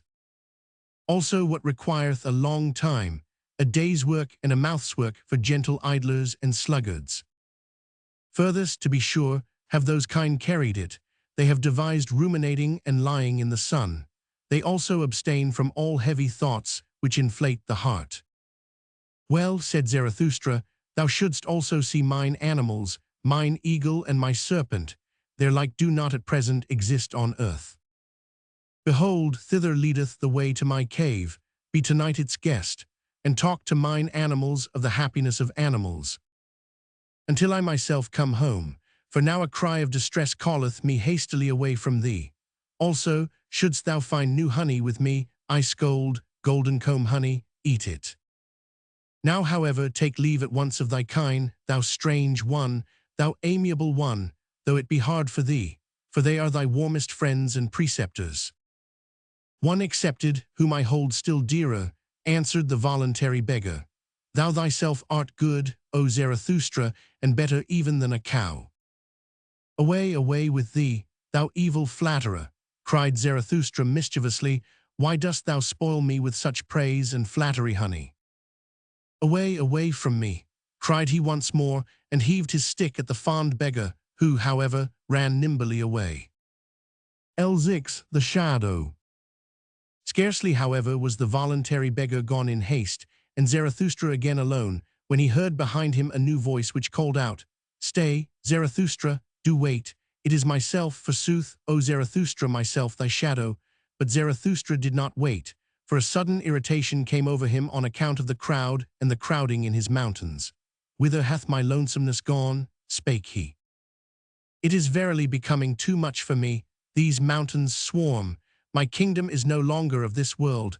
I require new mountains. My shadow calleth me. What matter about my shadow? Let it run after me. I run away from it.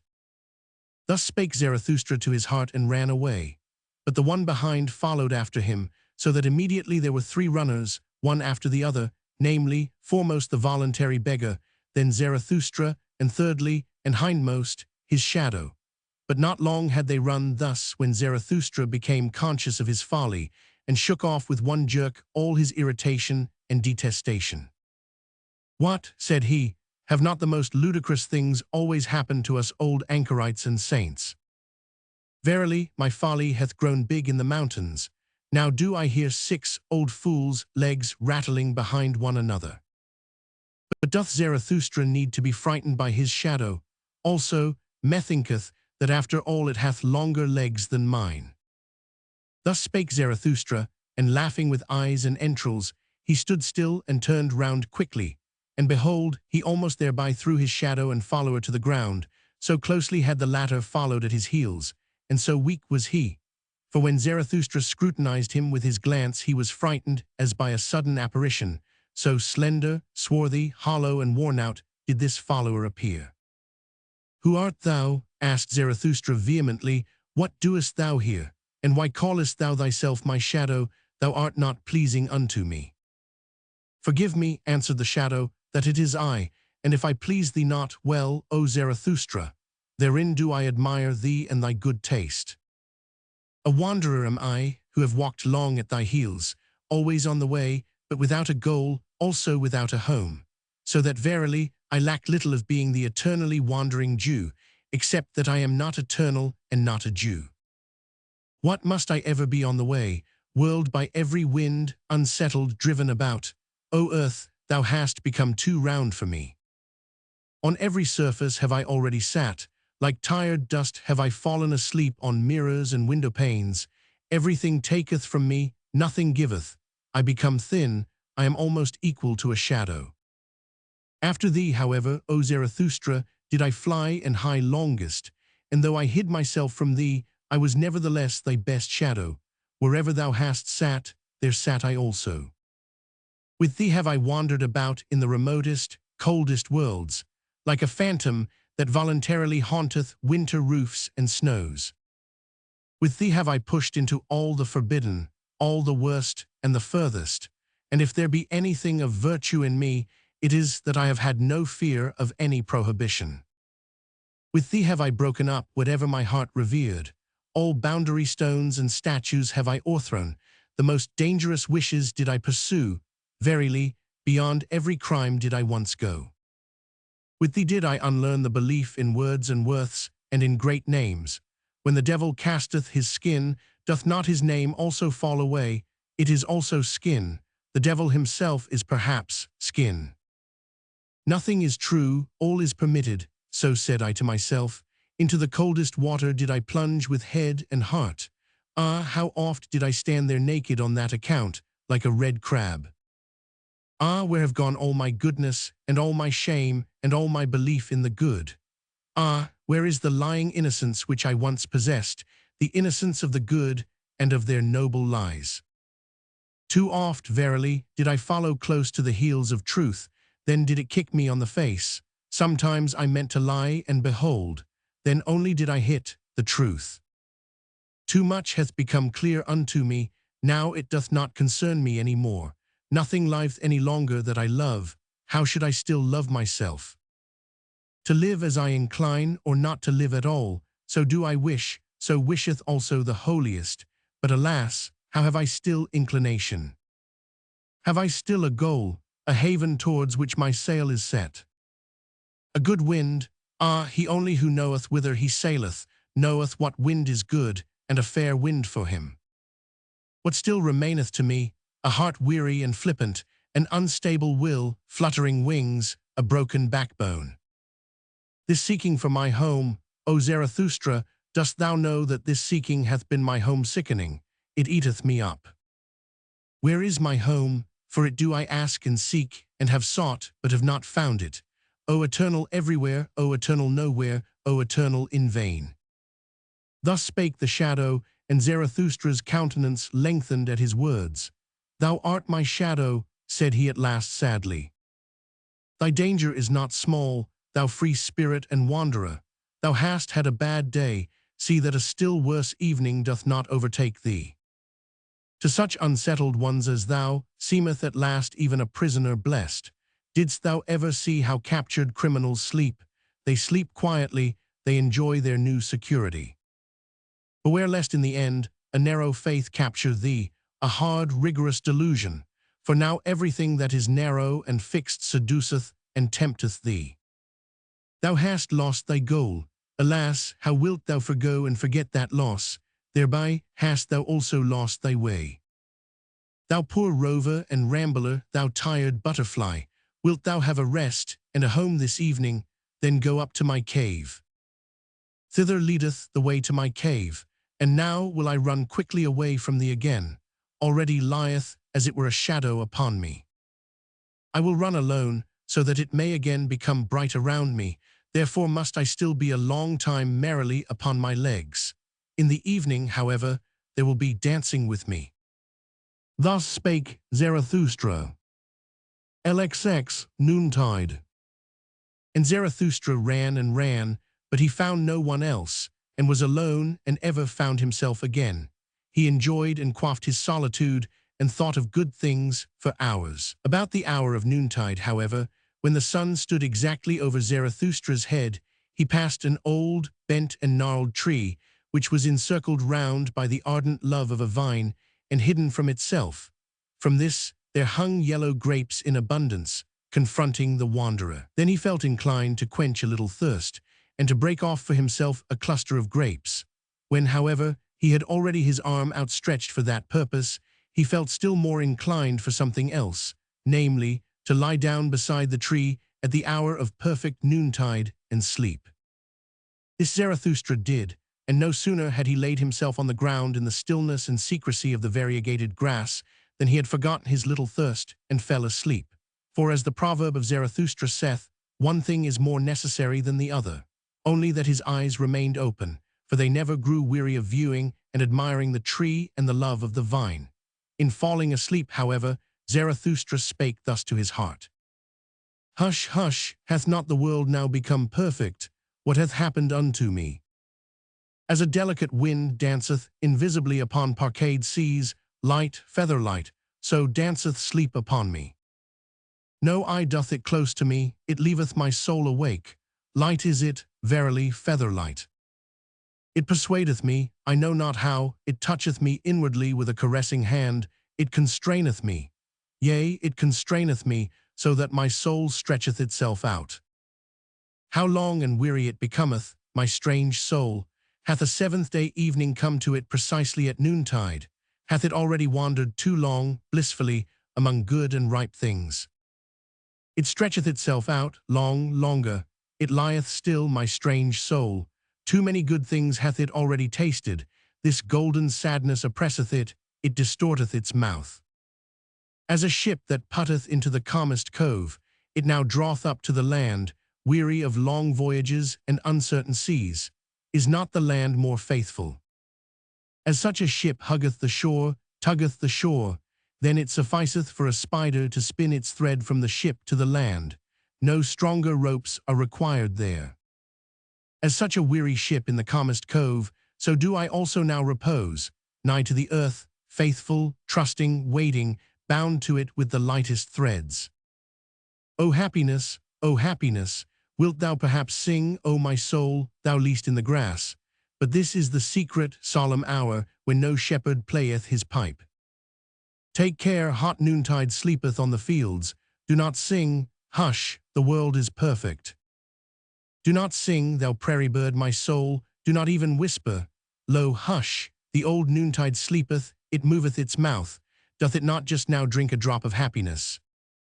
An old brown drop of golden happiness, golden wine, something whisketh over it, its happiness laugheth. Thus laugheth a god, hush. For happiness, how little sufficeth for happiness. Thus spake I once and thought myself wise, but it was a blasphemy, that have I now learned. Wise fools speak better. The least thing precisely, the gentlest thing, the lightest thing, a lizard's rustling, a breath, a whisk, an eye glance, little maketh up the best happiness. Hush! What has befallen me? Hark! Hath time flown away? Do I not fall? Have I not fallen? Hark! Into the well of eternity. What happiness to me? Hush! It stingeth me, alas, to the heart, to the heart. Oh, break up, my heart, after such happiness, after such a sting. What, hath not the world just now become perfect, round and ripe? Oh, for the golden round ring, whither doth it fly? Let me run after it, quick. Hush, and here Zarathustra stretched himself, and felt that he was asleep. Up, said he to himself, thou sleeper, thou noontide sleeper. Well then, up, ye old legs, it is time and more than time. many a good stretch of road is still awaiting you. Now have ye slept your fill, for how long a time? A half eternity. Well then, up now, mine old heart, for how long after such a sleep mayest thou remain awake? But then did he fall asleep anew, and his soul spake against him and defended itself, and lay down again. Leave me alone. Hush, hath not the world just now become perfect? Oh, for the golden round ball. Get up, said Zarathustra, thou little thief, thou sluggard. What, still stretching thyself, yawning, sighing, falling into deep wells? Who art thou then, O my soul? And here he became frightened, for a sunbeam shot down from heaven upon his face. O heaven above me, said he sighing, and sat upright, thou gazest at me, thou hearkenest unto my strange soul. When wilt thou drink this drop of dew that fell down upon all earthly things? When wilt thou drink this strange soul? When, thou well of eternity, thou joyous, awful, noontide abyss, when wilt thou drink my soul back into thee? Thus spake Zarathustra, and rose from his couch beside the tree, as if awakening from a strange drunkenness, and behold, there stood the sun still exactly above his head. One might, however, rightly infer therefrom that Zarathustra had not then slept long. LXXI, the greeting. It was late in the afternoon, only when Zarathustra, after long useless searching and strolling about, again came home to his cave. When, however, he stood over against it, not more than 20 paces therefrom, the thing happened which he now least of all expected. He heard anew the great cry of distress. And extraordinary, this time the cry came out of his own cave. It was a long, manifold, peculiar cry, and Zarathustra plainly distinguished that it was composed of many voices. Although heard at a distance, it might sound like the cry out of a single mouth. Thereupon Zarathustra rushed forward to his cave, and behold, what a spectacle awaited him after that concert. For there did they all sit together whom he had passed during the day. The king on the right and the king on the left, the old magician, the pope, the voluntary beggar, the shadow, the intellectually conscientious one, the sorrowful soothsayer, and the ass. The ugliest man, however, had set a crown on his head, and had put round him 2 purple girdles, for he liked, like all ugly ones, to disguise himself and play the handsome person. In the midst, however, of that sorrowful company stood Zarathustra's eagle, ruffled and disquieted, for it had been called upon to answer too much for which its pride had not any answer. The wise serpent, however, hung round its neck. All this did Zarathustra behold with great astonishment. Then, however, he scrutinized each individual guest with courteous curiosity, read their souls, and wondered anew. In the meantime, the assembled ones had risen from their seats, and waited with reverence for Zarathustra to speak. Zarathustra, however, spake thus.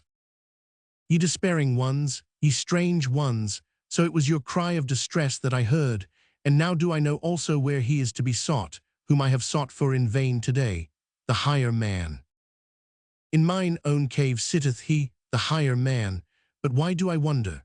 Have not I myself allured him to me by honey offerings and artful lure calls of my happiness? But it seemeth to me that ye are badly adapted for company, ye make one another's hearts fretful, ye that cry for help, when ye sit here together. There is one that must first come. One who will make you laugh once more, a good jovial buffoon, a dancer, a wind, a wild romp, some old fool. What think ye? Forgive me, however, ye despairing ones, for speaking such trivial words before you, unworthy, verily, of such guests, but ye do not divine what maketh my heart wanton. Ye yourselves do it, and your aspect forgive it me, for every one becometh courageous who beholdeth a despairing one. To encourage a despairing one, every one thinketh himself strong enough to do so. To myself have ye given this power, a good gift, mine honorable guests, an excellent guests present. Well, do not then upbraid when I also offer you something of mine. This is mine empire and my dominion. That which is mine, however, shall this evening and tonight be yours. Mine animals shall serve you, let my cave be your resting place. At house and home with me shall no one despair. In my purlieus do I protect every one from his wild beasts, and that is the first thing which I offer you, security. The second thing, however, is my little finger. And when ye have that, then take the whole hand also, yea, and the heart with it. Welcome here, welcome to you, my guests. Thus spake Zarathustra, and laughed with love and mischief. After this greeting his guests bowed once more, and were reverentially silent. The king on the right, however, answered him in their name. O Zarathustra, by the way in which thou hast given us thy hand and thy greeting, we recognize thee as Zarathustra. Thou hast humbled thyself before us, almost hast thou hurt our reverence. Who, however, could have humbled himself as thou hast done with such pride, that uplifteth us ourselves, a refreshment is it to our eyes and hearts. To behold this, merely, gladly would we ascend higher mountains than this, for as eager beholders have we come, we wanted to see what brighteneth dim eyes. And lo, now is it all over with our cries of distress. Now are our minds and hearts open and enraptured. Little is lacking for our spirits to become wanton. There is nothing, O Zarathustra, that groweth more pleasingly on earth than a lofty, strong will. It is the finest growth. An entire landscape refresheth itself at one such tree. To the pine do I compare him, O Zarathustra, which groweth up like thee, tall, silent, hardy, solitary, of the best, supplest wood stately. In the end, however, grasping out for its dominion with strong, green branches, asking weighty questions of the wind, the storm, and whatever is at home on high places. Answering more weightily, a commander, a victor, oh, who should not ascend high mountains to behold such growths? At thy tree, O Zarathustra, the gloomy and ill-constituted also refresh themselves. At thy look, even the wavering become steady and heal their hearts. And verily, towards thy mountain and thy tree do many eyes turn today. A great longing hath arisen, and many have learned to ask, Who is Zarathustra? And those into whose ears thou hast at any time dripped thy song and thy honey, all the hidden ones, the lone dwellers and the twain dwellers, have simultaneously said to their hearts, Doth Zarathustra still live? It is no longer worthwhile to live, everything is indifferent, everything is useless, or else we must live with Zarathustra. Why doth he not come who hath so long announced himself? Thus do many people ask, hath solitude swallowed him up, or should we perhaps go to him? Now doth it come to pass that solitude itself becometh fragile and breaketh open, like a grave that breaketh open and can no longer hold its dead. Everywhere one seeth resurrected ones. Now do the waves rise and rise around thy mountain, O Zarathustra, and however high be thy height, many of them must rise up to thee. Thy boat shall not rest much longer on dry ground. And that we despairing ones have now come into thy cave, and already no longer despair. It is but a prognostic and a presage that better ones are on the way to thee. For they themselves are on the way to thee, the last remnant of God among men, that is to say, all the men of great longing, of great loathing, of great satiety. All who do not want to live unless they learn again to hope, unless they learn from thee, O Zarathustra, the great hope. Thus spake the king on the right, and seized the hand of Zarathustra in order to kiss it, but Zarathustra checked his veneration, and stepped back frightened, fleeing as it were, silently and suddenly into the far distance. After a little while, however, he was again at home with his guests, looked at them with clear scrutinizing eyes, and said, My guests, ye higher men, I will speak plain language and plainly with you. It is not for you that I have waited here in these mountains. Plain language and plainly, good God, said here the king on the left to himself, one seeth he doth not know the good Occidentals, this sage out of the Orient. But he meaneth blunt language and bluntly well, that is not the worst taste in these days. Ye may verily, all of you be higher men, continued Zarathustra, but for me, ye are neither high enough nor strong enough. For me, that is to say, for the inexorable which is now silent in me, but will not always be silent. And if ye appertain to me, still, it is not as my right arm. For he who himself standeth, like you, on sickly and tender legs, wisheth above all to be treated indulgently, whether he be conscious of it or hide it from himself. My arms and my legs, however, I do not treat indulgently. I do not treat my warriors indulgently. How then could ye be fit for my warfare? With you I should spoil all my victories, and many of you would tumble over if ye but heard the loud beating of my drums. Moreover, ye are not sufficiently beautiful and well-born for me. I require pure, smooth mirrors for my doctrines. On your surface even mine own likeness is distorted. On your shoulders presseth many a burden, many a recollection, many a mischievous dwarf squatteth in your corners. There is concealed populace also in you. And though ye be high and of a higher type, much in you is crooked and misshapen. There is no smith in the world that could hammer you right and straight for me. Ye are only bridges, may higher ones pass over upon you. Ye signify steps, so do not upbraid him who ascendeth beyond you into his height. Out of your seed there may one day arise for me a genuine son and perfect heir, but that time is distant. Ye yourselves are not those unto whom my heritage and name belong. Not for you do I wait here in these mountains, not with you may I descend for the last time. Ye have come unto me only as a presage that higher ones are on the way to me. Not the men of great longing, of great loathing, of great satiety, and that which ye call the remnant of God.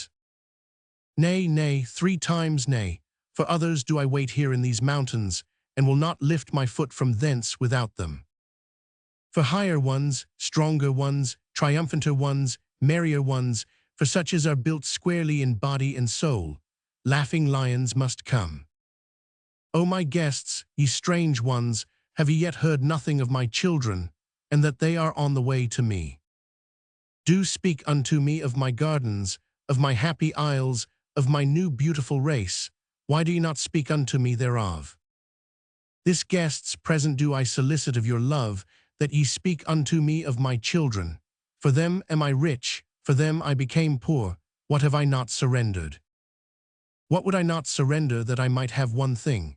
These children, this living plantation, these life trees of my will and of my highest hope. Thus spake Zarathustra, and stopped suddenly in his discourse, for his longing came over him, and he closed his eyes and his mouth, because of the agitation of his heart. And all his guests also were silent, and stood still and confounded, except only that the old soothsayer made signs with his hands and his gestures. Alexei the supper. For at this point the soothsayer interrupted the greeting of Zarathustra and his guests. He pressed forward as one who had no time to lose, seized Zarathustra's hand, and exclaimed, "But Zarathustra, one thing is more necessary than the other, so sayest thou thyself. Well, one thing is now more necessary unto me than all others. A word at the right time, didst thou not invite me to table, and here are many who have made long journeys. Thou dost not mean to feed us merely with discourses. Besides, all of you have thought too much about freezing, drowning, suffocating, and other bodily dangers. None of you, however, have thought of my danger, namely, perishing of hunger." Thus spake the soothsayer. When Zarathustra's animals, however, heard these words, they ran away in terror, for they saw that all they had brought home during the day would not be enough to fill the one soothsayer.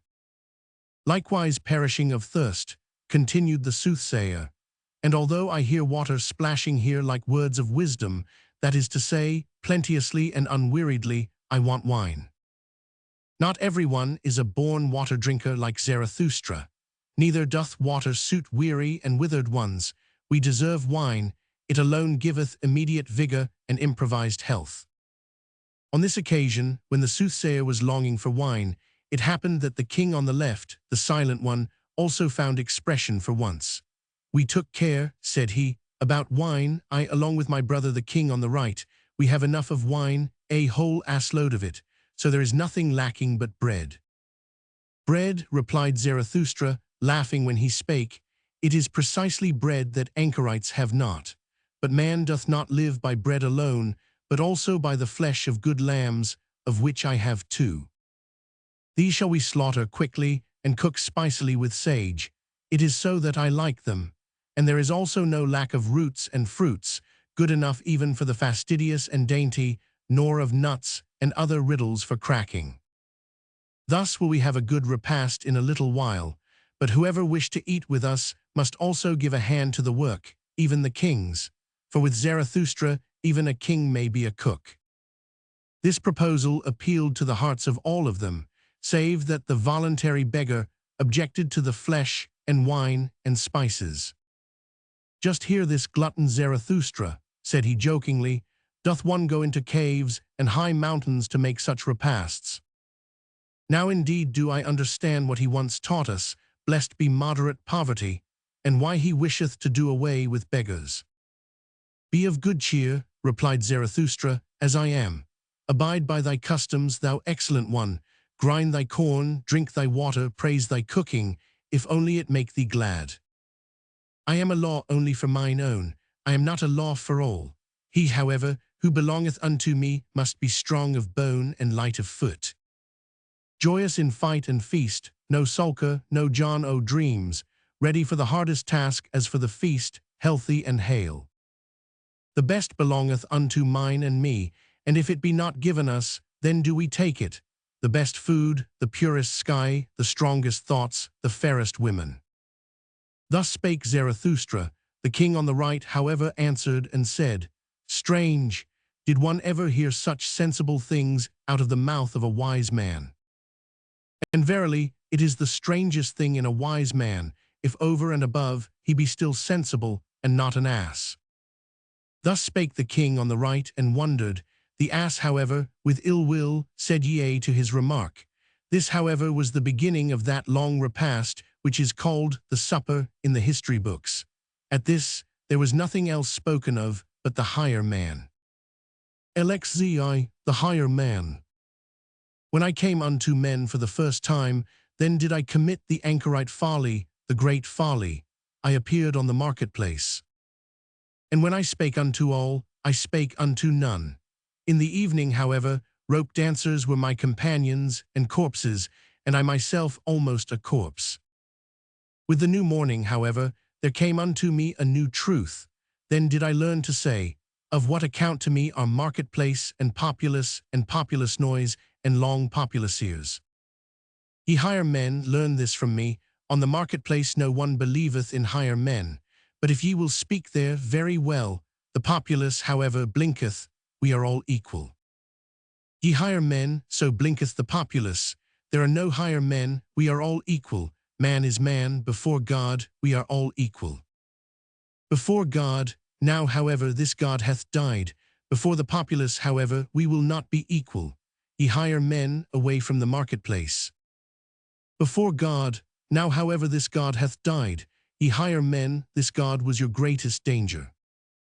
Only since he lay in the grave have ye again arisen. Now only cometh the great noontide, now only doth the higher man become master. Have ye understood this word, O my brethren? Ye are frightened. Do your hearts turn giddy? Doth the abyss here yawn for you? Doth the hellhound here yelp at you? Well, take heart, ye higher men, now only travaileth the mountain of the human future. God hath died, now do we desire the Superman to live. The most careful ask today, how is man to be maintained? Zarathustra, however, asketh, as the first and only one, how is man to be surpassed? The Superman I have at heart, that is the first and only thing to me, and not man, not the neighbor, not the poorest, not the sorriest, not the best.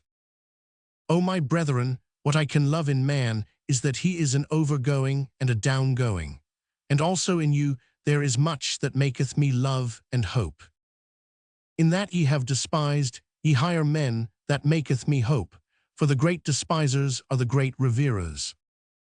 In that ye have despaired, there is much to honor, for ye have not learned to submit yourselves, ye have not learned petty policy.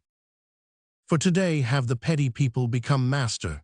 They all preach submission and humility and policy and diligence and consideration and the long etc. of petty virtues.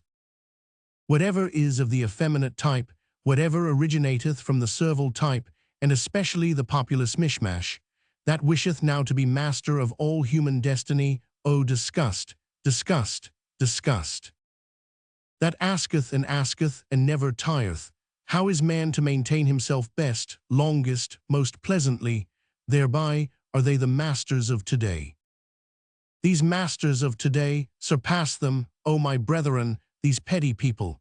They are the Superman's greatest danger. Surpass, ye higher men, the petty virtues, the petty policy, the sand-grain considerateness, the ant-hill trumpery, the pitiable comfortableness, the happiness of the greatest number.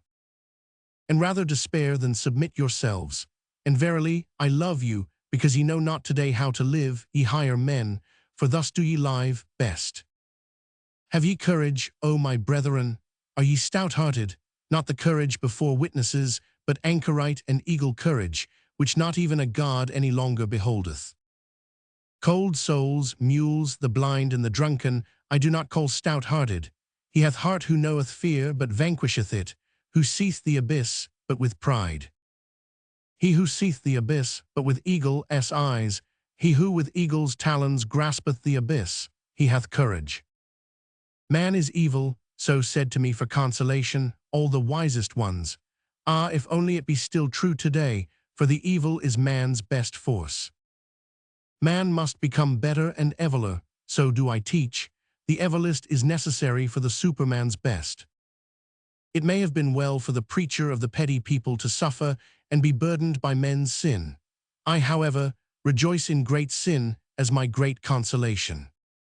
Such things, however, are not said for long ears. Every word also is not suited for every mouth. These are fine faraway things, at them sheep's claws shall not grasp. Ye higher men, think ye that I am here to put right what ye have put wrong? Or that I wished henceforth to make snugger couches for you sufferers, or show you restless, miswandering, misclimbing ones, new and easier footpaths? Nay, nay, 3 times nay, always more, always better ones of your type shall succumb, for ye shall always have it worse and harder. Thus only groweth man aloft to the height, where the lightning striketh and shattereth him, high enough for the lightning. Towards the few, the long, the remote go forth my soul and my seeking. Of what account to me are your many little short miseries? Ye do not yet suffer enough for me, for ye suffer from yourselves, ye have not yet suffered from man. Ye would lie if ye spake otherwise. None of you suffereth from what I have suffered. It is not enough for me that the lightning no longer doeth harm. I do not wish to conduct it away. It shall learn to work for me. My wisdom hath accumulated long like a cloud. It becometh stiller and darker. So doeth all wisdom which shall one day bear lightnings. Unto these men of today will I not be light, nor be called light. Them will I blind, lightning of my wisdom, put out their eyes. Do not will anything beyond your power. There is a bad falseness in those who will beyond their power. Especially when they will great things, for they awaken distrust in great things, these subtle false coiners and stage players. Until at last they are false towards themselves, squint-eyed, whited cankers, glossed over with strong words, parade virtues and brilliant false deeds. Take good care there, ye higher men, for nothing is more precious to me and rarer than honesty. Is this today not that of the populace? The populace, however, knoweth not what is great and what is small, what is straight and what is honest. It is innocently crooked, it ever lieth. Have a good distrust today, ye higher men, ye enheartened ones, ye open-hearted ones, and keep your reasons secret, for this today is that of the populace. What the populace once learned to believe without reasons, who could refute it to them by means of reasons? And on the marketplace one convinceth with gestures, but reasons make the populace distrustful. And when truth hath once triumphed there, then ask yourselves with good distrust, what strong error hath fought for it? Be on your guard also against the learned.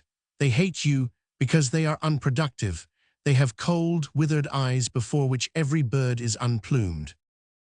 Such persons vaunt about not lying, but inability to lie is still far from being love to truth. Be on your guard. Freedom from fever is still far from being knowledge. Refrigerated spirits I do not believe in. He who cannot lie doth not know what truth is.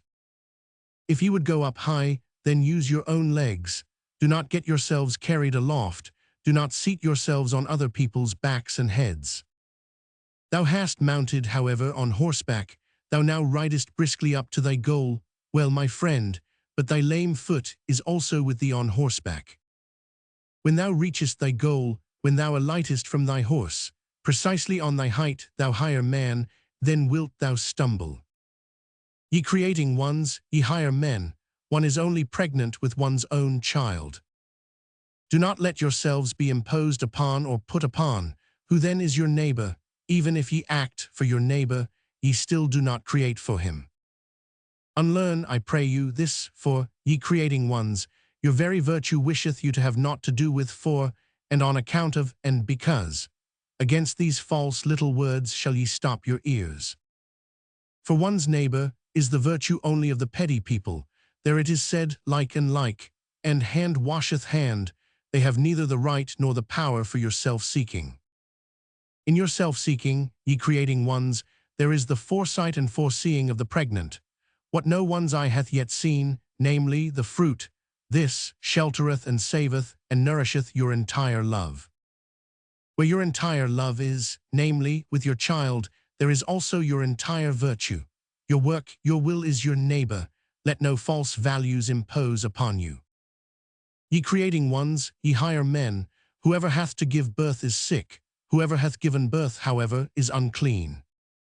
Ask women, one giveth birth, not because it giveth pleasure. The pain maketh hens and poets cackle. Ye creating ones, in you there is much uncleanliness. That is because ye have had to be mothers. A new child, oh, how much new filth hath also come into the world. Go apart, he who hath given birth shall wash his soul. Be not virtuous beyond your powers, and seek nothing from yourselves opposed to probability. Walk in the footsteps in which your father's virtue hath already walked. How would ye rise high if your father's will should not rise with you?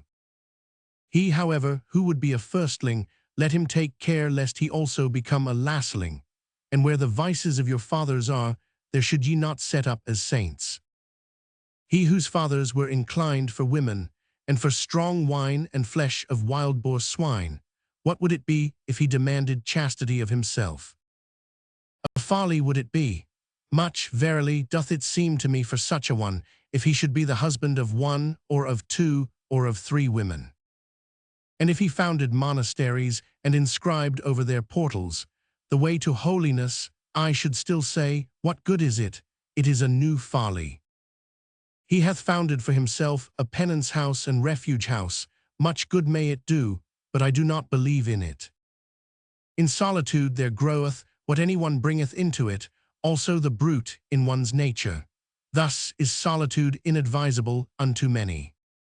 Hath there ever been anything filthier on earth than the saints of the wilderness? Around them was not only the devil loose, but also the swine. Shy, ashamed, awkward, like the tiger whose spring hath failed, thus, ye higher men, have I often seen you slink aside. A cast which ye made had failed. But what doth it matter, ye dice players? Ye had not learned to play and mock, as one must play and mock. Do we not ever sit at a great table of mocking and playing? And if great things have been a failure with you, have ye yourselves therefore been a failure? And if ye yourselves have been a failure, hath man therefore been a failure? If man, however, hath been a failure, well then, never mind. The higher its type, always the seldomer doth a thing succeed. Ye higher men here, have ye not all been failures? Be of good cheer, what doth it matter? How much is still possible? Learn to laugh at yourselves as ye ought to laugh. What wonder even that ye have failed and only half succeeded, ye half-shattered ones? Doth not man's future strive and struggle in you? Man's furthest, profoundest, star-highest issues, his prodigious powers, do not all these foam through one another in your vessel? What wonder that many a vessel shattereth? Learn to laugh at yourselves as ye ought to laugh. Ye higher men, oh, how much is still possible! And verily, how much hath already succeeded? How rich is this earth in small, good, perfect things, in well-constituted things! Set around you small, good, perfect things, ye higher men. Their golden maturity healeth the heart. The perfect teacheth one to hope. What hath hitherto been the greatest sin here on earth? Was it not the word of him who said, Woe unto them that laugh now? Did he himself find no cause for laughter on the earth? Then he sought badly. A child even findeth cause for it. He did not love sufficiently, otherwise would he also have loved us, the laughing ones, but he hated and hooted us, wailing and teeth-gnashing did he promise us. Must one then curse immediately, when one doth not love? That seemeth to me bad taste. Thus did he, however, this absolute one, he sprang from the populace. And he himself just did not love sufficiently, otherwise would he have raged less, because people did not love him. All great love doth not seek love, it seeketh more. Go out of the way of all such absolute ones. They are a poor sickly type, a populist type. They look at this life with ill will, they have an evil eye for this earth. Go out of the way of all such absolute ones. They have heavy feet and sultry hearts, they do not know how to dance. How could the earth be light to such ones? Tortuously do all good things come nigh to their goal. Like cats they curve their backs, they purr inwardly with their approaching happiness, all good things laugh. His step betrayeth, whether a person already walketh on his own path, just see me walk. He, however, who cometh nigh to his goal, danceth. And verily, a statue have I not become, not yet do I stand there stiff, stupid and stony like a pillar. I love fast racing. And though there be on earth fens and dense afflictions, he who hath light feet runneth even across the mud, and danceth, as upon well-swept ice. Lift up your hearts, my brethren, higher, and do not forget your legs. Lift up also your legs, ye good dancers, and better still, if ye stand upon your heads. This crown of the laughter, this rose-garland crown, I myself have put on this crown, I myself have consecrated my laughter. No one else have I found today potent enough for this. Zarathustra the dancer, Zarathustra the light one, who beckoneth with his pinions, one ready for flight, beckoning unto all birds, ready and prepared, a blissfully light-spirited one. Zarathustra the soothsayer, Zarathustra the sooth-laugher, no impatient one, no absolute one, one who loveth leaps and side leaps, I myself have put on this crown. Lift up your hearts, my brethren, higher, and do not forget your legs. Lift up also your legs, ye good dancers, and better still if ye stand upon your heads.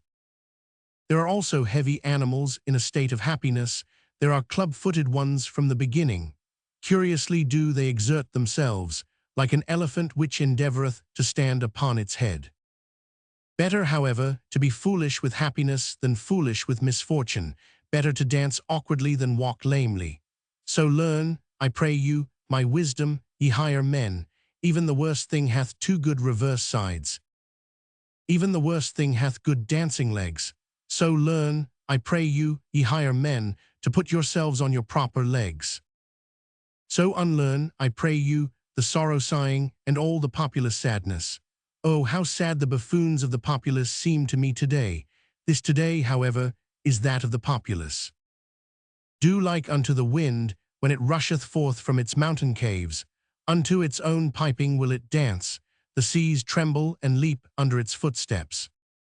That which giveth wings to asses, that which milketh the lionesses, praised be that good, unruly spirit, which cometh like a hurricane unto all the present and unto all the populace, which is hostile to thistle-heads and puzzle-heads, and to all withered leaves and weeds. Praised be this wild, good, free spirit of the storm, which danceth upon fens and afflictions, as upon meadows, which hateth the consumptive populace dogs, and all the ill-constituted, sullen brood. Praised be this spirit of all free spirits, the laughing storm, which bloweth dust into the eyes of all the melanopic and melancholic. Ye higher men, the worst thing in you is that ye have none of you learned to dance as ye ought to dance beyond yourselves. What doth it matter that ye have failed? How many things are still possible, so learn to laugh beyond yourselves. Lift up your hearts, ye good dancers, higher, and do not forget the good laughter. This crown of the laughter, this rose garland crown, to you my brethren do I cast this crown. Laughing have I consecrated, ye higher men learn, I pray you, to laugh. Ziv, the Song of Melancholy. When Zarathustra spake these sayings, he stood nigh to the entrance of his cave. With the last words, however, he slipped away from his guests and fled for a little while into the open air. O pure odors around me, cried he, O blessed stillness around me, but where are mine animals? Hither, hither, mine eagle and my serpent. Tell me, mine animals, these higher men, all of them, do they perhaps not smell well? O pure odors around me, now only do I know and feel how I love you, mine animals. And Zarathustra said once more, I love you, mine animals. The eagle, however, and the serpent pressed close to him when he spake these words, and looked up to him. In this attitude were they all three silent together, and sniffed and sipped the good air with one another. For the air here outside was better than with the higher men. Hardly, however, had Zarathustra left the cave when the old magician got up, looked cunningly about him, and said, He is gone. And already, ye higher men, let me tickle you with this complimentary and flattering name, as he himself doeth. Already doth mine evil spirit of deceit and magic attack me, my melancholy devil. Which is an adversary to this Zarathustra from the very heart. Forgive it for this. Now doth it wish to conjure before you, it hath just its hour. In vain do I struggle with this evil spirit. Unto all of you, whatever honors ye like to assume in your names, whether ye call yourselves the free spirits, or the conscientious, or the penitents of the spirit, or the unfettered, or the great longers. Unto all of you, who like me suffer from the great loathing, to whom the old God hath died, and as yet no new God lieth in cradles and swaddling clothes, unto all of you is mine evil spirit and magic devil favorable. I know you, ye higher men, I know him, I know also this fiend whom I love in spite of me, this Zarathustra. He himself often seemeth to me like the beautiful mask of a saint. Like a new strange mummery in which mine evil spirit, the melancholy devil, delighteth. I love Zarathustra, so doth it often seem to me, for the sake of mine evil spirit. But already doth it attack me and constrain me, this spirit of melancholy, this evening twilight devil. And verily, ye higher men, it hath a longing. Open your eyes. It hath a longing to come naked, whether male or female I do not yet know, but it cometh, it constraineth me, alas, open your wits.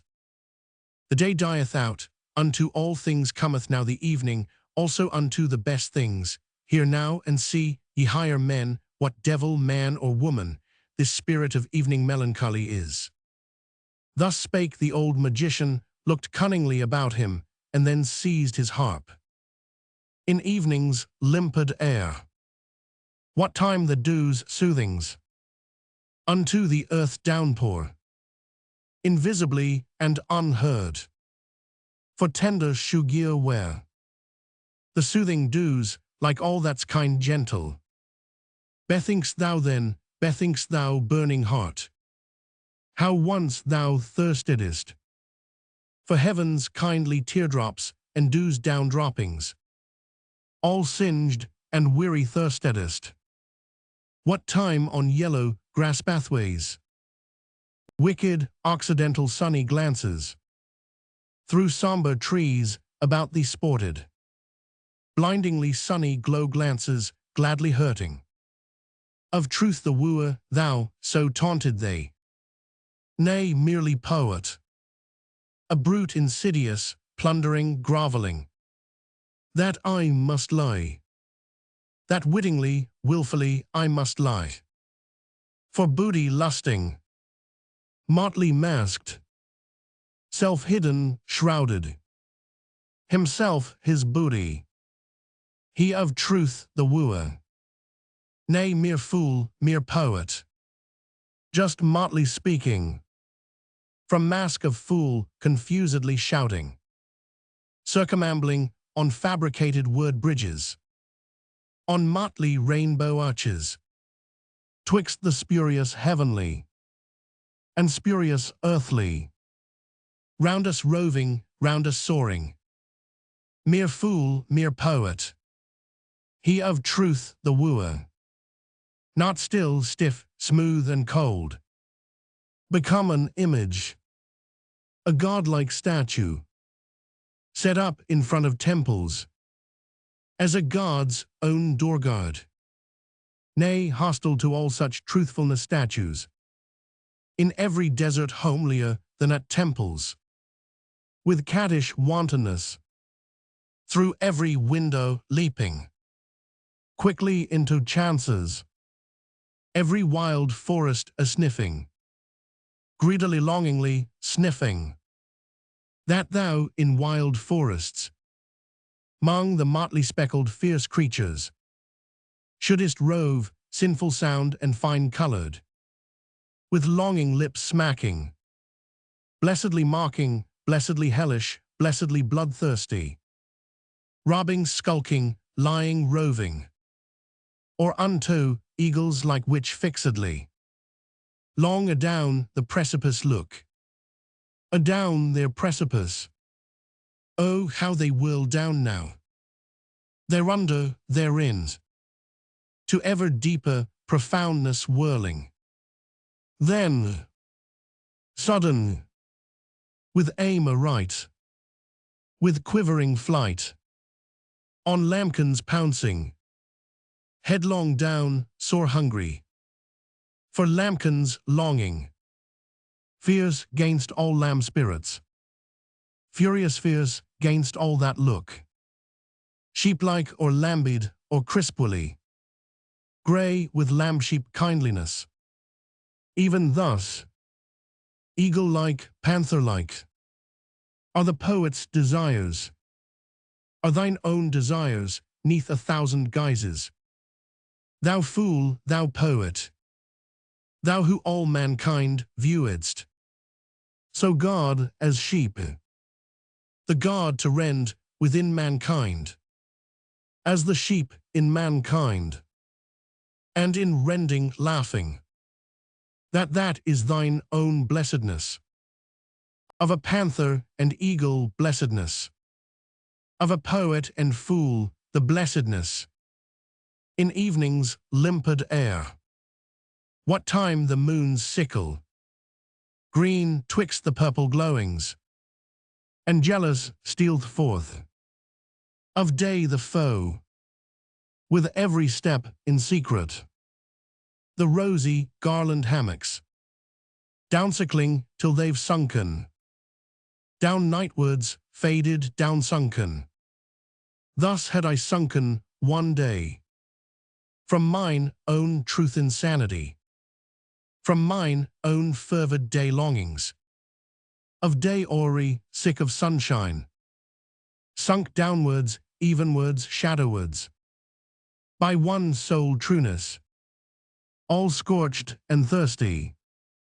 Bethink'st thou still, bethink'st thou, burning heart, how then thou thirstedest, that I should banned be from all the trueness, mere fool, mere poet, LXXV, science.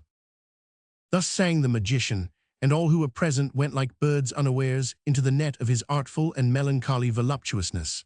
Only the spiritually conscientious one had not been caught. He at once snatched the harp from the magician and called out, "Air, let in good air, let in Zarathustra, thou makest this cave sultry and poisonous, thou bad old magician. Thou seducest, thou false one, thou subtle one, to unknown desires and deserts. And alas, that such as thou should talk and make ado about the truth. Alas, to all free spirits who are not on their guard against such magicians, it is all over with their freedom. Thou teachest and temptest back into prisons. Thou old melancholy devil, out of thy lament soundeth allurement. Thou resemblest those who, with their praise of chastity, secretly invite to voluptuousness."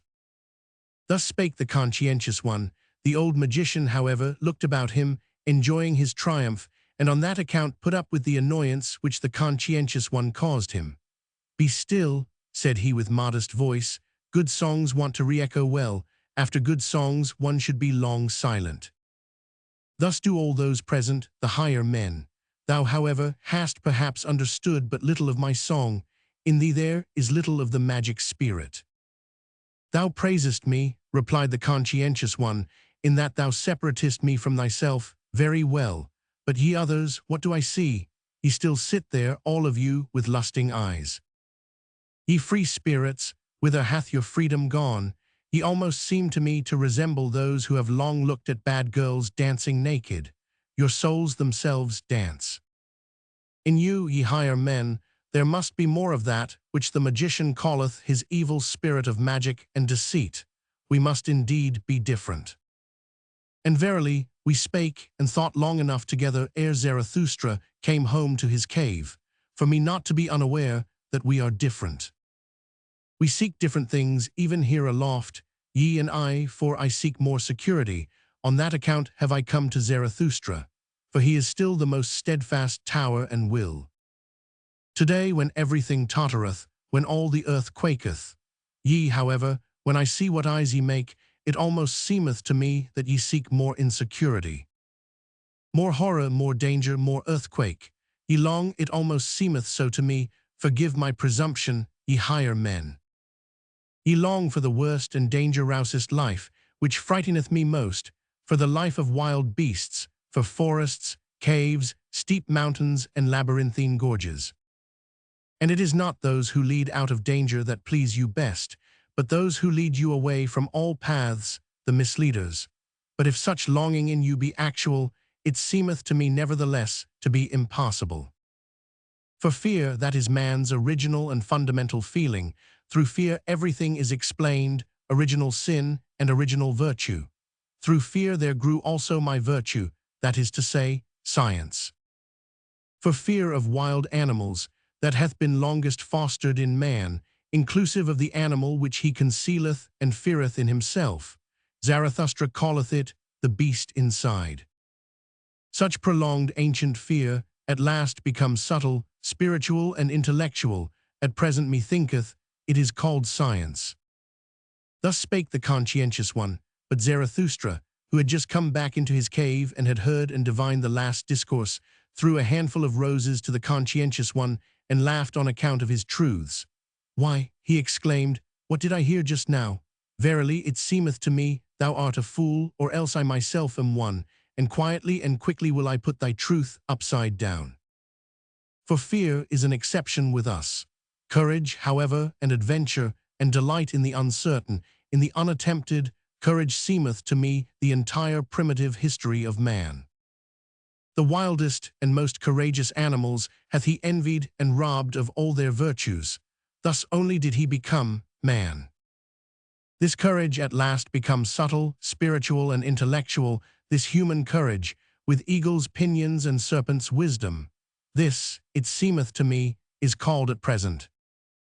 Zarathustra, cried all of them there assembled, as if with one voice, and burst out at the same time into a great laughter. There arose, however, from them as it were a heavy cloud. Even the magician laughed and said wisely, well, it is gone, mine evil spirit. And did I not myself warn you against it, when I said that it was a deceiver, a lying and deceiving spirit? Especially when it showeth itself naked. But what can I do with regard to its tricks? Have I created it and the world? Well, let us be good again, and of good cheer. And although Zarathustra looketh with evil eye, just see him, he disliketh me. Ere night cometh, will he again learn to love and laud me. He cannot live long without committing such follies. He loveth his enemies, this art knoweth he better than any one I have seen, but he taketh revenge for it on his friends. Thus spake the old magician, and the higher men applauded him, so that Zarathustra went round, and mischievously and lovingly shook hands with his friends, like one who hath to make amends and apologize to every one for something. When, however, he had thereby come to the door of his cave, lo, then had he again a longing for the good air outside, and for his animals, and wished to steal out. LXXVI, among daughters of the desert. Go not away, said then the wanderer who called himself Zarathustra's shadow, abide with us, otherwise the old gloomy affliction might again fall upon us. Now hath that old magician given us of his worst for our good, and lo, the good, pious Pope there hath tears in his eyes, and hath quite embarked again upon the sea of melancholy. Those kings may well put on a good air before us still, for that have they learned best of us all at present. Had they, however, no one to see them, I wager that with them also the bad game would again commence.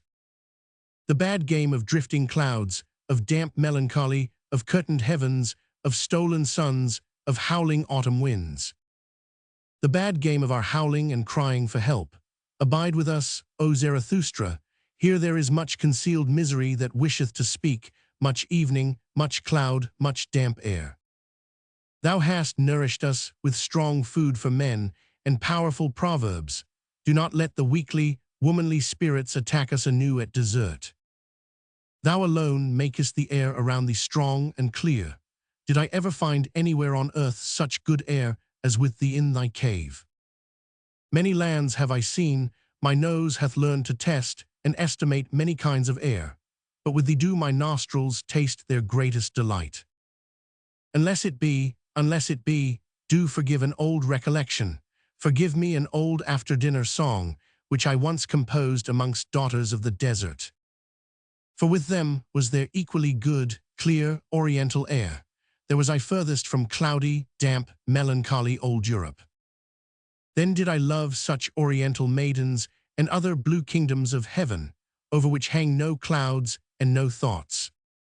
You would not believe how charmingly they sat there, when they did not dance, profound, but without thoughts, like little secrets, like beribboned riddles, like dessert nuts. Many-hued and foreign, forsooth, but without clouds, riddles which can be guessed. To please such maidens, I then composed an after-dinner psalm.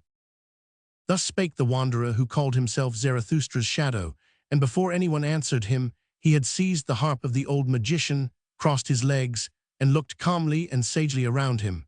With his nostrils, however, he inhaled the air slowly and questioningly, like one who in new countries tasteth new foreign air. Afterward he began to sing with a kind of roaring. The deserts grow, woe him who doth them hide. Solemnly. In effect solemnly. A worthy beginning. Afric manner solemnly. Of a lion worthy. Or perhaps of a virtuous howl monkey. But it's not to you. Ye friendly damsels dearly loved, at whose own fate to me, the first occasion, to a European under palm trees, a seat is now granted, Selah. Wonderful truly. Here do I sit now, the desert nigh, and yet I am so far still from the desert, even in naught yet deserted. That is, I'm swallowed down by this the smallest oasis. It opened up just yawning, its loveliest mouth agape, most sweet-odored of all mouthlets. Then fell I right in, right down, right through, in among you.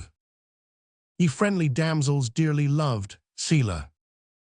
Hail, hail to that whale fish-like, if it thus for its guests' convenience made things nice, ye well know. Surely, my learned allusion. Hail to its belly, if it had air, a such loveliest oasis belly as this is, though however I doubt about it. With this come I out of old Europe, that doubts more eagerly than doth any elderly, married woman. May the Lord improve it. Amen. Here do I sit now, in this the smallest oasis, like a date indeed, brown quite sweet, gold suppurating, for rounded mouth of maiden longing, but yet still more for youthful, maid-like, ice cold and snow white and incisiry, front teeth, and for such assuredly Pine the hearts all of ardent date fruits, Sealer. To the there named south fruits now. Similar, all too similar. Do I lie here, by littles? Flying insects. Round sniffled, and round played. And also by yet littler. Foolisher and peccabler. Wishes and fantasies. Environed by you. Ye silent, presentientist. Maiden kittens. Dudu and Suleika. Round sphinxed, that into one word. I may crowd much feeling. Forgive me, O God. All such speech sinning. Sit I hear the best of air sniffling. Paradisal air, truly. Bright and buoyant air, golden mottled. As goodly air as ever. From lunar orb downfell. Be it by hazard. Or supervened it by arrogancy. As the ancient poets relate it. But doubter, I'm now calling it. In question, with this do I come indeed. Out of Europe. That doubts more eagerly than doth any elderly, married woman. May the Lord improve it. Amen. This the finest air drinking. With nostrils outswelled like goblets. Lacking future, lacking remembrances. Thus do I sit here, ye friendly damsels, dearly loved. And look at the palm tree there. How it to a dance girl like. Doth bow and bend, and on its haunches barbed. One doth it too, when one vieweth it long. To a dance girl like, who as it seemeth to me. Too long and dangerously persistent. Always, always, just on single leg hath stood. Then forgot she thereby, as it seemeth to me. The other leg. For vainly I, at least, did search for the a-missing fellow jewel, namely the other leg, in the sanctified precincts, nigh her very dearest, very tenderest, flapping and fluttering and flickering skirting. Yea, if ye should, ye beauteous friendly ones, quite take my word, she hath, alas, lost it. Ho ho ho ho ho. It is away, forever away. The other leg. Oh, pity for that loveliest other leg. Where may it now tarry, all forsaken weeping? The lonesomest leg. In fear, perhaps before a furious, yellow, blonde and curled leonine monster, or perhaps even gnawed away, nibbled badly. Most wretched, woeful, woeful, nibbled badly sealer. Oh, weep ye not, gentle spirits. Weep ye not, ye date fruit spirits, milk bosoms. Ye sweetwood heart, perselids. Weep ye no more. Pallid doo-doo. Be a man, Suleika, bold, bold. Or else should there perhaps something strengthening, heart strengthening, here most proper be. Some inspiring text. Some solemn exhortation. Hearth up now, honors. Moral honor, European honors. Blow again, continue. Bellows box of virtue. Hard. Once more thy roaring. Thy moral roaring. As a virtuous lion. Nigh the daughters of deserts roaring. For virtue's out-howl. Ye very dearest maidens. Is more than every European fervor, European hot hunger. And now do I stand here. As European. I can't be different, God's help to me. Amen. The deserts grow, woe him who doth them hide. LXXV, the awakening. After the song of the wanderer and shadow, the cave became all at once full of noise and laughter, and since the assembled guests all spake simultaneously, and even the ass, encouraged thereby, no longer remained silent, a little aversion and scorn for his visitors came over Zarathustra, although he rejoiced at their gladness, for it seemed to him a sign of convalescence. So he slipped out into the open air and spake to his animals. "Whither hath their distress now gone?" said he, and already did he himself feel relieved of his petty disgust. "With me, it seemeth that they have unlearned their cries of distress. Though, alas, not yet their crying." And Zarathustra stopped his ears, for just then did the yea of the ass mix strangely with the noisy jubilation of those higher men. "They are merry," he began again, "and who knoweth, perhaps at their host's expense, and if they have learned of me to laugh, still it is not my laughter they have learned. But what matter about that? They are old people, they recover in their own way, they laugh in their own way. Mine ears have already endured worse, and have not become peevish. This day is a victory, he already yieldeth, he fleeth, the spirit of gravity, mine old archenemy. How well this day is about to end, which began so badly and gloomily. And it is about to end. Already cometh the evening, over the sea rideth it hither, the good rider, how it barbeth, the blessed one, the home-returning one, in its purple saddles. The sky gazeth brightly thereon, the world lieth deep. O all ye strange ones who have come to me, it is already worth while to have lived with me." Thus spake Zarathustra, and again came the cries and laughter of the higher men out of the cave. Then began he anew.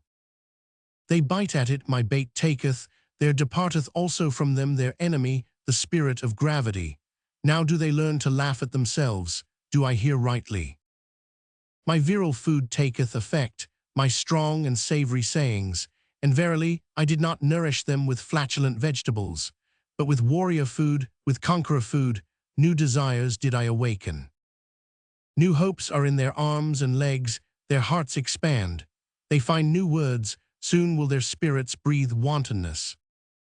Such food may sure enough not be proper for children, nor even for longing girls old and young. One persuadeth their bowels otherwise, I am not their physician and teacher. The disgust departeth from these higher men, well, that is my victory.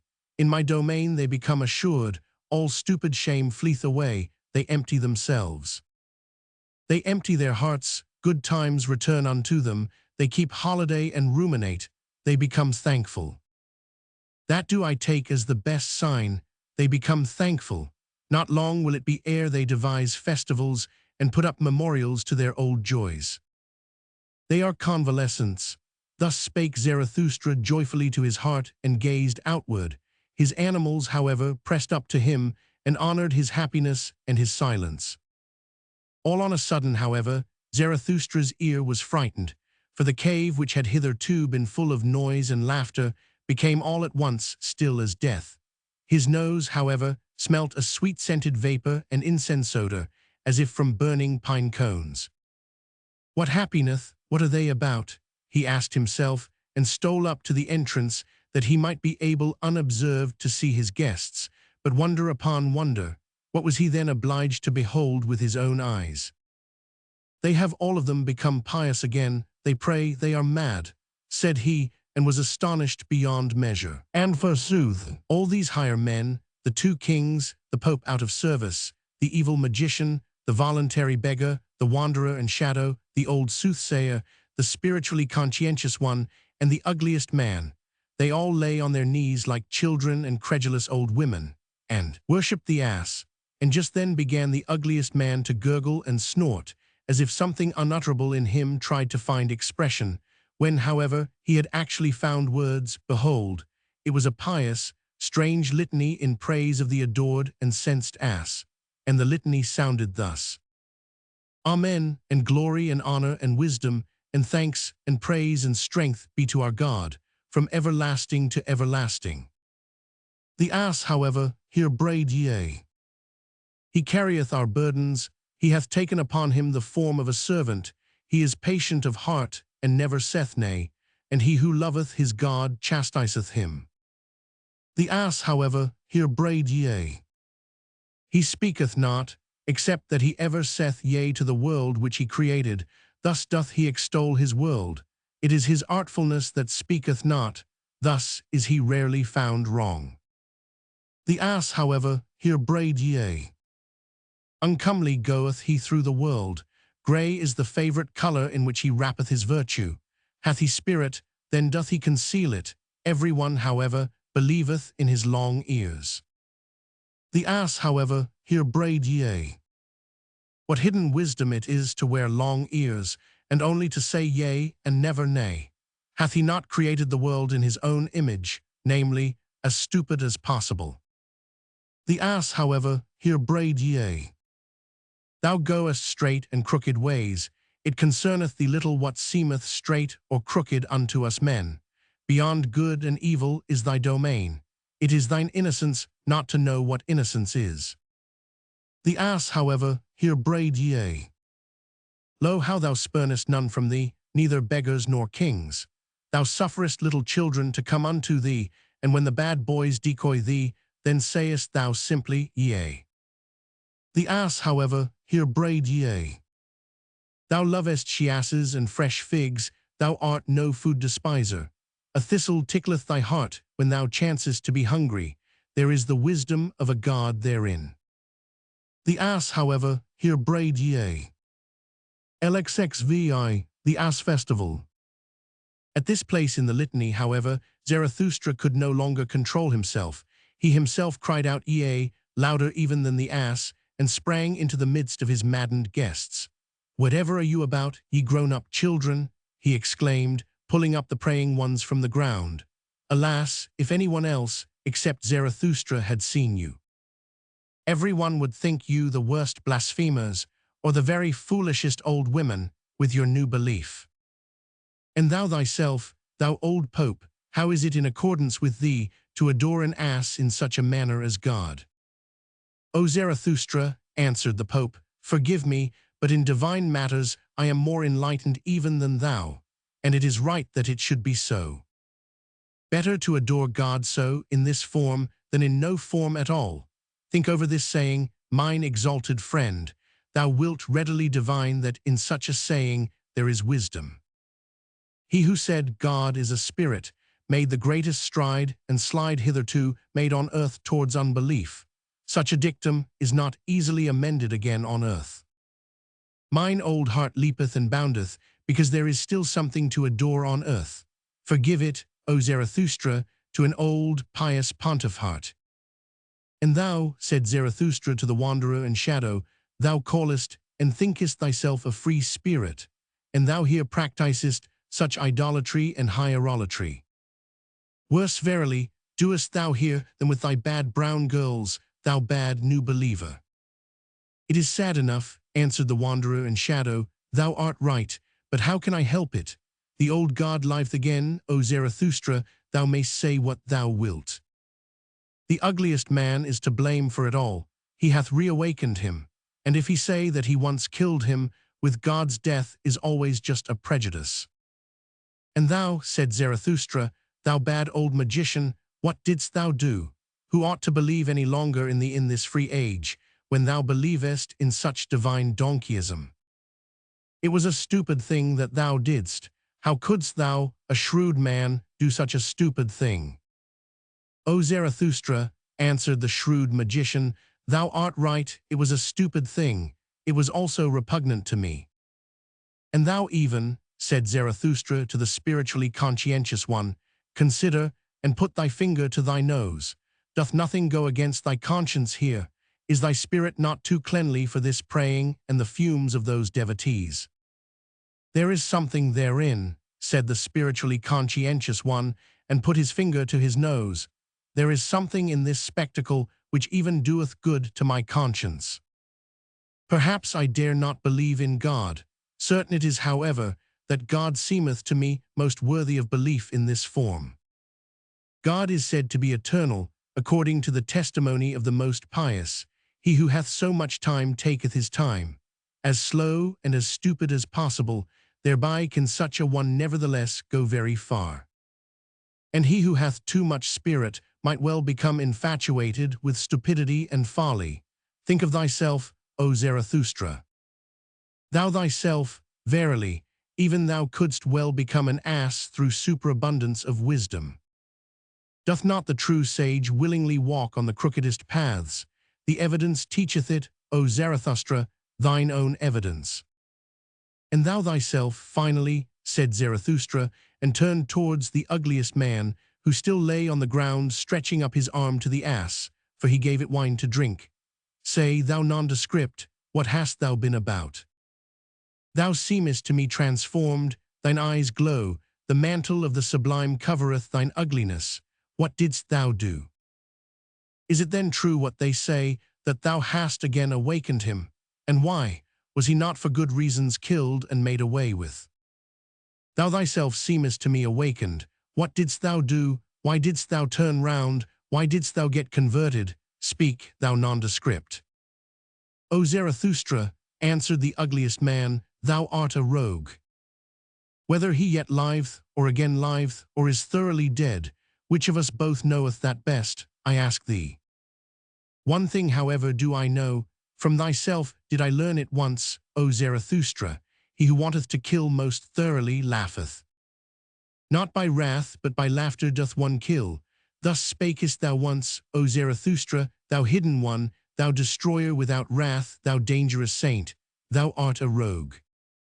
Then, however, did it come to pass that Zarathustra, astonished at such merely roguish answers, jumped back to the door of his cave, and turning towards all his guests, cried out with a strong voice, O ye wags, all of you, ye buffoons, why do ye dissemble and disguise yourselves before me?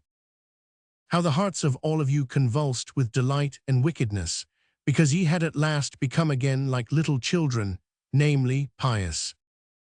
Because ye at last did again as children do, namely, prayed, folded your hands and said, Good God. But now leave, I pray you, this nursery, mine own cave, where today all childishness is carried on.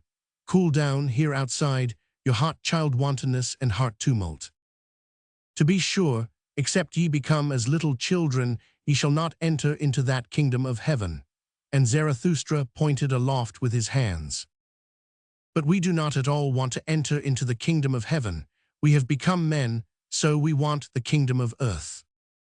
And once more began Zarathustra to speak. O my new friends, said he, ye strange ones, ye higher men, how well do ye now please me?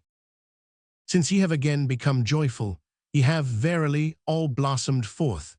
It seemeth to me that for such flowers as you, new festivals are required.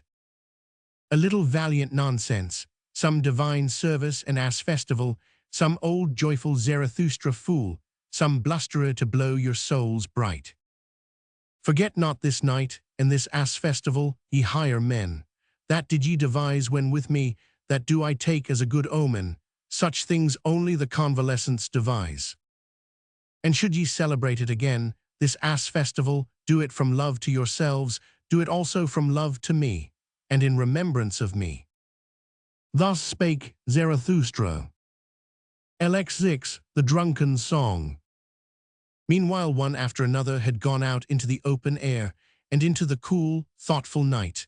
Zarathustra himself, however, led the ugliest man by the hand, that he might show him his night world, and the great round moon, and the silvery waterfalls near his cave. There they at last stood still beside one another, all of them old people, but with comforted, brave hearts, and astonished in themselves that it was so well with them on earth. The mystery of the night, however, came nigher and nigher to their hearts, and a new Zarathustra thought to himself, Oh, how well do they now please me, these higher men? But he did not say it aloud, for he respected their happiness and their silence. Then, however, there happened that which in this astonishing long day was most astonishing. The ugliest man began once more, and for the last time, to gurgle and snort, and when he had at length found expression, behold, there sprang a question plump and plain out of his mouth, a good, deep, clear question, which moved the hearts of all who listened to him. My friends, all of you, said the ugliest man, what think ye? For the sake of this day, I am for the first time content to have lived mine entire life. and that I testify so much is still not enough for me. It is worth while living on the earth. One day, one festival with Zarathustra hath taught me to love the earth. Was that life, will I say unto death? Well, once more. My friends, what think ye? Will ye not like me say unto death? Was that life, for the sake of Zarathustra? Well, once more. Thus spake the ugliest man. It was not, however, far from midnight. And what took place then, think ye? As soon as the higher men heard his question, they became all at once conscious of their transformation and convalescence, and of him who was the cause thereof. Then did they rush up to Zarathustra, thanking, honoring, caressing him, and kissing his hands, each in his own peculiar way, so that some laughed and some wept. The old soothsayer, however, danced with delight, and though he was then, as some narrators suppose, full of sweet wine, he was certainly still fuller of sweet life, and had renounced all weariness. There are even those who narrate that the ass then danced, for not in vain had the ugliest man previously given it wine to drink. That may be the case, or it may be otherwise, and if in truth the ass did not dance that evening, there nevertheless happened then greater and rarer wonders than the dancing of an ass would have been. In short, as the proverb of Zarathustra saith, what doth it matter? When, however, this took place with the ugliest man, Zarathustra stood there like one drunken, his glance dulled, his tongue faltered, and his feet staggered. And who could divine what thoughts then passed through Zarathustra's soul? Apparently, however, his spirit retreated and fled in advance and was in remote distances, and as it were wandering on high mountain ridges, as it standeth written, twixt two seas.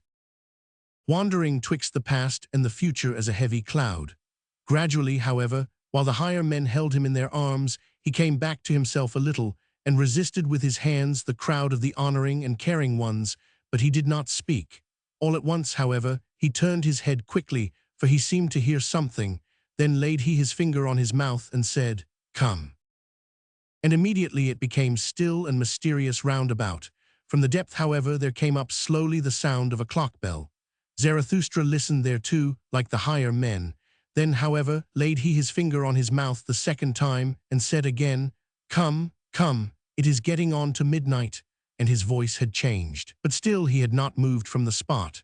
Then it became yet stiller and more mysterious, and everything hearkened, even the ass, and Zarathustra's noble animals, the eagle and the serpent, likewise the cave of Zarathustra, and the big cool moon, and the night itself. Zarathustra, however, laid his hand upon his mouth for the third time, and said, "Come, come, come, let us now wander. It is the hour, let us wander into the night. Ye higher men, it is getting on to midnight. Then will I say something into your ears, as that old clock bell saith it into mine ear. As mysteriously, as frightfully, and as cordially as that midnight clock bell speaketh it to me, which hath experienced more than one man, which hath already counted the smarting throbbings of your fathers' hearts. Ah, ah, how it sigheth, how it laugheth in its dream, the old, deep, deep midnight. Hush, hush, then is there many a thing heard which may not be heard by day. Now, however, in the cool air, when even all the tumult of your hearts hath become still. Now doth it speak, now is it heard, now doth it steal into overwakeful nocturnal souls. Ah, ah, how the midnight sigheth, how it laugheth in its dream. Hearest thou not how it mysteriously, frightfully, and cordially speaketh unto thee, the old deep, deep midnight? O man, take heed, for woe to me, whither hath time gone? Have I not sunk into deep wells? The world sleepeth. Ah, ah, the dog howleth, the moon shineth. Rather will I die, than say unto you what my midnight heart now thinketh. Already have I died, it is all over. Spider, why spinnest thou around me? Wilt thou have blood? Ah, ah, the dew falleth, the hour cometh. The hour in which I frost and freeze, which asketh and asketh and asketh, who hath sufficient courage for it? Who is to be master of the world? Who is going to say, thus shall ye flow, ye great and small streams? The hour approacheth, O man, thou higher man, take heed. This talk is for fine ears, for thine ears. What saith deep midnight's voice indeed? It carrieth me away, my soul danceth. Day's work, who is to be master of the world? The moon is cool, the wind is still. Ah, ah, have ye already flown high enough? Ye have danced, a leg nevertheless is not a wing. Ye good dancers, now is all delight over. Wine hath become lees, every cup hath become brittle, the sepulchres mutter.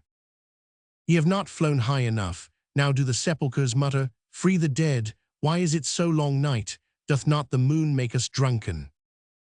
Ye higher men, free the sepulchres, awaken the corpses. Ah, why doth the worm still burrow? There approacheth the hour. There boometh the clock bell, there thrilleth still the heart, there burroweth still the woodworm, the heartworm. Ah, ah, the world is deep. Sweet lyre, I love thy tone, thy drunken, ranunculin tone. How long, how far hath come unto me thy tone, from the distance, from the ponds of love? Thou old clock bell, thou sweet lyre, every pain hath torn thy heart, father pain, father's pain, forefather's pain, thy speech hath become ripe. Ripe like the golden autumn and the afternoon, like mine anchorite heart, now sayest thou, the world itself hath become ripe, the grape turneth brown. Now doth it wish to die of happiness. Ye higher men, do ye not feel it? There welleth up mysteriously an odor. A perfume and odor of eternity, a rosy blessed, brown, gold wine odor of old happiness. Of drunken midnight death happiness, which singeth, the world is deep, and deeper than the day could read. Leave me alone, I am too pure for thee, touch me not, hath not my world just now become perfect? My skin is too pure for thy hands, leave me alone, thou dull, doltish, stupid day, is not the midnight brighter? The purest are to be masters of the world, the least known, the strongest, the midnight souls, who are brighter and deeper than any day. O day, thou gropest for me, thou feelest for my happiness, for thee am I rich, lonesome, a treasure pit, a gold chamber. O world, thou wantest me, am I worldly for thee, am I spiritual for thee, am I divine for thee, but day and world ye are too coarse. Have cleverer hands, grasp after deeper happiness, after deeper unhappiness, grasp after some God, grasp not after me. Mine unhappiness, my happiness is deep, thou strange day, but yet am I no God, no God's hell, deep is its woe. God's woe is deeper, thou strange world, grasp at God's woe, not at me. What am I, a drunken sweet lyre? A midnight lyre, a bell frog, which no one understandeth, but which must speak before deaf ones, ye higher men, for ye do not understand me. Gone, gone, O youth, O noontide, O afternoon, now have come evening and night and midnight, the dog howleth the wind. Is the wind not a dog? It whineth, it barketh, it howleth. Ah, ah, how she sigheth, how she laugheth, how she wheezeth and panteth, the midnight. How she just now speaketh soberly, this drunken poetess. Hath she perhaps overdrunk her drunkenness? Hath she become overawake? Doth she ruminate? Her woe doth she ruminate over, in a dream, the old, deep midnight, and still more her joy. For joy, although woe be deep, joy is deeper still than grief can be. Thou grapevine, why dost thou praise me? Have I not cut thee? I am cruel, thou bleedest. What meaneth thy praise of my drunken cruelty? Whatever hath become perfect, everything mature wanteth to die. So sayest thou, blessed, blessed be the vintner's knife, but everything immature wanteth to live, alas. Woe saith, hence, go away thou woe, but everything that suffereth wanteth to live, that it may become mature and lively and longing. Longing for the further, the higher, the brighter. I want heirs, so saith everything that suffereth. I want children, I do not want myself. Joy, however, doth not want heirs, it doth not want children. Joy wanteth itself, it wanteth eternity, it wanteth recurrence, it wanteth everything eternally like itself. Woe saith, break, bleed, thou heart, wander thou leg, thou wing, fly onward, upward, thou pain. Well, cheer up, O mine old heart, woe saith, hence go. Ye higher men, what think ye? Am I a soothsayer, or a dreamer, or a drunkard, or a dream reader, or a midnight bell? Or a drop of dew, or a fume and fragrance of eternity? Hear ye it not, smell ye it not? Just now hath my world become perfect, midnight is also midday. Pain is also a joy, curse is also a blessing, night is also a sun, go away, or ye will learn that a sage is also a fool. Said ye ever yea to one joy, O my friends, then said ye yea also unto all woe. All things are enlinked, enlaced, and enamoured. Wanted ye ever once to come twice, said ye ever, thou pleasest me happiness, instant, moment, then wanted ye all to come back again. All anew, all eternal, all enlinked, enlaced, and enamoured, oh, then did ye love the world. Ye eternal ones, ye love it eternally and for all time, and also unto woe do ye say, hence, go, but come back, for joys all want eternity.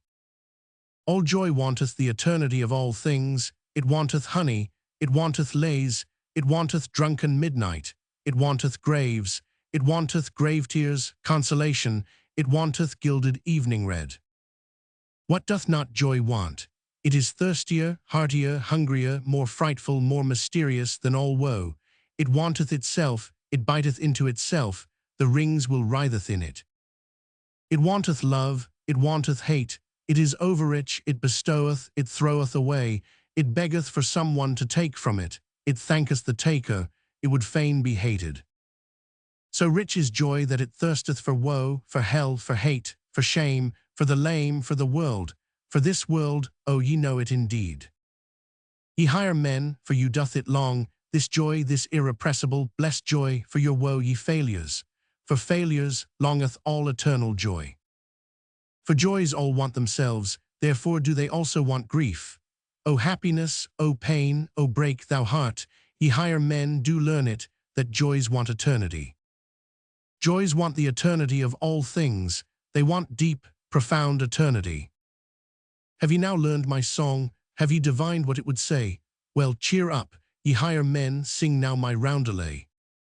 Sing now yourselves the song, the name of which is once more, the signification of which is unto all eternity. Sing, ye higher men, Zarathustra's roundelay. O man, take heed. What saith deep midnight's voice indeed? I slept my sleep. From deepest dream I've woke and played. The world is deep, and deeper than the day could read. Deep is its woe, joy deeper still than grief can be. Woe saith, hence go. But joys all want eternity, want deep, profound eternity. LXXX, the sign. In the morning, however, after this night, Zarathustra jumped up from his couch, and having girded his loins, he came out of his cave glowing and strong, like a morning sun coming out of gloomy mountains. Thou great star, spake he, as he had spoken once before, thou deep eye of happiness, what would be all thy happiness if thou hadst not those for whom thou shinest? And if they remained in their chambers whilst thou art already awake, and comest, and bestowest, and distributest, how would thy proud modesty upbraid for it? Well, they still sleep, these higher men, whilst I am awake. They are not my proper companions, not for them do I wait here in my mountains. At my work I want to be, at my day, but they understand not what are the signs of my morning, my step, is not for them the awakening call. They still sleep in my cave, their dream still drinketh at my drunken songs. The audient ear for me, the obedient ear, is yet lacking in their limbs. This had Zarathustra spoken to his heart when the sun arose, then looked he inquiringly aloft, for he heard above him the sharp call of his eagle. Well, called he upwards, thus is it pleasing and proper to me, mine animals are awake, for I am awake. Mine eagle is awake, and like me honoureth the sun, with eagle talons doth it grasp at the new light. Ye are my proper animals, I love you. But still do I lack my proper men. Thus spake Zarathustra. Then, however, it happened that all on a sudden he became aware that he was flocked around and fluttered around, as if by innumerable birds. The whizzing of so many wings, however, and the crowding around his head was so great that he shut his eyes. And verily, there came down upon him as it were a cloud, like a cloud of arrows which poureth upon a new enemy. But behold, here it was a cloud of love, and showered upon a new friend. What happeneth unto me? Thought Zarathustra in his astonished heart, and slowly seated himself on the big stone which lay close to the exit from his cave. But while he grasped about with his hands, around him, above him, and below him, and repelled the tender birds, behold, there then happened to him something still stranger, for he grasped thereby unawares into a mass of thick, warm, shaggy hair. At the same time, however, there sounded before him a roar, a long, soft lion roar. The sign cometh, said Zarathustra, and a change came over his heart. And in truth, when it turned clear before him, there lay a yellow, powerful animal at his feet, resting its head on his knee, unwilling to leave him out of love, and doing like a dog which again findeth its old master. The doves, however, were no less eager with their love than the lion, and whenever a dove whisked over its nose, the lion shook its head and wondered and laughed. When all this went on, Zarathustra spake only a word, "My children are nigh, my children." Then he became quite mute. His heart, however, was loosed, and from his eyes there dropped down tears and fell upon his hands. And he took no further notice of anything, but sat there motionless, without repelling the animals further. Then flew the doves to and fro, and perched on his shoulder, and caressed his white hair, and did not tire of their tenderness and joyousness. The strong lion, however, licked always the tears that fell on Zarathustra's hands, and roared and growled shyly. Thus did these animals do. All this went on for a long time, or a short time, for properly speaking, there is no time on earth for such things. Meanwhile, however, the higher men had awakened in Zarathustra's cave, and marshaled themselves for a procession to go to meet Zarathustra and give him their morning greeting. For they had found when they awakened that he no longer tarried with them. When, however, they reached the door of the cave, and the noise of their steps had preceded them, the lion started violently. It turned away all at once from Zarathustra, and roaring wildly, sprang towards the cave. The higher men, however, when they heard the lion roaring, cried all aloud as with one voice, fled back and vanished in an instant. Zarathustra himself, however, stunned and strange, rose from his seat, looked around him, stood there astonished, inquired of his heart, bethought himself, and remained alone. "What did I hear?" said he at last slowly. "What happened unto me just now?" But soon there came to him his recollection, and he took in at a glance all that had taken place between yesterday and today. "Here is indeed the stone," said he, and stroked his beard. "On it sat I yestermorn, and here came the soothsayer unto me, and here heard I first the cry which I heard just now, the great cry of distress. O ye higher men, your distress was it, that the old soothsayer foretold to me yestermorn. Unto your distress did he want to seduce and tempt me. O Zarathustra, said he to me, I come to seduce thee to thy last sin." "To my last sin," cried Zarathustra, and laughed angrily at his own words. "What hath been reserved for me as my last sin?" And once more Zarathustra became absorbed in himself, and sat down again on the big stone and meditated. Suddenly he sprang up. fellow suffering with the higher men," he cried out, and his countenance changed into brass. "Well, that hath had its time. My suffering and my fellow suffering, what matter about them? Do I then strive after happiness? I strive after my work. Well, the lion hath come, my children are nigh, Zarathustra hath grown ripe, mine hour hath come. This is my morning, my day beginneth. Arise now, arise, thou great noontide." Thus spake Zarathustra, and left his cave, glowing and strong, like a morning sun coming out of gloomy mountains. Appendix. Notes on Thus Spake Zarathustra by Anthony M. Ludovisa. I have had some opportunities of studying the conditions under which Nietzsche is read in Germany, France, and England, and I have found that, in each of these countries, students of his philosophy, as if actuated by precisely similar motives and desires, and misled by the same mistaken tactics on the part of most publishers, all proceed in the same happy-go-lucky style when taking him up. They have had it said to them that he wrote without any system, and they very naturally conclude that it does not matter in the least whether they begin with his first, third, or last book, provided they can obtain a few vague ideas as to what his leading and most sensational principles were. Now it is clear that the book with the most mysterious, startling, or suggestive title will always stand the best chance of being purchased by those who have no other criteria to guide them in their choice than the aspect of a title page. And this explains why Thus Spake Zarathustra is almost always the first, and often the only one of Nietzsche's books that falls into the hands of the uninitiated. The title suggests all kinds of mysteries.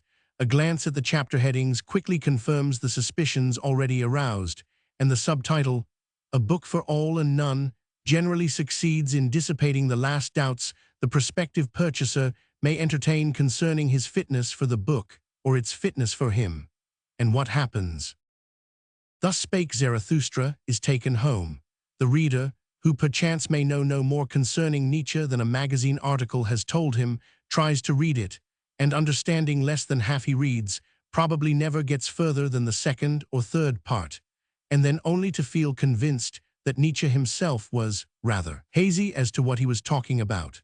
Such chapters as The Child with the Mirror, In the Happy Isles, The Grave Song, Immaculate Perception, The Stillest Hour, The Seven Seals, and many others, are almost utterly devoid of meaning to all those who do not know something of Nietzsche's life, his aims, and his friendships. As a matter of fact, Thus Spake Zarathustra, though it is unquestionably Nietzsche's opus magnum, is by no means the first of Nietzsche's works that the beginner ought to undertake to read. The author himself refers to it as the deepest work ever offered to the German public, and elsewhere speaks of his other writings as being necessary for the understanding of it. But when it is remembered that in Zarathustra we not only have the history of his most intimate experiences, friendships, feuds, disappointments, triumphs, and the like, but that the very form in which they are narrated is one which tends rather to obscure than to throw light upon them, the difficulties which meet the reader who starts quite unprepared will be seen to be really formidable. Zarathustra, then, this shadowy, allegorical personality, speaking in allegories and parables, and at times not even refraining from relating his own dreams, is a figure we can understand, but very imperfectly if we have no knowledge of his creator and counterpart, Friedrich Nietzsche, and it were therefore well, previous to our study of the more abstruse parts of this book, if we were to turn to some authoritative book on Nietzsche's life and works, and to read all that is there said on the subject. Those who can read German will find an excellent guide, in this respect, in Frau Foerster Nietzsche's exhaustive and highly interesting biography of her brother, Das Leben Friedrich Nietzsches, published by Naumann, while the works of Diassen, Raoul Richter, and Baroness Isabel von Unger-Sternberg will be found to throw useful and necessary light upon many questions which it would be difficult for a sister to touch upon. In regard to the actual philosophical views expounded in this work, there is an excellent way of clearing up any difficulties they may present, and that is by an appeal to Nietzsche's other works. Again and again, of course, he will be found to express himself so clearly that all reference to his other writings may be dispensed with. But where this is not the case, the advice he himself gives is after all the best to be followed here, viz., to regard such works as Joyful Science, Beyond Good and Evil, The Genealogy of Morals, The Twilight of the Idols, The Antichrist, The Will to Power, etc., etc., as the necessary preparation for Thus Spake Zarathustra. These directions, though they are by no means simple to carry out, seem at least to possess the quality of definiteness and straightforwardness. Follow them, and all will be clear, I seem to imply, but I regret to say that this is not really the case. For my experience tells me that even after the above directions have been followed with the greatest possible zeal, the student will still halt in perplexity before certain passages in the book before us, and wonder what they mean. Now, it is with the view of giving a little additional help to all those who find themselves in this position that I proceed to put forth my own personal interpretation of the more abstruse passages in this work. In offering this little commentary to the Nietzsche student, I should like it to be understood that I make no claim as to its infallibility or indispensability. It represents but an attempt on my part, a very feeble one perhaps, to give the reader what little help I can in surmounting difficulties which a long study of Nietzsche's life and works has enabled me, partially I hope, to overcome. Perhaps it would be as well to start out with a broad and rapid sketch of Nietzsche as a writer on morals, evolution, and sociology, so that the reader may be prepared to pick out for himself, so to speak, all passages in this work bearing in any way upon Nietzsche's views in those three important branches of knowledge. A. Nature and morality. In morality, Nietzsche starts out by adopting the position of the relativist. He says there are no absolute values, good and evil. These are mere means adopted by all in order to acquire power to maintain their place in the world or to become supreme.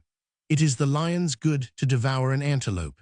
It is the dead-leaf butterfly's good to tell a foe a falsehood. For when the dead-leaf butterfly is in danger, it clings to the side of a twig, and what it says to its foe is practically this: I am not a butterfly, I am a dead leaf, and can be of no use to thee.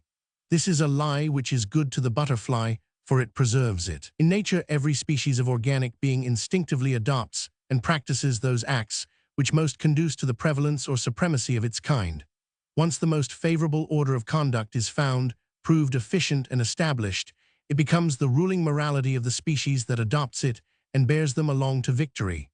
All species must not and cannot value alike, for what is the lion's good is the antelope's evil, and vice versa.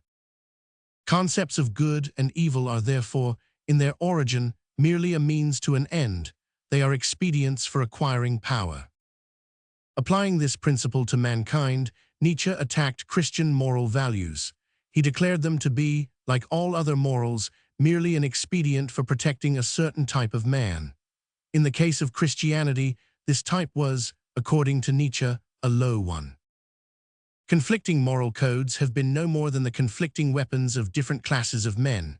For in mankind, there is a continual war between the powerful, the noble, the strong, and the well-constituted on the one side, and the impotent, the mean, the weak, and the ill-constituted on the other. The war is a war of moral principles. The morality of the powerful class Nietzsche calls noble or master morality. That of the weak and subordinate class he calls slave morality. In the first morality, it is the eagle which, looking down upon a browsing lamb, contends that eating lamb is good. In the second, the slave morality, it is the lamb which, looking up from the sward, bleats dissentingly, eating lamb is evil. B. The master and slave morality compared. The first morality is active, creative, Dionysian. The second is passive, defensive.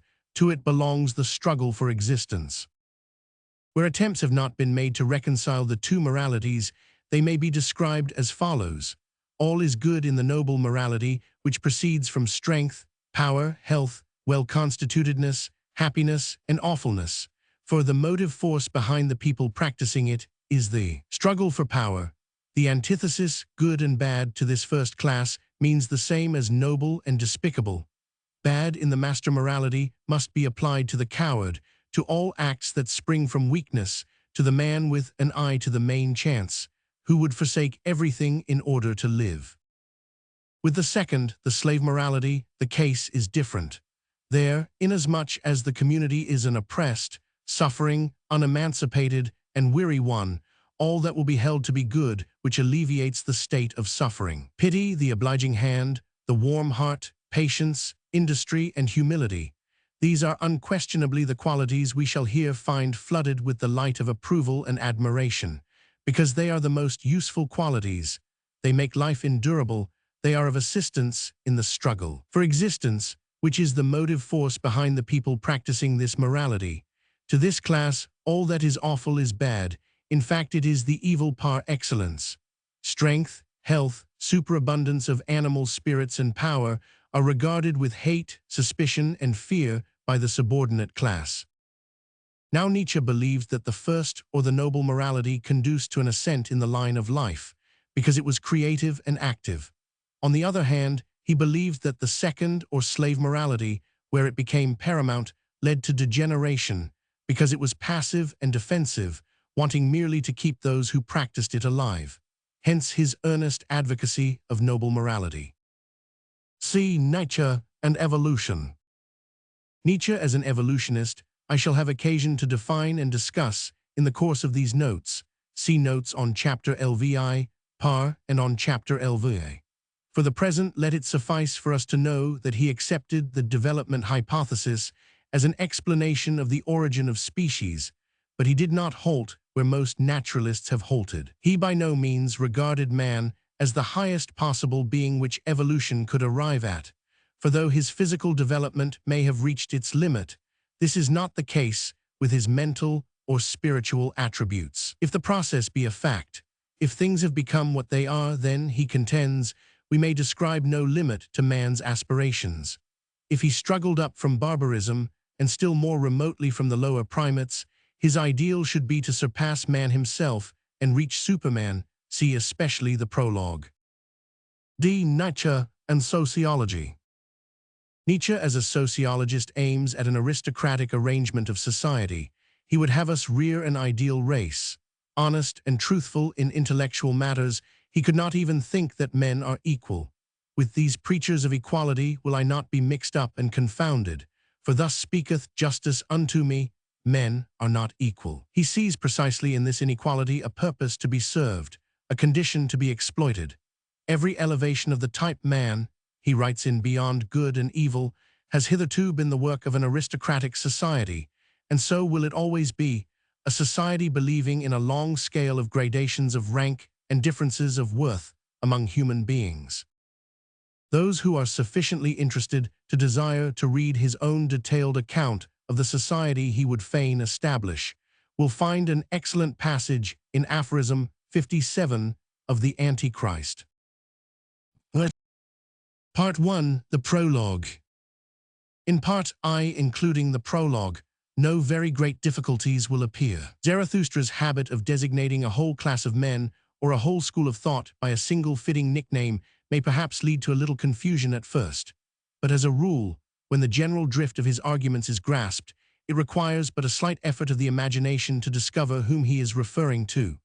In the 9th paragraph of the prologue, for instance, it is quite obvious that herdsmen in the verse, herdsmen, I say, etc., etc., stands for all those today who are the advocates of gregariousness, of the ant-hill. And when our author says, a robber shall Zarathustra be called by the herdsmen, it is clear that these words may be taken almost literally from one whose ideal was the rearing of a higher aristocracy. Again, the good and just, throughout the book, is the expression used in referring to the self-righteous of modern times, those who are quite sure that they know all that is to be known concerning good and evil, and are satisfied that the values their little world of tradition has handed down to them are destined to rule mankind as long as it lasts. In the last paragraph of the prologue, verse 7, Zarathustra gives us a foretaste of his teaching concerning the big and the little sagacities, expounded subsequently. He says he were as wise as his serpent. This desire will be found explained in the discourse entitled The Despisers of the Body, which I shall have occasion to refer to later. And the discourses. Chapter 1, The Three Metamorphoses. This opening discourse is a parable in which Zarathustra discloses the mental development of all creators of new values.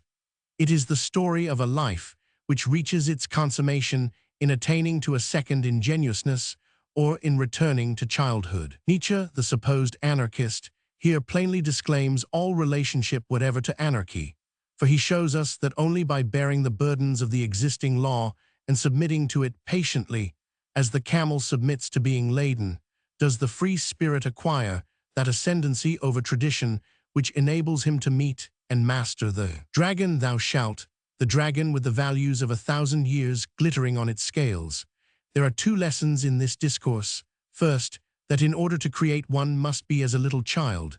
Secondly, that it is only through existing law and order that one attains to that height from which new law and new order may be promulgated.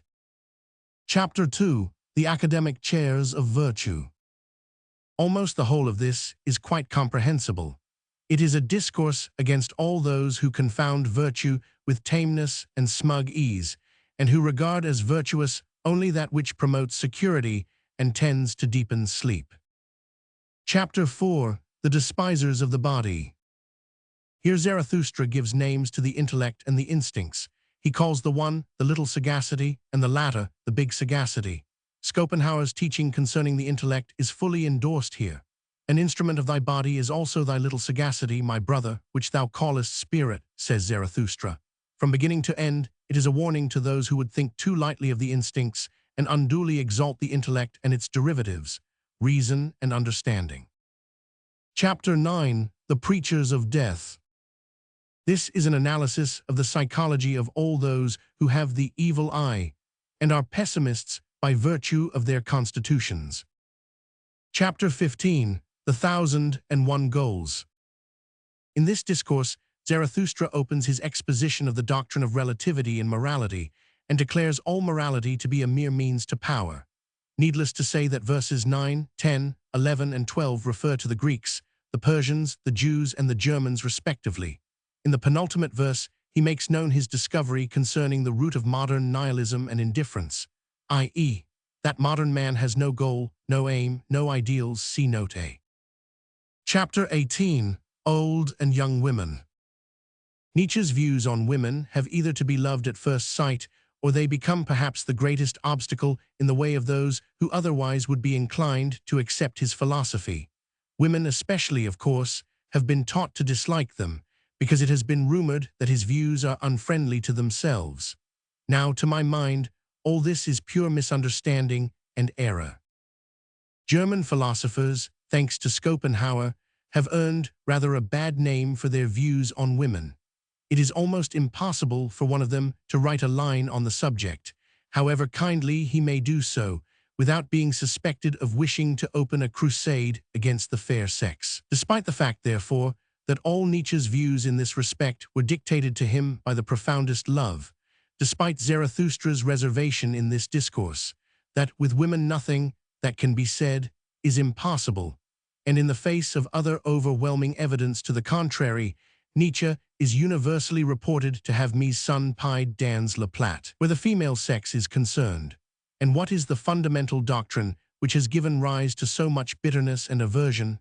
Merely this, that the sexes are at bottom antagonistic, that is to say, as different as blue is from yellow, and that the best possible means of rearing anything approaching a desirable race is to preserve and to foster this profound hostility. What Nietzsche strives to combat and to overthrow is the modern democratic tendency, which is slowly laboring to level all things, even the sexes. His quarrel is not with women, what indeed could be more undignified. It is with those who would destroy the natural relationship between the sexes by modifying either the one or the other with a view to making them more alike. The human world is just as dependent upon women's powers as upon men's. It is women's strongest and most valuable instincts which help to determine who are to be the fathers of the next generation. By destroying these particular instincts, that is to say, by attempting to masculinize woman and to feminize men, we jeopardize the future of our people. The general democratic movement of modern times, in its frantic struggle to mitigate all differences, is now invading even the world of sex. It is against this movement that Nietzsche raises his voice. He would have woman become ever more woman and man become ever more man.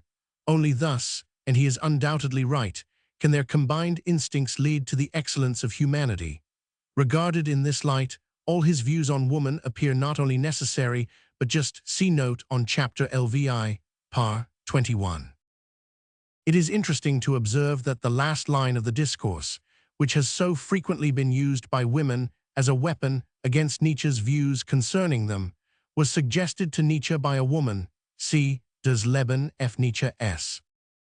Chapter 21. Voluntary Death. In regard to this discourse, I should only like to point out that Nietzsche had a particular aversion to the word suicide, self-murder. He disliked the evil it suggested, and in rechristening the act voluntary death, i.e., the death that comes from no other hand than one's own, he was desirous of elevating it to the position it held in classical antiquity, see aphorism 36, in the Twilight of the Idols. Chapter 22. The Bestowing Virtue. An important aspect of Nietzsche's philosophy is brought to light in this discourse. His teaching, as is well known, places the Aristotelian man of spirit above all others in the natural divisions of man. The man with overflowing strength, both of mind and body, who must discharge this strength or perish, is the Nietzschean ideal. To such a man, giving from his overflow becomes a necessity, bestowing develops into a means of existence, and this is the only giving, the only charity that Nietzsche recognizes. In paragraph 3 of the discourse, we read Zarathustra's healthy exhortation to his disciples to become independent thinkers and to find themselves before they learn any more from him. See notes on chapters LVI, par 5 and LXZI, pars 10, 11. Part 2.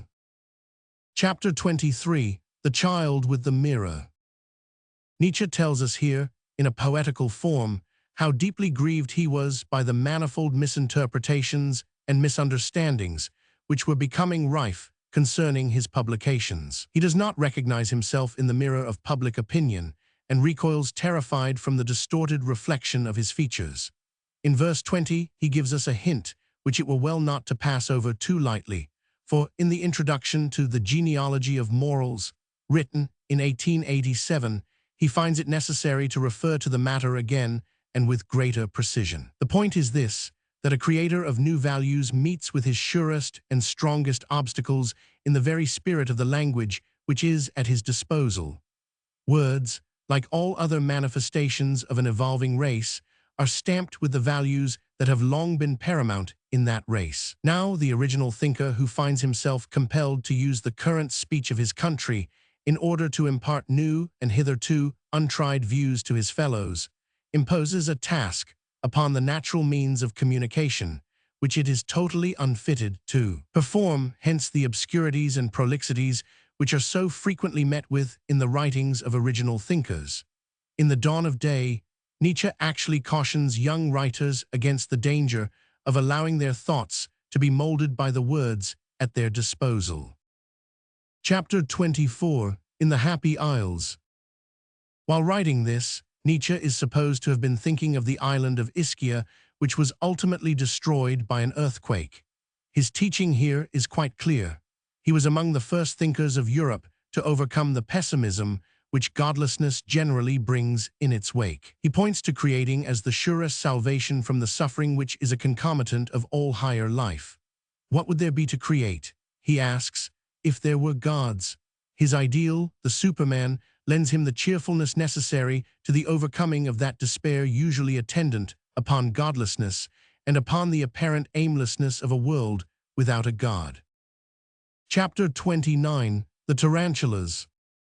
The tarantulas are the socialists and Democrats. This discourse offers us an analysis of their mental attitude. Nietzsche refuses to be confounded with those resentful and revengeful ones who condemn society from below and whose criticism is only suppressed envy. There are those who preach my doctrine of life, he says of the Nietzschean socialists, and are at the same time preachers of equality and tarantulas. See notes on Chapter XL and Chapter Li. Chapter 30, The Famous Wise Ones. This refers to all those philosophers hitherto who have run in the harness of established values and have not risked their reputation with the people in pursuit of truth. The philosopher, however, as Nietzsche understood him, is a man who creates new values and thus leads mankind in a new direction. Chapter 33, The Grave Song. Here Zarathustra sings about the ideals and friendships of his youth. Verses 27 to 31 undoubtedly refer to Richard Wagner. See note on Chapter LXV. Chapter 34, Self-Surpassing. In this discourse, we get the best exposition in the whole book of Nietzsche's doctrine of the will to power. I go into this question thoroughly in the note on Chapter LV. Nietzsche was not an iconoclast from choice. Those who hastily class him with the anarchists or the progressivists of the last century fail to understand the high esteem in which he always held both law and discipline. In verse 40, one of this most decisive discourse, he truly explains his position when he says, "He who hath to be a creator in good and evil, verily he hath first to be a destroyer, and break values in pieces." This teaching in regard to self-control is evidence enough of his reverence for law. Chapter 35, The Sublime Ones. These belong to a type which Nietzsche did not altogether dislike, but which he would fain have rendered more subtle and plastic. It is the type that takes life and itself too seriously, that never surmounts the camel stage mentioned in the first discourse, and that is obdurately sublime and earnest. To be able to smile while speaking of lofty things and not to be oppressed by them is the secret of real greatness. He whose hand trembles when it lays hold of a beautiful thing has the quality of reverence without the artist's unembarrassed friendship with the beautiful. Hence the mistakes which have arisen in regard to confounding Nietzsche with his extreme opposites, the anarchists and agitators. For what they dare to touch and break with the impudence and irreverence of the unappreciative, he seems likewise to touch and break, but with other fingers, with the fingers of the loving and unembarrassed artist who is on good terms with the beautiful and who feels able to create it and to enhance it with touch. The question of taste plays an important part in Nietzsche's philosophy, and verses 9-10 of this discourse exactly state Nietzsche's ultimate views on the subject. In the spirit of gravity, he actually cries, "Neither a good nor a bad taste, but my taste, of which I have no longer either shame or secrecy." Chapter 36, The Land of Culture. This is a poetical epitome of some of the scathing criticism of scholars which appears in the first of the Thoughts Out of Season, the polemical pamphlet written in 1873 against David Strauss and his school. He reproaches his former colleagues with being sterile and shows them that their sterility is the result of their not believing in anything. He who had to create had always his presaging dreams and astral premonitions, and believed in believing. See note on chapter LXXV. In the last two verses, he reveals the nature of his altruism. How far it differs from that of Christianity, we have already read in the discourse Neighbor Love. But here he tells us definitely the nature of his love to mankind. He explains why he was compelled to assail the Christian values of pity and excessive love of the neighbor, not only because they are slave values and therefore tend to promote degeneration, see note B, but because he could only love his children's land, the undiscovered land in a remote sea, because he would fain retrieve the errors of his fathers in his children. Chapter 37, Immaculate Perception. An important feature of Nietzsche's interpretation of life is disclosed in this discourse. As Buckle suggests in his Influence of Women on the Progress of Knowledge, the scientific spirit of the investigator is both helped and supplemented by the latter's emotions and personality, and the divorce of all emotionalism and individual temperament from science is a fatal step towards sterility. Zarathustra abjures all those who would fain turn an impersonal eye upon nature and contemplate her phenomena with that pure objectivity to which the scientific idealists of today would so much like to attain. He accuses such idealists of hypocrisy and guile. He says they lack innocence in their desires and therefore slander all desiring. Chapter 38, Scholars.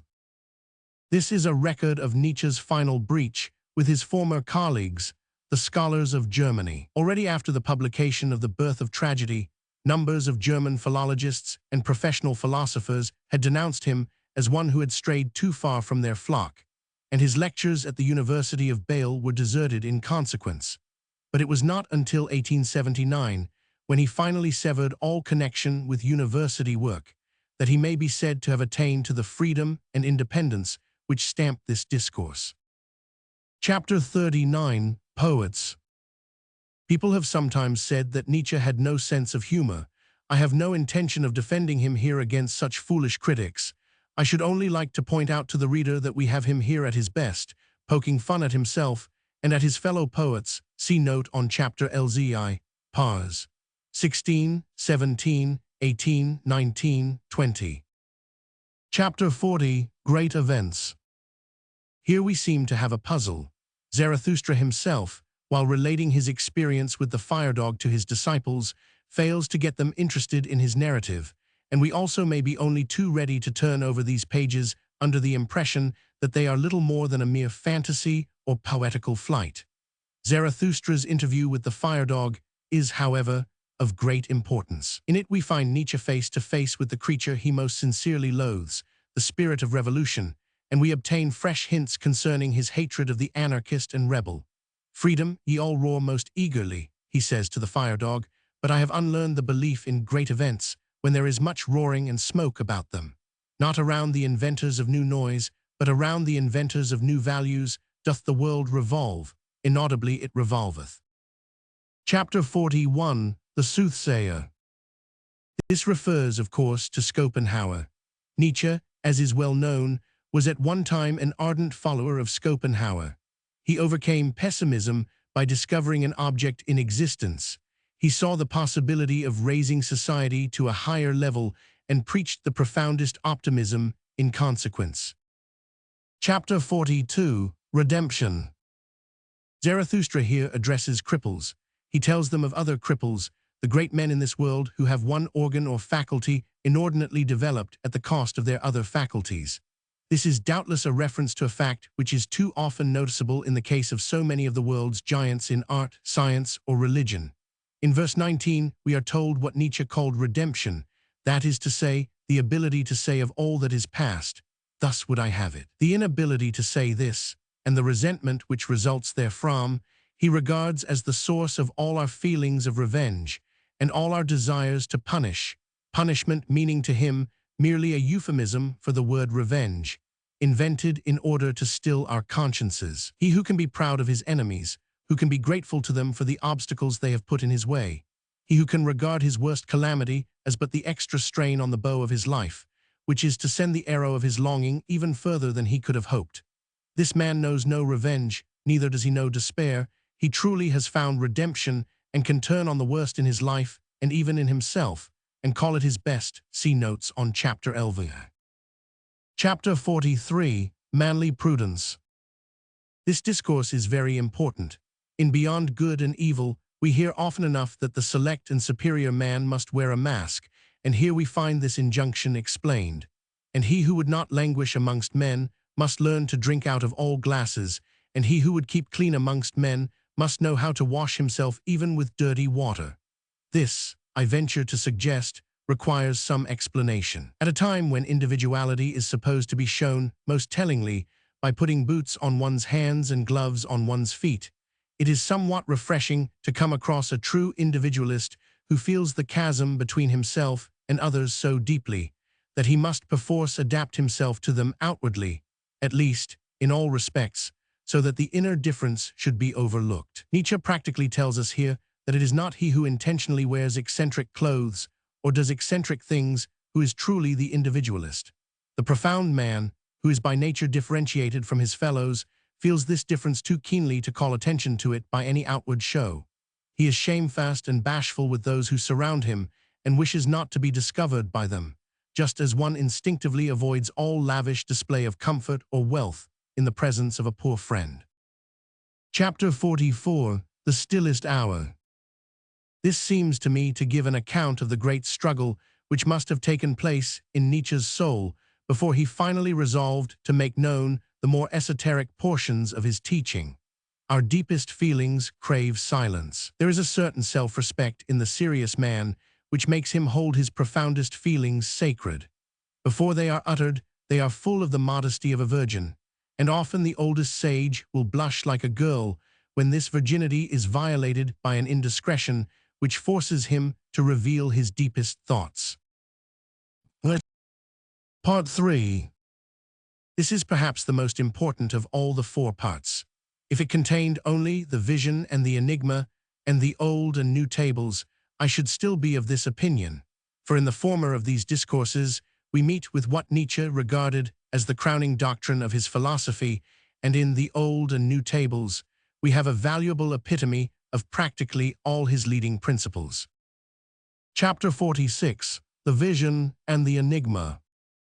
The vision and the enigma is perhaps an example of Nietzsche in his most obscure vein. We must know how persistently he inveighed against the oppressing and depressing influence of man's sense of guilt and consciousness of sin in order fully to grasp the significance of this discourse.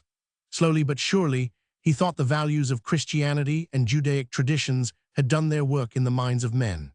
What were once but expedients devised for the discipline of a certain portion of humanity had now passed into man's blood and had become instincts. This oppressive and paralyzing sense of guilt and of sin is what Nietzsche refers to when he speaks of the spirit of gravity. This creature half-dwarf, half-mole, whom he bears with him a certain distance on his climb and finally defies, and whom he calls his devil and archenemy, is nothing more than the heavy millstone, guilty conscience, together with the concept of sin, which at present hangs round the neck of men. To rise above it, to soar, is the most difficult of all things today. Nietzsche is able to think cheerfully and optimistically of the possibility of life in this world recurring again and again, when he has once cast the dwarf from his shoulders, and he announces his doctrine of the eternal recurrence of all things great and small to his archenemy and in defiance of him. That there is much to be said for Nietzsche's hypothesis of the eternal recurrence of all things great and small. Nobody who has read the literature on the subject will doubt for an instant, but it remains a very daring conjecture notwithstanding, and even in its ultimate effect, as a dogma on the minds of men, I venture to doubt whether Nietzsche ever properly estimated its worth. See note on chapter LVA. What follows is clear enough. Zarathustra sees a young shepherd struggling on the ground with a snake holding fast to the back of his throat. The sage, assuming that the snake must have crawled into the young man's mouth while he lay sleeping, runs to his help and pulls at the loathsome reptile with all his might, but in vain. At last, in despair, Zarathustra appeals to the young man's will. Knowing full well what a ghastly operation he is recommending, he nevertheless cries, "Bite, bite its head off, bite," as the only possible solution of the difficulty. The young shepherd bites, and far away he spits the snake's head, whereupon he rises, no longer shepherd, no longer man, a transfigured being, a light-surrounded being that laughed. Never on earth laughed a man as he laughed. In this parable, the young shepherd is obviously the man of today. The snake that chokes him represents the stultifying and paralyzing social values that threaten to shatter humanity, and the advice, bite, bite, is but Nietzsche's exasperated cry to mankind to alter their values before it is too late. Chapter 47, Involuntary Bliss. This, like The Wanderer, is one of the many introspective passages in the work, and is full of innuendos and hints as to the Nietzschean outlook on life.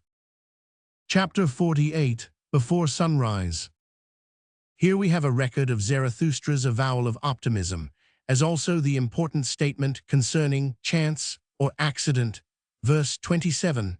Those who are familiar with Nietzsche's philosophy will not require to be told what an important role his doctrine of chance plays in his teaching. The giant chance has hitherto played with the puppet man.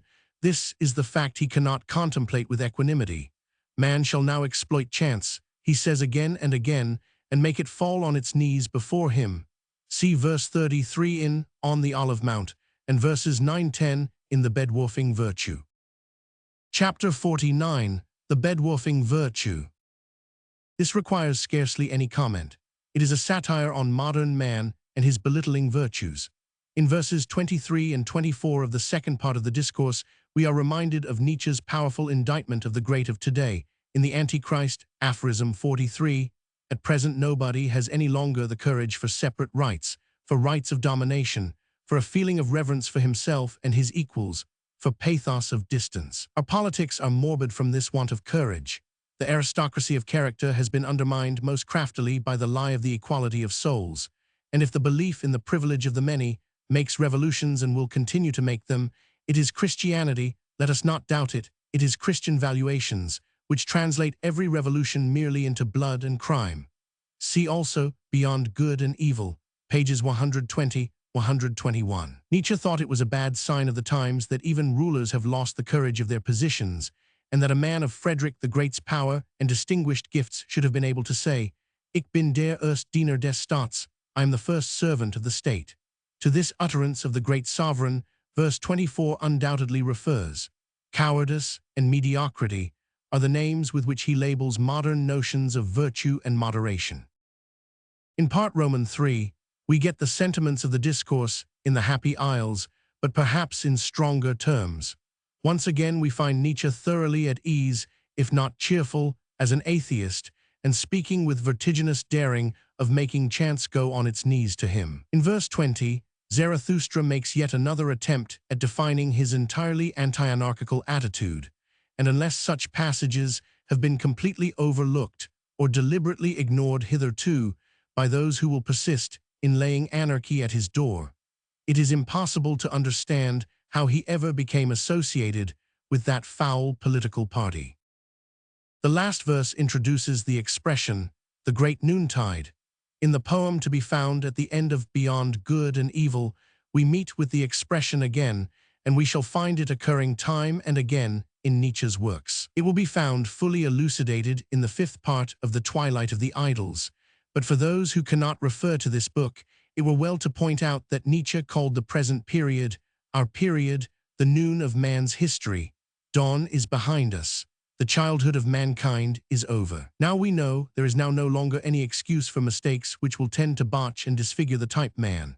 With respect to what is past, he says, I have, like all discerning ones, great toleration, that is to say, generous self-control, but my feeling changes suddenly and breaks out as soon as I enter the modern period, our age knows. See note on chapter LXX. Chapter 51, On Passing By.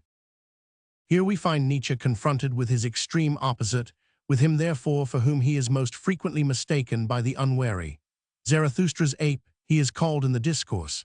He is one of those at whose hands Nietzsche had to suffer most during his lifetime, and at whose hands his philosophy has suffered most since his death. In this respect, it may seem a little trivial to speak of extremes meeting, but it is wonderfully apt. Many have adopted Nietzsche's mannerisms and word coinages, who had nothing in common with him beyond the ideas and business they plagiarized. But the superficial observer and a large portion of the public, not knowing of these things, not knowing perhaps that there are iconoclasts who destroy out of love and are therefore creators, and that there are others who destroy out of resentment and revengefulness, and who are therefore revolutionists and anarchists, are prone to confound the two, to the detriment of the nobler type. If we now read what the fool says to Zarathustra, and note the tricks of speech he has borrowed from him, if we carefully follow the attitude he assumes, we shall understand why Zarathustra finally interrupts him. Stop this at once, Zarathustra cries, long have thy speech and thy species disgusted me. Out of love alone shall my contempt and my warning bird take wing, but not out of the swamp. It were well if this discourse were taken to heart by all those who are too ready to associate Nietzsche with lesser and noiser men, with mountebanks and mummers. Chapter 52, The Apostates. It is clear that this applies to all those breathless and hasty tasters of everything who plunge too rashly into the sea of independent thought and heresy, and who, having miscalculated their strength, find it impossible to keep their head above water. A little older, a little colder, says Nietzsche, they soon clamber back to the conventions of the age they intended reforming. The French then say, le diable si fait hermite, but these men, as a rule, have never been devils, neither do they become angels, for in order to be really good or evil, some strength and deep breathing is required.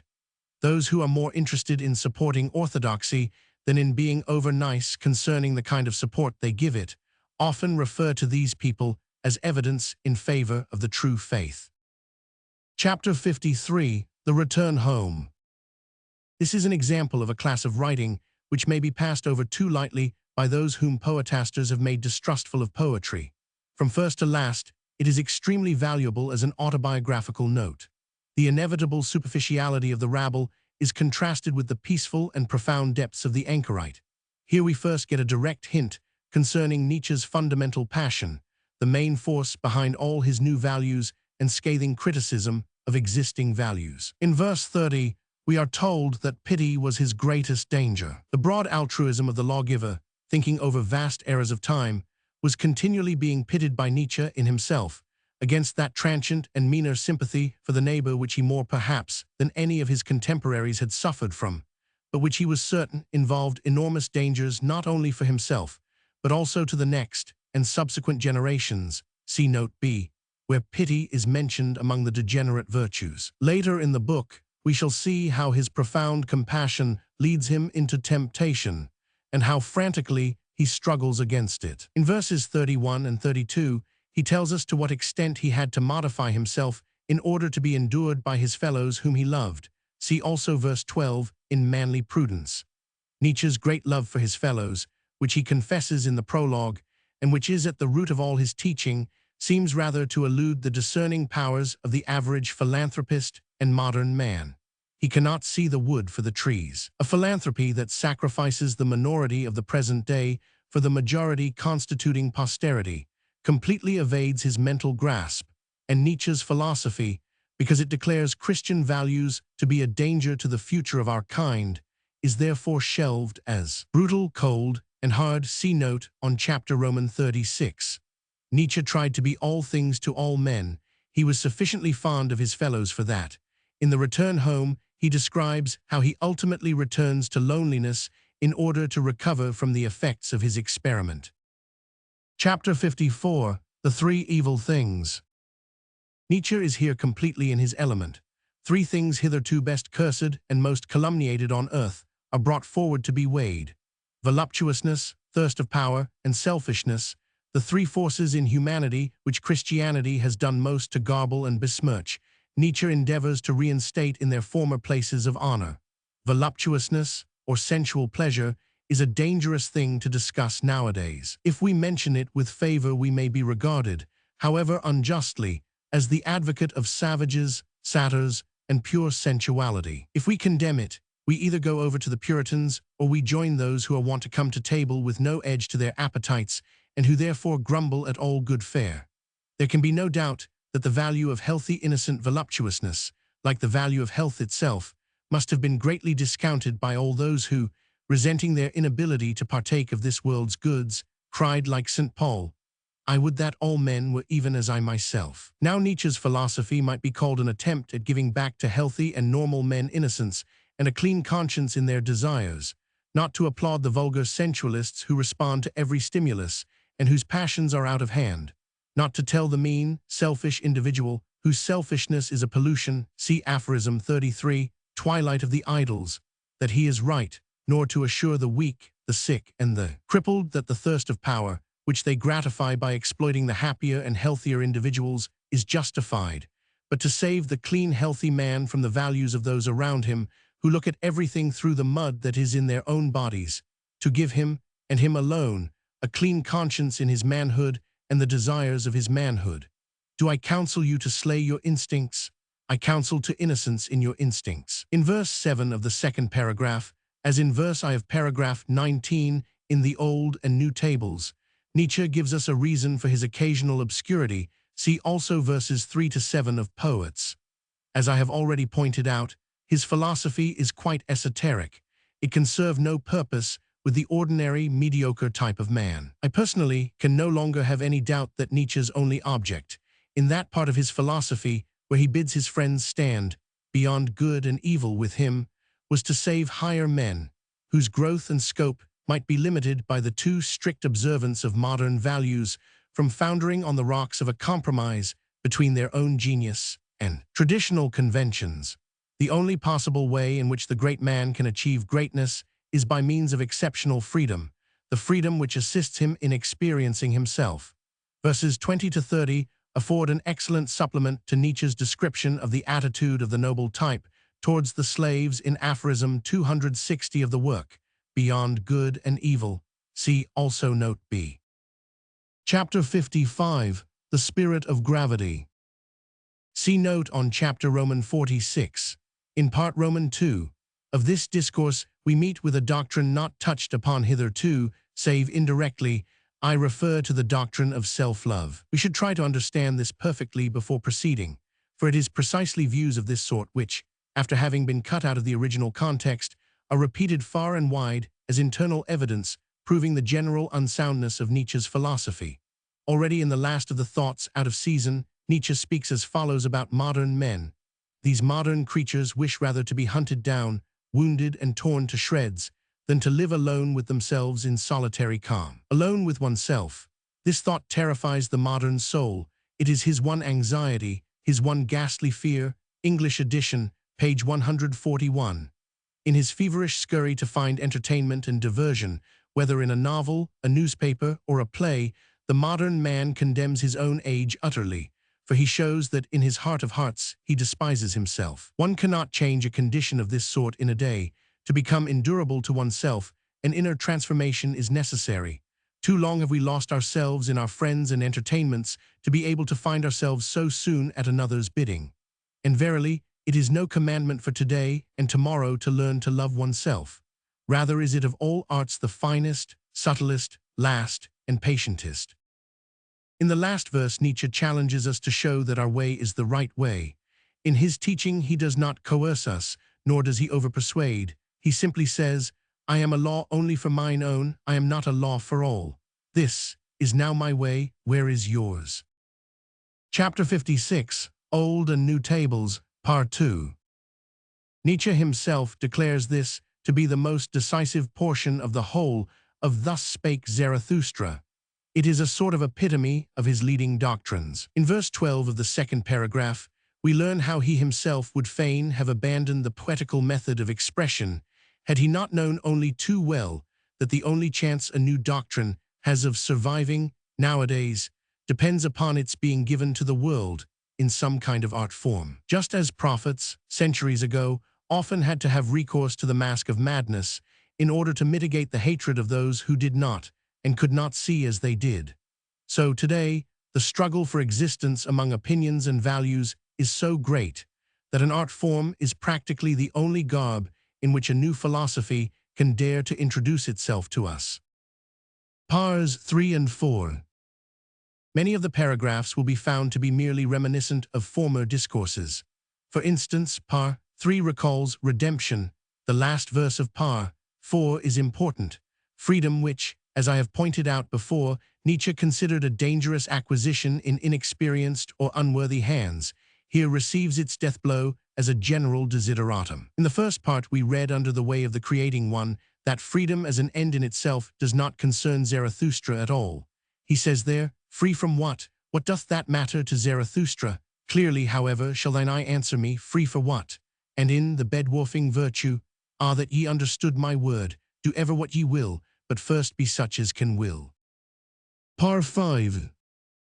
Here we have a description of the kind of altruism Nietzsche exacted from higher men. It is really a comment upon the bestowing virtue. See note on chapter Roman 22. Par 6. This refers, of course, to the reception pioneers of Nietzsche's stamp meet with at the hands of their contemporaries. Par 8. Nietzsche teaches that nothing is stable, not even values, not even the concepts good and evil. He likens life unto a stream, but footbridges and railings span the stream, and they seem to stand firm. Many will be reminded of good and evil when they look upon these structures, for thus these same values stand over the stream of life, and life flows on beneath them and leaves them standing. When, however, winter comes and the stream gets frozen, many inquire, should not everything stand still? Fundamentally everything standeth still. But soon the spring cometh, and with it the thaw-wind. It breaks the ice, and the ice breaks down the footbridges and railings, whereupon everything is swept away. This state of affairs, according to Nietzsche, has now been reached. O my brethren, is not everything at present in flux? Have not all railings and footbridges fallen into the water? Who would still hold on to good and evil? Par 9. This is complementary to the first 3 verses of Par 2. Par 10. So far, this is perhaps the most important paragraph. It is a protest against reading a moral order of things in life. Life is something essentially immoral. Nietzsche tells us in the introduction to The Birth of Tragedy. Even to call life activity, or to define it further as the continuous adjustment of internal relations to external relations. As Spencer has it, Nietzsche characterizes as a democratic idiosyncrasy. He says to define it in this way is to mistake the true nature and function of life, which is will to power. Life is essentially appropriation, injury, conquest of the strange and weak, suppression, severity, obtrusion of its own forms, incorporation, and at least, putting it mildest, exploitation. Adaptation is merely a secondary activity, a mere reactivity, see note on chapter 11. Pars 11-12. These deal with Nietzsche's principle of the desirability of rearing a select race. The biological and historical grounds for his insistence upon this principle are, of course, manifold. Gobineau, in his great work, L'Ingolite des Races Humaines, lays strong emphasis upon the evils which arise from promiscuous and intersocial marriages. He alone would suffice to carry Nietzsche's point against all those who are opposed to the other conditions, to the conditions which would have saved Rome, which have maintained the strength of the Jewish race, and which are strictly maintained by every breeder of animals throughout the world. Darwin, in his remarks relative to the degeneration of cultivated types of animals through the action of promiscuous breeding, brings Gobineau support from the realm of biology. The last two verses of Par 12 were discussed in the notes on chapters Roman 36 and Lei. Par 13. This, like the first part of The Soothsayer, is obviously a reference to the Schopenhauerian pessimism. Pars 14, 15, 16, 17. These are supplementary to the discourse Backworld's Men. Par 18. We must be careful to separate this paragraph in sense from the previous four paragraphs. Nietzsche is still dealing with pessimism here, but it is the pessimism of the hero, the man most susceptible of all to desperate views of life, owing to the obstacles that are arrayed against him in a world where men of his kind are very rare and are continually being sacrificed. It was to save this man that Nietzsche wrote. Heroism foiled, thwarted, and wrecked, hoping and fighting until the last, is at length overtaken by despair and renounces all struggle for sleep. This is not the natural or constitutional pessimism which proceeds from an unhealthy body, the dyspeptic's lack of appetite. It is rather the desperation of the netted lion that ultimately stops all movement, because the more it moves, the more involved it becomes. Par 20. All that increases power is good, all that springs from weakness is bad. The weak and ill-constituted shall perish, first principle of our charity, and one shall also help them thereto. Nietzsche partly divined the kind of reception moral values of this stamp would meet with at the hands of the effeminate manhood of Europe. Here we see that he had anticipated the most likely form their criticism would take. See also the last two verses of Par 17. Par 21. The first 10 verses here are reminiscent of war and warriors and of the flies in the marketplace. Verses 11 and 12, however, are particularly important. There is a strong argument in favor of the sharp differentiation of castes and of races and even of sexes. See note on chapter Roman 18. Running all through Nietzsche's writings, but sharp differentiation also implies antagonism in some form or other, hence Nietzsche's fears for modern men. What modern men desire above all is peace and the cessation of pain. But neither great races nor great castes have ever been built up in this way. Who still wanteth to rule? Zarathustra asks in the prologue, who still wanteth to obey? Both are too burdensome.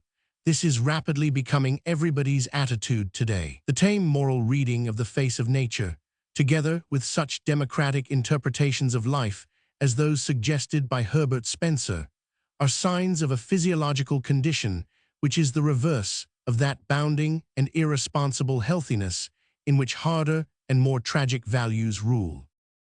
Par 24. This should be read in conjunction with child and marriage. In the 5th verse, we shall recognize our old friend, marriage on the 10-year system, which George Meredith suggested some years ago. This, however, must not be taken too literally. I do not think Nietzsche's profoundest views on marriage were ever intended to be given over to the public at all, at least not for the present.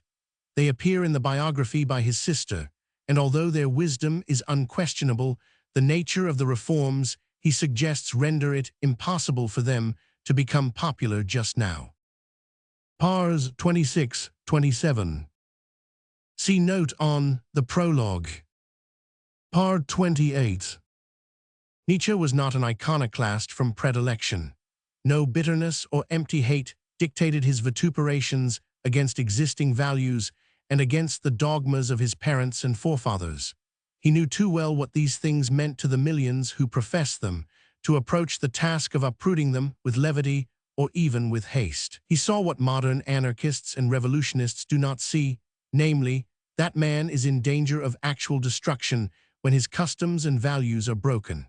I need hardly point out, therefore, how deeply he was conscious of the responsibility he threw upon our shoulders when he invited us to reconsider our position.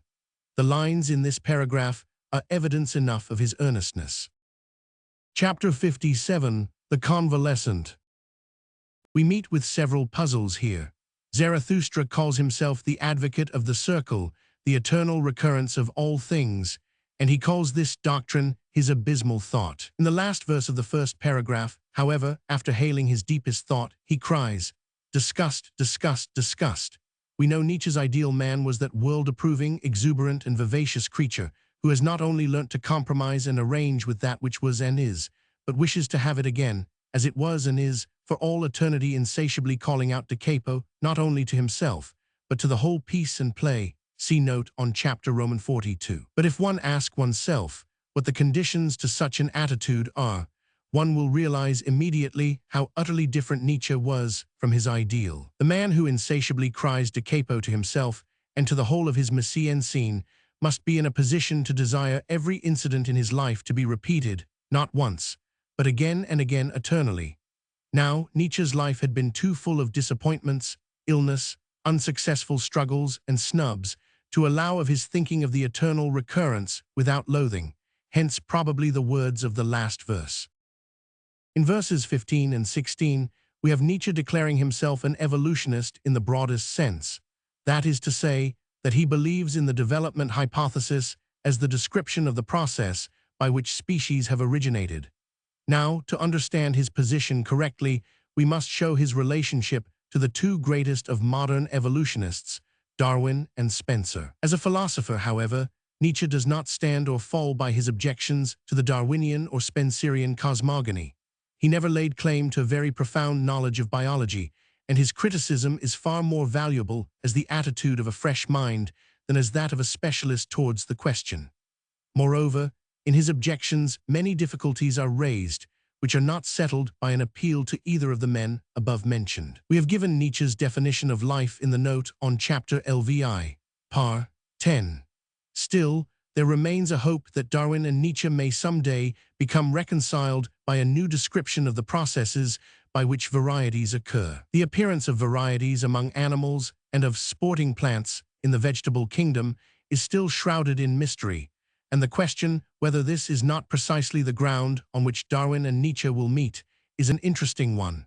The former says, in his Origin of Species, concerning the causes of variability, there are two factors, namely, the nature of the organism and the nature of the conditions.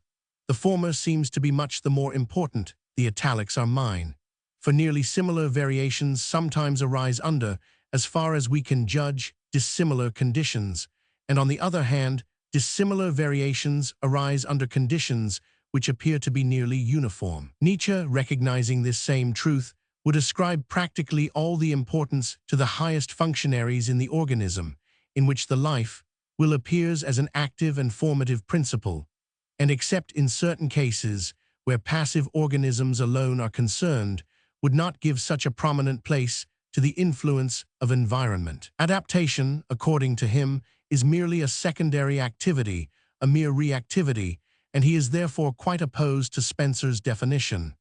Life is the continuous adjustment of internal relations to external relations. Again, in the motive force behind animal and plant life, Nietzsche disagrees with Darwin. He transforms the struggle for existence, the passive and involuntary condition, into the struggle for power, which is active and creative, and much more in harmony with Darwin's own view, given above, concerning the importance of the organism itself. The change is one of such far-reaching importance that we cannot dispose of it in a breath, as a mere play upon words. Much is reckoned higher than life itself by the living one.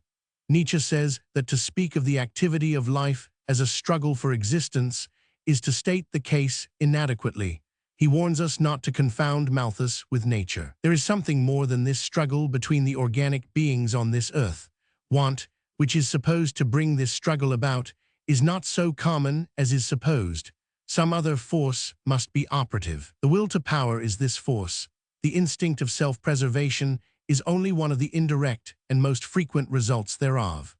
A certain lack of acumen in psychological questions and the condition of affairs in England at the time Darwin wrote may both, according to Nietzsche, have induced the renowned naturalist to describe the forces of nature as he did in his Origin of Species.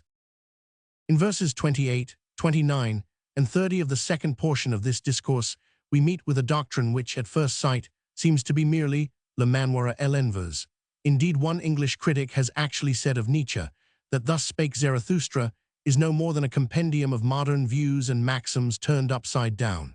Examining these heterodox pronouncements a little more closely, however, we may possibly perceive their truth. Regarding good and evil as purely relative values, it stands to reason that what may be bad or evil in a given man, relative to a certain environment, may actually be good, if not highly virtuous in him, relative to a certain other environment. If this hypothetical man represent the ascending line of life, that is to say, if he promise all that which is highest in a Greco-Roman sense, then it is likely that he will be condemned as wicked if introduced into the society of men representing the opposite and descending line of life.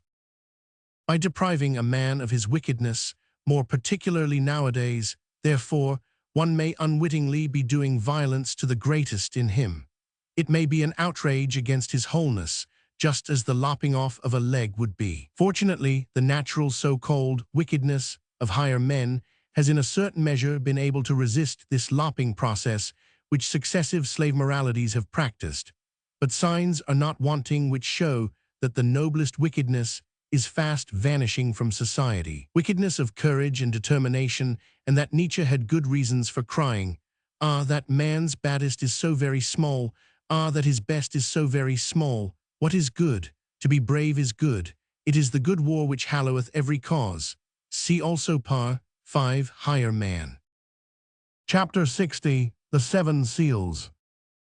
This is a final paean which Zarathustra sings to eternity and the marriage ring of rings, the ring of the eternal recurrence. Part 4. In my opinion, this part is Nietzsche's open avowal that all his philosophy, together with all his hopes, enthusiastic outbursts, blasphemies, prolixities, and obscurities, were merely so many gifts laid at the feet of higher men. He had no desire to save the world. What he wished to determine was, who is to be master of the world? This is a very different thing. He came to save higher men, to give them that freedom by which alone they can develop and reach their zenith. See note on chapter Live. End. It has been argued, and with considerable force, that no such philosophy is required by higher men, that, as a matter of fact, higher men, by virtue of their constitutions always, do stand beyond good and evil, and never allow anything to stand in the way of their complete growth. Nietzsche, however, was evidently not so confident about this. He would probably have argued that we only see the successful cases. Being a great man himself, he was well aware of the dangers threatening greatness in our age. In Beyond Good and Evil, he writes, "There are few pains so grievous as to have seen, divined, or experienced how an exceptional man has missed his way and deteriorated." He knew from his painfulest recollections on what wretched obstacles promising developments of the highest rank have hitherto usually gone to pieces, broken down, sunk, and become contemptible.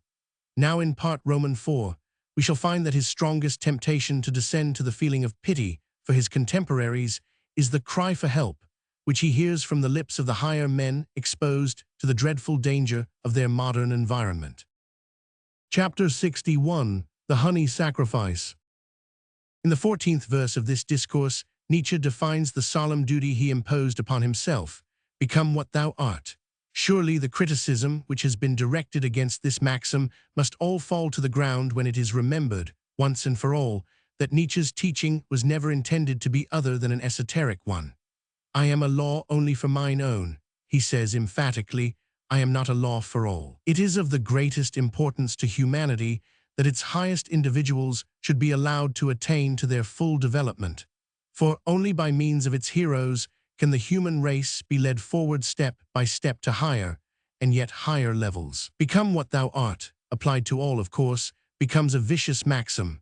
It is to be hoped, however, that we may learn in time that the same action performed by a given number of men loses its identity precisely that same number of times.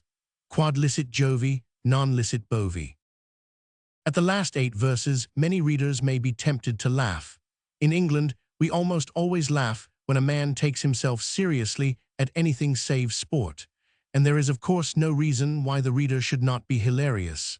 A certain greatness is requisite, both in order to be sublime and to have reverence for the sublime. Nietzsche earnestly believed that the Zarathustra kingdom, his dynasty of 1,000 years, would one day come.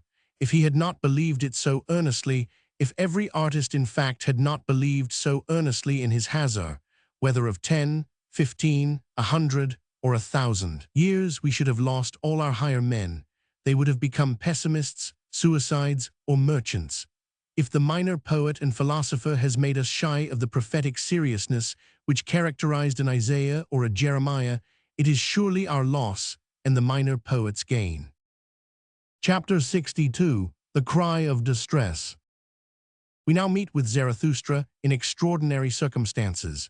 He is confronted with Schopenhauer and tempted by the old soothsayer to commit the sin of pity. "I have come that I may seduce thee to thy last sin," says the soothsayer to Zarathustra. It will be remembered that in Schopenhauer's Ethics, pity is elevated to the highest place among the virtues, and very consistently too, seeing that the Weltanschauung is a pessimistic one. Schopenhauer appeals to Nietzsche's deepest and strongest sentiment, his sympathy for higher men. "Why dost thou conceal thyself?" he cries. "It is the higher man that calleth for thee." Zarathustra is almost overcome by the soothsayer's pleading, as he had been once already in the past, but he resists him step by step.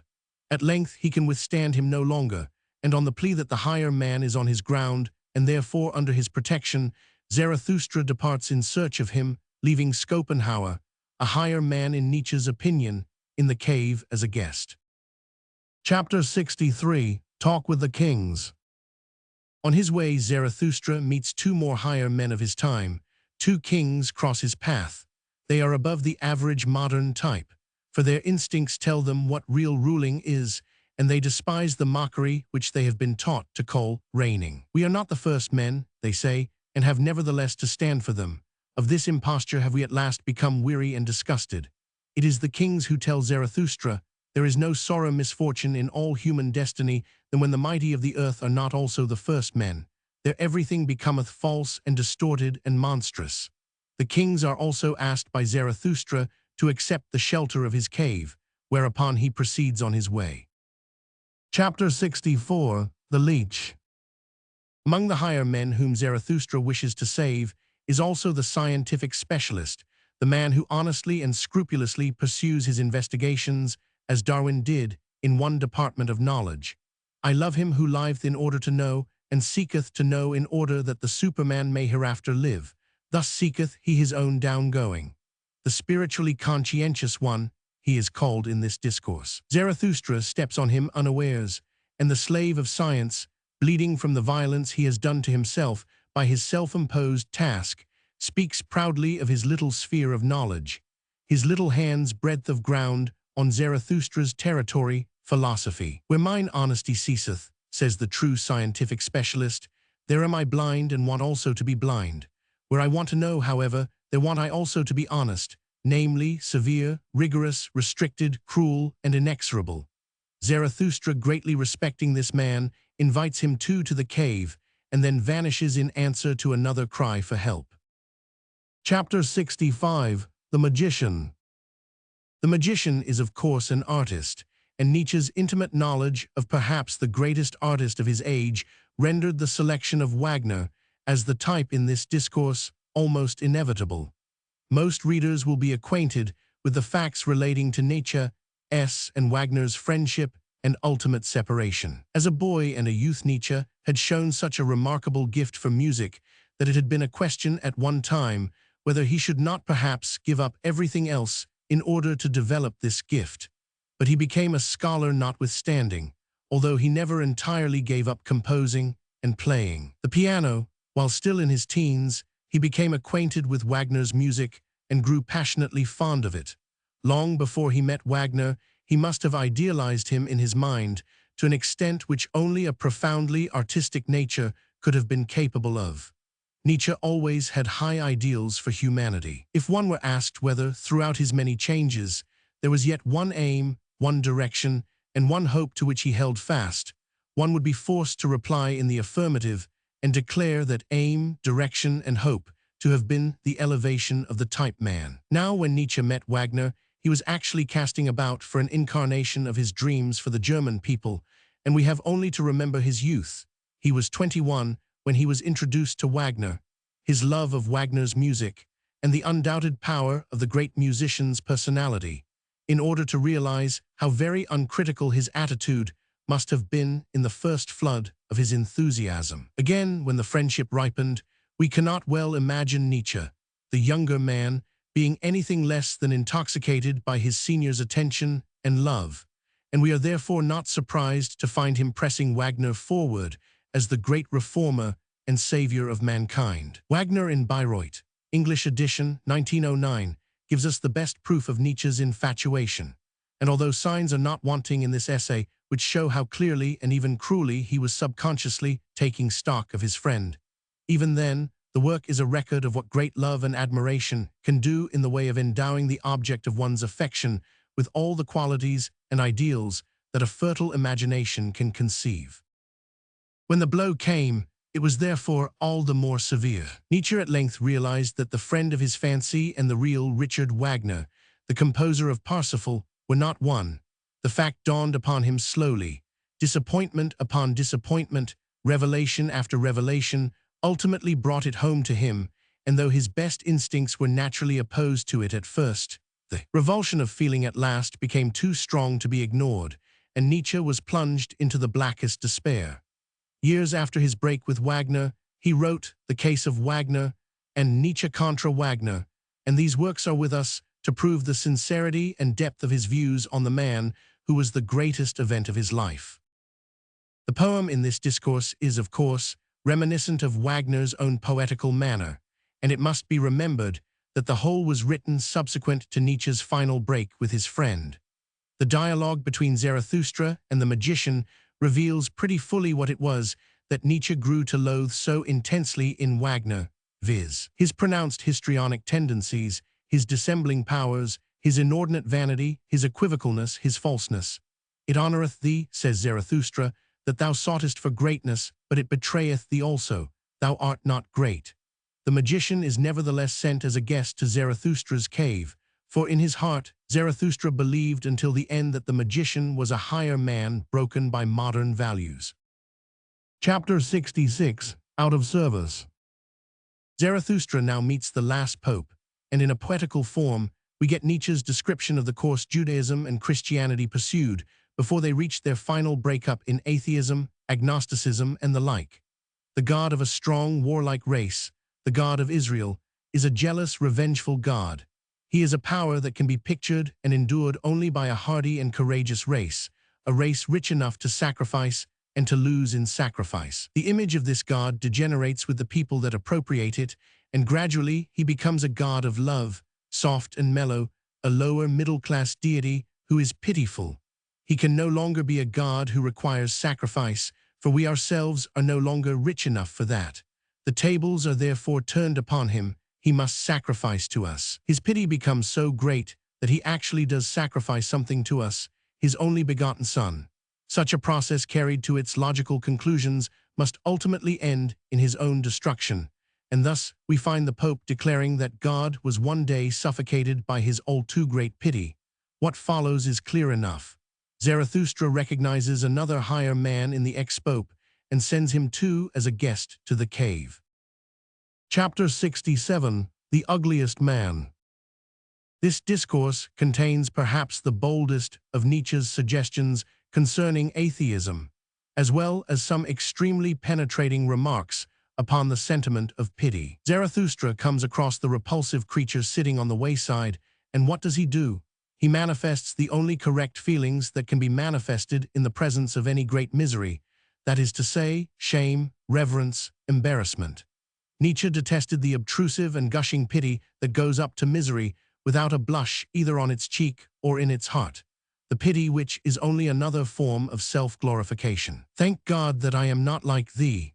Only this self-glorifying sentiment can lend a well-constituted man the impudence to show his pity for the cripple and the ill-constituted. In the presence of the ugliest man Nietzsche blushes, he blushes for his race, his own particular kind of altruism. The altruism that might have prevented the existence of this man strikes him with all its force. He will have the world otherwise. He will have a world where one need not blush for one's fellows, hence his appeal to us to love only our children's land, the land undiscovered in the remotest sea. Zarathustra calls the ugliest man the murderer of God. Certainly, This is one aspect of a certain kind of atheism, the atheism of the man who reveres beauty to such an extent that his own ugliness, which outrages him, must be concealed from every eye lest it should not be respected as Zarathustra respected it. If there be a God, he too must be evaded. His pity must be foiled. But God is ubiquitous and omniscient. Therefore, for the really great ugly man, he must not exist. Their pity is it from which I flee away, he says, that is to say, it is from their want of reverence and lack of shame in presence of my great misery. The ugliest man despises himself, but Zarathustra said in his prologue, I love the great despisers because they are the great adorers and arrows of longing for the other shore. He therefore honors the ugliest man, sees height in his self-contempt, and invites him to join the other higher men in the cave. Chapter 68. The Voluntary Beggar. In this discourse, we undoubtedly have the ideal Buddhist, if not Gautama Buddha himself. Nietzsche had the greatest respect for Buddhism, and almost wherever he refers to it in his works, it is in terms of praise. He recognized that though Buddhism is undoubtedly a religion for decadence, its decadent values emanate from the higher and not, as in Christianity, from the lower grades of society. In Aphorism 20 of the Antichrist, he compares it exhaustively with Christianity, and the result of his investigation is very much in favor of the older religion. Still, he recognized a most decided Buddhistic influence in Christ's teaching, and the words in verses 29, 30, and 31 are very reminiscent of his views in regard to the Christian Savior. The figure of Christ has been introduced often enough into fiction, and many scholars have undertaken to write his life according to their own lights, but few perhaps have ever attempted to present him to us bereft of all those characteristics, which a lack of the sense of harmony has attached to his person through the ages in which his doctrines have been taught. Now Nietzsche disagreed entirely with Renan's view that Christ was le grand maître en ironie. In Aphorism 31 of the Antichrist, he says that he, Nietzsche, always purged his picture of the humble Nazarene of all those bitter and spiteful outbursts which, in view of the struggle the first Christians went through, may very well have been added to the original character by apologists and sectarians who, at that time, could ill afford to consider nice psychological points, seeing that what they needed, above all, was a wrangling and abusive deity. These two conflicting halves in the character of the Christ of the Gospels, which no sound psychology can ever reconcile, Nietzsche always kept distinct in his own mind.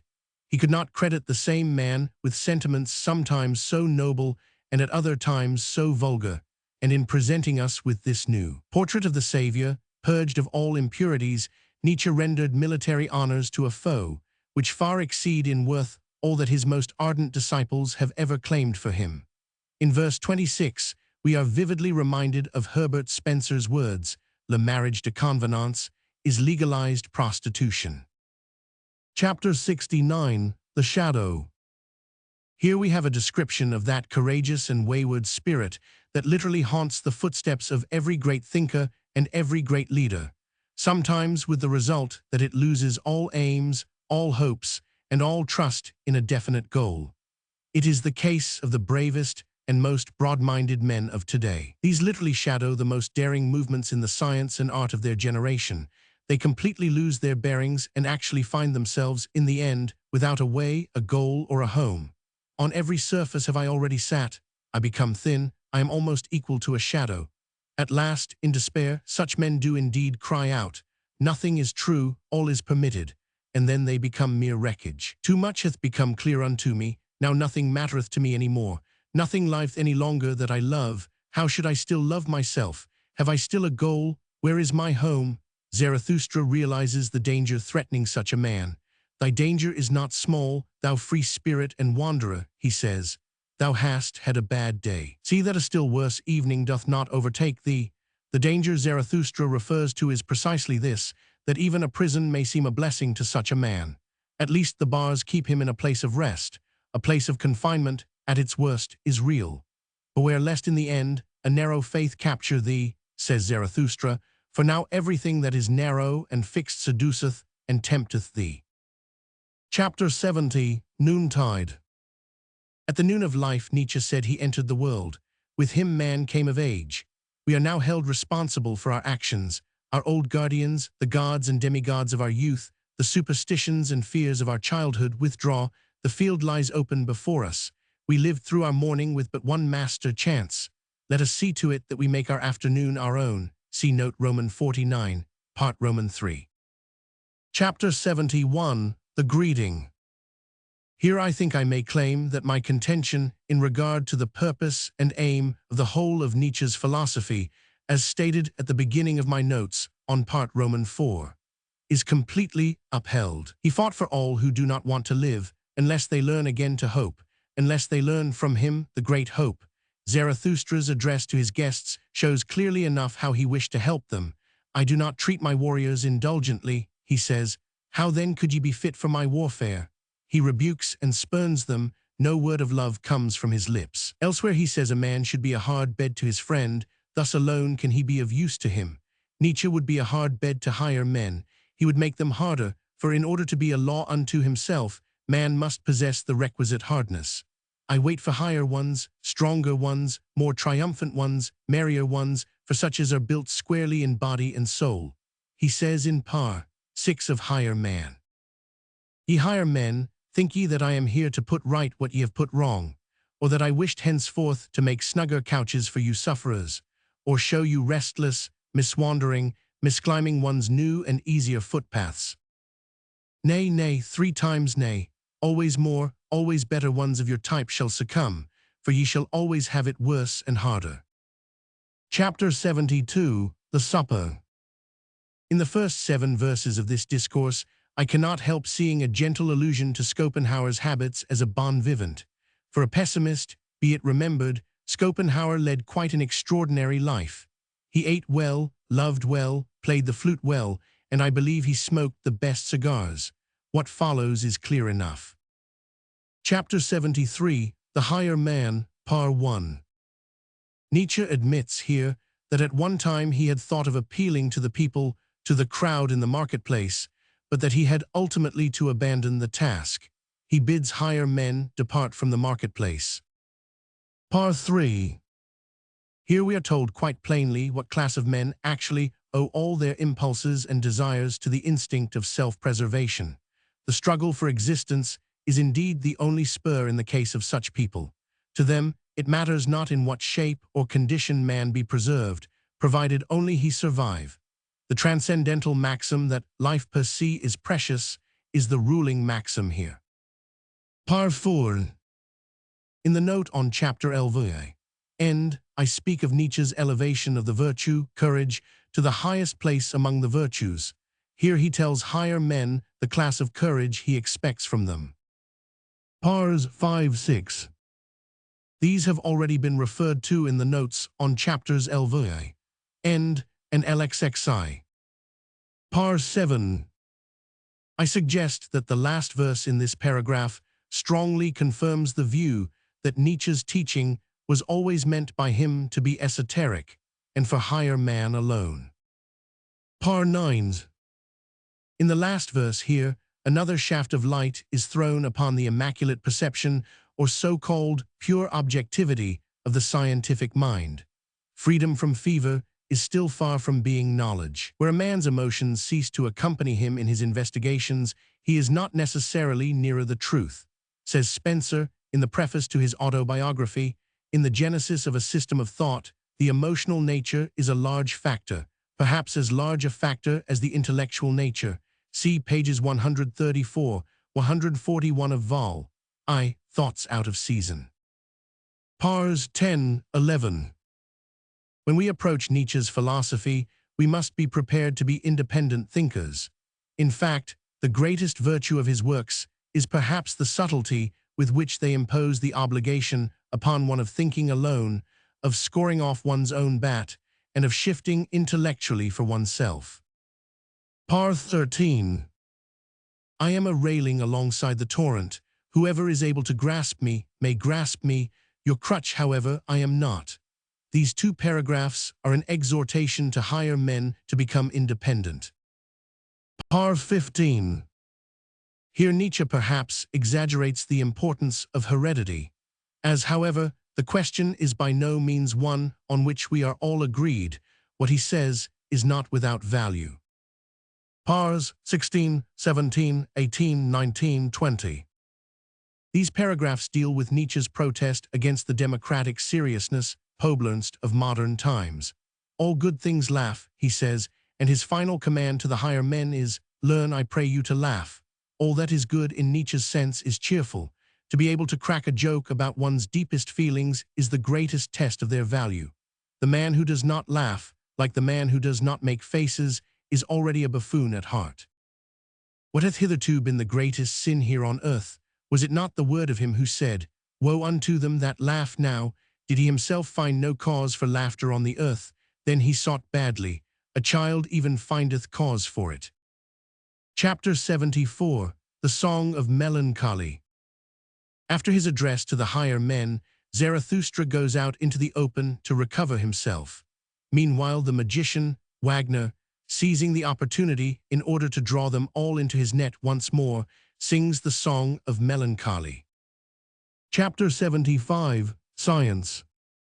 The only one to resist the melancholy voluptuousness of his art is the spiritually conscientious one, the scientific specialist of whom we read in the discourse entitled The Leech. He takes the harp from the magician and cries for air, while reproving the musician in the style of the case of Wagner.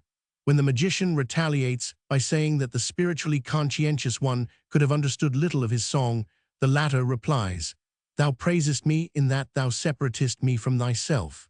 The speech of the scientific man to his fellow higher men is well worth studying. By means of it, Nietzsche pays a high tribute to the honesty of the true specialist, while in representing him as the only one who can resist the demoniacal influence of the magician's music, he elevates him at a stroke above all those present. Zarathustra and the spiritually conscientious one join issue at the end on the question of the proper place of fear in man's history, and Nietzsche avails himself of the opportunity in order to restate his views concerning the relation of courage to humanity. It is precisely because courage has played the most important part in our development that he would not see it vanish from among our virtues today. Courage seemeth to me the entire primitive history of man. Chapter 76. Among the Daughters of the Desert. This tells its own tale. Chapter 77. The Awakening. In this discourse, Nietzsche wishes to give his followers a warning. He thinks he has so far helped them that they have become convalescent, that new desires are awakened in them, and that new hopes are in their arms and legs. But he mistakes the nature of the change. True, he has helped them, he has given them back what they most need, i.e., belief in believing, the confidence in having confidence in something, but how do they use it? This belief in faith, if one can so express it without seeming tautological, has certainly been restored to them, and in the first flood of their enthusiasm, they use it by bowing down and worshipping an ass.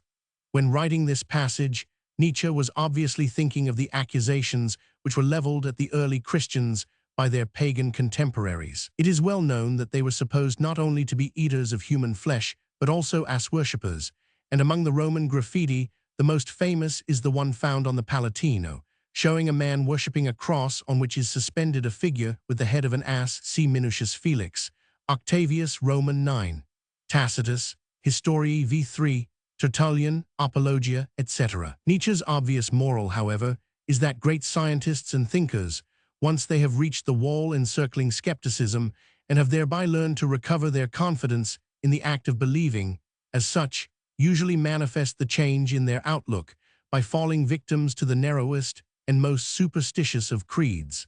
So much for the introduction of the ass as an object of worship.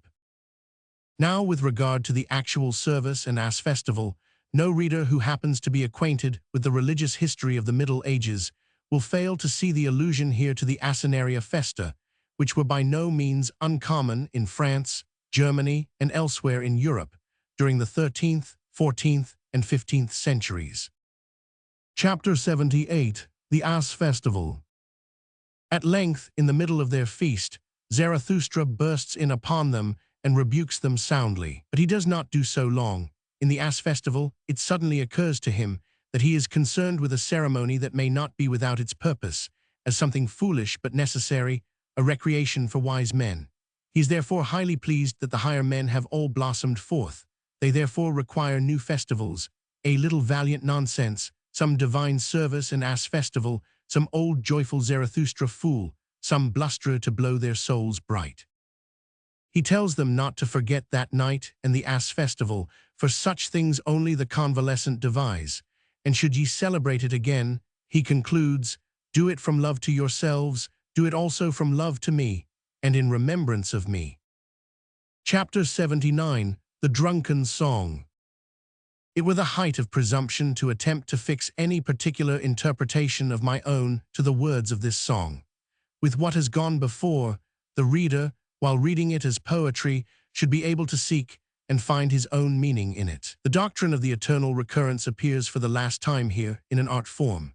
Nietzsche lays stress upon the fact that all happiness, all delight, longs for repetitions, and just as a child cries again, again, to the adult who happens to be amusing him, so the man who sees a meaning and a joyful meaning in existence must also cry again, and yet again, to all his life.